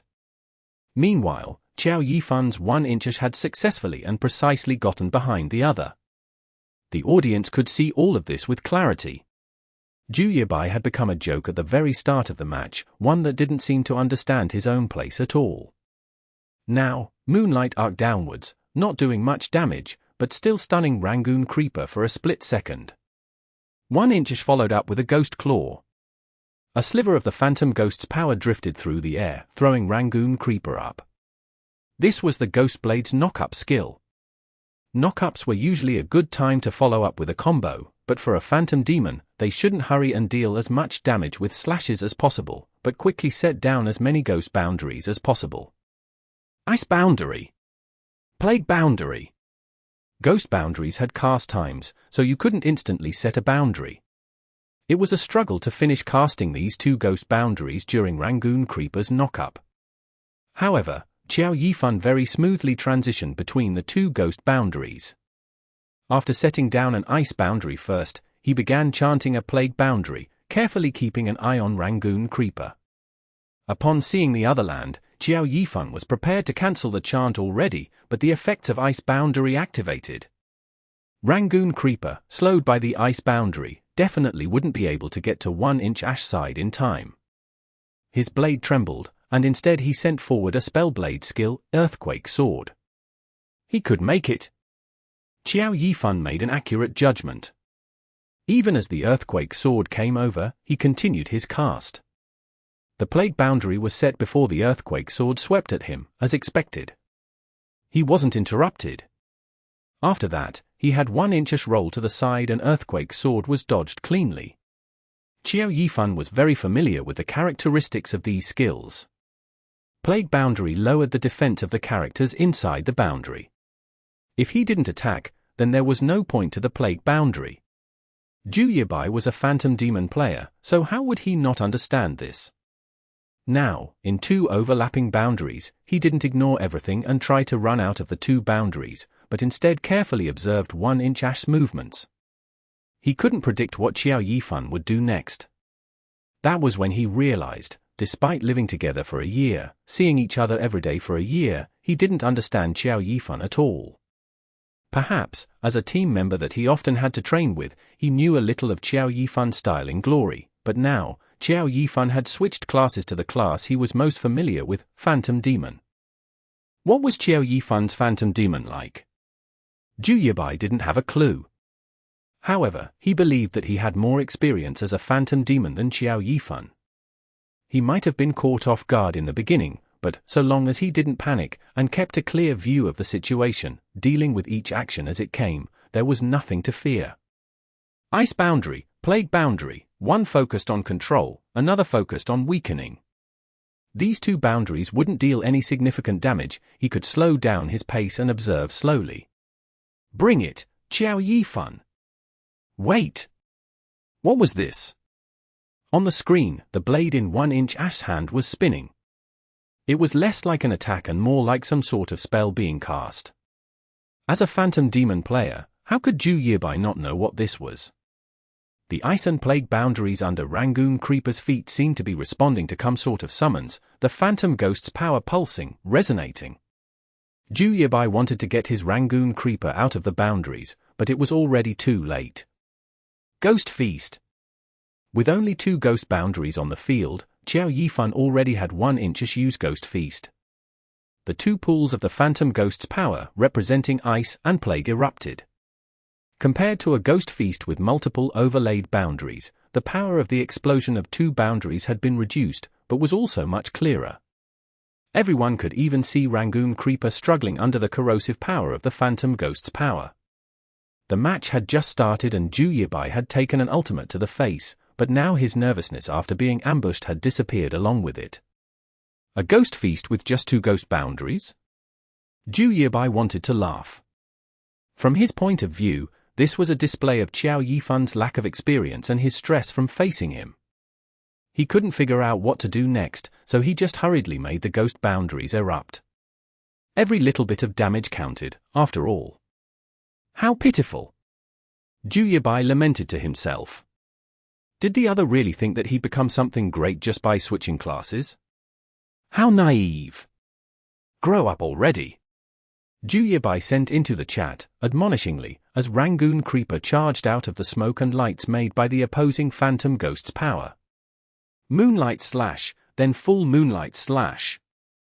The two strikes were formed as one, arcing beautifully through the air, but if there was nothing to hit, then the two arcs of light merely looked awkward. Where was he? Juyebai was shocked. He had seen 1-inch Ash at this very spot just now. He was fast enough, so how could this happen? How was this possible? What on earth happened? Juyebai was shocked, the audience was shocked, and Pan Lin, in the middle of his commentary, was also shocked. What is Juyebai doing?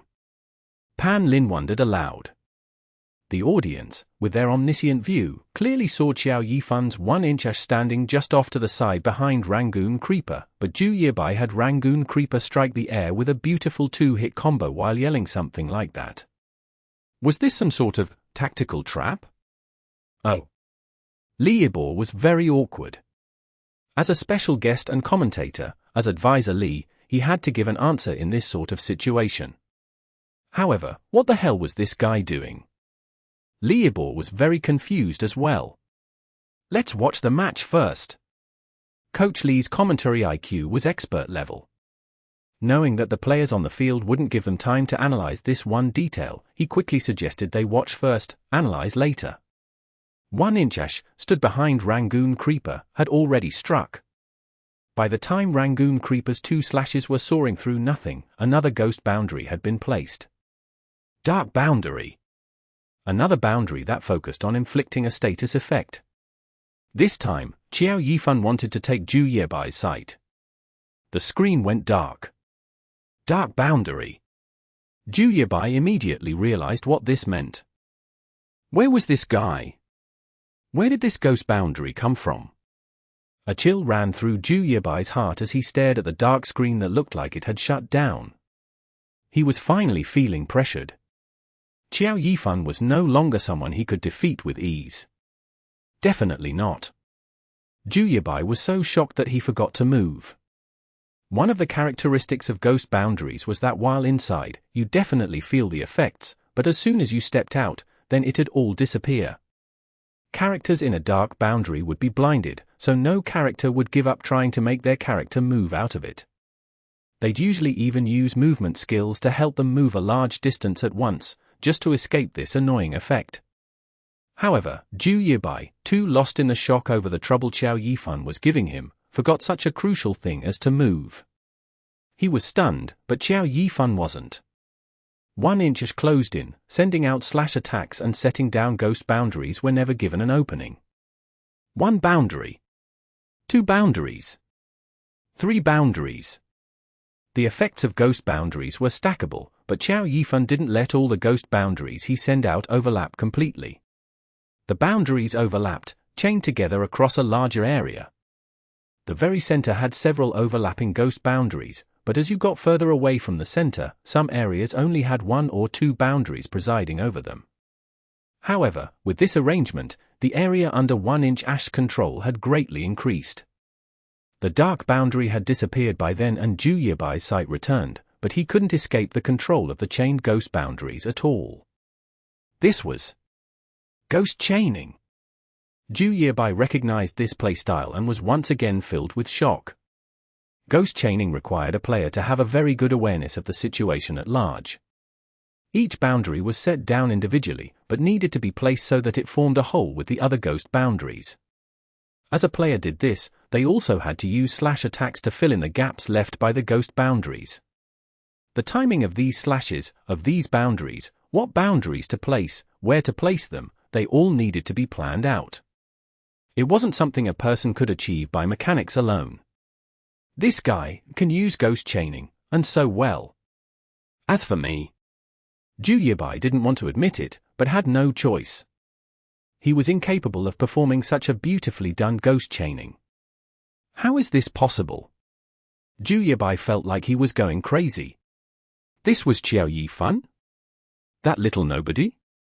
Had he really already mastered something as high-end as ghost chaining? Was his skill already above mine? No. Impossible. Zhu Yebai didn't believe it, or rather, he didn't want to believe it. How could that Qiao Yifan be so strong? How could he defeat me? Of course he could. Glory. When the word flashed on the screen, Zhu Yebai's Rangoon Creeper had fallen with his denial and disbelief. When he walked out of the competition booth, his face was still set in an expression of disbelief. He returned to Tiny Herb's player stands, head down as he stood to the side. He had lost to Qiao Yifan, that Qiao Yifan. Someone you never bothered to take notice of has grown to such an extent. Is it scary? Wang Jieshi suddenly asked. Zhu Yebai opened his mouth, but didn't know what to say. He suddenly realized, if Qiao Yifan hadn't left, if Qiao Yifan was still in Tiny Herb, both of them as phantom demons, would he still have a place in Tiny Herb? Zhu Yebai suddenly felt a creeping sense of terror. He knew that Qiao Yifan was no longer in Tiny Herb and he wouldn't have to compete with the other for this place, but he still felt a formless pressure on his shoulders, trying to tell him something. You can't stagnate. In this alliance, survival is swimming against the tide, Wang Jieshi said. Chapter 1190. New Ghostblade Technique. With the 3 individual rounds over, Happy was in the lead 2-1. There would be a short break before the group arena, but the commentator and special guests still had much to do. Due to Qiao Yifan's beautiful ghost chaining, they still had a mystery to uncover. Li Ibo wanted to just leave this be, but Pan Lin, at a time like this, just simply refused to sync to his rhythm. After hurriedly going over the current progression and situation of the round, he immediately returned to the match that had just occurred, and immediately returned to the mystery they had left unsolved. Zhu Yebai's mistake really shouldn't have occurred. Isn't his judgment way off?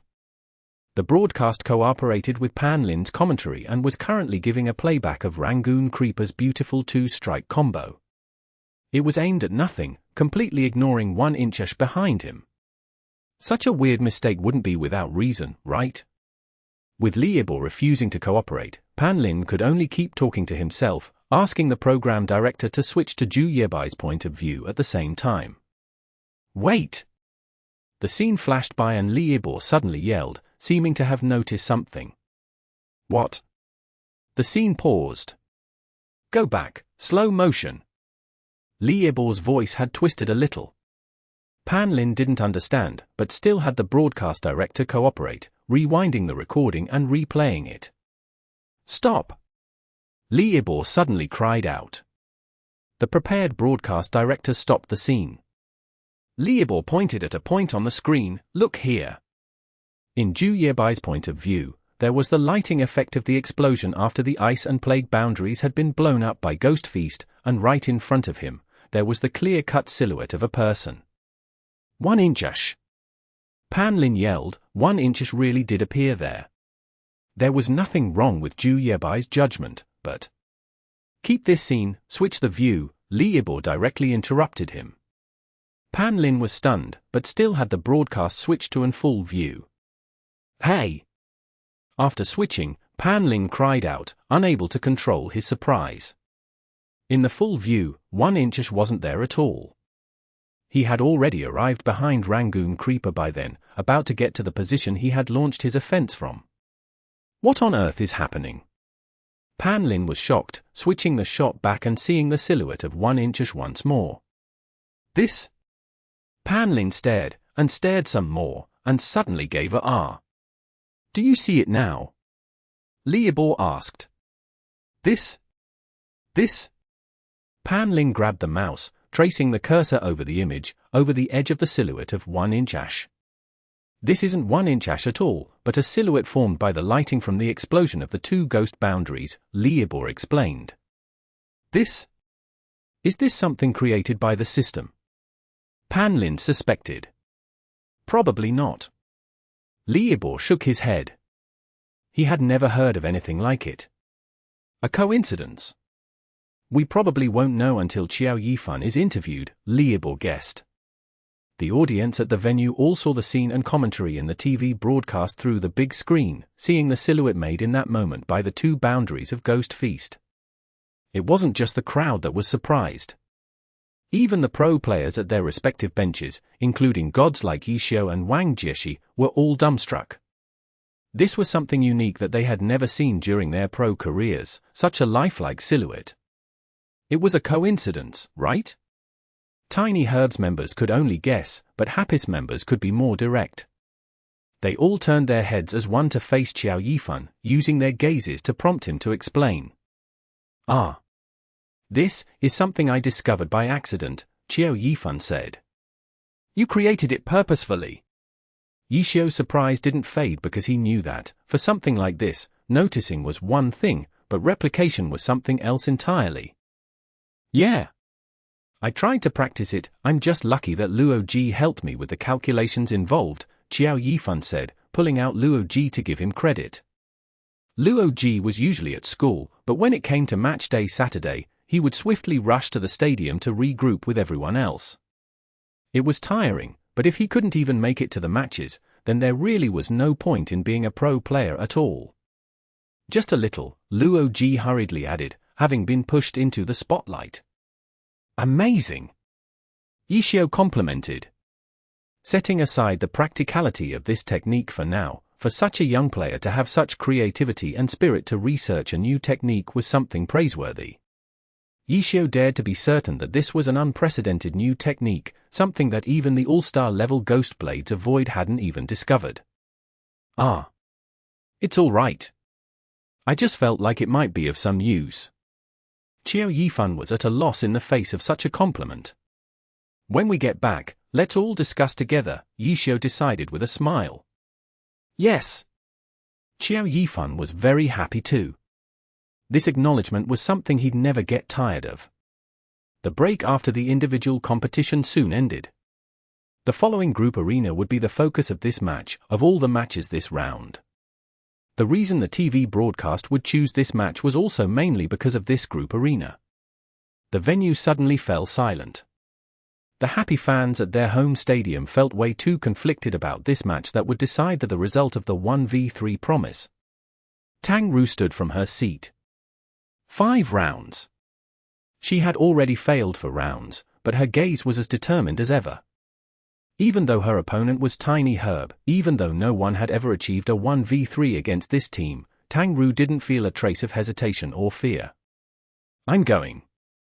She gave her teammates a simple goodbye and went on stage. Seeing her, the happy fans continued to be at a loss, uncertain how to respond. Instead, it was Tiny Herb that erupted into cheering and support when their first player Liu Xiaobie stood up. Happy's home turf once again become useless. Tang Ru, who could once create an uproar, had become someone who brought a chill to the stadium atmosphere. The match began amidst this strange situation. "I'm very honored to become your first opponent for your 1v3, Liu Xiaobie typed. As a hand speed expert, Liu Xiaobie enjoyed warming up by typing as he moved into position. Liu Xiaobie wasn't trying to mock the other by choosing the topic of the 1v3. He truly admired this young woman for her 1v3 promise. Who didn't have this sort of ambition? However, someone who dared say it, and make such a promise, that really was powerful, fierce. However, can you get past me? Windy Pavilion was a simple map without much decor. The two characters approached one another, closing the distance between them rapidly, as they adjusted their positions to prepare to attack. Liu Xiaobie's flying sword leaned further and further forwards, his right hand creeping to his sword hilt with the cover from his body. The two were only 15 steps apart. 14 steps. 13 steps. Liu Xiaobie was on guard for any attacks. The female battle mage in front of him often used Dragon Breaks the Ranks to increase speed and charge into an offense. With a mere 10-something steps, it was just a blink of an eye for a Dragon Breaks the Ranks. 12 steps. 11 steps. The closer they got, the clearer of a view Liu Xiaobie had.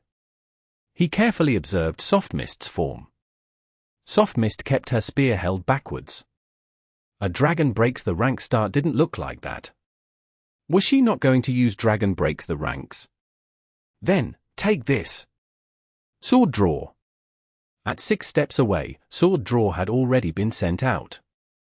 Not close enough? No, when the attack flew forwards, the two characters were still moving.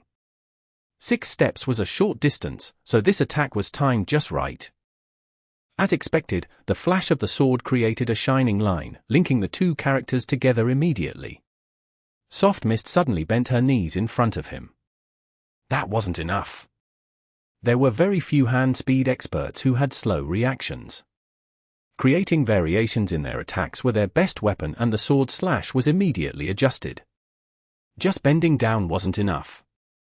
However, Soft Mist didn't just get down. Sky Strike! Soft Mist's spear was launched upwards. Bending down had given her a minuscule chance to maneuver, letting her parry this attack perfectly with her Sky Strike. Clang! Their weapons clashed. Sky Strike didn't seem to be enough to completely parry sword draw, but Soft Mist had fully adjusted her form by then and used the momentum from that attack to increase her movement speed and the speed of her counterattack. Dragon Tooth! The attack sped towards his chest. As fierce as expected! Liu Xiaobie exclaimed. Wanting to take the initiative to strike with just this attack, she really hasn't changed a bit. Liu Xiaobie couldn't help but think to back in the beginning, when their captain had them go to the 10th server to train with Yi Xiao. This girl had been quite a pain to deal with. The her who couldn't even last a minute was already clearly showing her style.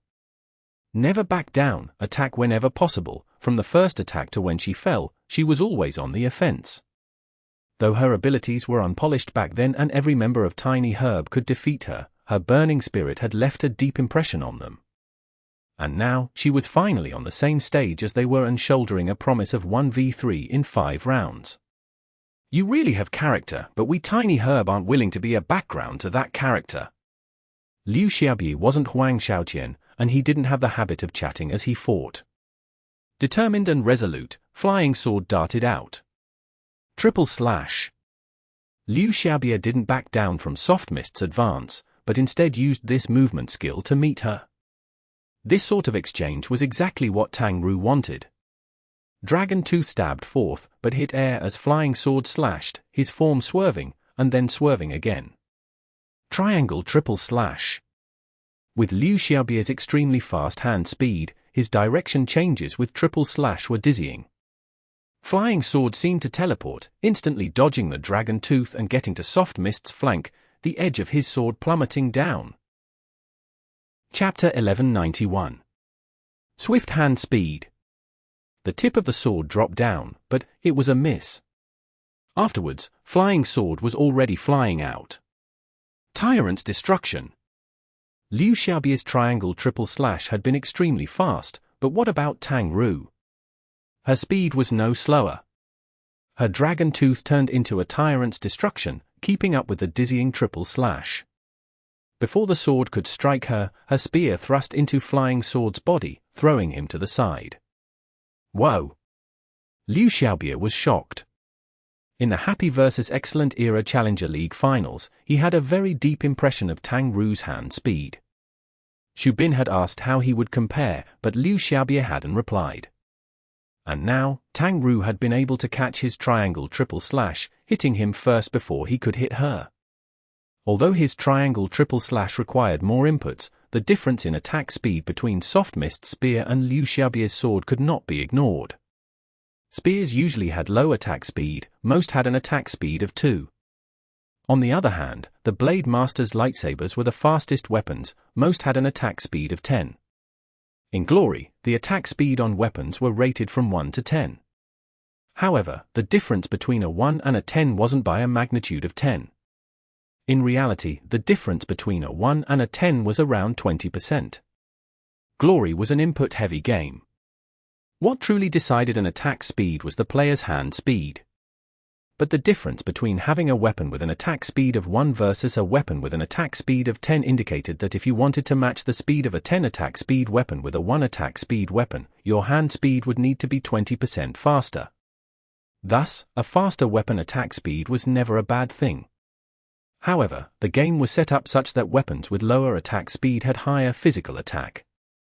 Finding the right balance was an issue every player had to consider. Blade Masters tended to use lightsabers and takis, but there was no shortage of greatsword and broadsword users.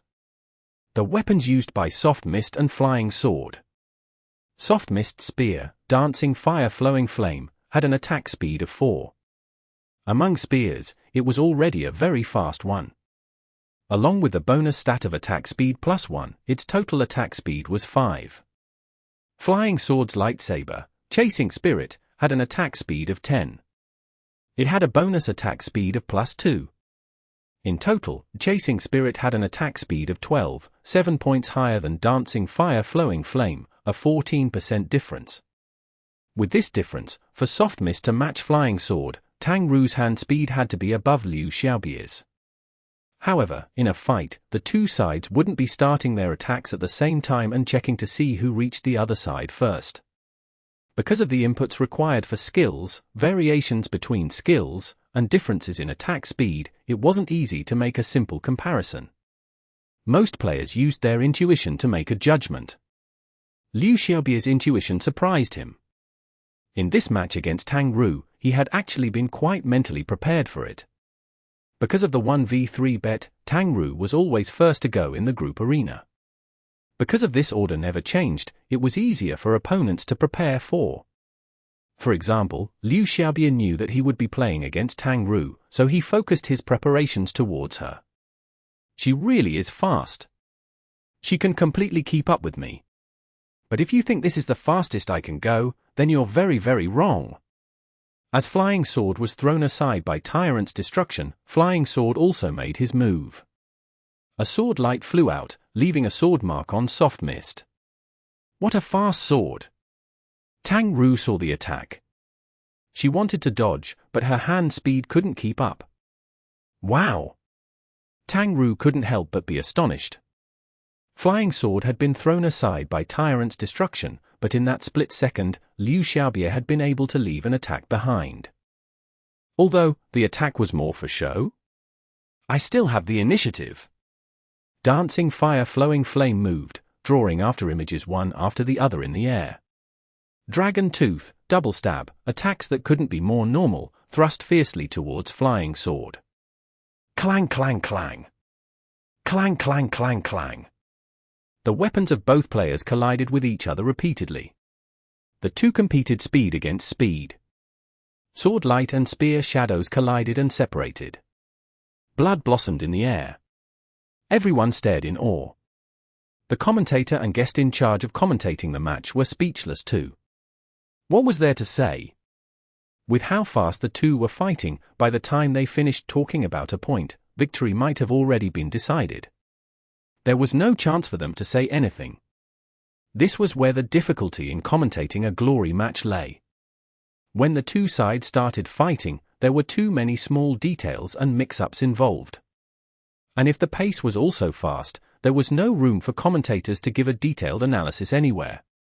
And with how fast Tang Ru and Liu Xiaobie were playing, the commentators couldn't even use the list the skill names strategy. By the time he finished calling out the name of a skill, both sides had used another 3 skills. Too fast. Pan Lin was able to squeeze in 2 words. It was truly somewhat embarrassing to not be able to point out anything. Overly fast. Leaderboard was an experienced person with a professional experience.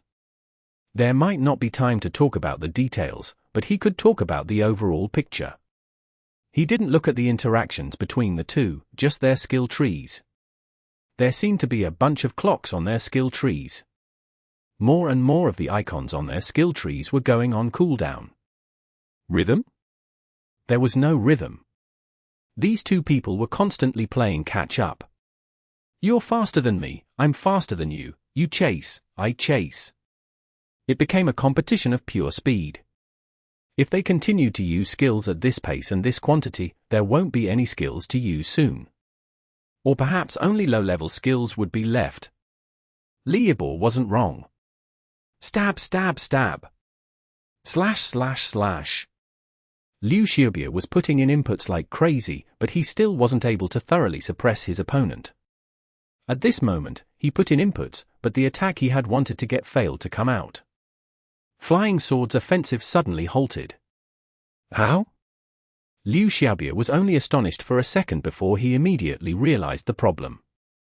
The skill was on cooldown, so it couldn't be used. But the skill was still on cooldown? Not good. Liu Xiaobie realized that his hand speed had gone out of control. His blind pursuit of speed had put him in this awkward position of being unable to connect skills because they were still on cooldown. It was because of this imbalance between hand speed and rhythm, a frequent mistake in the past, that he had been seen as a player who was wasting away his talent. Fortunately, he noticed it and fixed it. He started learning how to effectively utilize his hand speed, going as fast as he could when he needed to, but also suppressing it when he needed to be slower. This imbalance in rhythm stopped appearing after being aware of it. After fixing the problem, Liu Xiaobie improved immensely. Last season, he was just a bit away from making it into All-Stars. This season he hoped that he could break through. But in this match, his old problem had unexpectedly returned. Without him being aware, his hand speed had sped up to such a level already. She really is an opponent that's hard to stay calm against. Fortunately, Tang Ru had been chasing after his hand speed, so she had also been recklessly wasting her skills too to reach that speed. Even though this should have been a huge mistake and a huge opening, it wasn't really won in this match because both sides had committed the same mistake. Ha ha, really? Liu Xiaobie had wanted to say something in the chat, when dancing fire flowing flame flashed before him. A normal attack? Liu Xiaobie swiped his mouse and flying sword blocked this attack. Soft Mist wasn't done though. She attacked again, this time with a dragon tooth. Since the vast majority of their mid-level and high-level skills were on cooldown, the two sides were mainly using low cooldown sub-level 20 skills or normal attacks. She's still attacking even in this situation. How stubborn! Liu Xiaobie sighed, while warding off Soft Mist's attacks. But he gradually realized that something wasn't right. Normal attacks had no cooldown and could be used at any time. Low-level skills had short cooldowns. After a few exchanges, they would be back up and could be used again. Soft Mist was relying on this offense. It was just like before, dense and fast. As a result, Liu Xiaobie that when he noticed his excessive speed and prepared to control his rhythm, Soft Mist continued to stubbornly commit this mistake. She was still keeping up with her previous hand speed, or it could be said that she was still burning, still trying to think of a way to go faster. Liu Xiaobie didn't know how he should assess her. All he knew was that he was starting to have trouble warding off her attacks. What is this girl thinking? Liu Xiaobie was astonished, but he felt like he had discovered something. Among these were memories of the past. When he failed to meet expectations by blindly utilizing hand speed, he made adjustments had made huge improvements. Tang Ru was like him, who hadn't realized the issue and continued to charge through wildly. If I had continued along this path, how would things have turned out? Liu Xiaobie discovered that he had never thought about this question before. After not getting the results he wanted from this playstyle, he had quickly made changes. As for Tang Ru? Did she know? Or was she just stubborn? Liu Xiaobie didn't know. He only knew that he was having trouble defending. A feeling rose in his heart. The two used to be speeding along neck and neck, but midway through, he suddenly realized that there was perhaps a better way to win, so he stopped speeding along and went to study. The person who kept on speeding along instantly overpassed him. Was this limited to just this match? Or his entire professional career? Would the one who won in the end be the one who continued to speed along or the one to study a better way? Liu Xiaobie's flying sword fell with this confusion in him. He didn't fall to Soft Mist's normal attacks and low-level skills, but rather her overwhelming tempo. Chapter 1192. Imaginary Enemy. I lost. The instant flying sword fell, Liu Xiaobie collapsed against his seat in a daze. His adjustment after slowing his rhythm had become opening for the opponent. He had figured out this correct method with difficulty, only for it to be broken. Was this method not actually the best choice? Liu Xiaobie now began to doubt himself, just like he had doubted himself when he had used his explosive hand speed time and time again and yet was unable to achieve victory. Carrying this shock, he walked out of the player booth, offstage, returning to Tiny Herb's player area. "You played well." His teammates tried to cheer him up, and Liu Xiaobie managed a weak smile. They patted him on his shoulders, but they didn't worry about him too much. It was normal to be disappointed and melancholic after a defeat. If he had come back in high spirits, that would be more worrying. Liu Xiaobie sat in his seat. Lowering his head, he looked at his two hands. His hands were still very warm, fatigued after the high-speed playing in that match, and they were still trembling non-stop. Suddenly, a cold drink landed in the palm of his hand. Liu Xiaobie lifted his head and saw Xu Bin's face. "Still feeling the aftertaste of that match?" Xu Bin chuckled. Liu Xiaobie shook his head. There really wasn't too much of an aftertaste. It was just two players losing control of their hand speeds, making two different choices. One didn't care and continued to go wild, while the other recognized the problem and immediately corrected himself. No matter how you put it, the second option sounded like the correct one. But the victory had gone to the one who continued to go wild. It's not a big deal if you lose a match. But don't lose your conviction with it, Xu Bin said. Liu Xiaobie was startled. Conviction? What was his conviction? Liu Xiaobie looked at this player in front of him. Xu Bin hadn't even been in Tiny Herb for a whole season. He wasn't any more senior than him here, but he had integrated into Tiny Herb extremely well. And his playstyle was distinct and unique in the professional scene, a style that grinded away at time. Even the audience would become impatient watching him, so despite his skill, he wasn't a very popular player. Before he transferred to Tiny Herb, he always lost by a large margin in the All-Star poll. Tiny Herb stage allowed him to shine more, but he didn't abandon his usual style. This was his choice. No matter where he was, he would perform this style unwaveringly. Sometimes a choice isn't right or wrong. It just depends on whether or not you have the conviction to carry it out. As Xu Bin spoke, his gaze landed upon another person. Wang Jieshi, captain of Tiny Herb.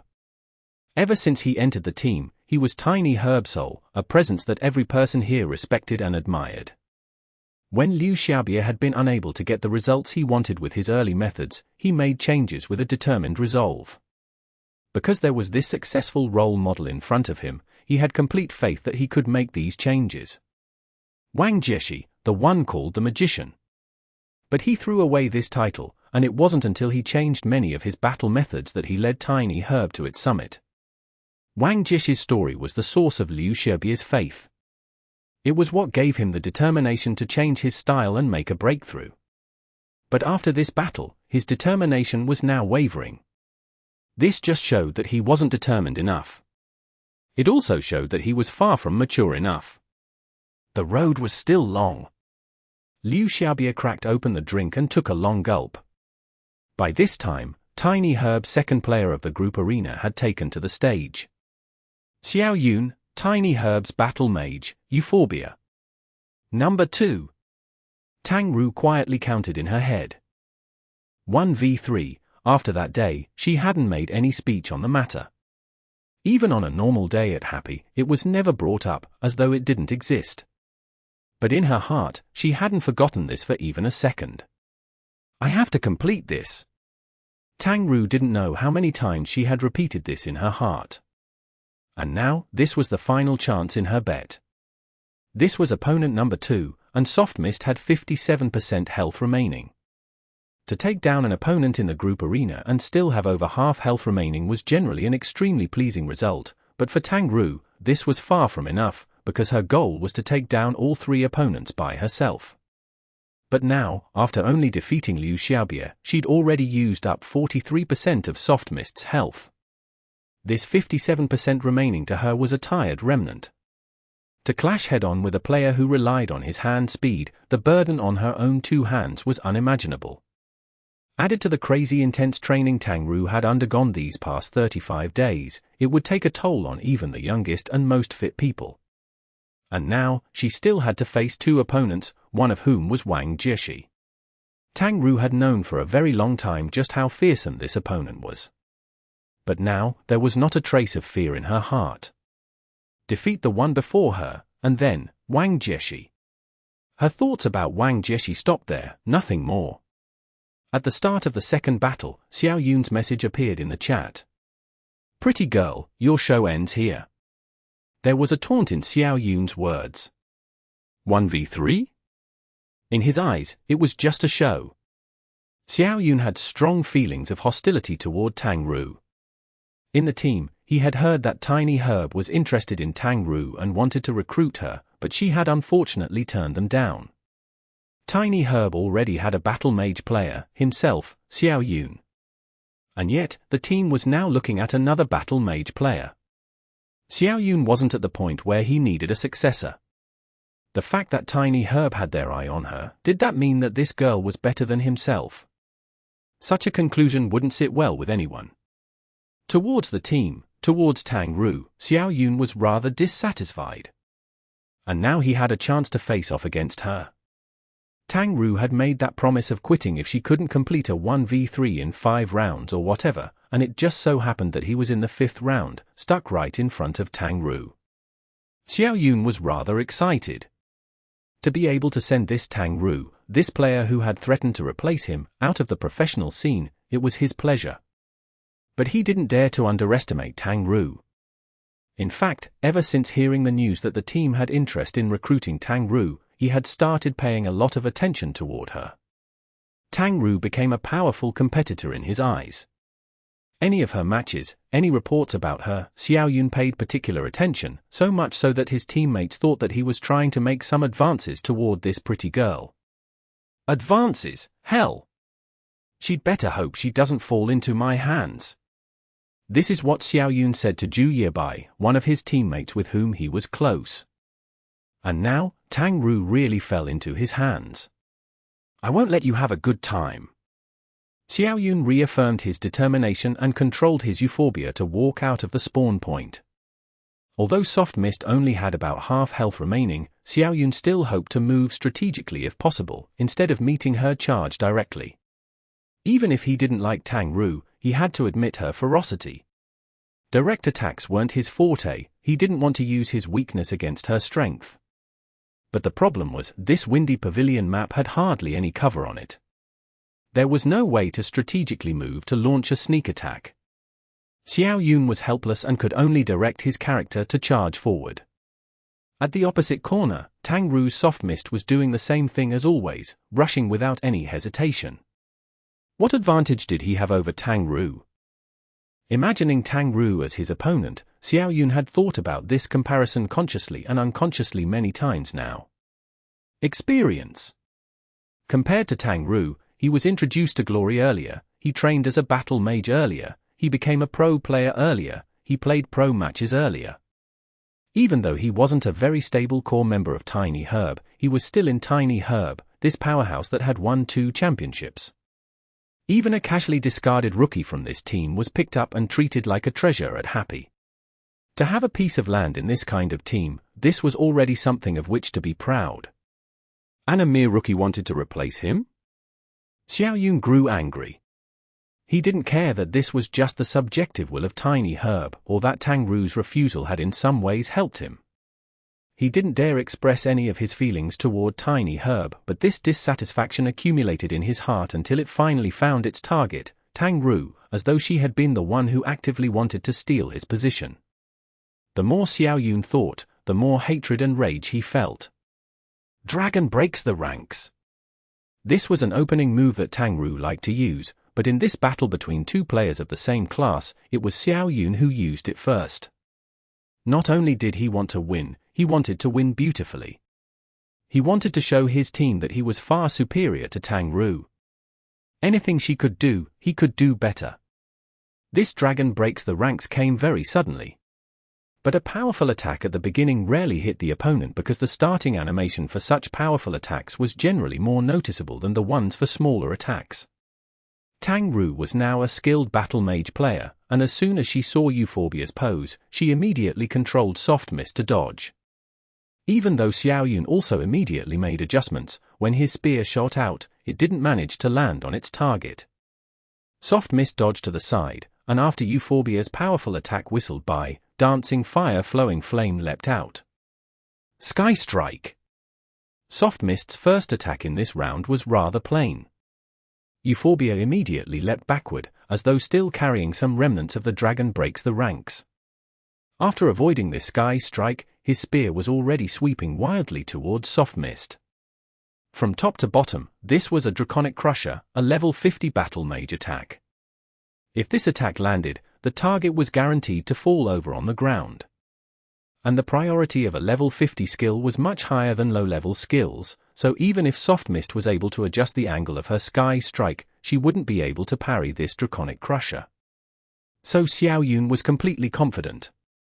But Soft Mist's Sky Strike continued toward him. Ridiculous, I'll flatten you.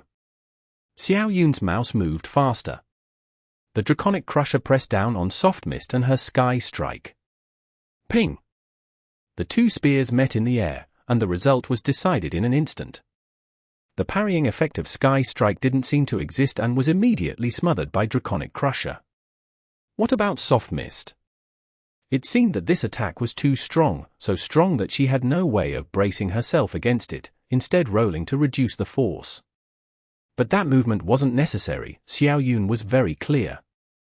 The Sky Strike was just crushed by the Draconic Crusher, but there was suddenly a jump, and a dragon tooth leapt towards him like a viper. Chapter 1193. What's fearsome is her overwhelming determination. She's so fast. No wonder Liu Xiaobia lost. Xiao Yun had Euphorbia dodge. Although he had been mentally prepared for this situation, when it actually happened, he became a bit nervous. Indeed, this was not an opponent he could take head-on. With this, Xiao Yun's prediction was confirmed. And since he knew this long before, of course he had prepared a strategy. If she wants to be fast, then I can't let her be fast. With my understanding of the battle mage class, I can definitely suppress her rhythm. In a battle between two players of the same class, each side had a greater understanding of what changes could be made in battle. If Tang Ru weren't a battle mage, Xiao Yun wouldn't have this confidence, but since she was a battle mage, he believed that he could control the flow of battle. After all, his opponent was still a rookie, with limited understanding and control of the class. In this same class battle, he had a slight advantage, Xiao Yun believed. He calmly controlled his character to jump backward and avoid Soft Mist's dragon tooth. Another jump let him avoid Soft Mist's subsequent double stab. After the double stab, dancing fire flowing flame suddenly flipped up to a Sky Strike, the skill's cooldown having just ended. But Euphorbia stuck his spear downward and this Sky Strike was suppressed. None of Soft Mist's consecutive attacks managed to succeed. The corner of Xiao Yun's mouth twisted into a cold smirk. He felt like a cat toying with a mouse. But a magic chaser was already flying toward him, a light chaser accumulated from the earlier Sky Strike. As expected, not a second of rest. This light chaser wasn't outside of Xiao Yun's expectations either, and he very calmly dodged it. Soft Mist immediately came with another attack, even faster, with the speed bonus granted after firing a light chaser. This, too, Xiao Yun had accounted for, and after he dodged the chaser, he was already defending against the sudden attack that would come next. And his responses to her attacks weren't just ordinary dodges, as that would just give Tang Ru more space to increase her speed. Xiao Yun relied more on parrying attacks, limiting her ability to chain attacks and ruining her rhythm. He did fairly well. After all, he was a member of Tiny Herb, and he had trained with the Battle Mage class for several years now. He was very clear on where and how to attack to maximally interfere with her attack rhythm. This again. Tang Ru was no stranger to this current situation. In fact, it could be said that she had just experienced this. Last round against Heavenly Swords, even though Happy had won the 2 points from the group arena, Tang Ru, who was the first to come out, was defeated by the second person on their team. Heavenly Sword's second player, Wenkabe, was a battle mage. Tang Ru had just experienced a same-class battle last round, and this round she once again fought against a same-class player. Xiao Yun and Wenkabe both fought with this interference style that could only be executed by someone familiar with the class. But Xiao Yun, compared to Wenkabe, was more practiced, and Tang Ru was suppressed harder than she was last round. It was harder, but she knew it better. Tyrant's destruction. Tang Ru still refused to give up on attacking. That smirk continued to hang on the corner of Xiao Yun's mouth. With a practice motion of the mouse, his euphorbia also unleashed a tyrant's destruction, crashing towards soft mists. An instantaneous control, an instantaneous attack, and in an instant, the spears were about to collide once again. But suddenly, dancing fire-flowing flames suddenly shot upward. In the last moment, just before the two skills were about to hit, Tang Ru adjusted the direction of her skill. No time to delay, the timing couldn't be off by a hair. She did it! Dancing fire-flowing flame and the spear that euphorbia swung toward her slipped past each other. And soft mist jumped into the air, and in the same way, with hardly a second to spare, she just barely dodged his attack. Barely, but she managed to dodge it. And Xiao Yun? After discovering this change, it was already too late to react. Tang Ru pushed her change all the way to the end, leaving no time for Xiao Yun to make any follow-up move. Not just him, even someone with 10 or 100 times the hand speed wouldn't have been able to keep up with Tang Ru's change at that moment. Shit! Xiao Yun only had time to shout in his mind. He didn't even have the chance to retract the smirk on his mouth when euphorbia was hit by soft mist's tyrant's destruction. At the same time, flames burst forth and landed upon euphorbia's body as dancing fire-flowing flame's special effect flowing flame was activated. After one attack succeeded, things got easier. The next skills came one after another in a combo. This was a combo. If this offense could be casually broken, then it wouldn't be called a combo. Xiao Yun's euphorbia and the dancing fire-flowing flame in soft mist's hands met over and over again. Tang Ru was completely immersed in the controls. Of course, she hoped with this one chain of combos she could defeat her opponent, but sadly, things didn't turn out that way. Xiao Yun, who understood battle mags well, quickly found a flaw in Tang Ru's combo. Furious Dragon strikes the heart. Seeing the flaw, Xiao Yun directly used a powerful attack. Tang Ru hastily responded, soft mist drawing back her spear, but she had no way of completely parrying such a high-level attack. Soft Mist's offensive came to an abrupt end, and Xiao Yun used this Furious Dragon strikes the heart to retaliate with a new high of attacks. Tang Ru's response to this offensive was completely different from Xiao Yun's. Xiao Yun would observe, anticipate, search for an opportunity. But when she faced each of Euphorbia's attacks, she would always try to make a move. She controlled her character non-stop, as though Euphorbia's attack sequence contained flaws everywhere. But in reality, Euphorbia's attacks were not interrupted.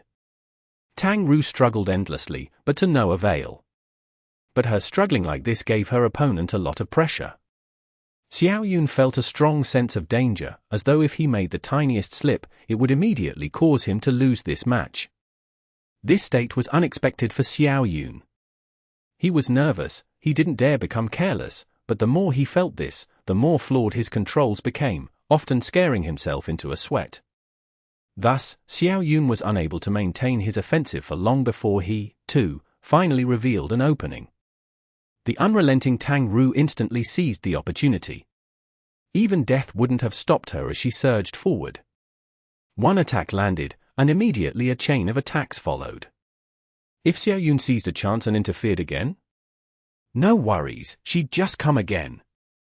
The two sides traded the initiative back and forth, but whether or not she was attacking or being attacked, Tang Ru's soft mist always maintained an offensive stance.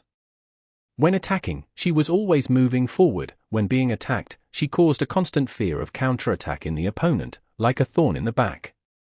The sweat on Xiao Yun's forehead accumulated, and the string in his heart was wound tighter and tighter. The tighter he was, the more he didn't dare relax his hands or legs, and Xiao Yun's apprehension only increased. The more he didn't want to make a mistake, the more often a mistake would come find him. The battle seemed like a continuous exchange of attack and defense positions, but Xiao Yun's attack periods grew shorter and shorter, and Tang Ru was seizing opportunities and attacking for longer and longer periods of time. Under these exchanges, Xiao Yun watched as soft mist slowly closed the gap between their health levels. He grew panicked, and he started making more mistakes. He once again reminded himself to stay calm, stay stable, but his two hands were so stiff, so unresponsive, it was as though they were no longer his own. Where did his normal casual and easy controls go? Xiaoyun wanted to stuff his hands in his mouth and bite down hard. His 43% health lead was pulled to a tie, and then, he started losing. The more Xiaoyun played, the more chaotic he became. He no longer had a fraction of the confidence he'd had at the beginning of this match. All he had was overwhelming panic. How could it be like this? Xiaoyun didn't understand. He had prepared thoroughly to face Tang Ru, he was confident, so how come as soon as he was on stage, he couldn't perform? How was his condition today so bad? Xiaoyun couldn't stabilize himself or control the situation. He could only lose. Tang Ru completed the 1v2, successfully entering the third battle of the group arena. The crowd was silent. 1v2, this result was already valiant, but because Tang Ru promised a 1v3, she wasn't done yet. Tiny Herb's next player on stage was their captain Wang Zhishi. And Tang Ru? Soft missed, after this battle, only had 16% health remaining. Coach Lee, what do you think, this? Commentator Pan Lin spoke haltingly. To challenge Wang Zhishi with 16% health, it was very difficult for anyone to have hope. Ha ha, the wonder of competition is its unpredictability. Perhaps we will witness a miracle. Leaderboard laughed. That's to say, Coach Lee still looks favorably on Tang Ru. Pan Lin said. We've already reached this point. Tang Ru is a player full of energy, so who knows, she might achieve the inconceivable. Leaderboard said. Alright, let's look forward to the result of what has been the focus of the past 5 rounds. Team Happy's Tang Ru vs Team Tiny Herb's Wang Zhishi. Pan Lin announced. The television broadcaster made this announcement, and the live screens in the stadium displayed the next player from Tiny Herb who was about to play. But Wang Zhishi didn't hurry to go on stage, and instead waited for Xiaoyun to return. Seeing the captain looking at him, Xiaoyun lowered his head, and looked for a corner in which to hide. What's most fearsome about Tang Ru is not her technique, nor her hand speed, but her overwhelming determination. After Wang Zhishi spoke, he stepped toward the stage. Happy vs Tiny Herb, third match of the group arena. The final opponent in the 1v3. Win this, and she would complete her promise. Just one last step. However, Tang Ru was already powerless. The carrier slid down from the sky, trailing behind him the glittering remnants of starlight from the dance of star extinction. A 1v3 is not so easy. Wang Zhishi said. In the third battle of the group arena, Wang Zhishi won. No damage taken. The audience was once again silent. If Tang Ru's 1v3 had succeeded, they would have been dissatisfied. But seeing her defeated so swiftly by Wang Zhishi, everyone felt a bit disappointed. They themselves couldn't say for what sort of outcome they had hoped. In Happy's player area, everything was even more still. Failing to complete a 1v3 was nothing. In fact, in terms of the match progression, for their first player to meet the opponent's third, they held a great advantage. But the outcome that this 1v3 failure implied. At this moment, no matter how hard Chenghua tried, she couldn't squeeze out even a half corner of a smile. Chapter 1194. I don't agree. She lost? In the end, Tang Ru was unable to complete her promise of a 1v3 within 5 rounds. Chenghua couldn't muster even the barest of smiles, but when Tang Ru returned, she was still able to smile at all of them, just like after her losses in all of the previous group arenas. That smile was to let them know that they didn't need to worry for her. But if they didn't worry now, when would they? 5 rounds had already passed, there were no more chances. Seeing how Tang Ru was still wearing such a smile, Chenghua only felt more miserable. She wanted to go up and say something, but she didn't know what she could say. Tang Ru quietly sat back down in her seat, and her face finally revealed a trace of exhaustion. 35 days of crazy training, and a frenzied performance in every match. This time, facing the powerhouse Tiny Herb, she defeated 2 opponents in a row, but in the end, she fell so swiftly at the hands of Wang Jishi. Was everything already over? Chenghua felt a numbness in her nose. She looked at Tang Ru, whose head was lifted, staring at the replays on the screens, just like normal. They were all displaying shots from her match that had just ended. Yishio stood up, but he didn't say anything to Tang Ru. He still followed the progression of the match and said something to the next player who was about to go on stage. Chenghua was right next to him, and yet she couldn't hear a thing he said. Happy's second player in the group arena was Steamed Bun, a player that many people thought shared some traits with Wang Jishi. This time, facing Wang Jishi, he lost speedily. 2 opponents defeated consecutively, yet Vicaria had barely lost any health. The audience's eyes were wide. Everyone had been focused on whether or not Tang Ru could complete a 1v3. But now, it was actually shaping up to be a total reversal like this? Amidst everyone's guessing, Fang Rui went unstage. In the group arena, Tiny Herb won. The dead silence in the crowd only belonged to Happy's reporters. The Tiny Herb fans supporting their away team were thrilled, excited, and screaming crazily. Even Pan Lin, in the middle of the broadcast, was nearly incoherent. This is truly... Pan Lin tried to organize his words. Just when Tang Ru defeated 2 Tiny Herb players and everyone was wondering whether or not she could create a miracle, Wang Jishi, Tiny Herb's captain Wang Jishi, the magician Wang Jishi, with a crisp and clear 1v3, tells everyone, impossible. Tiny Herb maintains its record of never being 1v3d. Wang Jishi is truly one of the most reliable players in the alliance. An awe-inspiring reversal. The excitement of the Tiny Herb fans conquered the entire stadium. Tang Ru failed her 1v3, and the opponent pulled off a 1v3 to reverse the situation and win the match. One could only imagine how low Happy's spirits were. How would the upcoming team competition play out? Very few people could concentrate on this question, as everyone was still worrying about Tang Ru's future. On the other hand, after Wang Jishi's 1v3 to win back the group arena, Tiny Herb's morale reached its peak. With this shift, in the end, Happy lost the team competition to Tiny Herb as well. The match ended 2-8. To be honest, Happy losing to Tiny Herb wasn't any big news. The most attention-grabbing part of this match was Tang Ru's promise of completing a 1v3, and this too was a large reason why the live broadcast chose to show this match. And now, the dust settled. The reporters had all already gathered at the post-match press conference, discussing in a chaotic manner, some regretful, some gloating.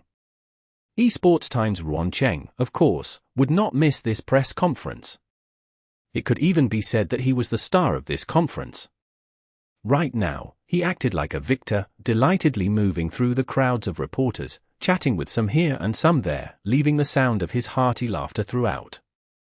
"Are you happy?" Ruan Cheng suddenly heard someone speak up beside him. He turned his head and saw this person glaring right at him. Seeing such a talented player forced to leave the professional scene for a reason like this. "Are you happy?" When Ruan Cheng turned toward him, Chang Xian spat out this sentence word by word, syllable by syllable. He was the reporter closest to Happy, but among all of these people, Chang Xian was still just a junior. His identity and position couldn't compare at all to Esports Times senior writer Ruan Cheng. But at this moment, Chang Xian mustered his courage and hurled this question at him. "Ha ha," Ruan Cheng laughed. "Everyone needs to take responsibility for their choices, and I'm pleased to see a player meet such a result after their own arrogant words and actions. Of course, I prefer to see that she learns a lesson from this, corrects her shortcomings, and continues to improve. Something like this wouldn't actually force her to retire, no? Ha ha. You're exactly right, take responsibility for your choices. Everyone's very willing to accept a sincere apology." Another reporter who disapproved of Tang Ru's actions came to support Ruan Cheng's opinion. Seeing these seniors pretending to be innocent and sympathetic, Chang Xian truly felt disgusted. These people always put themselves on the moral high ground, casually pointing fingers at other people, as though anything that didn't fit their views was automatically wrong. They spoke as though this were all for Tang Ru's good, but Chang Xian was clear. They just wanted to see Tang Ru embarrassed, see this strong and tough player bow her head before them, thus proving the authority of their right to speak. Chang Xian didn't want to see Tang Ru lower her head before these guys, but he was even less willing to see Tang Ru quit the pro scene like this. They're here, Happy's people are here. After this shout, all of the reporters took their positions. Ruan Cheng smiled and organized his appearance. With all the attitude of a victor, he prepared to thoroughly enjoy this evening. Yi Xiao, Fang Rui, Cheng Guo, and Tang Ru, these were the 4 people from Happy that came for this press conference. The reporters were quietly delighted, since they had worried earlier that Tang Ru simply wouldn't attend. But now, it seemed this girl was quite magnanimous. Not bad, lower your head. Apologize. As long as you come with the right attitude, everyone will gladly accept it. Although everyone was eager to jump right in, seeing the 4 Happy members take their seats, in the end they all turned toward Ruan Cheng. After all, this whole affair was his creation. At this time, they had to give him face, let him complete this topic. Ahem. Ruan Cheng of course wouldn't pass up this opportunity. After the signal that he could begin, he gracefully stood up to ask a question. It's a great shame that Happy was in such condition only to suffer such a reversal. Ruan Cheng was in no hurry, and said these perfunctory opening words. Yes, it's a shame, Yi Xiao answered. It's a greater shame that Miss Tang Ru failed to complete her 1v3 by just 1 step.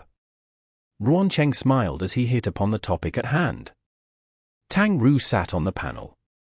Contrary to everyone's expectations, she didn't appear to be in a rush to examine her mistakes, nor did she show any sign of disappointment or loss. Like every other time she had appeared in such a press conference, she simply sat there, upright and proper. What was the meaning of this? More than a few reporters were already having second thoughts. Promise? To be honest, not many people really took this very seriously. Tang Ru, with her looks and skill as a player, had an immeasurable value in the pro scene. There was really no way to strictly enforce this so-called promise. But for the sake of the team's most immediate interests, at this point, they had to smooth over their public relations somehow, right? Even if they used the reasons Ruan Cheng had exposed earlier, for love, for the team, for the supporters, or other such arguments. Or if they really had nothing else, even a reason like to generate interest could very well be brazenly announced. But with this calm and stability in front of them, as though this whole situation didn't exist, what was she planning to do? Was she pretending to have amnesia? Everyone looked at Ruan Cheng. Stop playing around, get to the point. Ruan Cheng was also beginning to have doubts in his heart. At this time, this player seriously didn't have any intention of lowering her head? What an infuriating person! Ruan Cheng's mood worsened, and so he picked up the pace. If I've counted correctly, this is now the 5th round since your promise of 5 rounds. Although Miss Tang Ru only missed it by 1 step, the 1v3 was not completed. It seems that, Miss Tang Ru, you said earlier, if you couldn't complete a 1v3 in 5 rounds, you would quit. Ruan Cheng had initially intended for Tang Ru to stand up of her own volition to admit her wrong and beg forgiveness, but now, she was just sitting motionless at the panel, as though she would completely ignore the topic if no one brought it up. Ruan Cheng couldn't stand it anymore, and so he directly dug up the promise. Instantly, everyone's gazes swiveled to Tang Ru. Tang Ru smiled. Quit? I don't agree. Go on. I don't agree, go on? What was that? The reporters were instantly in an uproar. Even Ruan Cheng was stunned. Chang Xian hadn't expected Tang Ru to do this, either. Refuse to lower your head, but refuse to quit as well, what can you do? Chang Xian hadn't expected that even this pretty girl would have delinquent tendencies. To put it bluntly, she was admitting that she was breaking her word. This. She was completely destroying her reputation. A promise, no matter in what context, held significance. The words you said, the water you spilled, you could find this or that ridiculous excuse, but in the end you needed to find an explanation to give yourself a place to stand. But Tang Ru wasn't standing on anything, she just gave that sentence, "I don't agree." Exactly. If the player didn't agree, there was truly no one who could force her to quit, so this reason was very strong. But to do this was to burn your image and reputation to ashes. Having a good appearance couldn't save you. Character, integrity, those were forever a person's most important traits. You don't agree? This response caught Ruan Cheng completely off guard. His voice had gone strangled, he had no idea how to go on. You shameless. He couldn't hold back, Ruan Cheng just couldn't hold back. To directly hurl such insults was of course frowned upon, and these writers often had to use very roundabout ways to insult someone. But in this moment, he truly couldn't hold back anymore. This was shameless. No word could describe this more accurately. You can say what you will, Tang Ru said. I will continue as always. Thank you. Thank you? What the fuck? The reporters were instantly enraged. Are you trying to make fun of us? Chapter 1195. Each crazier than the next. The atmosphere of the press conference reached a boiling point. Even those who hadn't initially harbored any ill will toward Tang Ru could no longer hold themselves back after seeing her current attitude. What was this? The stubbornness of a mule? You clearly lost the bet, but you don't apologize and recognize that you were overly confident, nor do you quit the alliance like you said. You just toss the sentence "I don't agree"? In the 10 years of the Glory Pro League, there had never been a player like this before, a player who simply refused to recognize the words they had previously said. Pro players were public figures, so it was crucial that they had a good reputation. A player like this who didn't keep her word, no matter how good her appearance or disposition, what kind of business would dare endorse her? Without these endorsements, who would be willing to use her in advertising? Even pro teams, in order to avoid affecting the image of the team as a whole, would stay far away from a player with such a bad image, no matter how skilled the player was. Tang Ru's action was completely self-destructive. Although the reporters were boiling, aside from Ruan Cheng's accusation of shameless, none of them could find any other condemnation. None of them had ever experienced such a situation before, they didn't have experience. For now, the reporters were like wasps whose nest had just been attacked, filling the air with their buzzing. In the midst of it all, it was possible that a few wanted to ask some questions, but in such a noisy and chaotic situation, no one could hear anything clearly. Everyone quiet down, quiet, the Alliance's media spokesperson shouted. Normally, a pro team had its own spokesperson, who would act as the host for any press conferences a team held. Happy didn't have one, so the Alliance's employee was a temporary fill-in. A worker from the Alliance would defend a pro team to some extent, but in the end they wouldn't be as exhaustively dedicated to the team like a worker from the team itself. This worker right now just wanted to restore order and didn't particularly care about Happy itself. The reporters' uproar lasted for almost 5 whole minutes. As it slowly settled down, everyone adopted faces of indignation. This time, none of them felt that they understood Tang Ru's actions. Chang Xian had been pleased at first to see the reporters utterly flustered and anxious, but after that passed, he too started to worry about Tang Ru.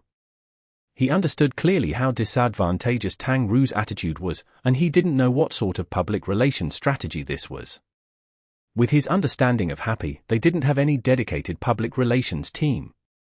Their press conferences were all very casual, otherwise this wouldn't have attracted so much hatred. Amidst the reporters who had regained order, Ruan Cheng acted as the voice of general opinion as he stood at the front, face filled with resentment. Miss Tang Ru, may I ask, what the meaning of your words was just now? Ruan Cheng asked, exceedingly sophisticated. Although he had already carefully considered this, he still feared that Tang Ru had hidden some sort of trap in her words. After all, this whole situation was too incredible and ridiculous, and had never happened before in all 10 years of glory. I mean that I will not quit the alliance, I will continue to play, Tang Ru said. All right, this time she made herself clear. There was no way for her meaning to be twisted, was there? Ruan Cheng was suddenly full of energy. Then, what do you think your earlier promise was all about? You think that your simples "I don't agree" is enough to erase it? What do you have to say to all those glory players that cared about you, wished you well, supported you? Ruan Cheng said. Oh. Hearing this, Tang Ru stood up. I deeply regret being unable to complete a 1v3. I have disappointed all those who have cared about me, wished me well, and supported me. As she said this, Tang Ru made a short bow, and then straightened. However, I will not retire because of this. Even if it hurts me, I will continue, and I will bear the burden of the disgrace that results. I only worry that my teammates will be dragged into this, and I hope that the team will not be harmed by any of this, because this is all my own decision. I hope that all of the criticism and accusations will only be aimed at myself, and not at Team Happy or the other team members. Your behavior tarnishes the reputation of your team, Ruan Cheng said. Yes, you are correct, the team is implicated because of me, they are victims, said Tang Ru. Thank you for being so reasonable. The atmosphere of the press conference became twisted again. What's this? She wants to bear all the consequences of her faults? After this clear spiel of words, those who wanted to defame Happy along with her could no longer open their mouths. But to take all responsibility like this Tang Ru, has she not considered her future? All of the reporters sensed how insane it was for Tang Ru to destroy her reputation and future prospects like this. But they had no way of attacking this point. Do you know what effect this will have on your future? For a question like this, a simple "none of your business" was enough of a retort. If the other party really didn't care about their future prospects, it was idiotic to make this a point. So Ruan Cheng had opened his mouth to point out to her supporters how Tang Ru harmed her team. But Tang Ru accepted all of this, in a "if you want to curse me, just bring it" attitude. Any other possible position was unsustainable. Were they supposed to say, "So many people were looking forward to seeing you leave if you failed the 1v3, so now that you really failed, how can you make it up to those who were anticipating your departure?" An attack like that would probably only make Tang Ru more earnest in breaking her word, right? The experienced reporters actually had no idea what to say next. They could only quietly swear in their hearts that as soon as they left they would figure out how to attack this Tang Ru. But looking at Tang Ru's stance, they couldn't help but feel a bit timid again. She already made it clear that she didn't care about her reputation and that she didn't need your support or understanding. What use would their attacks have? Would it just be a catharsis? The reporters were at a loss because of Tang Ru's toughness. Ruan Cheng had been prepared to taste the fruits of victory, only to be faced with this unexpected scene. Tang Ru embraced the situation and took everything upon herself. Then what about Happy? What do you think of this? To Happy's members, what do you think of Tang Ru's performance today? Ruan Cheng said in a low voice. He finally avoided Tang Ru, he had no way of facing her toughness, he had to find a new breakthrough. Tang Ru's performance today. Happy's Captain Yi Xiu opened his mouth, was excellent. He nodded his head, filled with certainty. And then in the face of a field of dumbstruck stares, he continued, in the group arena, she defeated 2 opponents and fought all the way to the 3rd person. A performance like that is truly powerful. The reporters felt like crying. God, could you please stop playing dumb? You know that that's not what we're asking. But then again, disregarding the promise, for one player to fight all the way to the 3rd was indeed very strong. Some reporters fell into a trance. But the rest were just about to accuse the god of playing dumb when Yi Xiu continued to speak. The ones who should be strictly criticized are the 2 players who went up next. 2 players, and you couldn't take down the opponent's 1 player? Especially the 3rd player, the great general anchoring the group arena, Fang Rui. The team didn't spend so much money to get you over here just so you could be a useless dim sum. You couldn't even take care of a Wang Jieshi. Yi Xiu berated him. The tone of that "couldn't even take care of a Wang Jieshi" was deafening. Ever since Wang Jieshi had entered the alliance, the reporters had never heard this kind of sentence before. Yeah. To the side, Fang Rui confessed, ashamed, "I messed up, I couldn't focus my spirits to play well. Someone like Wang Jieshi, I should at least be able to fight 10 of him." That's a bit much. Yi Xiu said. 8. Fang Rui said. Yi Xiao nodded. The reporters were going crazy. They had no way of reporting talk like this. Anyone could hear that it was a joke. If you actually talked about this seriously, everyone would doubt the judgment of your report. They could only record this talk while cursing this shamelessness, and when Wang Jieshi came out later, they could interview him and see if he objected to this. Only that would be reasonable. But the main topic right now shouldn't be this. God Yi Xiao, as the captain of Team Happy, what are your thoughts on your teammate's retraction of her promise? I seem to remember that before, you very firmly believed Tang Ru could complete a 1v3. One reporter, through gritted teeth, strung together a few clear keywords to spit out this question. Those were necessary words for the public, Yi Xiao said dismissively. Is this your first day as a reporter or something? The reporters spat blood. But they had to admit that he had a point. When facing doubts about a team's player, the captain, or even any member of the team, had to defend the player, unless there was some serious conflict. Whether or not you believed in your teammate when facing the world, the answer was always a public yes. But Ruancheng seized a flaw in Yi Xiao's words. That's to say, God Yi Xiao, in reality, you didn't actually believe that Tang Ru could complete a 1v3, right? Ruancheng aggressively asked. How could that be the case? Have you forgotten I was the one who set the 5-round limit? Yi Xiao laughed. But now, she failed to complete it, said Ruancheng. In the end, no one can be 100% certain about the outcome of competition, not even me, Yi Xiao said. But she made that kind of promise, said Ruancheng. And now she doesn't intend to uphold it, Yi Xiao said calmly. What do you think of that? Ruancheng said. The team cannot interfere in a personal decision. I'm very glad that Tang Ru could make such a decision, allowing us to avoid losing such an outstanding player. Thank you. Yi Xiao's last 2 words were directed toward Tang Ru. You're welcome, Tang Ru replied with a smile. Insane.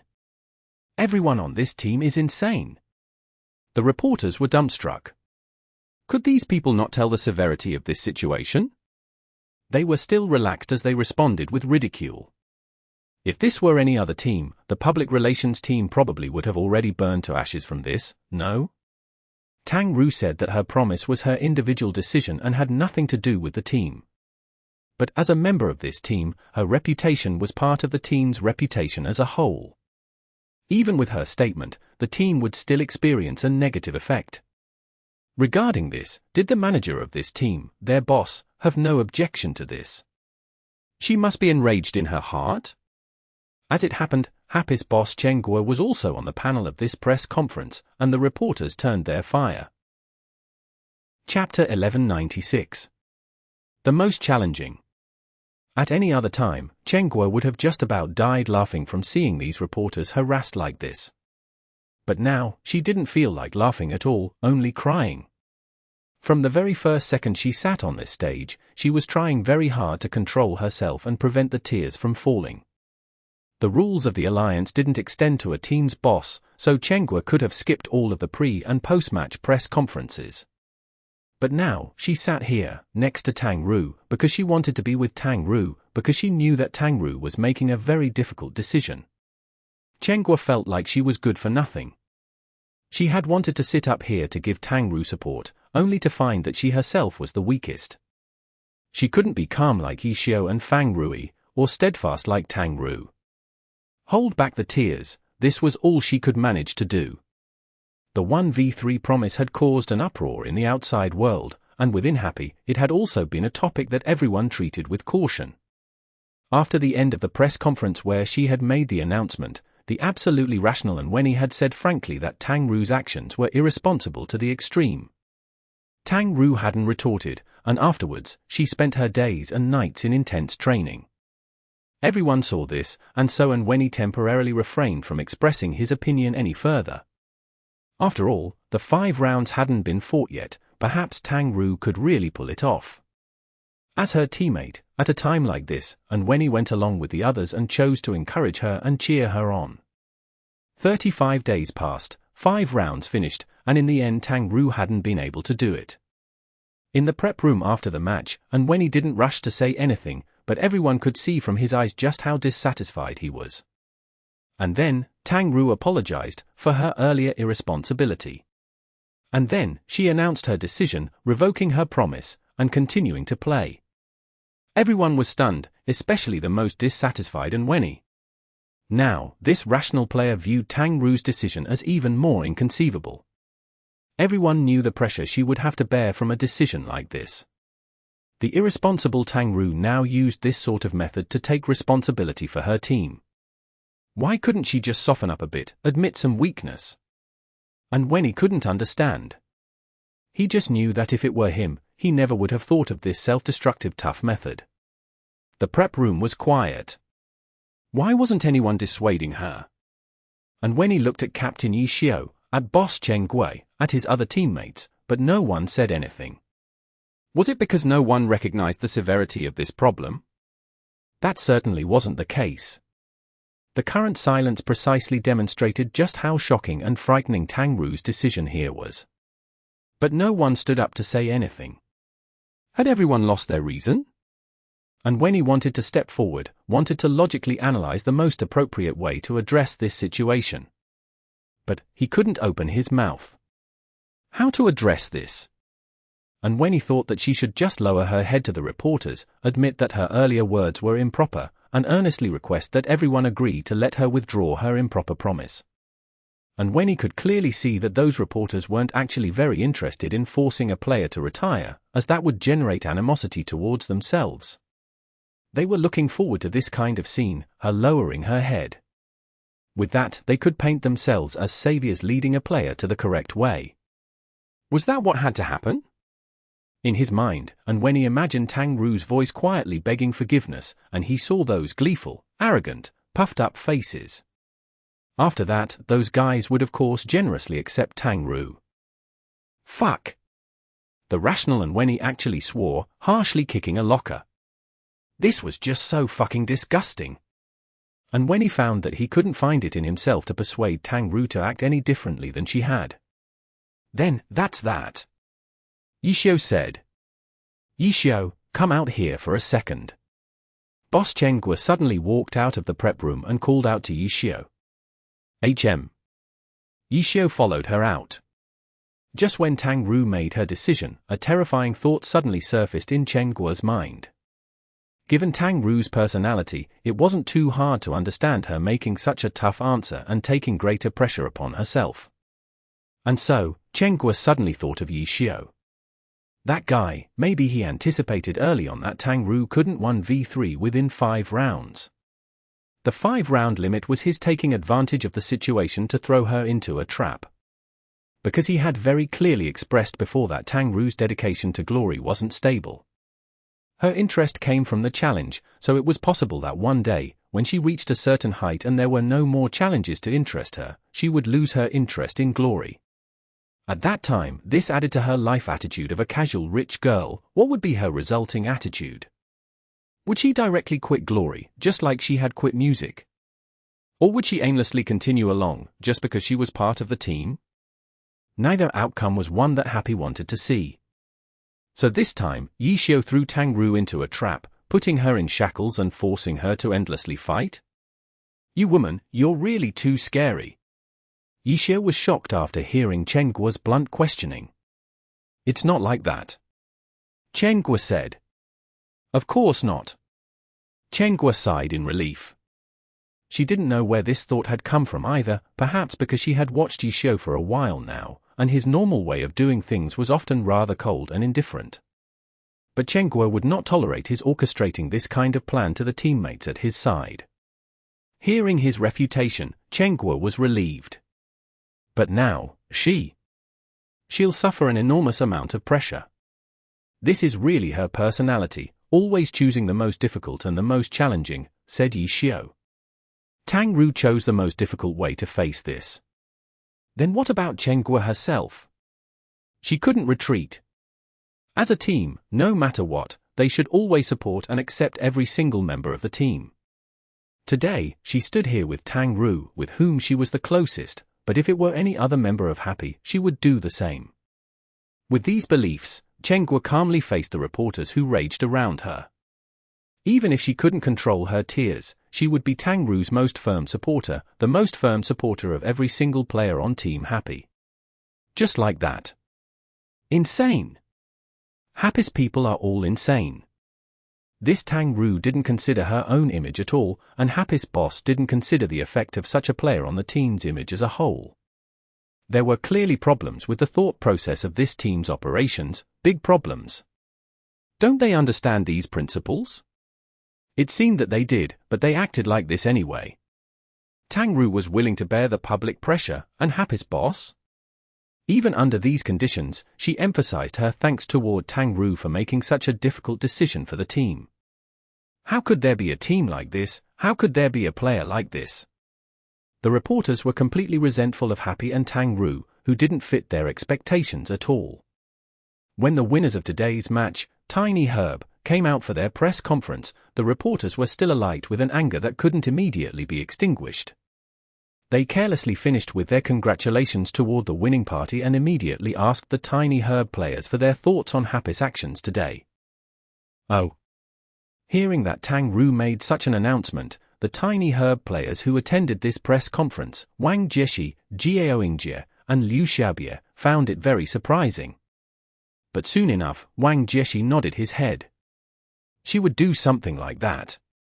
Wang Jieshi couldn't help but think of their time in the 10th server, when defeating Tang Ru was a matter of seconds for him. Even a beginner could tell the enormous disparity of skill that existed between them. But despite such a frightening disparity, Wang Jieshi could only defeat Tang Ru's character and not her fighting spirit. As Tang Ru became more clearly aware of this disparity, Wang Jieshi sensed only an increased excitement from her. From then, Wang Jieshi knew what kind of person this was. And then later there was the Challenger League, when Tang Ru once again refused Tiny Herb's invitation. Wang Jieshi took another step in understanding how different Tang Ru was from the crowd. Understanding how different she was from the crowd and then looking at the things these reporters were chattering about, even Wang Jieshi felt that they were laughable. The reporters clearly felt that Tang Ru breaking her word like this and destroying her self-image would prevent her from continuing to exist in the alliance, that she would have no more future. No powerhouse team would want a player with such a bad reputation ruining their image. Wang Jieshi heard this sound, spoken with confidence. It was true, these words are very reasonable. But the problem was, the future of which you speak is entirely different from the future in Tang Ru's eyes. This player, different from the rest, is absolutely not walking the normal, expected path of a pro player. Powerhouse team? This person had already rejected Tiny Herb twice now, a rejection with no hesitation or leeway. It was evident that Tiny Herb had nothing that attracted her. The so-called powerhouse team was nothing in her eyes.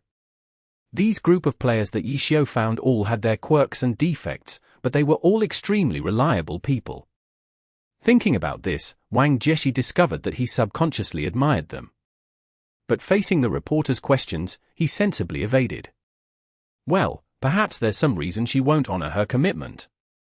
I'm not too sure, so I can't very well say anything, Wang Jieshi said. Then what do you think about Fang Rui saying that he could take on 8 of you? One reporter also dragged this statement over. To this, Wang Jieshi just smiled a little. I look forward to our next battle. To think that trash talk like this would provoke some reaction from Wang Jieshi, the reporters found that they were too naive. And from Wang Jieshi, they couldn't find any interesting topic to discuss. They could only turn their attacks to the other two from Tiny Herb. Tang Ru's actions once again became the focus of their questions. I'm pretty happy she didn't quit. I look forward to battling her again. Liu Xiaobie only looked at the result, not the process. No matter what, her courage and determination is worth learning, Jiao Yingjie said.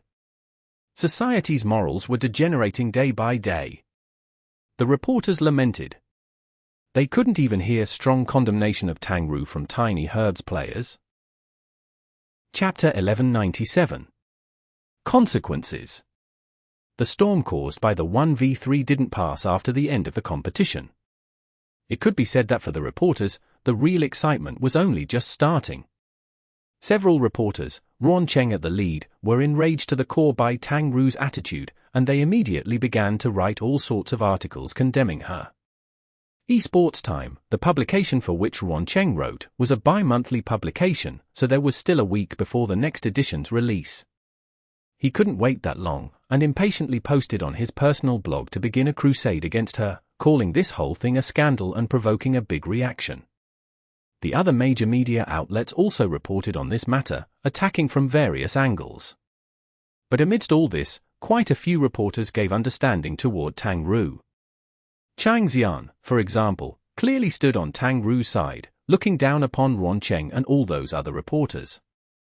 But the problem was, the company he worked for, Esports Home, had strict requirements of its subordinate reporters.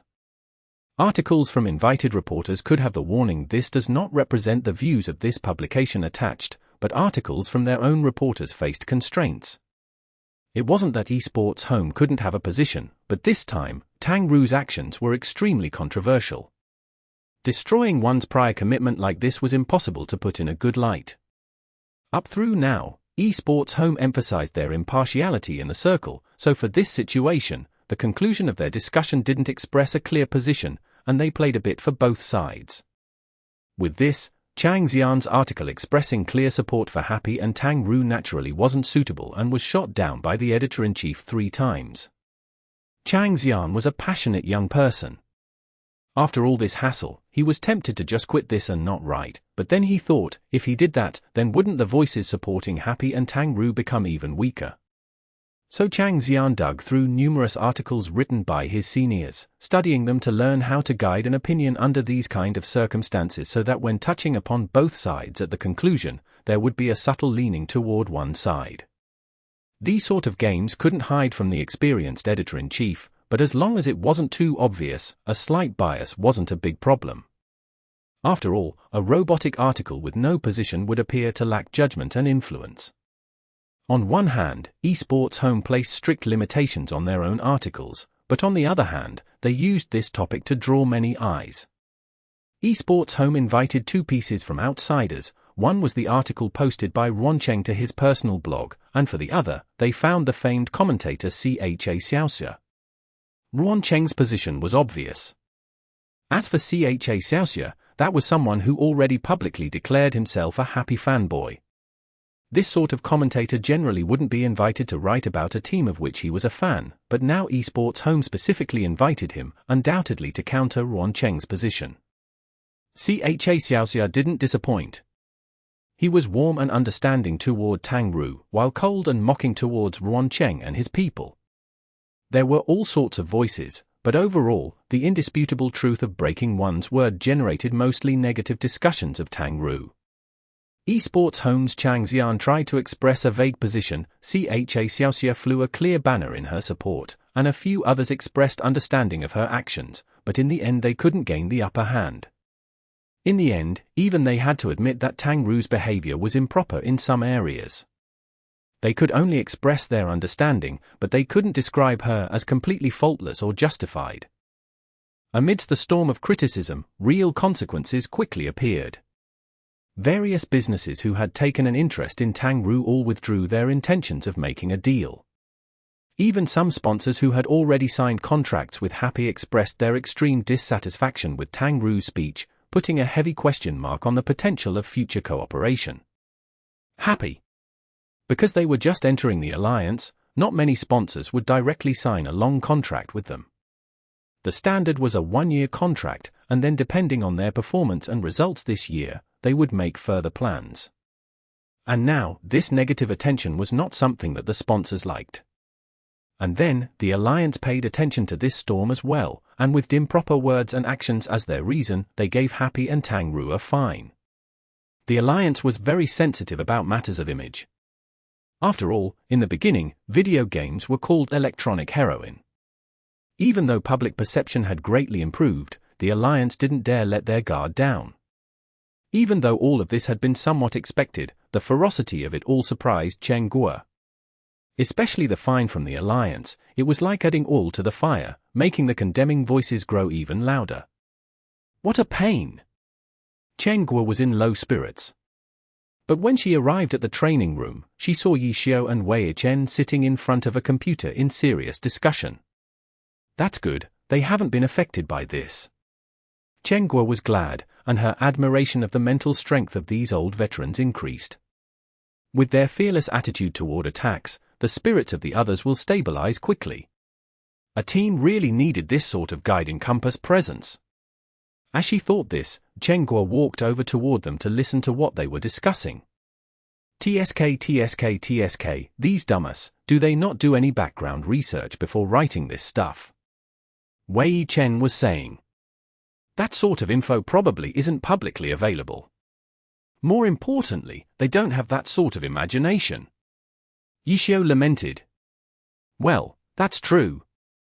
Hey, this one's pretty harsh, said Wei Chen. That's what I call poison. Yi Xiao said. They really don't know how to spell death. Forget the small shrimp, but the bigger fish are definitely done for, Yi Xiao said.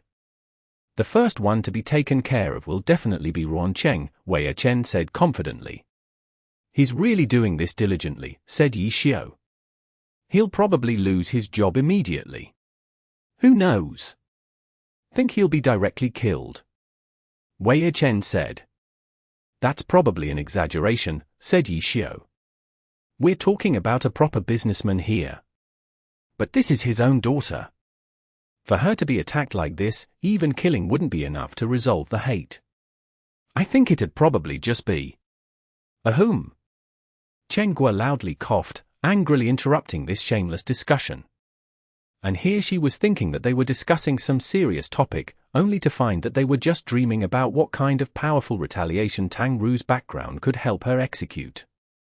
Boss is here. Wei Chen turned his head and casually greeted her before going back to cheerfully look at those articles and discussions about Tang Ru. I came to see what you two were busy with over here. Chen Guo said. Oh, little Tang's really being attacked. How do you think her old man will help teach these guys a lesson? Wei Chen actually tried to drag Chen Guo into the discussion as well. Shame on you. Little Tang already said that she was taking this upon herself. When has she ever used her background to get something? Chen Guo said. You can't put it like that.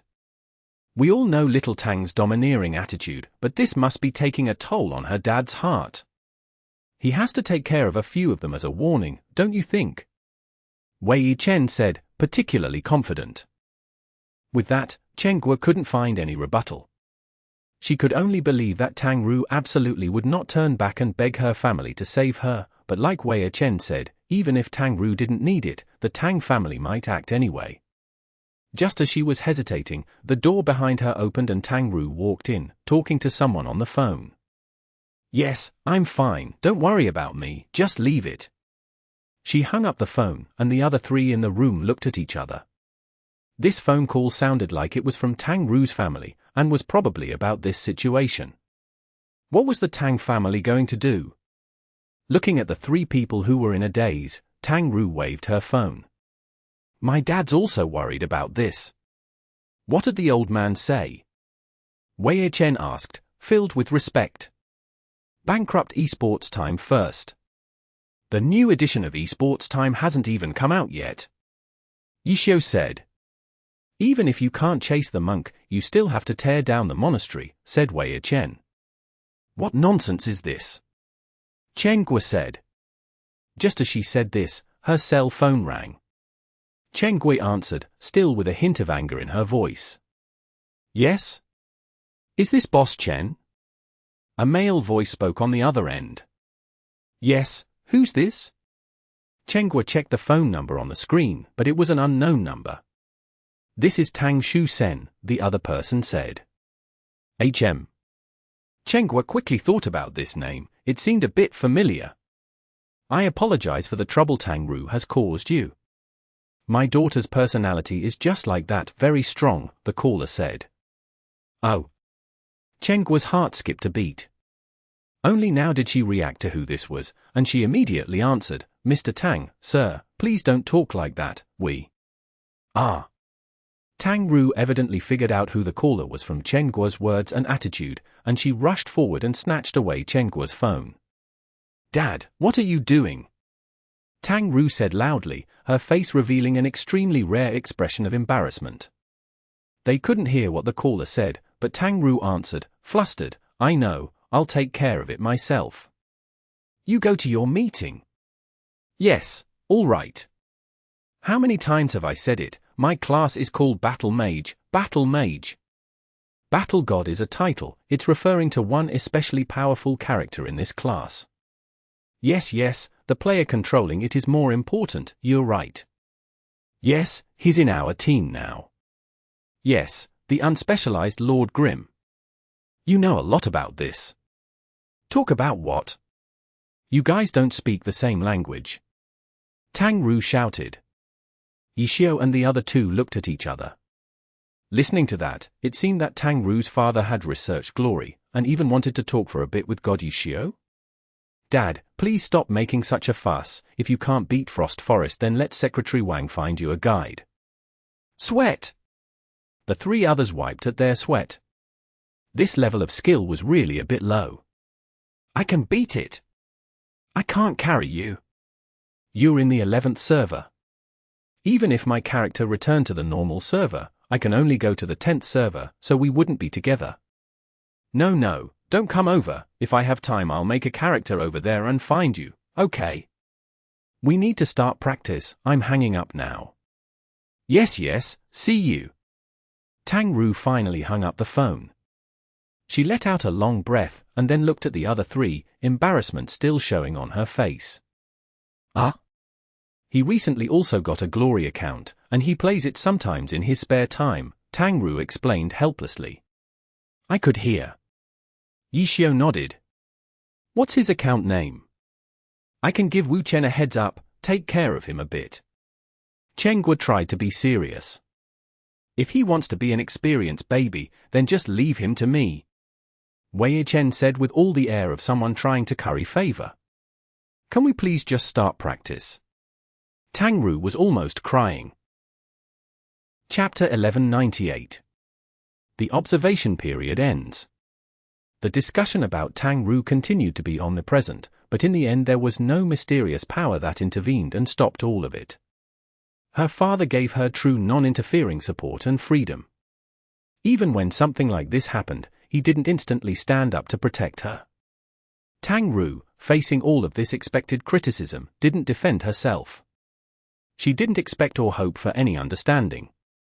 She withdrew and just dove even further into glory. Compared to Tang Ru, Happy's current situation didn't look too good either. The criticism the team received was secondary, more important was Happy's score on the points ranking after 8 rounds. There were 38 rounds in a season, 8 rounds meant that over 1/5 had passed. Happy currently had 31 points, ranked at 14th place. For a new team that just joined the alliance, a score like this perhaps wasn't bad. Team Miracle, who had also just joined this season, only had 21 points and was ranked 18th. Last year's new team Heavenly Swords only had 25 points, 2 places behind Happy. But Happy wouldn't be satisfied with this kind of point score or ranking because only they knew that their goal to win the championships in their first year absolutely was not just a shameless piece of trash talk. If they wanted to win the championships, they first had to ensure they made it to the playoffs.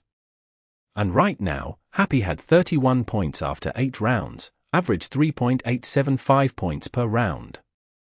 Let's look at last season's final point rankings.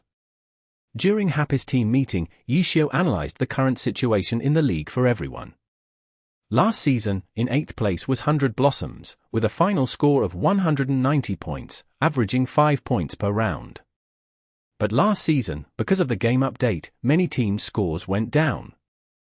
If we look at Season 8, Team 301 Degrees in 8th place had 214 points, averaging 5.63 per round. And then looking at our season now, after 8 rounds, the 7th and 8th place Tyranny and 100 Blossoms each have 47 points, which is an average 5.875 points per match. Compared to previous seasons, the situation in the Alliance this season appears to be harsher.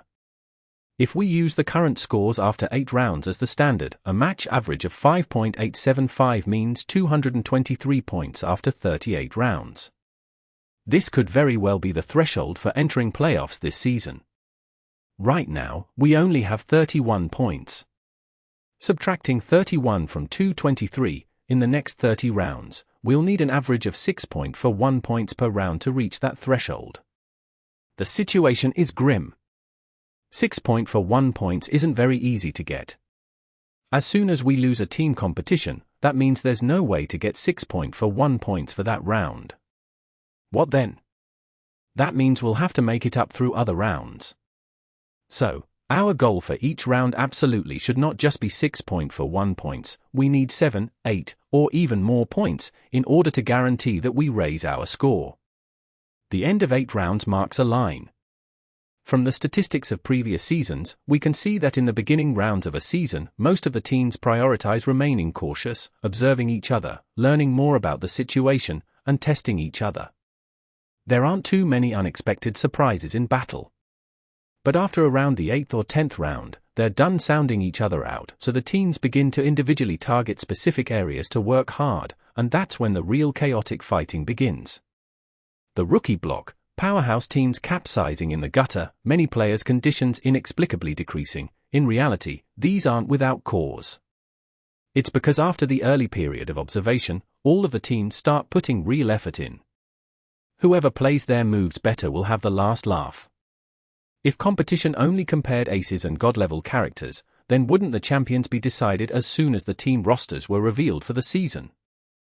Let's work hard, and welcome the chaotic fighting to come. We will be the ones laughing until the end. After the situation was analyzed and understood, they began discussing their battle plans for their opponent in the next round. In the 9th round, Happy would be playing an away game against the other team that had debuted this year, Team Miracle. The end of 8 rounds meant that Miracle had already played 8 matches. And in these matches, what kind of impression did they leave on their opponents? Yishio began to take them apart in his analysis. Glory Pro Alliance Season 10 Round 9 was on the evening of November 1st, and this day was also the release date of the new edition of the bi-monthly Esports Time. Esports Time's position and opinions were expressed much more clearly than Esports Home's were. It was relying on this kind of style that they managed to claim their spot of territory in the area of esports media reporting. And Ruan Cheng, as a head writer for Esports Time, took thorough advantage of the resources at his disposal.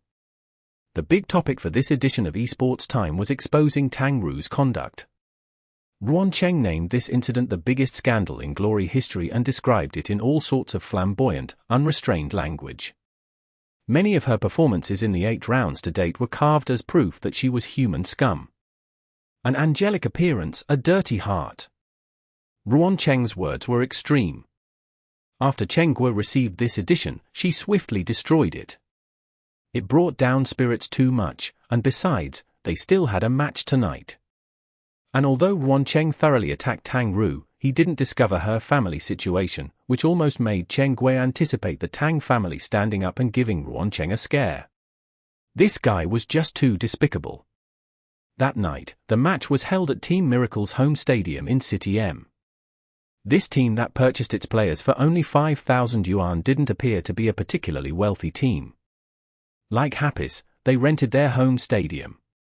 City M wasn't home to any other Glory teams, so this stadium naturally didn't originally have the specialized holographic Glory projection technology. However, the amount of resources a team possessed was an important criterion considered by the Alliance when approving a new team to join. Teams that applied didn't get the same financial support from the Alliance that teams like Happy that won the Challenger League did. But Miracle was able to successfully pass the checks and enter the Alliance, which then led people to believe that this team wasn't particularly short on money.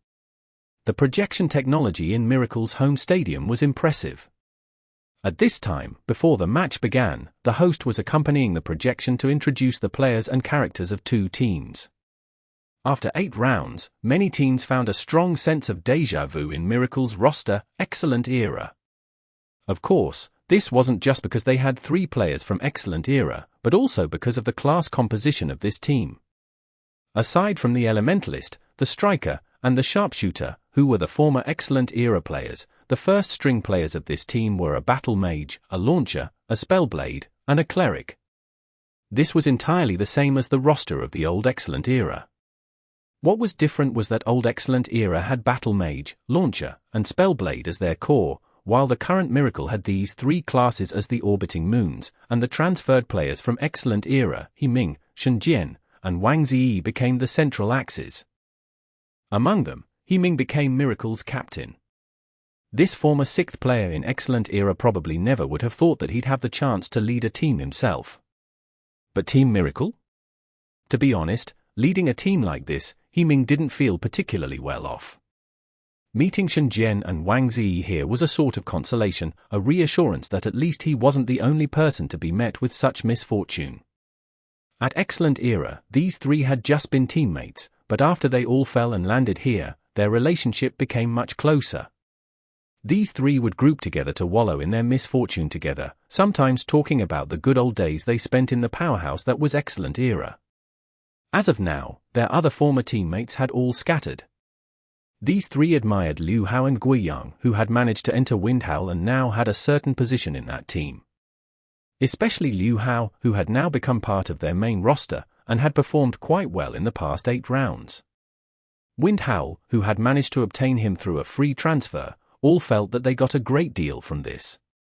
Aside from this, the cleric player Zhong Zhashing had gone with Xiao Shiqin to Thunderclap and was also doing very well there. This season, Thunderclap was playing more and more smoothly. They were actually ranked second on the current leaderboard with 61 points, losing only to Samsara, and were earning lots of attention. As for Sun Slong, that genius-level being, He-Ming and the others didn't bother to envy his fortune at Team Samsara. Looking around, it seems that the three of them had drawn the shortest straw. The three were all depressed about landing in Miracle, but they didn't dare neglect this team. In this weak team, if they were careless and became relegated, then their futures would become even more awkward and uncertain. And so, these three players worked quite hard in Miracle. Right now, they were in 18th place with 21 points, with a solid lead above Bright Green and Seaside. They even beat Void in an away game 7-3, one of the rare upsets in the first 8 rounds. And this round, their opponent, Happy, He-Ming, Shen-Jian, and Wang Ziyi had complicated mixed feelings toward Happy. Things were a bit simpler for He-Ming, as he had already left Excellent Era during the season that the team was relegated, and he hadn't experienced the sweeping pain when Excellent Era fell to Happy in the Challenger League. Looking at Happy, the only complicated feelings were toward his former captain Yi Xiu and former teammate Su Muqing. As for Shen-Jian and Wang Ziyi, who had experienced the Challenger League, Happy could be said to be the chief culprit of their current miserable situation. If there had been no Happy, then perhaps Excellent Era would currently be a big player, lifting high its 3 All-Stars and shining brightly in the playoff tier. We cannot lose this match. October 27th, during a small meeting between the three of them 5 days before their match, Shen-Jian declared. But He-Ming and Wang Ziyi didn't say anything. That person in Happy's roster was a shadow upon them. That won't be too easy. Wang Ziyi hesitated for a moment, but said it. In the current leaderboard, Happy had a lead of 10 points above them. Pro players wouldn't feel that a match outcome was decided because of a point difference. For Wang Ziyi, the scary thing was still that person. In front of that person, he felt that he had no way of relaxing his hands and feet, that any of his movements would be thoroughly scrutinized and seen through. Right now, they're bruised and battered. It's a perfect chance for us to earn points, Shen-Jian said. He-Ming and Wang Ziyi froze, and then suddenly understood. That's right. That Tang Ru in Happy had really stirred up a lot of trouble this time. If she'd been in the old Excellent Era, she probably would have already been kicked out, and even if not, she'd be buried and hidden. Happy was currently in a rough time, and these waves wouldn't calm down again so quickly. November 1st was the 9th round and also the release date of the new edition of Esports Time. There would definitely be articles about this. Let them see the articles during the day, then battle them at night. This rhythm was quite excellent. Chapter 1199. Team Miracle's Sacrificial Pawn. Team Miracle's home stadium. After the two teams were introduced, the players on both sides entered the venue and met in the center of the stage, shaking each other's hands and greeting each other warmly. It looked as if their relationship was friendly and joyous. He-Ming was Team Miracle's captain. He gave a most amicable greeting towards his former captain Yi Xiao, particularly showing his concern for the recent 1v3 controversy. "That guy Ruan Cheng is too outrageous," He-Ming said indignantly. "He's talking nonsense again in today's issue of the Esports Time. He really is unbearable. Did you guys see it? If you guys haven't, I have one here. It's truly infuriating." He-Ming held a copy of today's issue of the Esports Time and promptly took it out with who knew what motives. He directly opened the conversation with an article about Happy, asking in a concerned manner about Yi Xiao and the rest of Happy's opinions. Yi Xiao didn't brush away his good intentions. Even though he had already seen the article, he still took it. "Is one copy good enough? I've got more, if you guys need more," He-Ming said. The members of Team Miracle seemed to have all conjured up a copy in their hands. "Team Miracle really likes to read. What a good practice," Yi Xiao said. "You're too kind," He-Ming said modestly. "Just one copy is enough. You guys can keep the rest." Yi Xiao smiled. "Hey! There's no need to be polite between us. Take them, take them." He-Ming signaled Team Miracle's players to hand over their copies of the Esports Time to everyone in Happy. After handing the copies over, they didn't give Happy an opportunity to refuse. He-Ming led Team Miracle down from the stage, while waving towards Yi Xiao. "See you in the match. See you in the match." Yi Xiao waved his hand and then led Team Happy back to their seats. On Miracle's side, the group was stealthily glancing towards Happy's side. "They're reading it! They're reading it," someone yelled out excitedly. Quite a few people from Happy were taking a look at the Esports Time paper that they had shoved into their hands.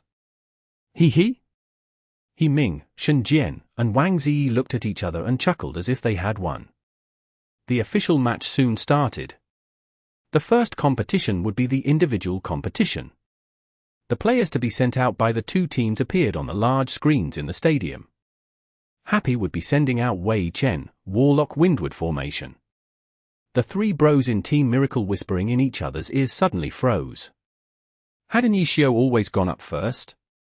Why'd they change it up today? Their Team Miracle had sent up their Spellblade strong Yuan Wei. Of their 6 players in the individual rounds, he was their weakest. Team Miracle's plan had been employing the principle of Qianji's horse race, throwing their weakest to face Yi Xiao. How could they have known the other side would suddenly switch up the order? Wei Chen? This player could be considered an elderly person in the competitive scene. He had appeared an extremely limited number of times this season. Why was he sent out against their Team Miracle? Was this contempt? He-Ming and his 2 bros were furious. After all, they had once been part of a powerhouse. Even though they had fallen, they weren't about to let others stomp on them as they pleased. Yuan Wei! He-Ming called out to Yuan Wei, "Play fast. Fight fiercely." Okay, Song Yuan Wei nodded his head. He had originally been their throwaway piece. As the time drew near, he stepped onto the stage. He-Ming and the others had been planning on giving up this fight, so they hadn't put a lot of thought into it. They just listened to whatever Song Yuan Wei wanted for a map and didn't object to it. The map was Sky Garden. The terrain wasn't complicated, but it was an exceptionally beautiful map. Spellblades had a lot of flashy moves, so they would sometimes reap surprising results from this map. Song Yuan Wei didn't seem to have given up despite being a throwaway piece. He still put in quite some thought into choosing a map. The match began. The 2 characters moved towards the center from their starting corners. Song Yuan Wei listened to his captain's advice. He didn't play any fancy tricks and quickly went forward to take the initiative. As for Wei Chen, he pretended to charge forward wildly for a short distance, then amidst the crowd's boos, he shamelessly hid inside a thicket of flowers. But it seemed that he still felt like it wasn't enough cover, so he had his character lie flat on his stomach. The large screen cut to Windward Formation's viewpoint. He was carefully looking around from the cracks between the flowers like an evil ghost. The boos from the crowd intensified. Team Miracle wasn't very popular, but they still had fans. In these moments, they obviously had to give their support to the home team. Wei Chen's despicable ambush was immediately condemned by them. Everyone hated how the referee didn't just directly red card the guy away for such dirtiness. Happy had previous history for this. The crowd impatiently hoped to see this scene again. Happy had a previous offense before, so the referee really was paying close attention to them, his demands more strict. The referee saw Wei Chen setting up an ambush and subconsciously started checking the time. Song Yuanwei's Spellblade rushed forward, but the thicket of flowers chosen by Wei Chen was too thick. Song Yuanwei rotated his Spellblade Halaz's viewpoint left and right, passing over Windward Formation's hiding spot several times, but he failed to notice him. The crowd was feeling even more anxious than the player. 1v1 maps weren't very big. Sky Garden didn't have complicated terrain. Since he couldn't find his target, he had Hallis raise his sword in the air. Fire Wave Sword. A wave of raging flames rolled forth, leaving scorch marks everywhere in its path. The frail flowers and grass were instantly burned by the Fire Wave Sword and turned into ash. After this sword came another. Earthquake Sword. The magic waves from the sword intent raised up the earth, uprooting the grass and flowers, lifting them up and then pressing down. Even though it wasn't as clean as Fire Wave Sword, it would still be obvious if anyone was hiding there. But Windward Formation was still nowhere to be found. Hallis turned around and pointed the tip of his sword in a different direction. Song Yuanwei wasn't throwing around his skills randomly. His wave swords always aimed at areas lush with flowers and grass, letting him cover a wide range of possible hiding locations. Just from these two wave swords, it could be seen that this player was quite familiar with this map. The third wave sword was aimed directly at Windward Formation's hiding spot. Ice Wave Formation. A wave of ice surged forth, freezing any plant it touched. The next wave of ice shattered these frozen plants, sprinkling ice crystals onto the ground.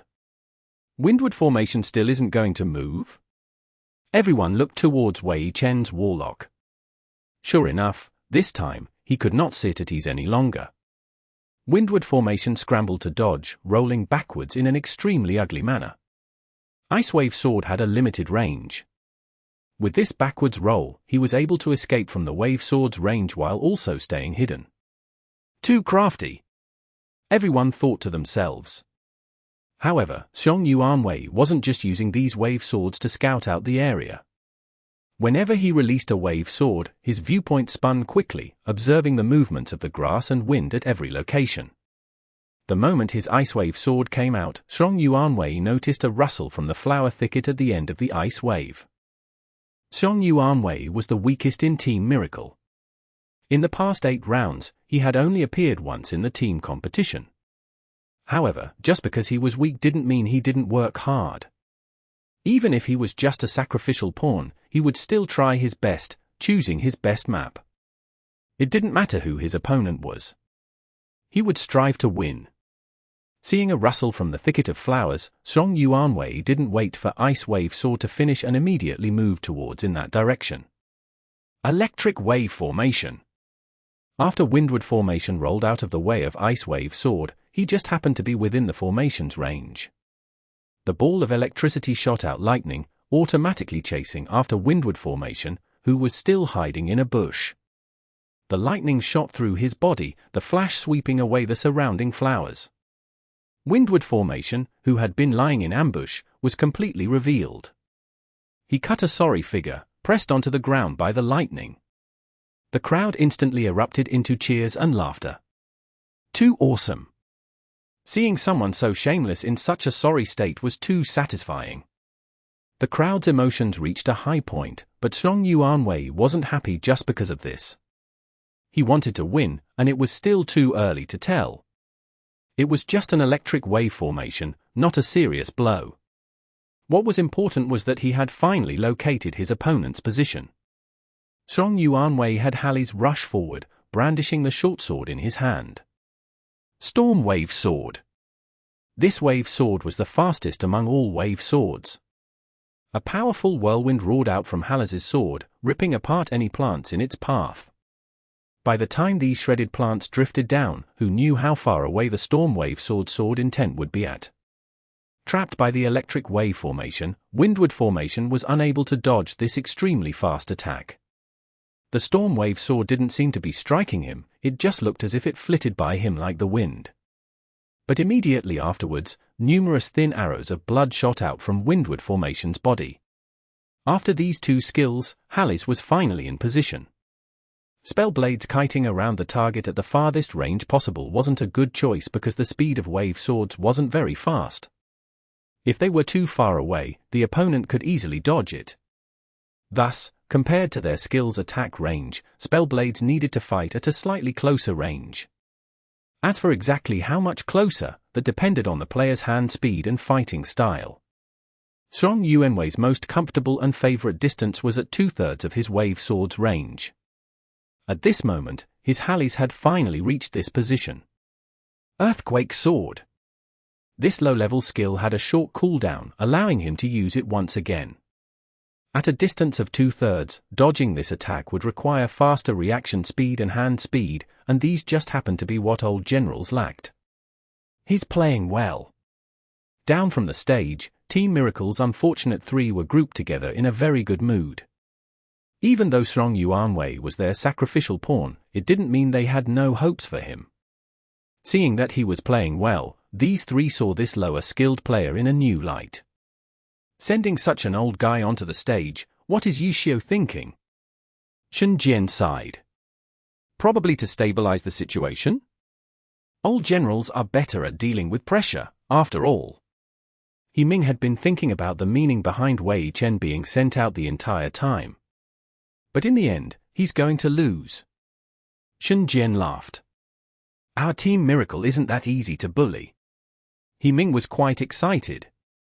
When things were going well, he was very willing to be in character, viewing himself as a glorious member of Team Miracle. But at this moment, the situation suddenly changed. Song Yuanwei had just gotten into his favorite distance and was about to have Hallis continue his onslaught, when he was suddenly engulfed by a plume of purple fire. Warlock skill, Shadow Flames.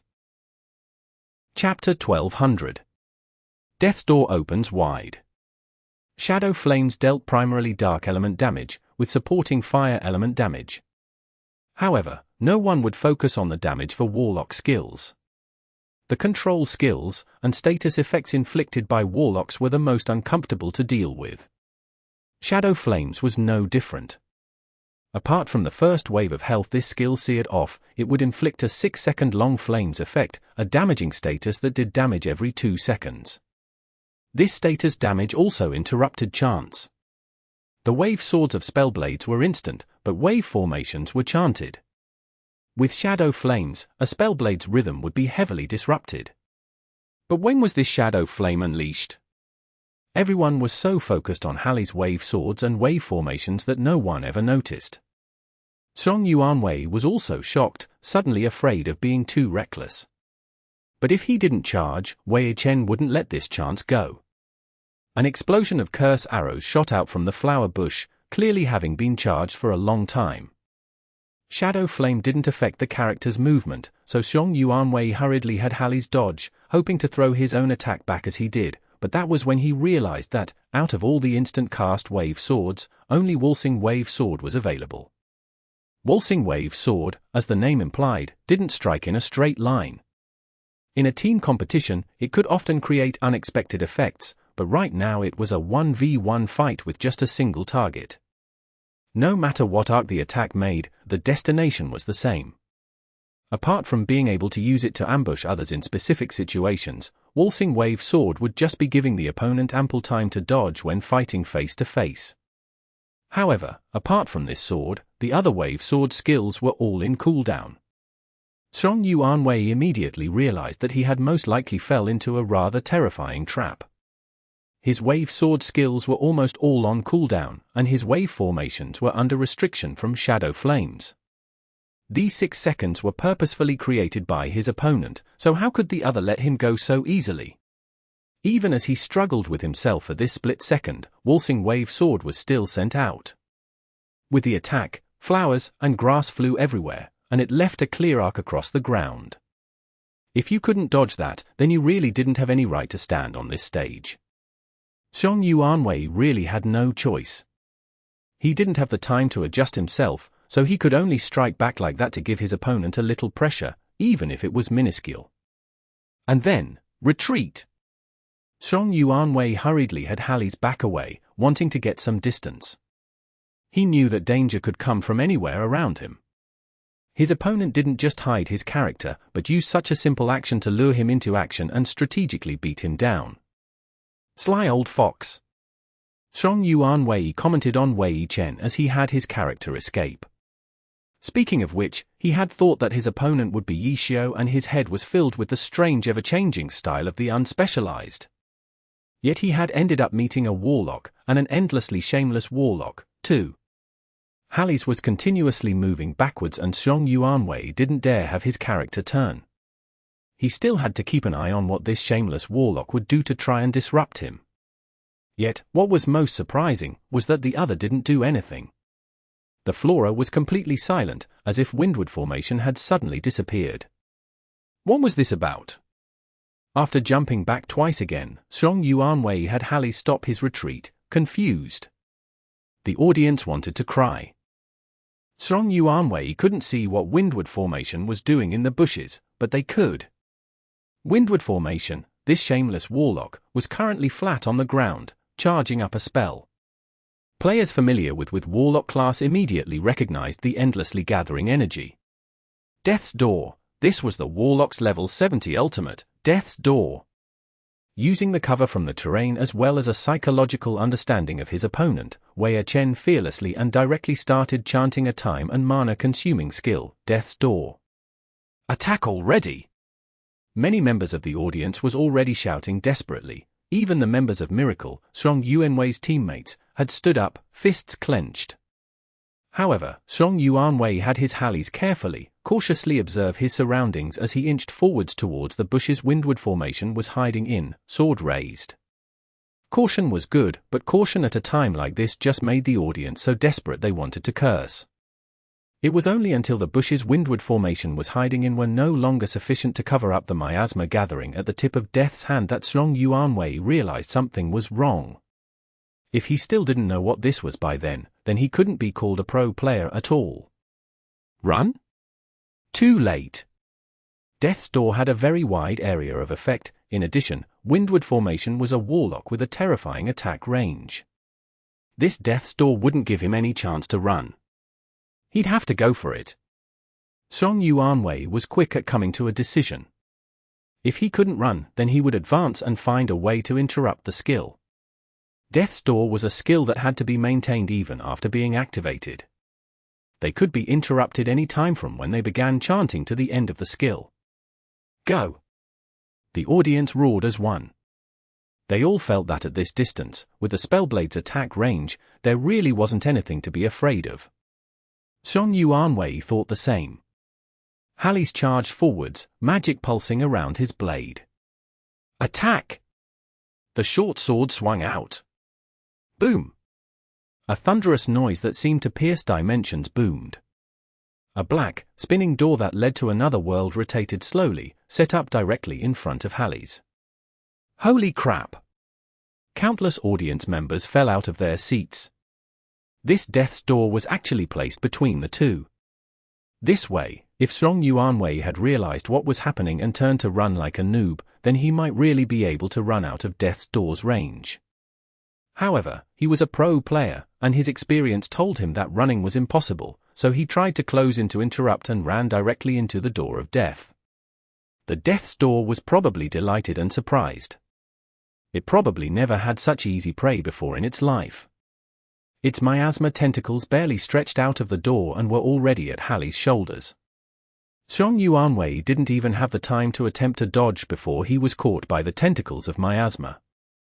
Then, he was easily pulled into the door. Death's Door came quickly and left quickly, too. In a 1v1, Death's Door was primarily focused on damage. As for its control abilities, warlocks had to continuously maintain Death's Door, so even if they trapped their target, they couldn't send out other attacks. However, Death's Door's attack, coming from another, demonic dimension, wasn't anything easy to deal with. Apart from the damage, the target would be thrown about and disoriented. Chaotic Rain, Hexagram Prison, Grasping Phantoms. Wei Chen very calmly, with a not all that fast hand speed, sent out the skills he had long since prepared one by one. Halley's was inflicted with countless negative status effects. He was sometimes confused, sometimes bound, sometimes controlled, sometimes imprisoned. Wei Chen had a very good rhythm to his attacks. If a veteran like him couldn't even control his own rhythm, then there was no point in him continuing to fight on the pro scene. No matter how experienced, he wouldn't be able to utilize it. Xiong Yuanwei refused to give up, but his struggles never managed to turn the tides. Halley still fell in the end. Wei Chen won and Xiong Yuanwei left the stage, depressed. His heart was filled with what ifs. If he did this, if he only did that. However, there were no ifs in competition. These ifs could all be turned into experience and help the player grow. Wei Chen was naturally delighted when he came back. He took the boos from the audience as cheers, walking as if he was 10 years younger. What other result could you expect with me at the helm? After returning to the bench, he accepted everyone's praises and complimented himself without any semblance of modesty. Amazing! Yishio didn't even send him one word of mockery. What's up today? How come you're being so nice to each other? Chen Guo was surprised. It was downright unnatural that Yishio and Wei Chen didn't mock each other. Ha ha ha. Yishio chucked, but didn't explain. Hearing these praises, Wei Chen took his fill of boasting and, when he had enough, he shook his head. I'm going to go to the bathroom. HM. Gazing at his retreating form, everyone was stunned. Something like that was something everyone should have dealt with before the match. Only one individual battle had gone by, it hadn't been long. He didn't win as easily as it might seem, Yishio suddenly said. Ah. Chen Guo was confused. He didn't say a single taunt for the entire match, Yishio sighed. Chen Guo continued to be stunned. Gazing at Wei Chen's retreating figure, Chen Guo felt as though she saw a well-hidden exhaustion in his form, despite the arrogance he had came off stage with. As for over here, I'm going up, then. Su Muqing stood. She was the second player to go up on Happy's side. Good luck, everyone said. It's Su Muqing. Over at Miracle, the unlucky three looked to their former teammate's name, flashing across the screen, and then saw Su Muqing walk towards the stage. Leave it to me. Wang Ziyi seemed very confident. He had been arranged in the individual competition and had hoped to be set against Su Muqing. Good luck, the time to prove yourself has come. He Ming said to Wang Ziyi. When Wang Ziyi was in excellent era, he couldn't count as a core player. Pros in his position all had the desire to prove themselves. However, excellent era was no longer here, and he didn't have to fight for his position in the team anymore. Instead, he had to prove himself to the entire pro circle. The all-star level ex-teammate of his, Su Muqing, was the best opponent he could ask for. It was because this sort of clash gave people something to talk about and was very eye-catching. I have an ace up my sleeve. Wang Ziyi went up, full of confidence.